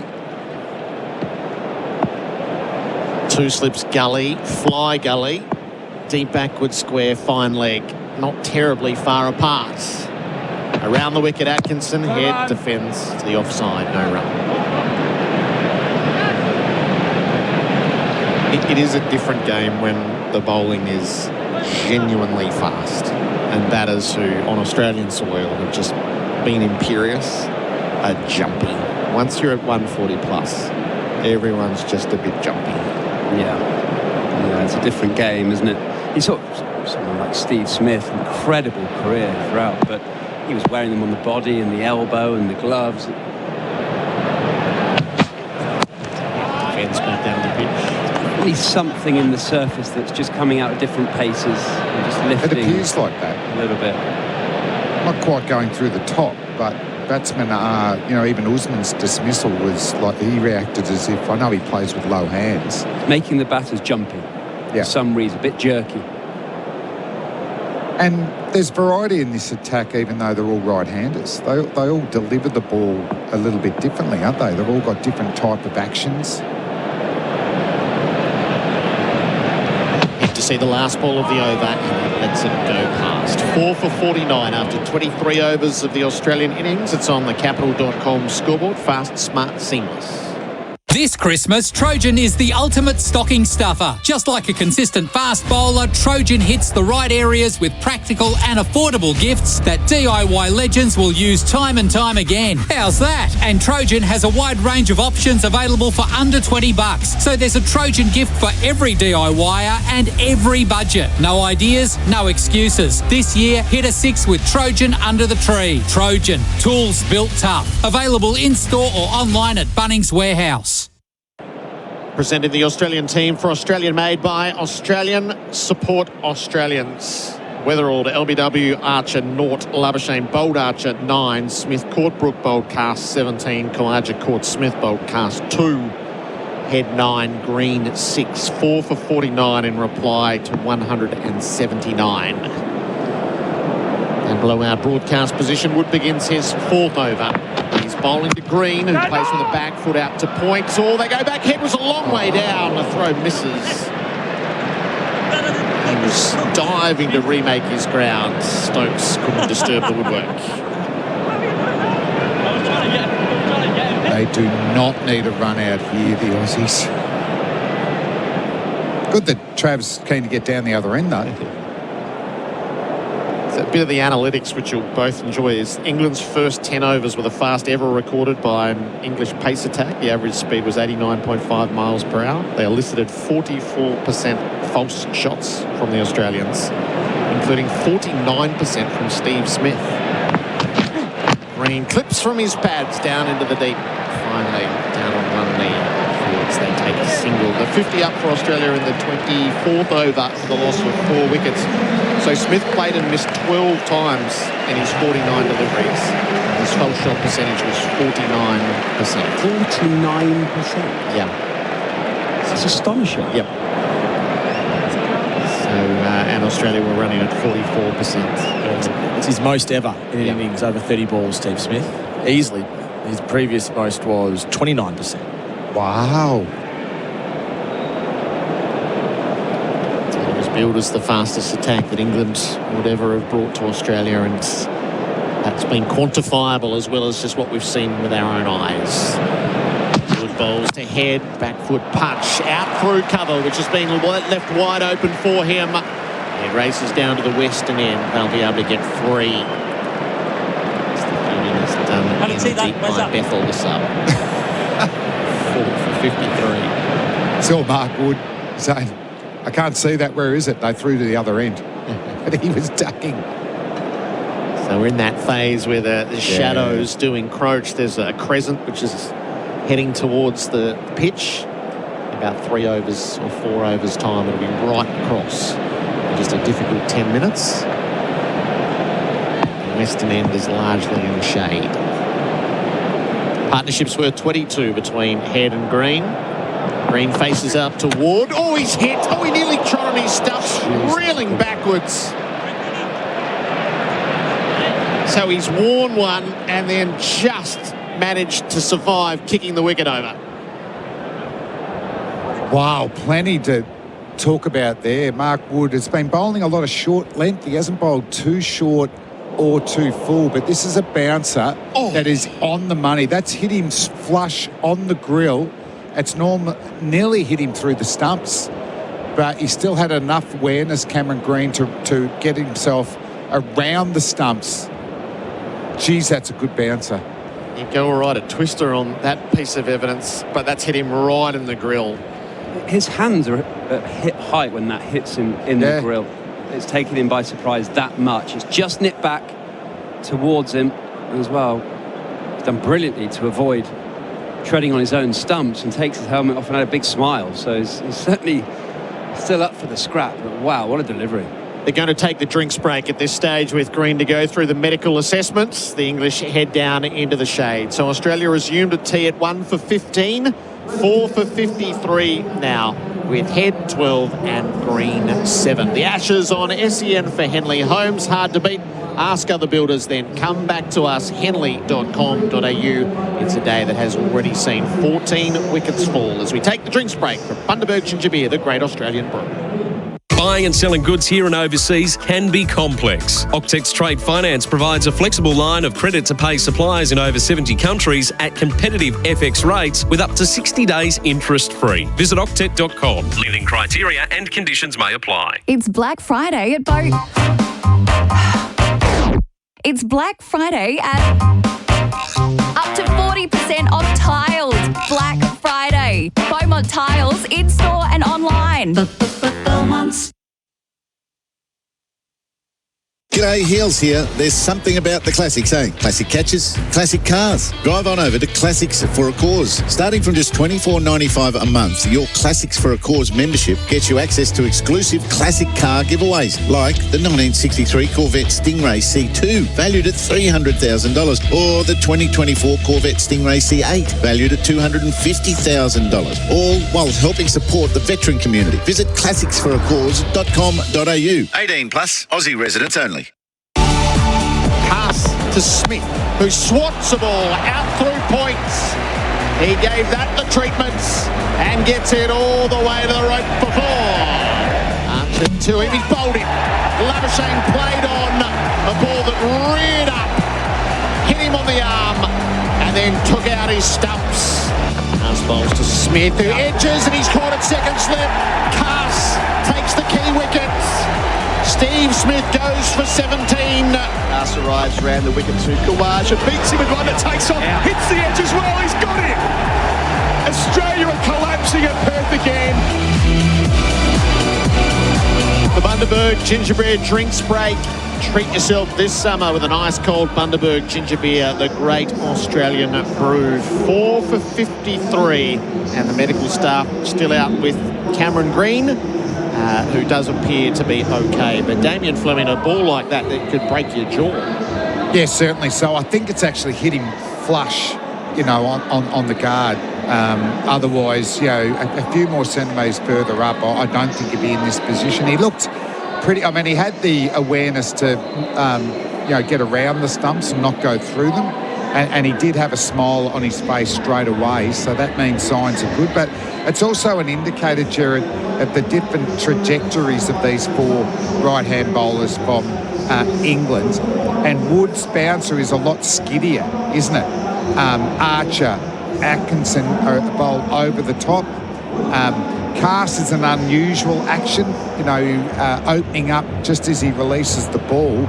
But because he's tall and releases at 12 o'clock, he's got a bouncy short of a length delivery. But what it says to me is all the bouncers will come at you at different angles and different paces. So all right-handers, but some good variety and excellent pace.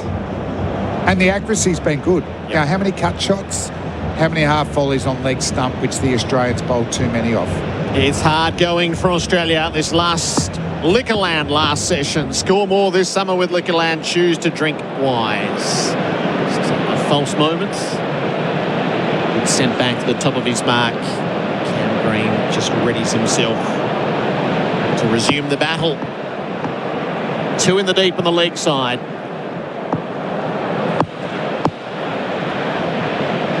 The bat pad 2 pitches away. Wood releases and Green jumps and fends the ball out to point. Nicely played after the previous delivery, getting hit on the helmet. He's a tall man, and he's generally played well here. He's looked very, very composed, left the ball well, got forward when he needed to. Big partnership, this one, Gerard. Oh, yeah. You don't want to be bowling your opposition out for 179 and 33 overs and end up trailing. Ooh. Yeah. Halfway of a rapid-fire test match. To Green, duck the bouncer. Decisively underneath. 4 for 53. At the end of the over, the Shark Bite scoreboard. Plumbing perfected. Shark Bite Max. When the makers of better beer asked themselves, how can we make beer better? They knew it had to be crisp and refreshing, but the best bit? It had to be 0 carb, 0 sugar and low in calories. So the Better Beer Company was born, the healthier alternative that's become the dream beer of beer lovers around the country. Better Beer, the official, unofficial beer of the Ashes. Better Beer, proudly Australian made and owned and available from all good retailers. Find a store near you at betterbeer.com.au. The Ashes on SEN for Henley Homes. Hard to beat.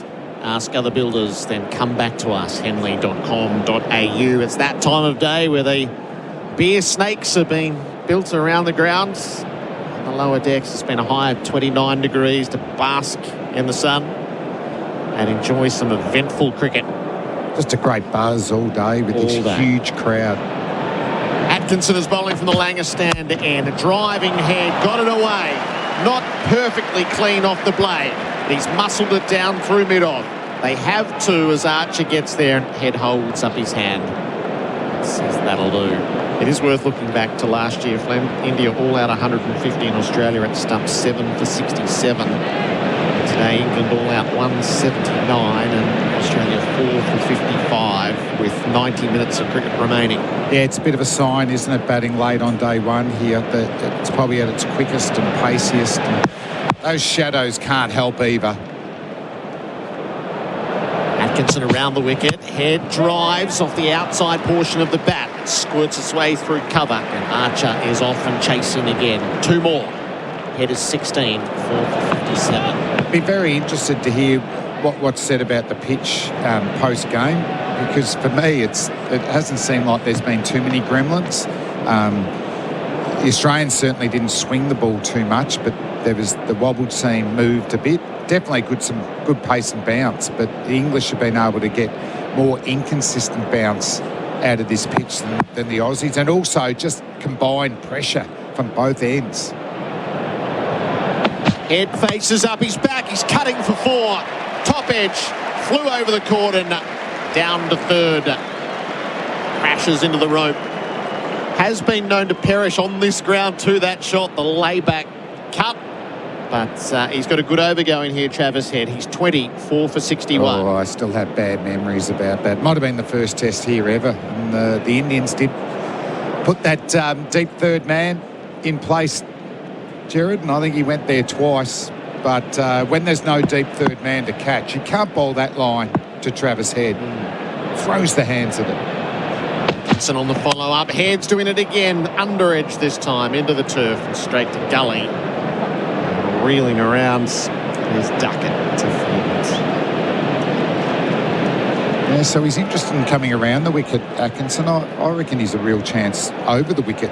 You know, it's cramping Travis Head for room. You know, he sweats on anything wide outside of stump, but now they do make the change.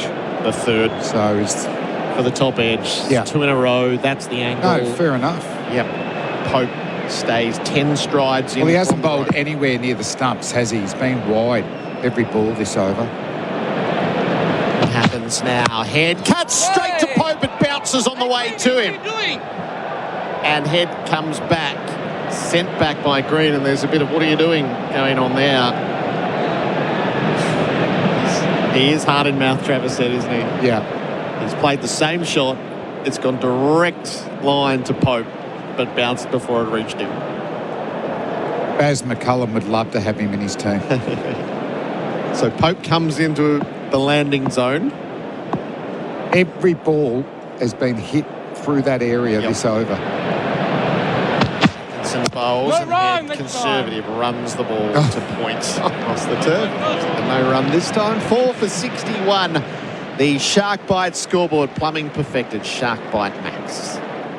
Robot Building Supplies is a family-run business and understands the value of being home with the family. Robots got it. That's why they have supplies to help you build a man cave, a kid's game room, a tool shed. Robots got it. Helping build family time and man caves since 1946. Robots got it. Robot Building Supplies. Notting Hill, Sunshine, Preston, Dramana, Pakenham, Coldstream and Darnham. We're robot, but we're human. robotbuildingsupplies.com.au. ROBOT, Robot Building Supplies. The Ashes on SEN for 4 and 20, Australia's original fan foods. Can't read my own writing, Clem. It's 172 that England made. 4 for 61. Wood begins the new over. Green is back. Plays the ball to Gully. It's knocked down by Duckett. No run. Head 20. Green 7. Wood none for 10. Jofra Archer 2 for 7 from his 7 overs with 4 maidens. Atkinson none for 19 and Carr 6 overs, 1 maiden, 2 for 20. That's how the damage has been done. England's bowling ran hot for Ream, steady, hot and strong.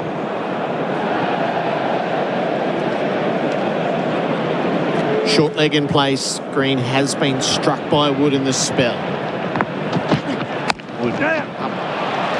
Played out through points. Green just leant on that, rode the bounce, found the gap, picks up a couple. It's 9, 4 for 63. Geez, he's so quick between the wickets, Cam Green, isn't it? It's about 5 steps to get down the other end and swivels quickly back. I like that shot. You know, the back foot punch, very watchful. Plenty of room between point and mid-off. No doubt we'll see another bouncer at some stage in this over.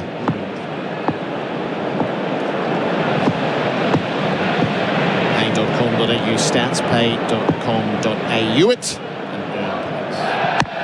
Wood to Green, pitched up, driven, away through mid-wickets, and runs to be had to the western side of the grounds. They'll get 2, and that's as far as they'll go as Atkinson lopes along to do the fielding. Just a couple of productive overs for Australia here to get it ticking. Green's 11. It's 4 for 65. And you just saw from Atkinson, just by getting hit down the ground a couple of times, he adjusted his length, which then led to another 4. But so scoring just puts a little bit more pressure back on the English. So it's been an important partnership. I mean, it stopped the rot, but now it's starting to score, and it's scoring at a reasonable rate. 34-run partnership from 49 balls. Wood hustles in, bouncer. Underneath it goes Green. He got under that one a bit better. Watching it, I mean, he does like to play the pull hook shot, but I think he's not going to take it on tonight. Very disciplined.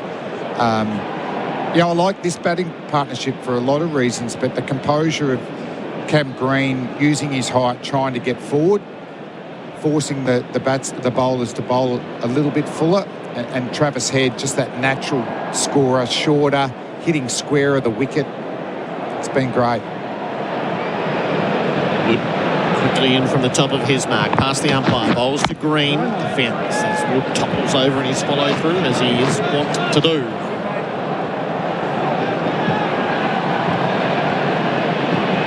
Still plenty of cricket too, Gerard, isn't there, today? Now, Australia can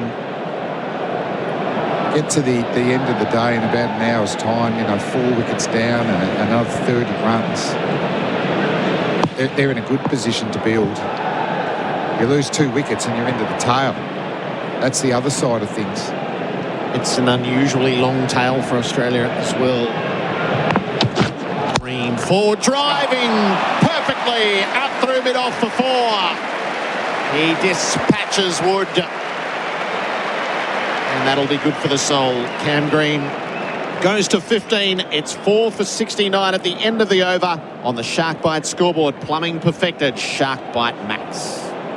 The Ashes on SEN Test Cricket. Start your next innings with a career that gives you more. Search Police Careers, Victoria Police and Oldham Construction Lawyers. Your experts in construction law, ensuring you're never caught out when pressure builds. Secure your home with the Eufy PoE system. Its revolutionary dual camera design delivers 24/7 monitoring with fixed wide-angle views plus automatic tracking. No blind spots, no missed details. Just reliable protection for true peace of mind. Visit eufy.com/au. Our experts for Eufy PoE systems, professional grade security for complete home protection. Bharat Sundaresan in to join Damien Fleming. 4 for 69. Atkinson is bowling to head. It was pitched right at off stump. And blocks it away to point. All right, welcome back. Evening, Gerard. Hello, Flem. Right, how are you? Very well, thank you. If you're feeling a little better if you're an Australian fan with just the last 20-25 minutes of this partnership, and especially that shot from Cam Green to finish the last over.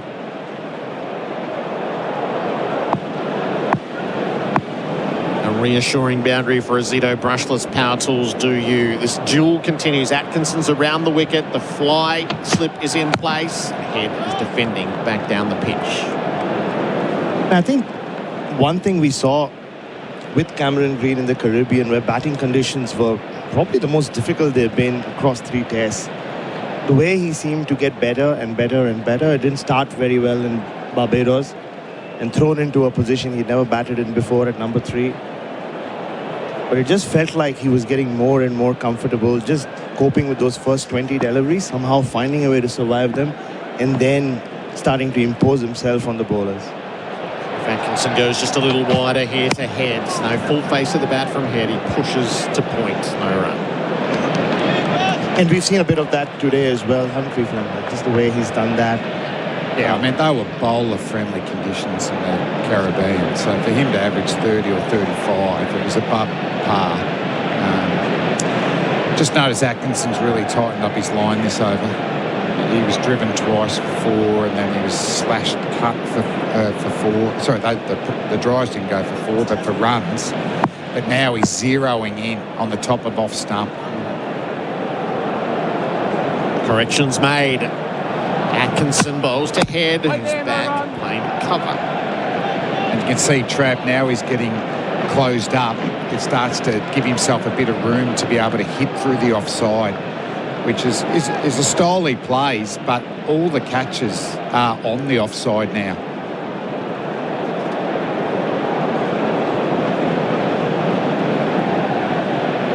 Two slips, fly slip gully, backward point cover. Mid-on, deep backward square and fine leg.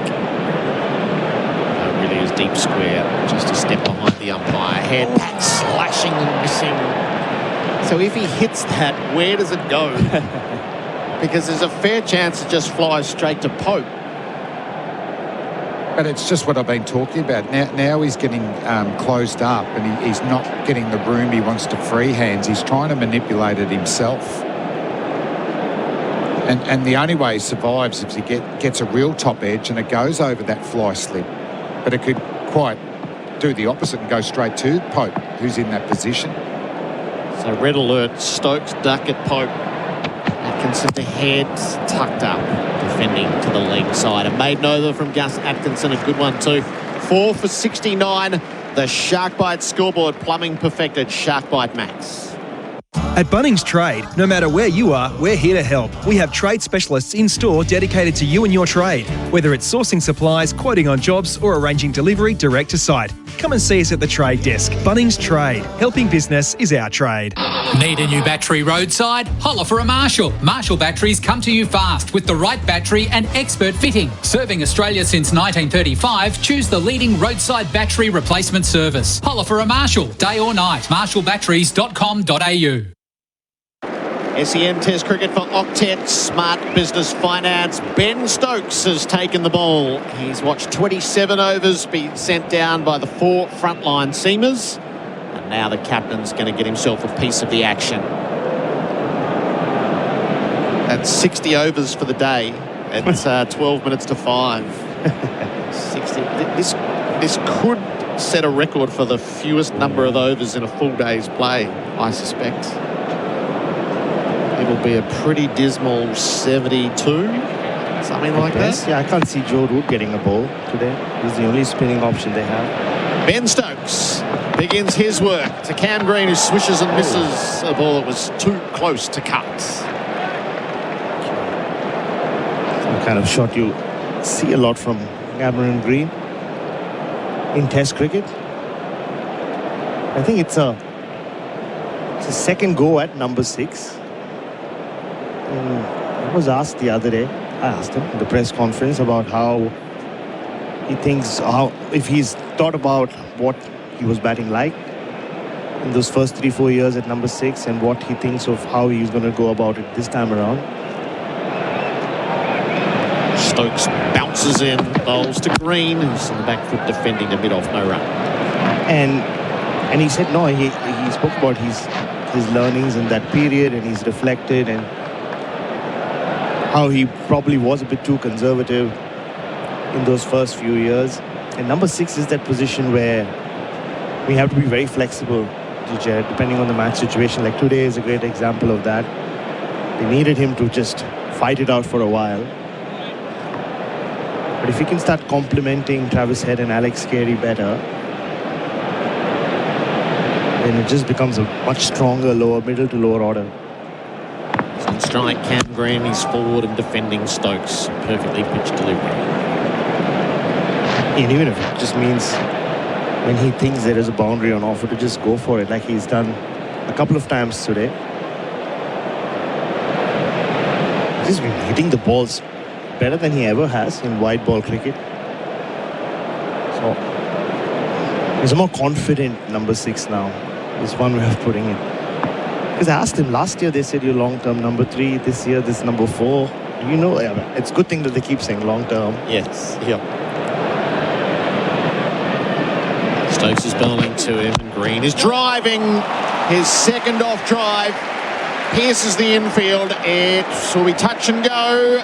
It won't quite get there. Good chase put in down below us by Cass. And keeps it to 3. Green is 18 and tuning up. 4 for 72. And he just seems more confident as a person as well. I heard that he's prepping for a wedding, so that's his next chapter in life. And also, I don't know if it's a case of if they think, the players think I'm one of the boys or what, Gerard, but when the most polite and most respectful of the lot, Cam Green, starts taking liberties with you, you know something's up. The other day I was just standing behind him in the nets in the afternoon. He was batting and suddenly turned around and said, hey Bharat, do you know what the time is? And I said, it's 3:30. I said, okay. I knew you'd be helpful with something someday. Stokes around the wicket, bowls to Head, who's back. He keeps it across the turf as he punches to point. I was like, hang on, did you just say you finally found something that I can be helpful with? What happened to the really respectful Cam Green? But I took it as a compliment and also a sign that he's just opening up as well, Gerard. Yeah. Or maybe it's just that I'm so disarming that even Cameron Green is taking liberties.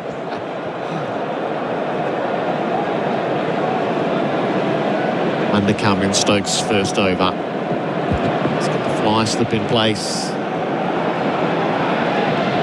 Bowling to Travis Head. Full face of the bat, playing out to cover. Won't find a run. 4 for 72. The Ashes on SEN for 4 and 20, Australia's original fan food, as we bring in Adam Collins for Bundaberg Ginger Beer, the great Australian brew.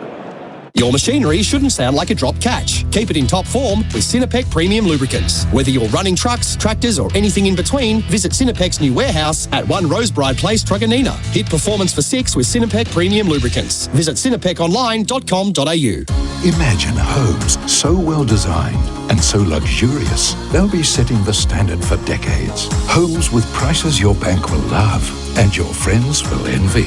The Henley Mainview Collection. The difference is everywhere. The Ashes on SEN for 4 and 20. Australia's original fan food. Adam Collins jumping in. Bharat Sundaresan next to me. Hello, Baz. Hello. Australia trailing by an even 100. 14 wickets on the day so far. A frenetic middle session. And a collapse of 3 for 3 in the middle of this reply for Australia after bowling out England for 172. Here's Bryden Cast, 2 of those. Bowls here, Green driving straight to mid-on. He's looked very organised, Cameron Green. He had to absorb a lot of dot balls early on. As Stuart Broad said before, left well on length. Now earning the right to get himself into the innings. Yep. We were just talking about how, I guess that was his big takeaway, big learning from the Caribbean call, where we saw it was so difficult for him. Responded so well over there, I thought. I mean, his time at number 3 was torrid to begin as Cast bowls to him, and Green gets down low and tries to force it 3-point, but not quite. No run there. But the innings he played at Grenada when Australia were behind the game, easy to reflect on the scoreline and how handily they defeated the Windies in all 3 test matches, but they needed something from Green at 1 for nothing and 2 for nothing as well. And a couple of 40s in Jamaica on really challenging surfaces, which felt like 80s. So it felt like it laid the foundation for a day like today. Tom Morris has got his hand up as well. Cast in, bowling here, and Green goes back in defence. Tom Morris is with us for Marshall Batteries Roadside Rescue. I was just responding to your query regarding what the score was when Cam Green was dropped. So yes, it's 48 at the time. So he's dropped on 5, wasn't he? Yeah, that's right. So that feels like a major moment here. Caught and bowled. What preceded that, Baz, was Usman Khawaja. I mean, it was a snorter from Bryden Cust, but nevertheless caught behind the wicket from Asima. Once again, it's been a fairly consistent pattern for Khawaja over the last, well, exactly a year, isn't it? From Perth onwards last year. Pass up, bowls to Green. Defence to point, quickest shingle, takes on the arm, heads in, but tell you what, direct hit. They would have needed to have gone upstairs. It would have been confirmed as fine. It was Jacob Bethel, the 12th man with the throw. 4 for 72. Green's up to 18. Well, you could argue that he might have seen it was Jacob Bethel, so he had to go to his right and turn around, so that split second extra for Travis Head to make his ground. So what do you make of the Khawaja situation more widely? So he was off the field for a fair bit. But we still don't really know. No, we've just been told stiffness. Stiffness from what? It's odd to be sort of stiff at the start of a test match before he's batted. Fly slip in again for Head. Cast to him here, works into the onside. That's an easier single. Head to 21. 4 for 74. Stiffness where as well? We don't know. Like which part of his body was he? And it wasn't one time that he was off the field. It was. I saw him go in and out. You remember for a while there was Bo Webster signing at first slip. Yeah. And so Khawaja was in the cordon early on. I was trying to ponder, like, took that early catch. Is it plausible that he did something in the act of taking the catch in the first over of the test match? I wonder. Cast bowls here, Green. Outside part of the bat, goes past backward point. Duckett could have done a fraction better there, I fancy. We'll see it back on the Chemist Warehouse replay screen. They return for a couple. Green into the 20s. He joins Head on 21. It completes the over as well. 4 for 76 Australia. They're behind by 96. That's on the Shark Bite scoreboard. Stronger connections, built for pressure. Discover Shark Bite Max. Did you know Steve Smith has an oat milk brand? No. Yeah, it's Aussie made with Aussie oats and no seed oils. OMG, what's it called? Well, that's it. Huh? OMG Oat Milk Goodness. The everyday Aussie champions. Get yours in the fridge at Woolworths. Legends, tools down. Black Friday shutdown is on. 35% off selected MRX, Helly Hansen and Wolverine work boots. No excuses. Gear up, smash it, dominate the job. RSEA Safety. Experts in safety, legends in gear. SEN Test Cricket for Octet Smart Business Finance. Partnerships now swelled to 45. Boy, they needed it. Here's Stokes round the wicket into Travis Head, wide on the crease, bowls here. Head whips it straight to mid-wicket. Would you believe it? Catching practice. That is a poor dismissal. Travis Head will be mortified. Ben Stokes, what do you know? Into the attack, second over, gets himself into the book. Travis Head begins a slow trudge off the field. A partnership of 45.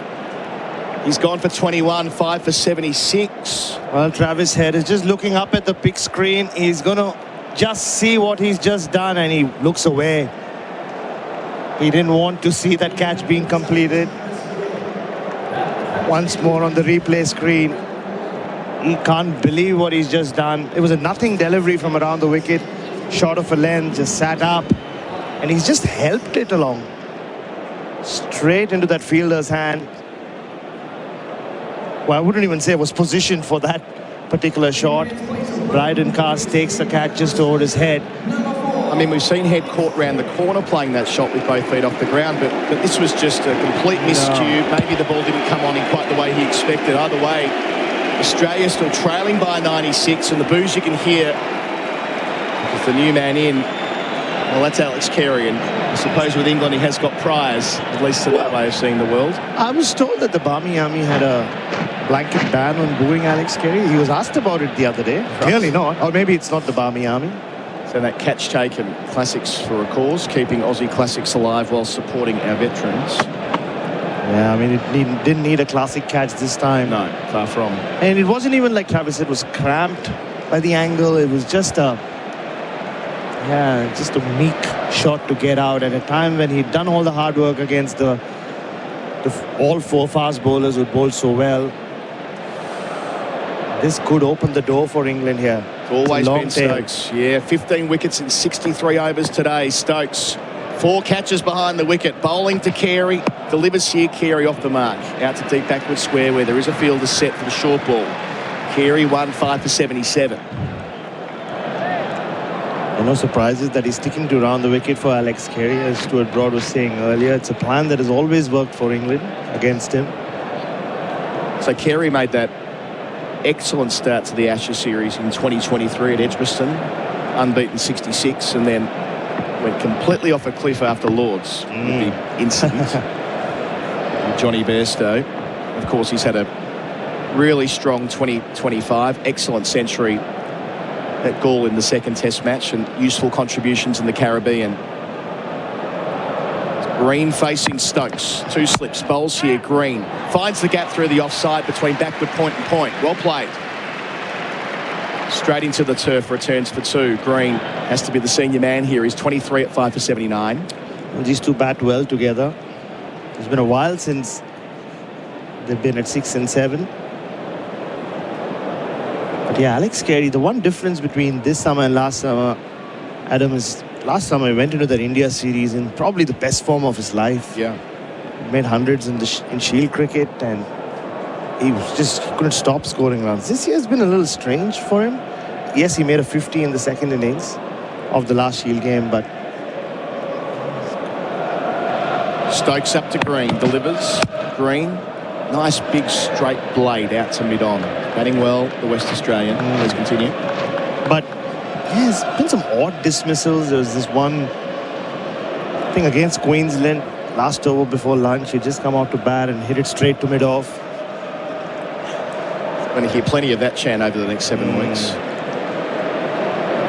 Well, they love to chant it even when they're not at the cricket, or at the football. I just don't want to go to work. I want to sit here and drink all the beer. Please don't take me home. Well, they're not getting taken home, are they? They're in Perth on the other side of the world. It was snowing in London yesterday, my kids tell me. Stokes into Green on 23. 2 slips, 2 gullies, bowls here, leaves on length. That came back off the seam. This is where Stuart Broad made the point earlier. Stokes is a crafty bowler. He's probably their best traditional swing bowler, right? And we saw that against India. I mean, he was their best bowler. And the one test he didn't play, India managed to win and level the series. Took his wickets at 25 in that high-scoring series. Bowled until his arm almost literally fell off. His shoulder tore in that long second innings at Old Trafford, which is why he missed the deciding test at the Oval. Back now, back bowling, back in the book in this over. Finishes it to Green. And Green plays late under his eyes again. Good defensive technique to wait for the ball. He's 23. Carries on 1 at 5 for 79, Australia. And coverage is for Octet, my apologies. Smart Business Finance.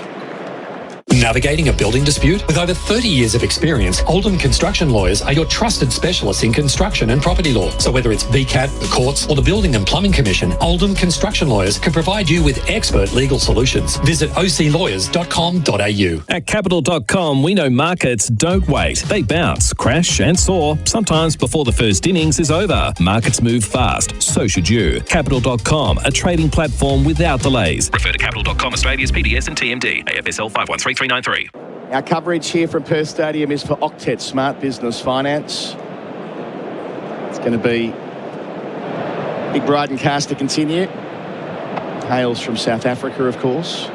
Ben Stokes loves him. Took a 5 for Ben Stokes in a one-day international at Lords in this really weird series 4 years ago where all of the England players were wiped out with COVID. Cast in, bowls here, back of a length. Carey works it to point, quickest shingle. They're through. Stokes goes the old indoor cricket backhand. Gets it over the stumps. Carries a couple. 5 for 80's now the score. So Cast came from the clouds. No one saw him getting picked for England. And he was basically a third 11. But Stokes wasn't in the bubble, so therefore he avoided being COVIDed out. He led the team against Pakistan. And from the moment he laid eyes on Bryden Cast, he loved him. He wanted him in all the teams. And here he is, now into the second part of his Test career, having played on a couple of tours. Tests against India at home through their home summer. Bowled a crucial spell at Lords late on day 4, a test they won narrowly. 2 wickets already today. Smith and Khawaja bowling here to Cameron Green on 23. Langer end, bowls and Green off his hip straight to mid-wicket, no single. Yeah, it's funny you should say that because he does take a lot of personal interest in him.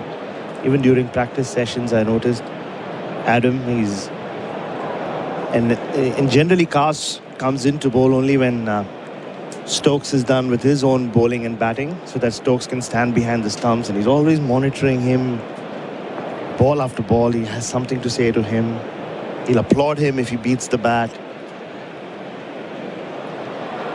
So Cast has changed ends for this second spell from the Justin Langer stand. He bowls to Green. He works to mid-wicket. Another quickish shingle, just a sign that with Carey out there, he knows that those quick singles are more available to him. It's the way that Carey plays the game. 24 for Green, 5 for 81 the score, trailing by 91. And you don't hear about those kinds of captain's picks in international cricket these days. It sounds like the Imran Khan kind of thing from back in the day. You would see a 19-year-old and just pick him to play Test cricket like he did Wasim Akram and Waqar. He's done it a bit, hasn't he, Stokes? I mean, famously Shoaib Bashir. I mean, that's an outrageous story, really, in hindsight. Here comes Cast, bowls to Carey, drives and hits him in the follow-through. So Cast hit the deck. Does that hit him in the head? Odd. Might have been the back. We'll see here. So Cast fell over after delivering the ball. Carey thumped it straight back at him. Cast in his follow-through, unsighted. We'll see it on the Beaumont Tiles replay screen. Just his shoulder. Hit him on the shoulder. It ballooned up, so thankfully it didn't hit him in the head. Beaumont Tiles, Black Friday deals on now. Especially how hard Alex Carey hits that cricket ball. Could have done some damage. Haven't seen that one before. Hit the floor and... Anyway, Cast again to Carey. And plays defensively to short leg where there isn't a single. See, if those who don't know the Shoaib Bashir story, his 12th man today. Stokes saw him bowling on Twitter a spell to Alistair Cook in a county game. He goes, I don't know who's this guy. He sent a text to Rob Key and Brendan McCullum, said, don't know who this guy is, but I want him. And he was on the tour to India and, of course, made his debut over there early 24 and didn't make the cut today, but in the squad as the sole spinner. So gives a sense of the way Ben Stokes does business. 5 for 81. 1 left in the over. Cast bowls to Carey. Back foot punch through cover point. More through cover by the time that Archer collects it in the hot Perth sun. Couple for Carey. Moves him to 4. Green 24. 5 for 83. Australia. Our coverage here is for Henley Homes. Hard to beat. Ask other builders, then come back to us. henley.com.au. The Ashes on SEN Test Cricket. Start your next innings with a career that gives you more. Search Police Careers, Victoria Police, and Oldham Construction Lawyers. Your experts in construction law, ensuring you're never caught out when pressure builds. Sherlock Wheelbarrows and Carts, trusted by generations of Aussies. Built tough to last, season after season. The original, still the best. See the full range at sherlocklastslonger.com.au, available at Bunnings Warehouse. Got Bharat Sundaresan with me. Eufy POE Systems, professional grade security for complete home protection. Our experts through the series. Ben Stokes, a wicket in his second over. Ashes 25-26. 2 slips of gully and I'd call it a catching backward point for Green. He's on 24. Stokes delivers to him in the shade and he's caught behind. Stokes again. It is always Ben Stokes. Cameron Green, who's batted really nicely to this point. He's chased a ball that's swinging away from him. Edged through to Smith. Wickets in consecutive overs for Ben Stokes, the England captain. Australia 6 for 83, still 89 behind. They've got a lot of work to do in this first innings, Bharat Sundaresan. Well, he's not just an inspirational captain, he's captain game changer. Just when Australia thought they were out of jail with that partnership from Head and Cam Green, he comes in and from nowhere, bang, bang, back-to-back overs, he's knocked out both Head and Green. And now Australia down to Alex Carey, Mitch Starc, and a long tail. England are in front in this game. Yeah, 6 wickets, making 16 for the day. Only 31.1 overs into Australia's reply. In England's innings of 172, only went for 32.3. Remarkable scenes here at Perth. And walking out, well, he's been the man of the day for RWC, Ray White's commercial property specialist, Mitchell Starc, 7 for 58. Career best figures earlier today. How different this test match feels 3 hours later. Walking to the crease at number 8 at 6 for 83. Oh, surely Mitch Starc wasn't thinking about the fact that he'll be walking out to bat so soon after he just had the day of his life with the ball. He set this game up, set this series up, you thought, perfectly for Australia. Tom Morris for Marshall Battery's roadside rescue. At the same time, 31.1 overs. England was 7 for 165. Australia is 6 for 83. Very different ways to skin a cat, to say the least. Neither very effective, to be fair. Nor, yes, indeed. Thank you, Tom, for Marshall Battery's roadside rescue. Holler for a Marshall Battery. My only prediction in this series when asked, Bharat, and was many times, was no test will make a 5th day. Feeling fairly confident in that right now. So Stokes already 2 wickets. Bowling at Starc. Got the short leg back. Round the wicket. Starc in behind it. Pushing to Whitey on straight away off the mark. 6 for 84. He came in similar circumstances in the World Test Championship final in the second innings and made a magnificent unbeaten 50 to get Australia above 200. It wasn't enough, but gives a sense of what Stark's been able to do with the bat this year.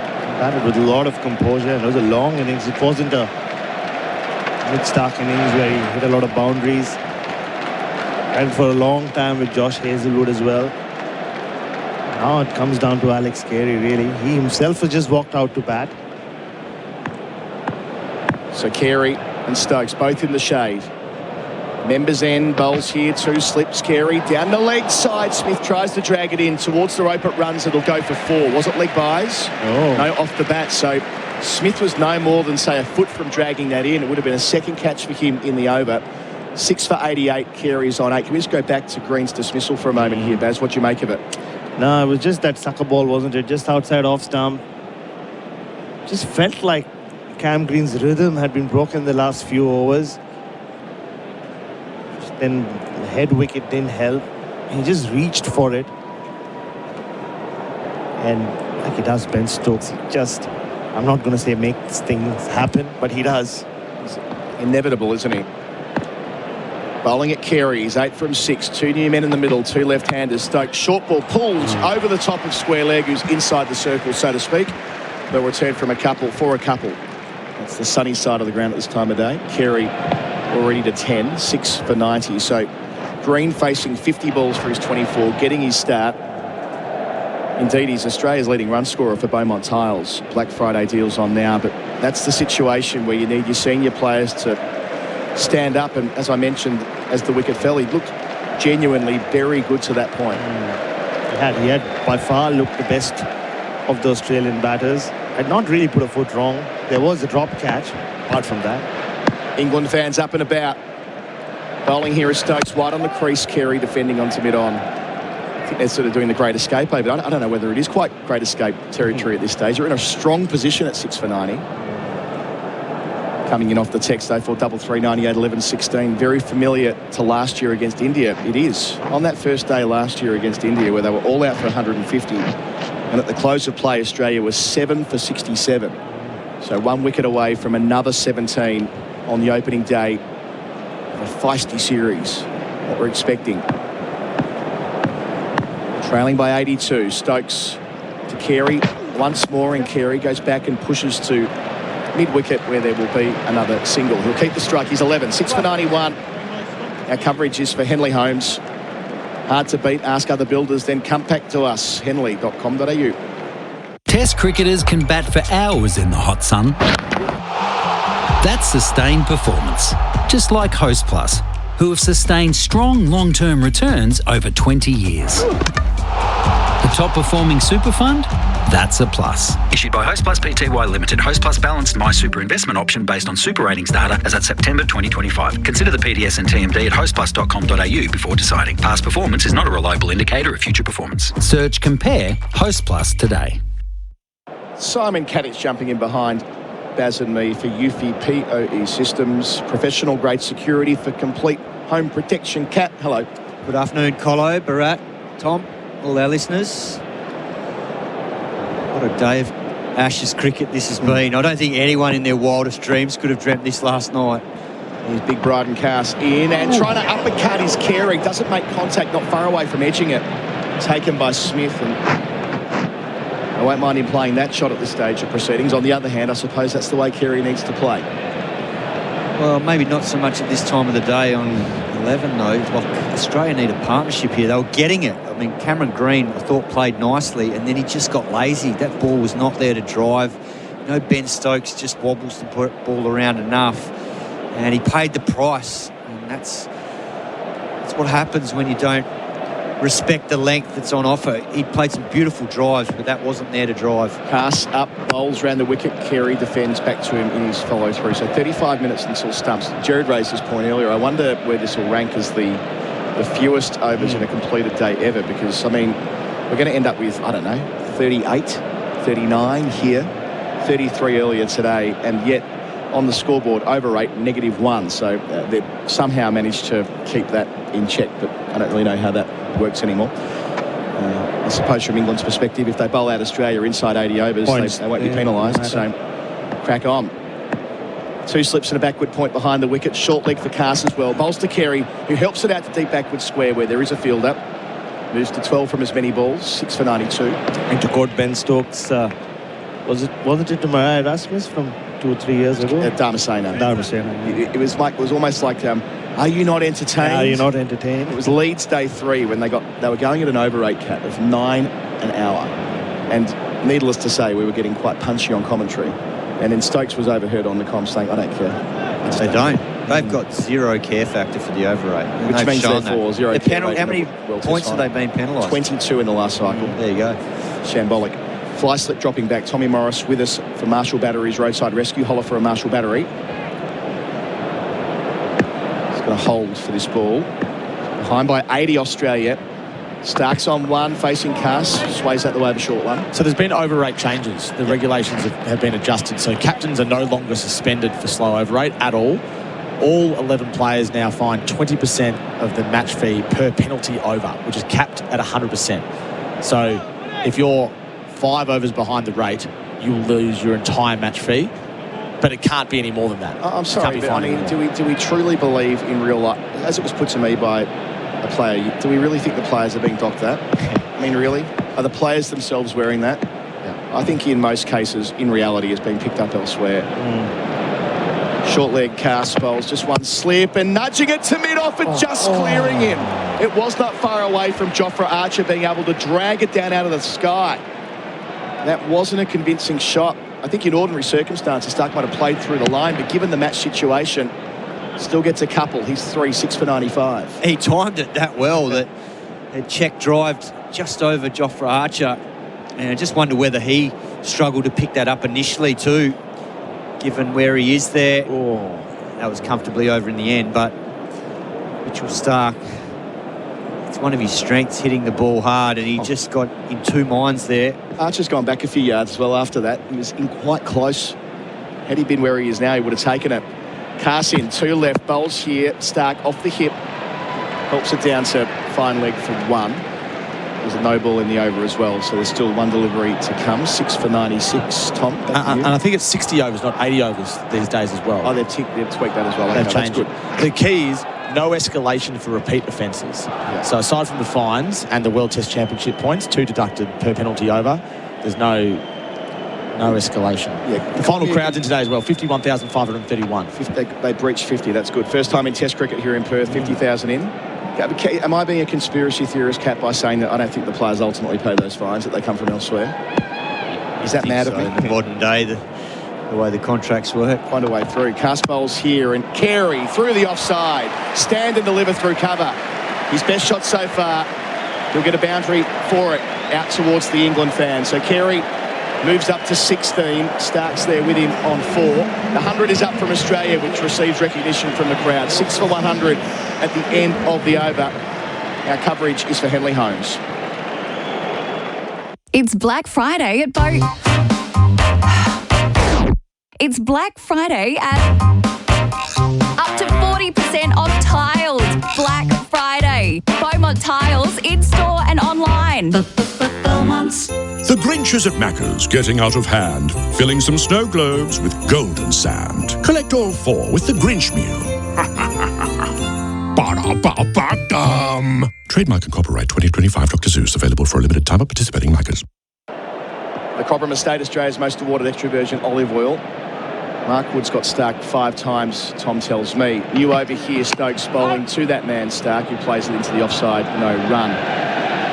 What is it about Ben Stokes that when he's got the ball in his hand, Kat, I mean, it's freakish how often he comes into the attack and gets a wicket almost straight away. Yeah, well, when you look at him bowl, and having faced him way back in the day when he was only young and I was playing county cricket over there as an older player, he's only medium pace. He's not sharp, but what he does is he presents the seam nicely, and he's got the ability to just stand it up at times, and that one that Cameron Green nicked just wobbled enough on him, but it just wasn't there to drive. So Stokes, short leg, 2 slips, bowls here to Stark, round the wicket, driving out through the offside, through the covers where there isn't a fielder. So work to do for Gus Atkinson around from mid-off. They'll turn for a comfortable 3. Stark 7. 69 behind at 6 for 103. This is going to be an interesting period for Australia because these two love to score freely, and given the nature of the ball now, what are we into, the 34th over, and the fact that there's only half an hour to stumps with the extended day's play, it just looks like these two will want to score, and I think it's important that they still keep looking to play their natural game because they're both good strikers of the ball, and Australia still trailing by 69 runs, so they need to keep chipping away at that. One partnership away from a lead. Stokes bowls here, Carey defends to mid-off. And look, England would be very happy to be back in this contest, and not just from this test perspective, because it still could go either way over the next few days. There's still plenty to play out, as we saw last year with India. India batted superbly in that second innings and then killed the test match with a magnificent opening partnership by Jaiswal and KL Rahul. But in terms of the series, they've opened up a few wounds today with both the bat, when they were looking dangerous with that partnership of Pope and Brook, and then with the ball, with all their quicks today, and now Stokes. Stokes up, bowls here. Alex Carey, short ball, wants to take it on but can't catch up with it in time. Through to Jamie Smith. And look, it is only one day of Test cricket, and a lot of people will look at it and go like last year, geez, what's wrong with the wicket? There's been 16 wickets fall so far. There's nothing wrong with this wicket. It's probably played better than last year's wicket. But what it's highlighted is the pressure of an Ashes series. First day's always massive. There would have been nerves around, guys on debut. So that all adds up to what we're seeing unfold today, and it's been an absolute pleasure to watch. It'll be a day of Ashes cricket that we talk about for decades, I suspect. It's had so many things happen. The way England batted, the way Stark bowled, career best figures, the response from England with the ball, and it continues here. Around the wicket, change of angle. Stokes bowls to Carey, works it out to square leg, off his thigh pad, no run on offer. But for me, it's just seeing a bunch of Australian batters being roughed up by England on Australian soil. That doesn't happen very often. No, you're spot on. That word roughed up is spot on. That top order got roughed up today by pace, bounce, and a consistent length. I'd love to see what the pitch maps look like at the end of that probably first 20 overs, because it was consistently hitting a hard length that not a lot of the Australian batsmen were able to get forward to, and they're used to being able to score down the ground, and they couldn't do that. Stokes to finish is over. Into Carey. Delivers, and Carey down the leg side. Jamie Smith diving away to stop it. Can't quite. They'll get through for one. I suspect it's a leg by. It'll be signalled here. So over bowled. It's 6 for 104. Australia trailing by 68. Gerard Whateley will be jumping in for me. The leading wicket taker is, well, they're Archer and Cass for program commercial painting, hit painting, maintenance for 6.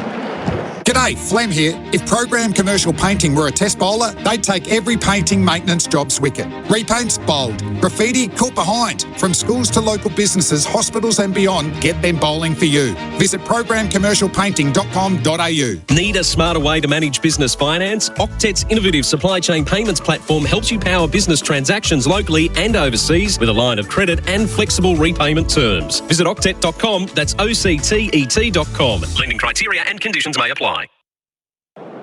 Half an hour left in the day's play on SEN Test Cricket. Australia 6 for 104. Carey is 16. Stark is 7. Cass 2 for 37. He's around the wicket bowling, and Carey inside edge onto the pad. They are asking. I feel like there were two noises there. Damien Fleming in to join Simon Katich for this final phase of play. Welcome back, Flem. Yeah, I mean, this variety of attack has worked beautifully for England. All right-handers, all providing a little bit different. I mean, that's a big win even, just hitting the pad, bowling full enough to do that. Stokes as captain took his time to get the ball, but has produced a spell that's taken 2 wickets. Question all the batsmen that he's bowled to. Cass is around the wickets. Carey runs the ball out to deep points for an easy single. He's 17, 6 for 105. And from a scoring perspective for the Australians, this is the partnership. We'd expect Nathan Lyon and Doggett and Boland to be handy to hold down one end, but they're not going to score a lot of runs, are they? No, they're not. Not with the speed. All 3 of them will be jumpy. Yes. It's a much longer tail than we're used to with an Australian team. Yep, certainly so. So if one more wicket was to fall tonight, Stark edges through the cordon, down to the fly slip. Joe Root Fields below us, a single taken. So there's 2, what did they have there? A slip in the gully and Root down below us. And all these runs are important, aren't they? Just to decrease a deficit. And then poor Mitch Stark's got to go out there and get wickets again. The other guys are going to have to step up in the second innings. This is the problem, isn't it? Stark takes 7 wickets and then he's batting before the end of the day's play, and then he's bowling tomorrow. Yeah. So it's a lot to ask of one man. Carey back, cuts across the turf. Out to Stokes in the deep for a single. And the concern that I had, and I spoke to you about this off air before, Gerard, was that at one stage today, 20 minutes before lunch, England were in a pretty decent position, 3 for about 90 when Pope and Brook were batting. If that partnership gets through to lunch and they bat well for half an hour after lunch, and that's not a lot of batting. It probably is in the modern game, but that's not a lot when you think of old school Test cricket. They win that sort of 50 minutes of play. They could have got probably 300 comfortably, the way that Brook was playing, the way Pope was playing. So that's the danger factor with this England batting lineup. Pass to Stark, rides the bounce, tip and run. Out their mid-off. Archer comes into field, a single taken. So if they learn a little bit from what they got wrong today and apply themselves just that bit better in critical little periods of the game in the second innings, they could set this test match up comfortably like India did last year, because they've got the advantage now where if it is quite level on the first innings and they bat semi-decently in the second innings and this pitch starts to open up with cracks and stuff like that, then it will be a tough chase. At Australia, they've got to bowl better. They've got to bowl in partnerships. There was pressure from one end only. Last ball of the over. Carey to see it. He drives for 4. Spanked it through mid-off. Lovely stroke. The keeper hurries along to 22 at better than a runner ball. Australia 6 for 112 with a late day flurry. When you buy Australian made, you're choosing more than a product. You're supporting a stronger economy and creating local jobs. So look for the Australian made green and gold kangaroo and buy Australian. Visit australianmade.com.au. Did you know Steve Smith has an oat milk brand? No. Yeah, it's Aussie made with Aussie oats and no seed oils. OMG, what's it called? Well, that's it. Huh? OMG oat milk goodness for everyday Aussie champions. Get yours in the fridge at Woolworths. Pay.com.au stats, pay.com.au it, and earn points. Australia 6 for 112, England 172. So last year we've referenced a few times. India all out 150. Australia was 7 for 67 at stumps. Got bowled out for 104. And then everything settled. And India 6 declared for 487. And she was pretty benign by then. Australia 238 to lose the test by a big margin. Stark faces up to Stokes. Stark drives away to mid-on and he takes a single as Cast comes around to his left to field. 6 for 113. The one thing about that, though, was from memory, KL Rahul technically is a very pure player, and his technique and his footwork in that innings was superb. And he nullified the threat of the new ball, and then once he got going, I think, what did he get, 70-odd, Gerard? And Jaiswal got 160, I think. And he looked a bit nervy early because he was on a pair. Yeah. And then played beautifully once he got going. And that's probably the one thing that looks different, is that the Indians applied themselves at their technique and temperament. Well, we haven't seen a lot of temperament today. Carey clips from his pads. He'll beat the infield and get runs out to the eastern side of the ground. It pauses in its journey and they get 2. Just the slow outfield. And I wonder whether part of that is because of so much hype around this series. It's built up for a month. The players potentially gets it today and they're just so eager for it to happen. You just don't know what frame of mind or what physical state they're in terms of how much mental energy they've sapped up in the lead up to this series, because it's been so much talk and speculation, because what we've seen today has been unbelievable. Carey's 24, Stokes bowls to him, tucks it away to square and then takes a single. I mean, England played the way I thought they'd play. I thought there'd be rush shots to get dismissals, but I knew there'd be boundaries. I mean, you talk about partnerships, that Brooke and Smith one, and it was a slightly unlucky dismissal. You know, Doggett's first test wicket, we'll take that, but he didn't go up with that. If that had gone another half an hour, 45 minutes, they're adding at least another 50 runs there. Obviously, Bolo was below par, Doggett on debut, but they've got to learn from today. Stokes around the wicket to Stark, who pulls him. Didn't get all of it, just dragged it away wide of mid-on. We'll get 2 as Cass overhauls the ball. And move to 2.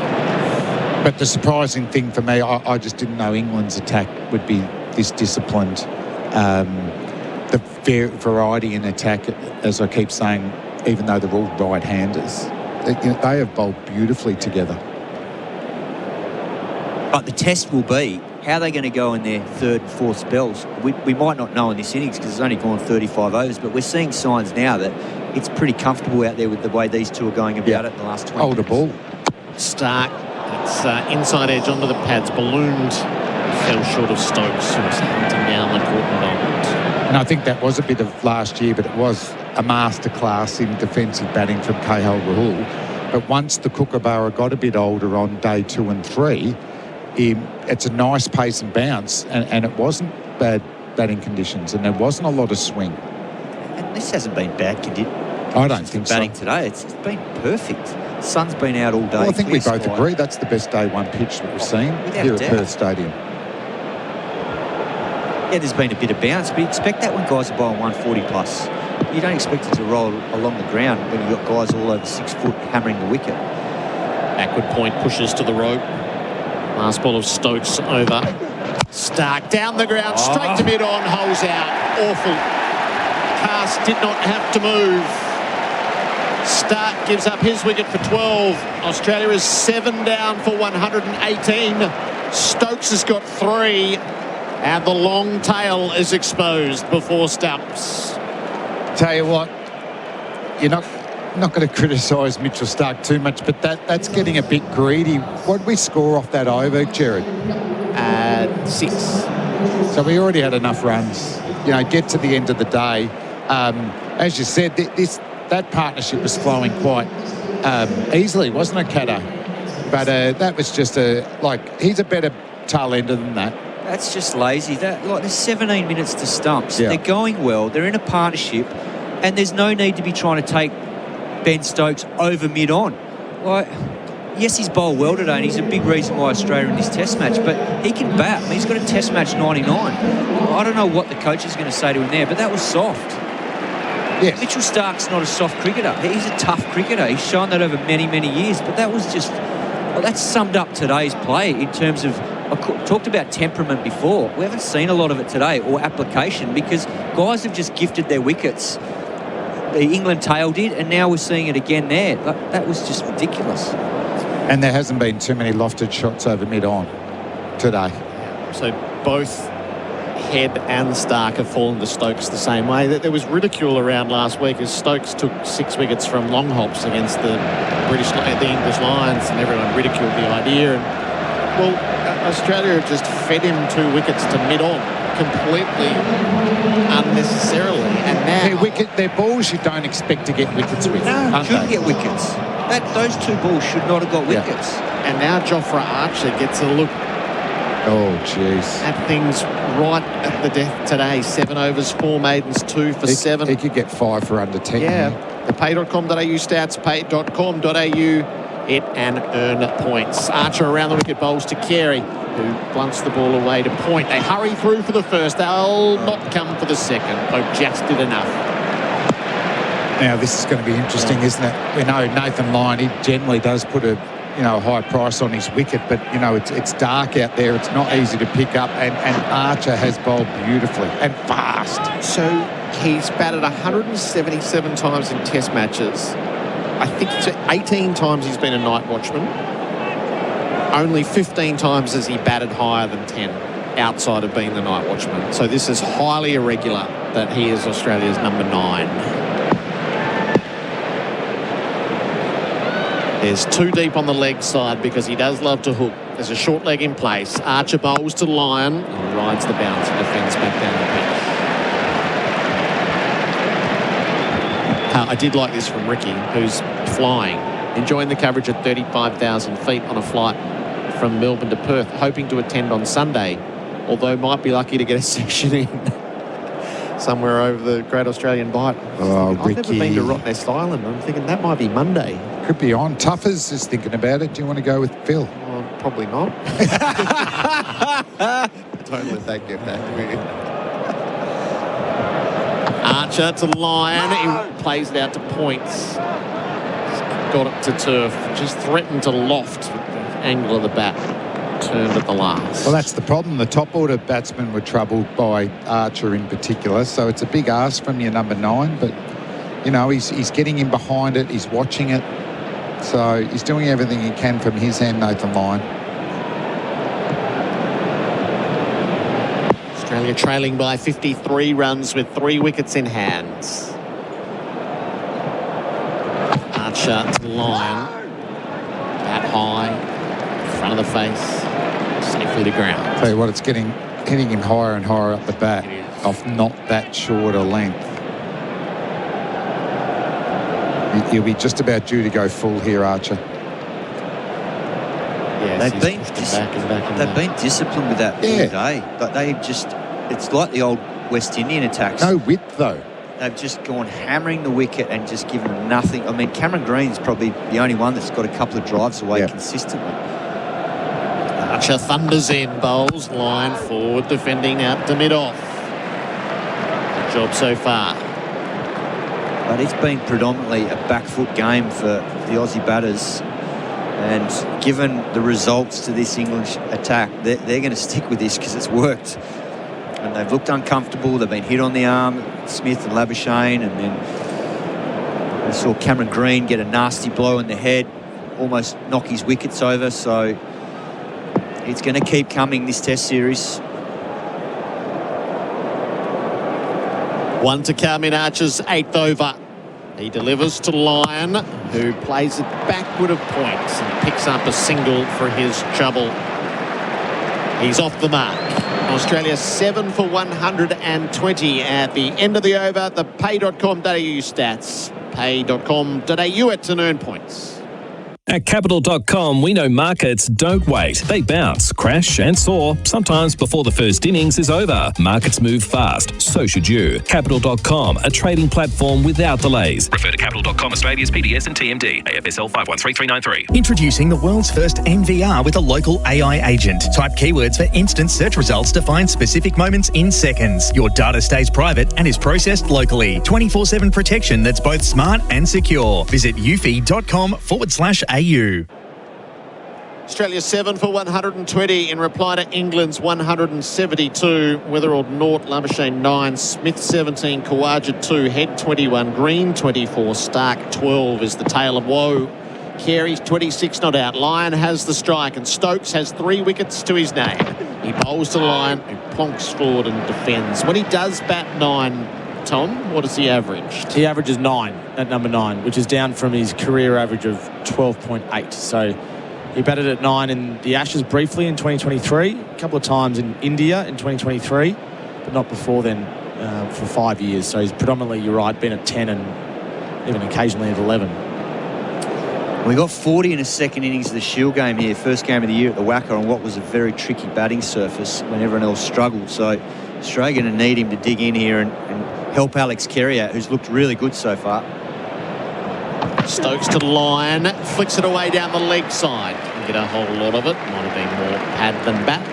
Signal is a leg by. It'll tick the score along with 7 for 121. As Menon confirms the leg by. Yeah, I think the most important thing is time and partnership. You know, even a dozen runs, you're hoping that Alex Carey is going to score at least double that.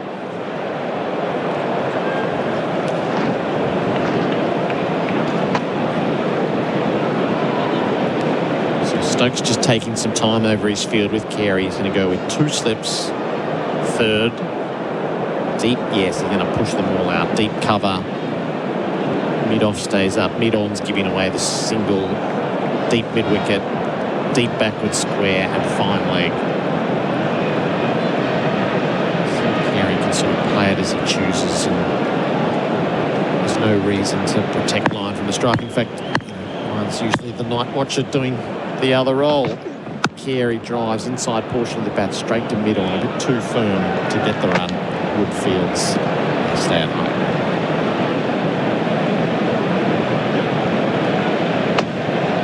Stokes is interesting. He comes on late, and once he starts bowling, he's not afraid to bowl long spells, isn't he? It's almost like, I'm warm now and going. I'm probably not going to come back for a while, so let's burn this out. But he's such a high-quality bowler. It's what a luxury as the 5th bowler in the attack. Stokes to Carey. Oh, he's lifted it up to third, straight to the fielder. Disastrous. Disastrous late in the day. 18 wickets have fallen and counting. Carey, 26. 8 for 121. Stokes has 4. You heard him in the mic, didn't you, straight away? Stokes has got 4 for 23. So their 5th bowling option, with another wicket as it goes down, you wouldn't be expecting getting a wicket from that because it's a half tracker, but Carey As soon as he hit it, he backed away to give himself room. So he was always going to hit down there. So he had the opportunity to potentially let it go late or hit it hard down. And he goes aerial, and it was like slips catching fielding for a deep slip. So we were talking about Nathan Lyon's batting. Well, now he's going to have to do it with fellow tailenders. So another disappointing dismissal for the Australians. It's been the sign of the day. Yeah, that's just no good. You've got to get to stumps. Like Stark and Carey, the third time in the book, caught, cast, bowled Stokes. All three are completely unnecessary. And even if you keep batting for another hour and a half tomorrow, like you get to rest, you keep them in the field. The way this is going, what have we got? 8 minutes. They could bowl us out. Yes. And so they could just, it could be a clean state, and poor Mitchell Stark's got to open the bowling tomorrow morning, like he did this morning. And for me, the concern is what are the run opportunities for the remaining Australian batsmen? They might be able to defend stoutly and all that, but the scoreboard's not going to tick over here. The other is a big deficit at the moment, given the way that Australia batted in this innings on what's been a good surface. The other element is they have just thrust Ben Stokes into the series. Yeah. Like Stark he knocked missed him out over with the for bat. 6. They have just allowed him to take 3 of his 4 wickets. And knowing what a force he is. Scott Boland faces the music. Stokes bowls to him. He's beaten, plays and misses.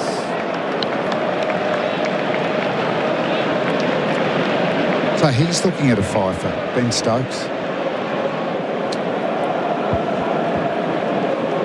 It's been an amazing day. So how much is it now? 18 wickets. 18 so one wickets. more than last year. And this is a better pitch than last year.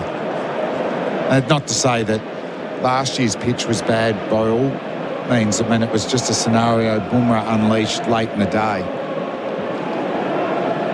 This has been a great team bowling effort from England and poor batting from Australia. Stokes to Boland, edges, short of second slip, or did it carry? We're going to find out. Brooke says it carried. And if it has, Ben Stokes has got 5. What?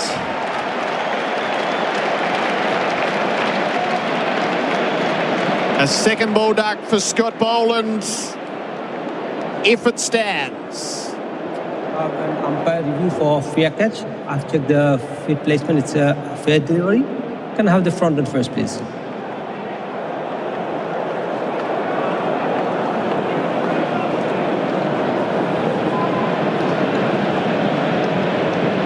You sweat on the replay screen.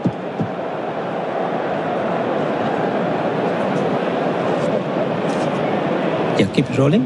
Let me have a look at the catch.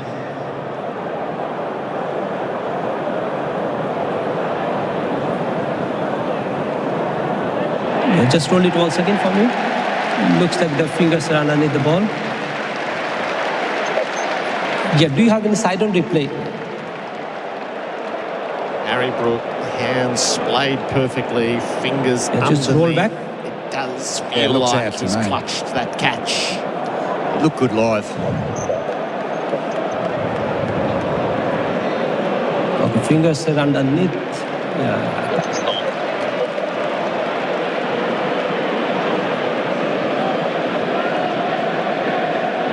I can see the fingers are underneath the ball. As the ball gets into the hands, satisfied. My decision for the big screen is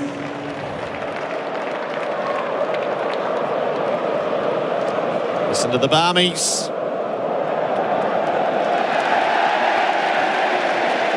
Ben Stokes has 5. The 6th time in his Test career. And the first time in an Ashes Test. Well, that is a dismal day for Scotty Boland. He got pumped earlier on with the ball, and second ball duck. That man, Ben Stokes, well, it's been a remarkable afternoon of cricket from England. So disciplined with the ball. They've been gifted some cheap wickets late here in the piece, and that's why when you don't value partnerships, which Australia haven't done when they were set, First it was Cameron Green nicking off to him, and then Mitchell Starc holding out to mid-on, and Travis Head trying to whip one through mid-wicket, getting caught at mid-on. It's got him in the game, and they can't afford to let the English skipper get his confidence up early in the series, whether it's with bat or ball, because he has an impact on Ashes. We've seen it in the past, and he's doing it again this afternoon. And Australia will be feeling sick in the stomach in that dressing room at the moment. Brendan Doggett on debut. Jofra Archer bowls. Well, it's Lyon who has the strike because it was the end of the over. Lyon gets it to turf. It's his first 5 for against Australia, but he has taken 2 6-fers, so I beg your pardon on that front. I reckon you said that, and you'd already self-corrected by the time. It's 2 6s in there. I just only knew. 1 5. Yeah. The AI mode clocked in, didn't it? Yes. Started doing the calculations. Nottingham 6 for 36, Sydney 6 for 99. Oh, that is a bouncer right over the top of Lyon. It has to nearly get a run for that. Surely. Wow, what an amazing day. And it started beautifully, didn't it? A packed crowd, real buzz. England surprised by winning the toss and batting first, but it was the right decision because the pitch did look like a bat-first pitch. They underachieved with the bat. You can't say that about the ball. They've been magnificent. Archer trying to finish it off. Bowles line, half-hearted hook. Careful. Underneath it. He loves to play the pull and hook shot, Nathan Lyon, but there's a wicket waiting for that. And also, we've already seen Cameron Green get filled in by a Mark Wood bouncer. It's dark and, I wouldn't be taking it on. Oh, that's very close to him. Yeah. So this will be the last over of the day. Just watching the way the clock ticks. Lions on 1. He faces up in behind, defending back to Archer. Tom? Got a statement from Cricket Australia. Usman Khawaja battled back stiffness throughout the day, had a back spasm the second time he left the field, was stretching to overcome the spasm. Unfortunate timing due to the manner of how the innings ended. Did not have an injury prior to today. I'll leave that there. So not a great day for Khawaja, who lasted 6 balls, made 2 runs. Archer bowls down the leg side. That is the last thing you need when you're facing 4 blokes by 140 Ks is no mobility in your lower back and not being able to sway out of the way. And the ball he got was an absolute beauty, but when you can't move quickly and you've only got half a second to react, it's a tough game when you're feeling 100% right, let alone if something's playing up, particularly with your back. So the last ball of the day's play. More than 50,000 have seen it. Amazingly eventful. Archer bowls and Lyon clips him away for late runs out through mid-wickets. He'll get 2 as Crawley arrives and just settle at 2.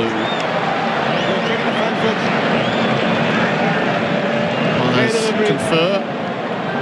Time. Fair delivery time. Has been a black Friday for Australia's batting. 9 for 123 at stumps as they hand the ascendancy back to England after rolling the tourists in just 33 overs. England 172, but with a 49-run lead and destined to take that into the second half of the game. A 19-wicket day, Damien Fleming. Let's move into our post-game wrap for Sonos.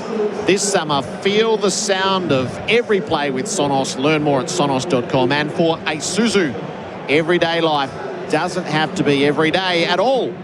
Love how you live with the Isuzu MUX.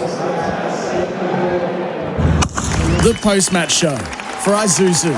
Everyday life doesn't have to be every day at all. Love how you live in the Isuzu MUX. And Sonos. This summer, feel the sound of every play with Sonos. Learn more at sonos.com. Damien Fleming, Simon Katich, what did we just see? I don't know, really. When I had a look at the pitch before the day's play, I thought it was definitely a bat-first pitch. And I thought the ball would come on. There was a good bit of grass covering, but I've seen more. And once England batted first, I thought they'd be able to bat out the day. Mitchell Starc, what an outstanding day at 35 years of age. His pace was constantly in the 140s, but it was a bit of a one-man show with his sevenfer. Doggett got a couple of wickets on day, which were pleasing for him. Scott Boland probably had his worst day in Test match cricket, just when we need him a little bit more. But England threw it away, those last 5 wickets. So Australia were well ahead of the game, but that was an amazing bowling partnership by England. Every one of those England bowlers bowled as well as they could possibly bowl. We're on standby here to hear from the English camp. Yeah, first taste of Ashes cricket. How good? Yeah, what a day, obviously. I think everyone that's come to watch today has, got their time worth it. Obviously 19 wickets, but yeah, fantastic last session there from everyone, and to put us in, a really strong position going into tomorrow. You know Ben Stokes pretty well. How good is he? Yeah, look, he's amazing. His character and his resilience is everything that this team, strives to be. And obviously a game-changing spell there in that session from him. What about your own bowling? How did you get the most out of this pitch?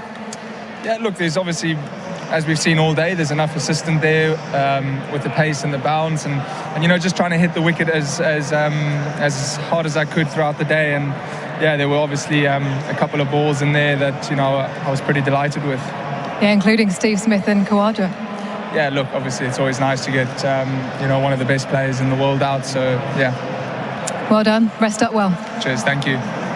Ride and cast there with Ishigua, the English side of things. Yeah, look, they deserve a lot of credit. I thought Archer set the tone in that very first over. He was on the money right from the word go. Obviously, a young kid, Jake Weatherald, on debut, was under pressure, and he picked him off second ball with that LB. And then after that, he was well supported by Gus Atkinson. He didn't get the rewards, but I thought his spell early on to Labuschagne and Smith was superb. And I think the fact that, there was a couple of blows to the elbow of Smith, and then Labuschagne, the way he was dismissed off his elbow onto the stumps from Archer, the quick set the tone. And then Carser's ball to dismiss Smith was just perfect Perth bowling, hitting the track, getting that extra bit of bounce out of the track late in the day. And that exposed the Australian middle order, and Travis Head was trying valiantly, as he normally does, to put pressure back on. And then when he holed out to mid-on off Stokes, that just opened up the Australian sort of lower order. Cameron Green got a good start, but then an ill-disciplined drive at a ball that wasn't quite there from Stokes. He paid the price with that. Alex Carey looked good for 26. And then when Mitchell Starc got out and that partnership finished, it then put pressure on Carey to score, and his dismissal down to third man, he'll regret that. He regretted it at the time. You could hear it in the stump mic. He wasn't happy with himself. But Australia would be very disappointed with that batting, particularly the application there. Stokes bowled okay, but I thought he was out-bowled by the quicks. They set things up, and then he reaped the rewards on the back of their pressure from early on. It's funny that, isn't it? Atkinson and Carse bowled really well. Archer outstanding. Wood pretty good, but it was Stokes who didn't bowl badly, but it wasn't like he was swinging the ball excessively and bouncing him out and setting them up. He was just putting the ball into play, and the Australians got themselves out. Yep, the reviews will be pretty severe, I think. So 5 for 23, Stokes from 6 overs. 5 for 23. 6 overs, 1 maiden, 5 for 23. I wouldn't have picked that at the start of the day. Maybe a couple of wickets. I wouldn't have picked that an hour ago. No, he goes Head, he gets 5 in a row. Head, Green, Starc, Carey, Boland. And unfortunately, Head and Green, Head and Carey looked like they were stabilising. I mean, that was such a soft shot. And it's not the Trav we know. He goes down, and he goes down going hard. That was a little paddle. I can live with Travis Head in particular, playing the odd full-blooded, low percentage shot, but normally he gives it 100%. Our play of the day for Drink Wise. You won't miss a moment if you drink wise. My goodness, there's a lot to choose from here. Is it Starc bowling Stokes? I know it's a long time ago. Was that 3 days ago? That was just an exceptional delivery. I mean, it's, England's day, but, I mean, where would Australia be without Mitchell Starc? They would have been still batting England. I still think he's the one, and the moment was, what you were saying, like Stokes is the man. He's the captain. He's their their match winner with bat and ball. So when he gets knocked over cheaply, it's sort of like, well, we've started his campaign badly. But guess what? We're talking about at the end of the day, Stokes is back, baby. Yeah. And I'll be backing him for runs in the second innings. Choose to drink wise. This is our post-game show for Sonos. Feel the sound of every play. And for Isuzu, love how you live in the Isuzu MUX. Simon Katich, it is your duty to award our player of the day thanks to Ray White Commercial. Oh, look, standout for me was Mitchell Starc. I think getting the wicket first over of Crawley to set the tone, and then the build-up to get Root. I mean, that was classic execution. Big wicket, obviously England's best player.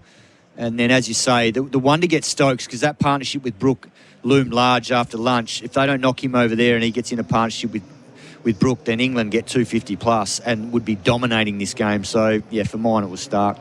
Mitch Starc, the player of the day. RWC, Ray White's commercial property specialist. Tom, can I just check with you? Did you say that no touring team had batted for fewer overs in a first innings since 1931? 32, yeah. 32. And that team has won the day. That's right. So we went between 1952 and last year, we had never seen more than 16 wickets fall on day one of a test in Australia. Yeah. And now it's happened 2 years in a row. Last year, 17 for 117. This year, 19 for 295. And I just saw a stat there. How many tests have we played here now? This is the sixth test? Sixth test. I don't think a team batting first had been bowled out day one until last year. No, six had with been the 17 most. wickets. Yeah. And now 19 wickets. Yeah. And the pitch, we keep saying that was the best day one pitch we've seen. And we got 72 overs of the allotted 90. Gerard. We were talking about that before, Gerard, and there's almost no penalty. They've walked back the penalties at the ICC. And so we could have had another 18 overs, so we would be England near would be the end of the test match. 24. Mitchell Starc might have a hat-trick on the same day with two different innings. Actually, for commerce, it's probably just as well. Ream is steady, hot and strong, but you can take the heat out of summer in a corporate box at the Ashes. Hurry, register now for your chance to win at iCanWin.com.au. England all out 172, Australia 9 for 123. It might take a couple of beers to just absorb all of that. Make sense of it. And that's just the Australian team. That's right.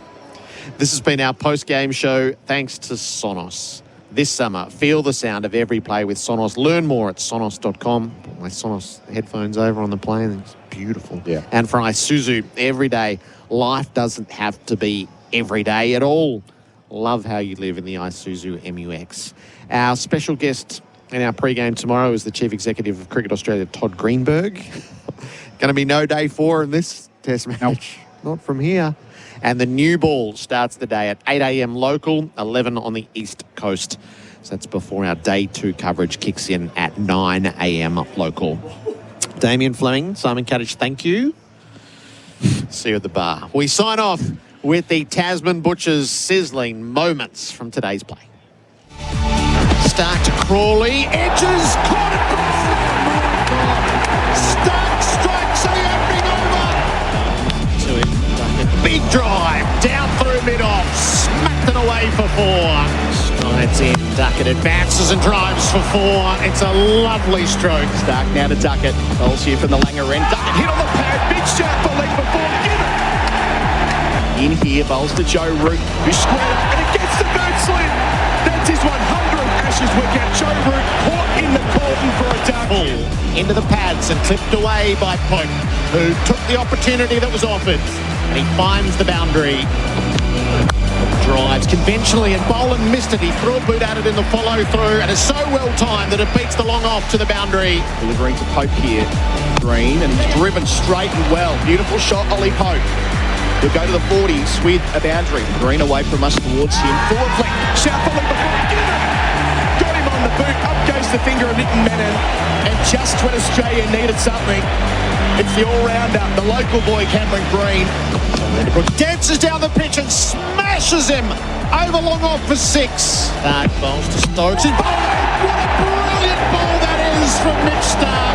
And Brooke goes after the short ball, drags it down into the deep and posts a half century at the start of this Ashes in Australia. Sun beating down, bowls to Atkinson on 1. Edging and taken a second slip. Mitchell Stark has bowled superbly today. Stark up to the England keeper. First Ashes test match. Pulls again. Out the deep square.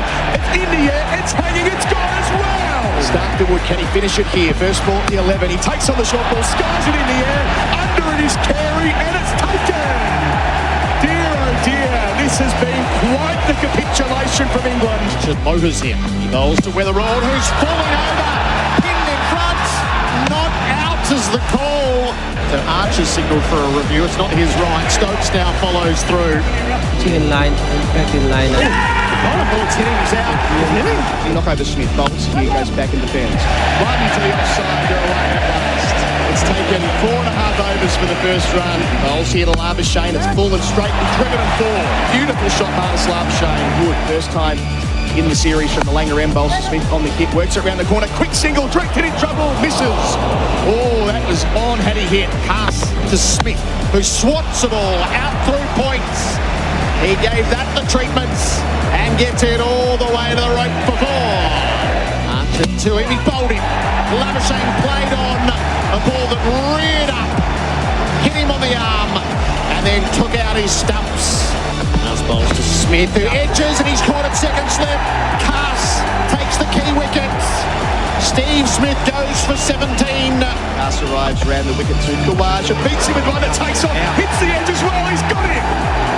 Australia are collapsing at Perth again. Short legs back for Green. Atkinson to the new man. He drives beautifully down the ground for 4. Ed faces up his back. He's cutting for 4. Top edge. Flew over the cordon. Into Travis Head. Wide on the crease. Bowls here. Head whips it straight to mid-wicket.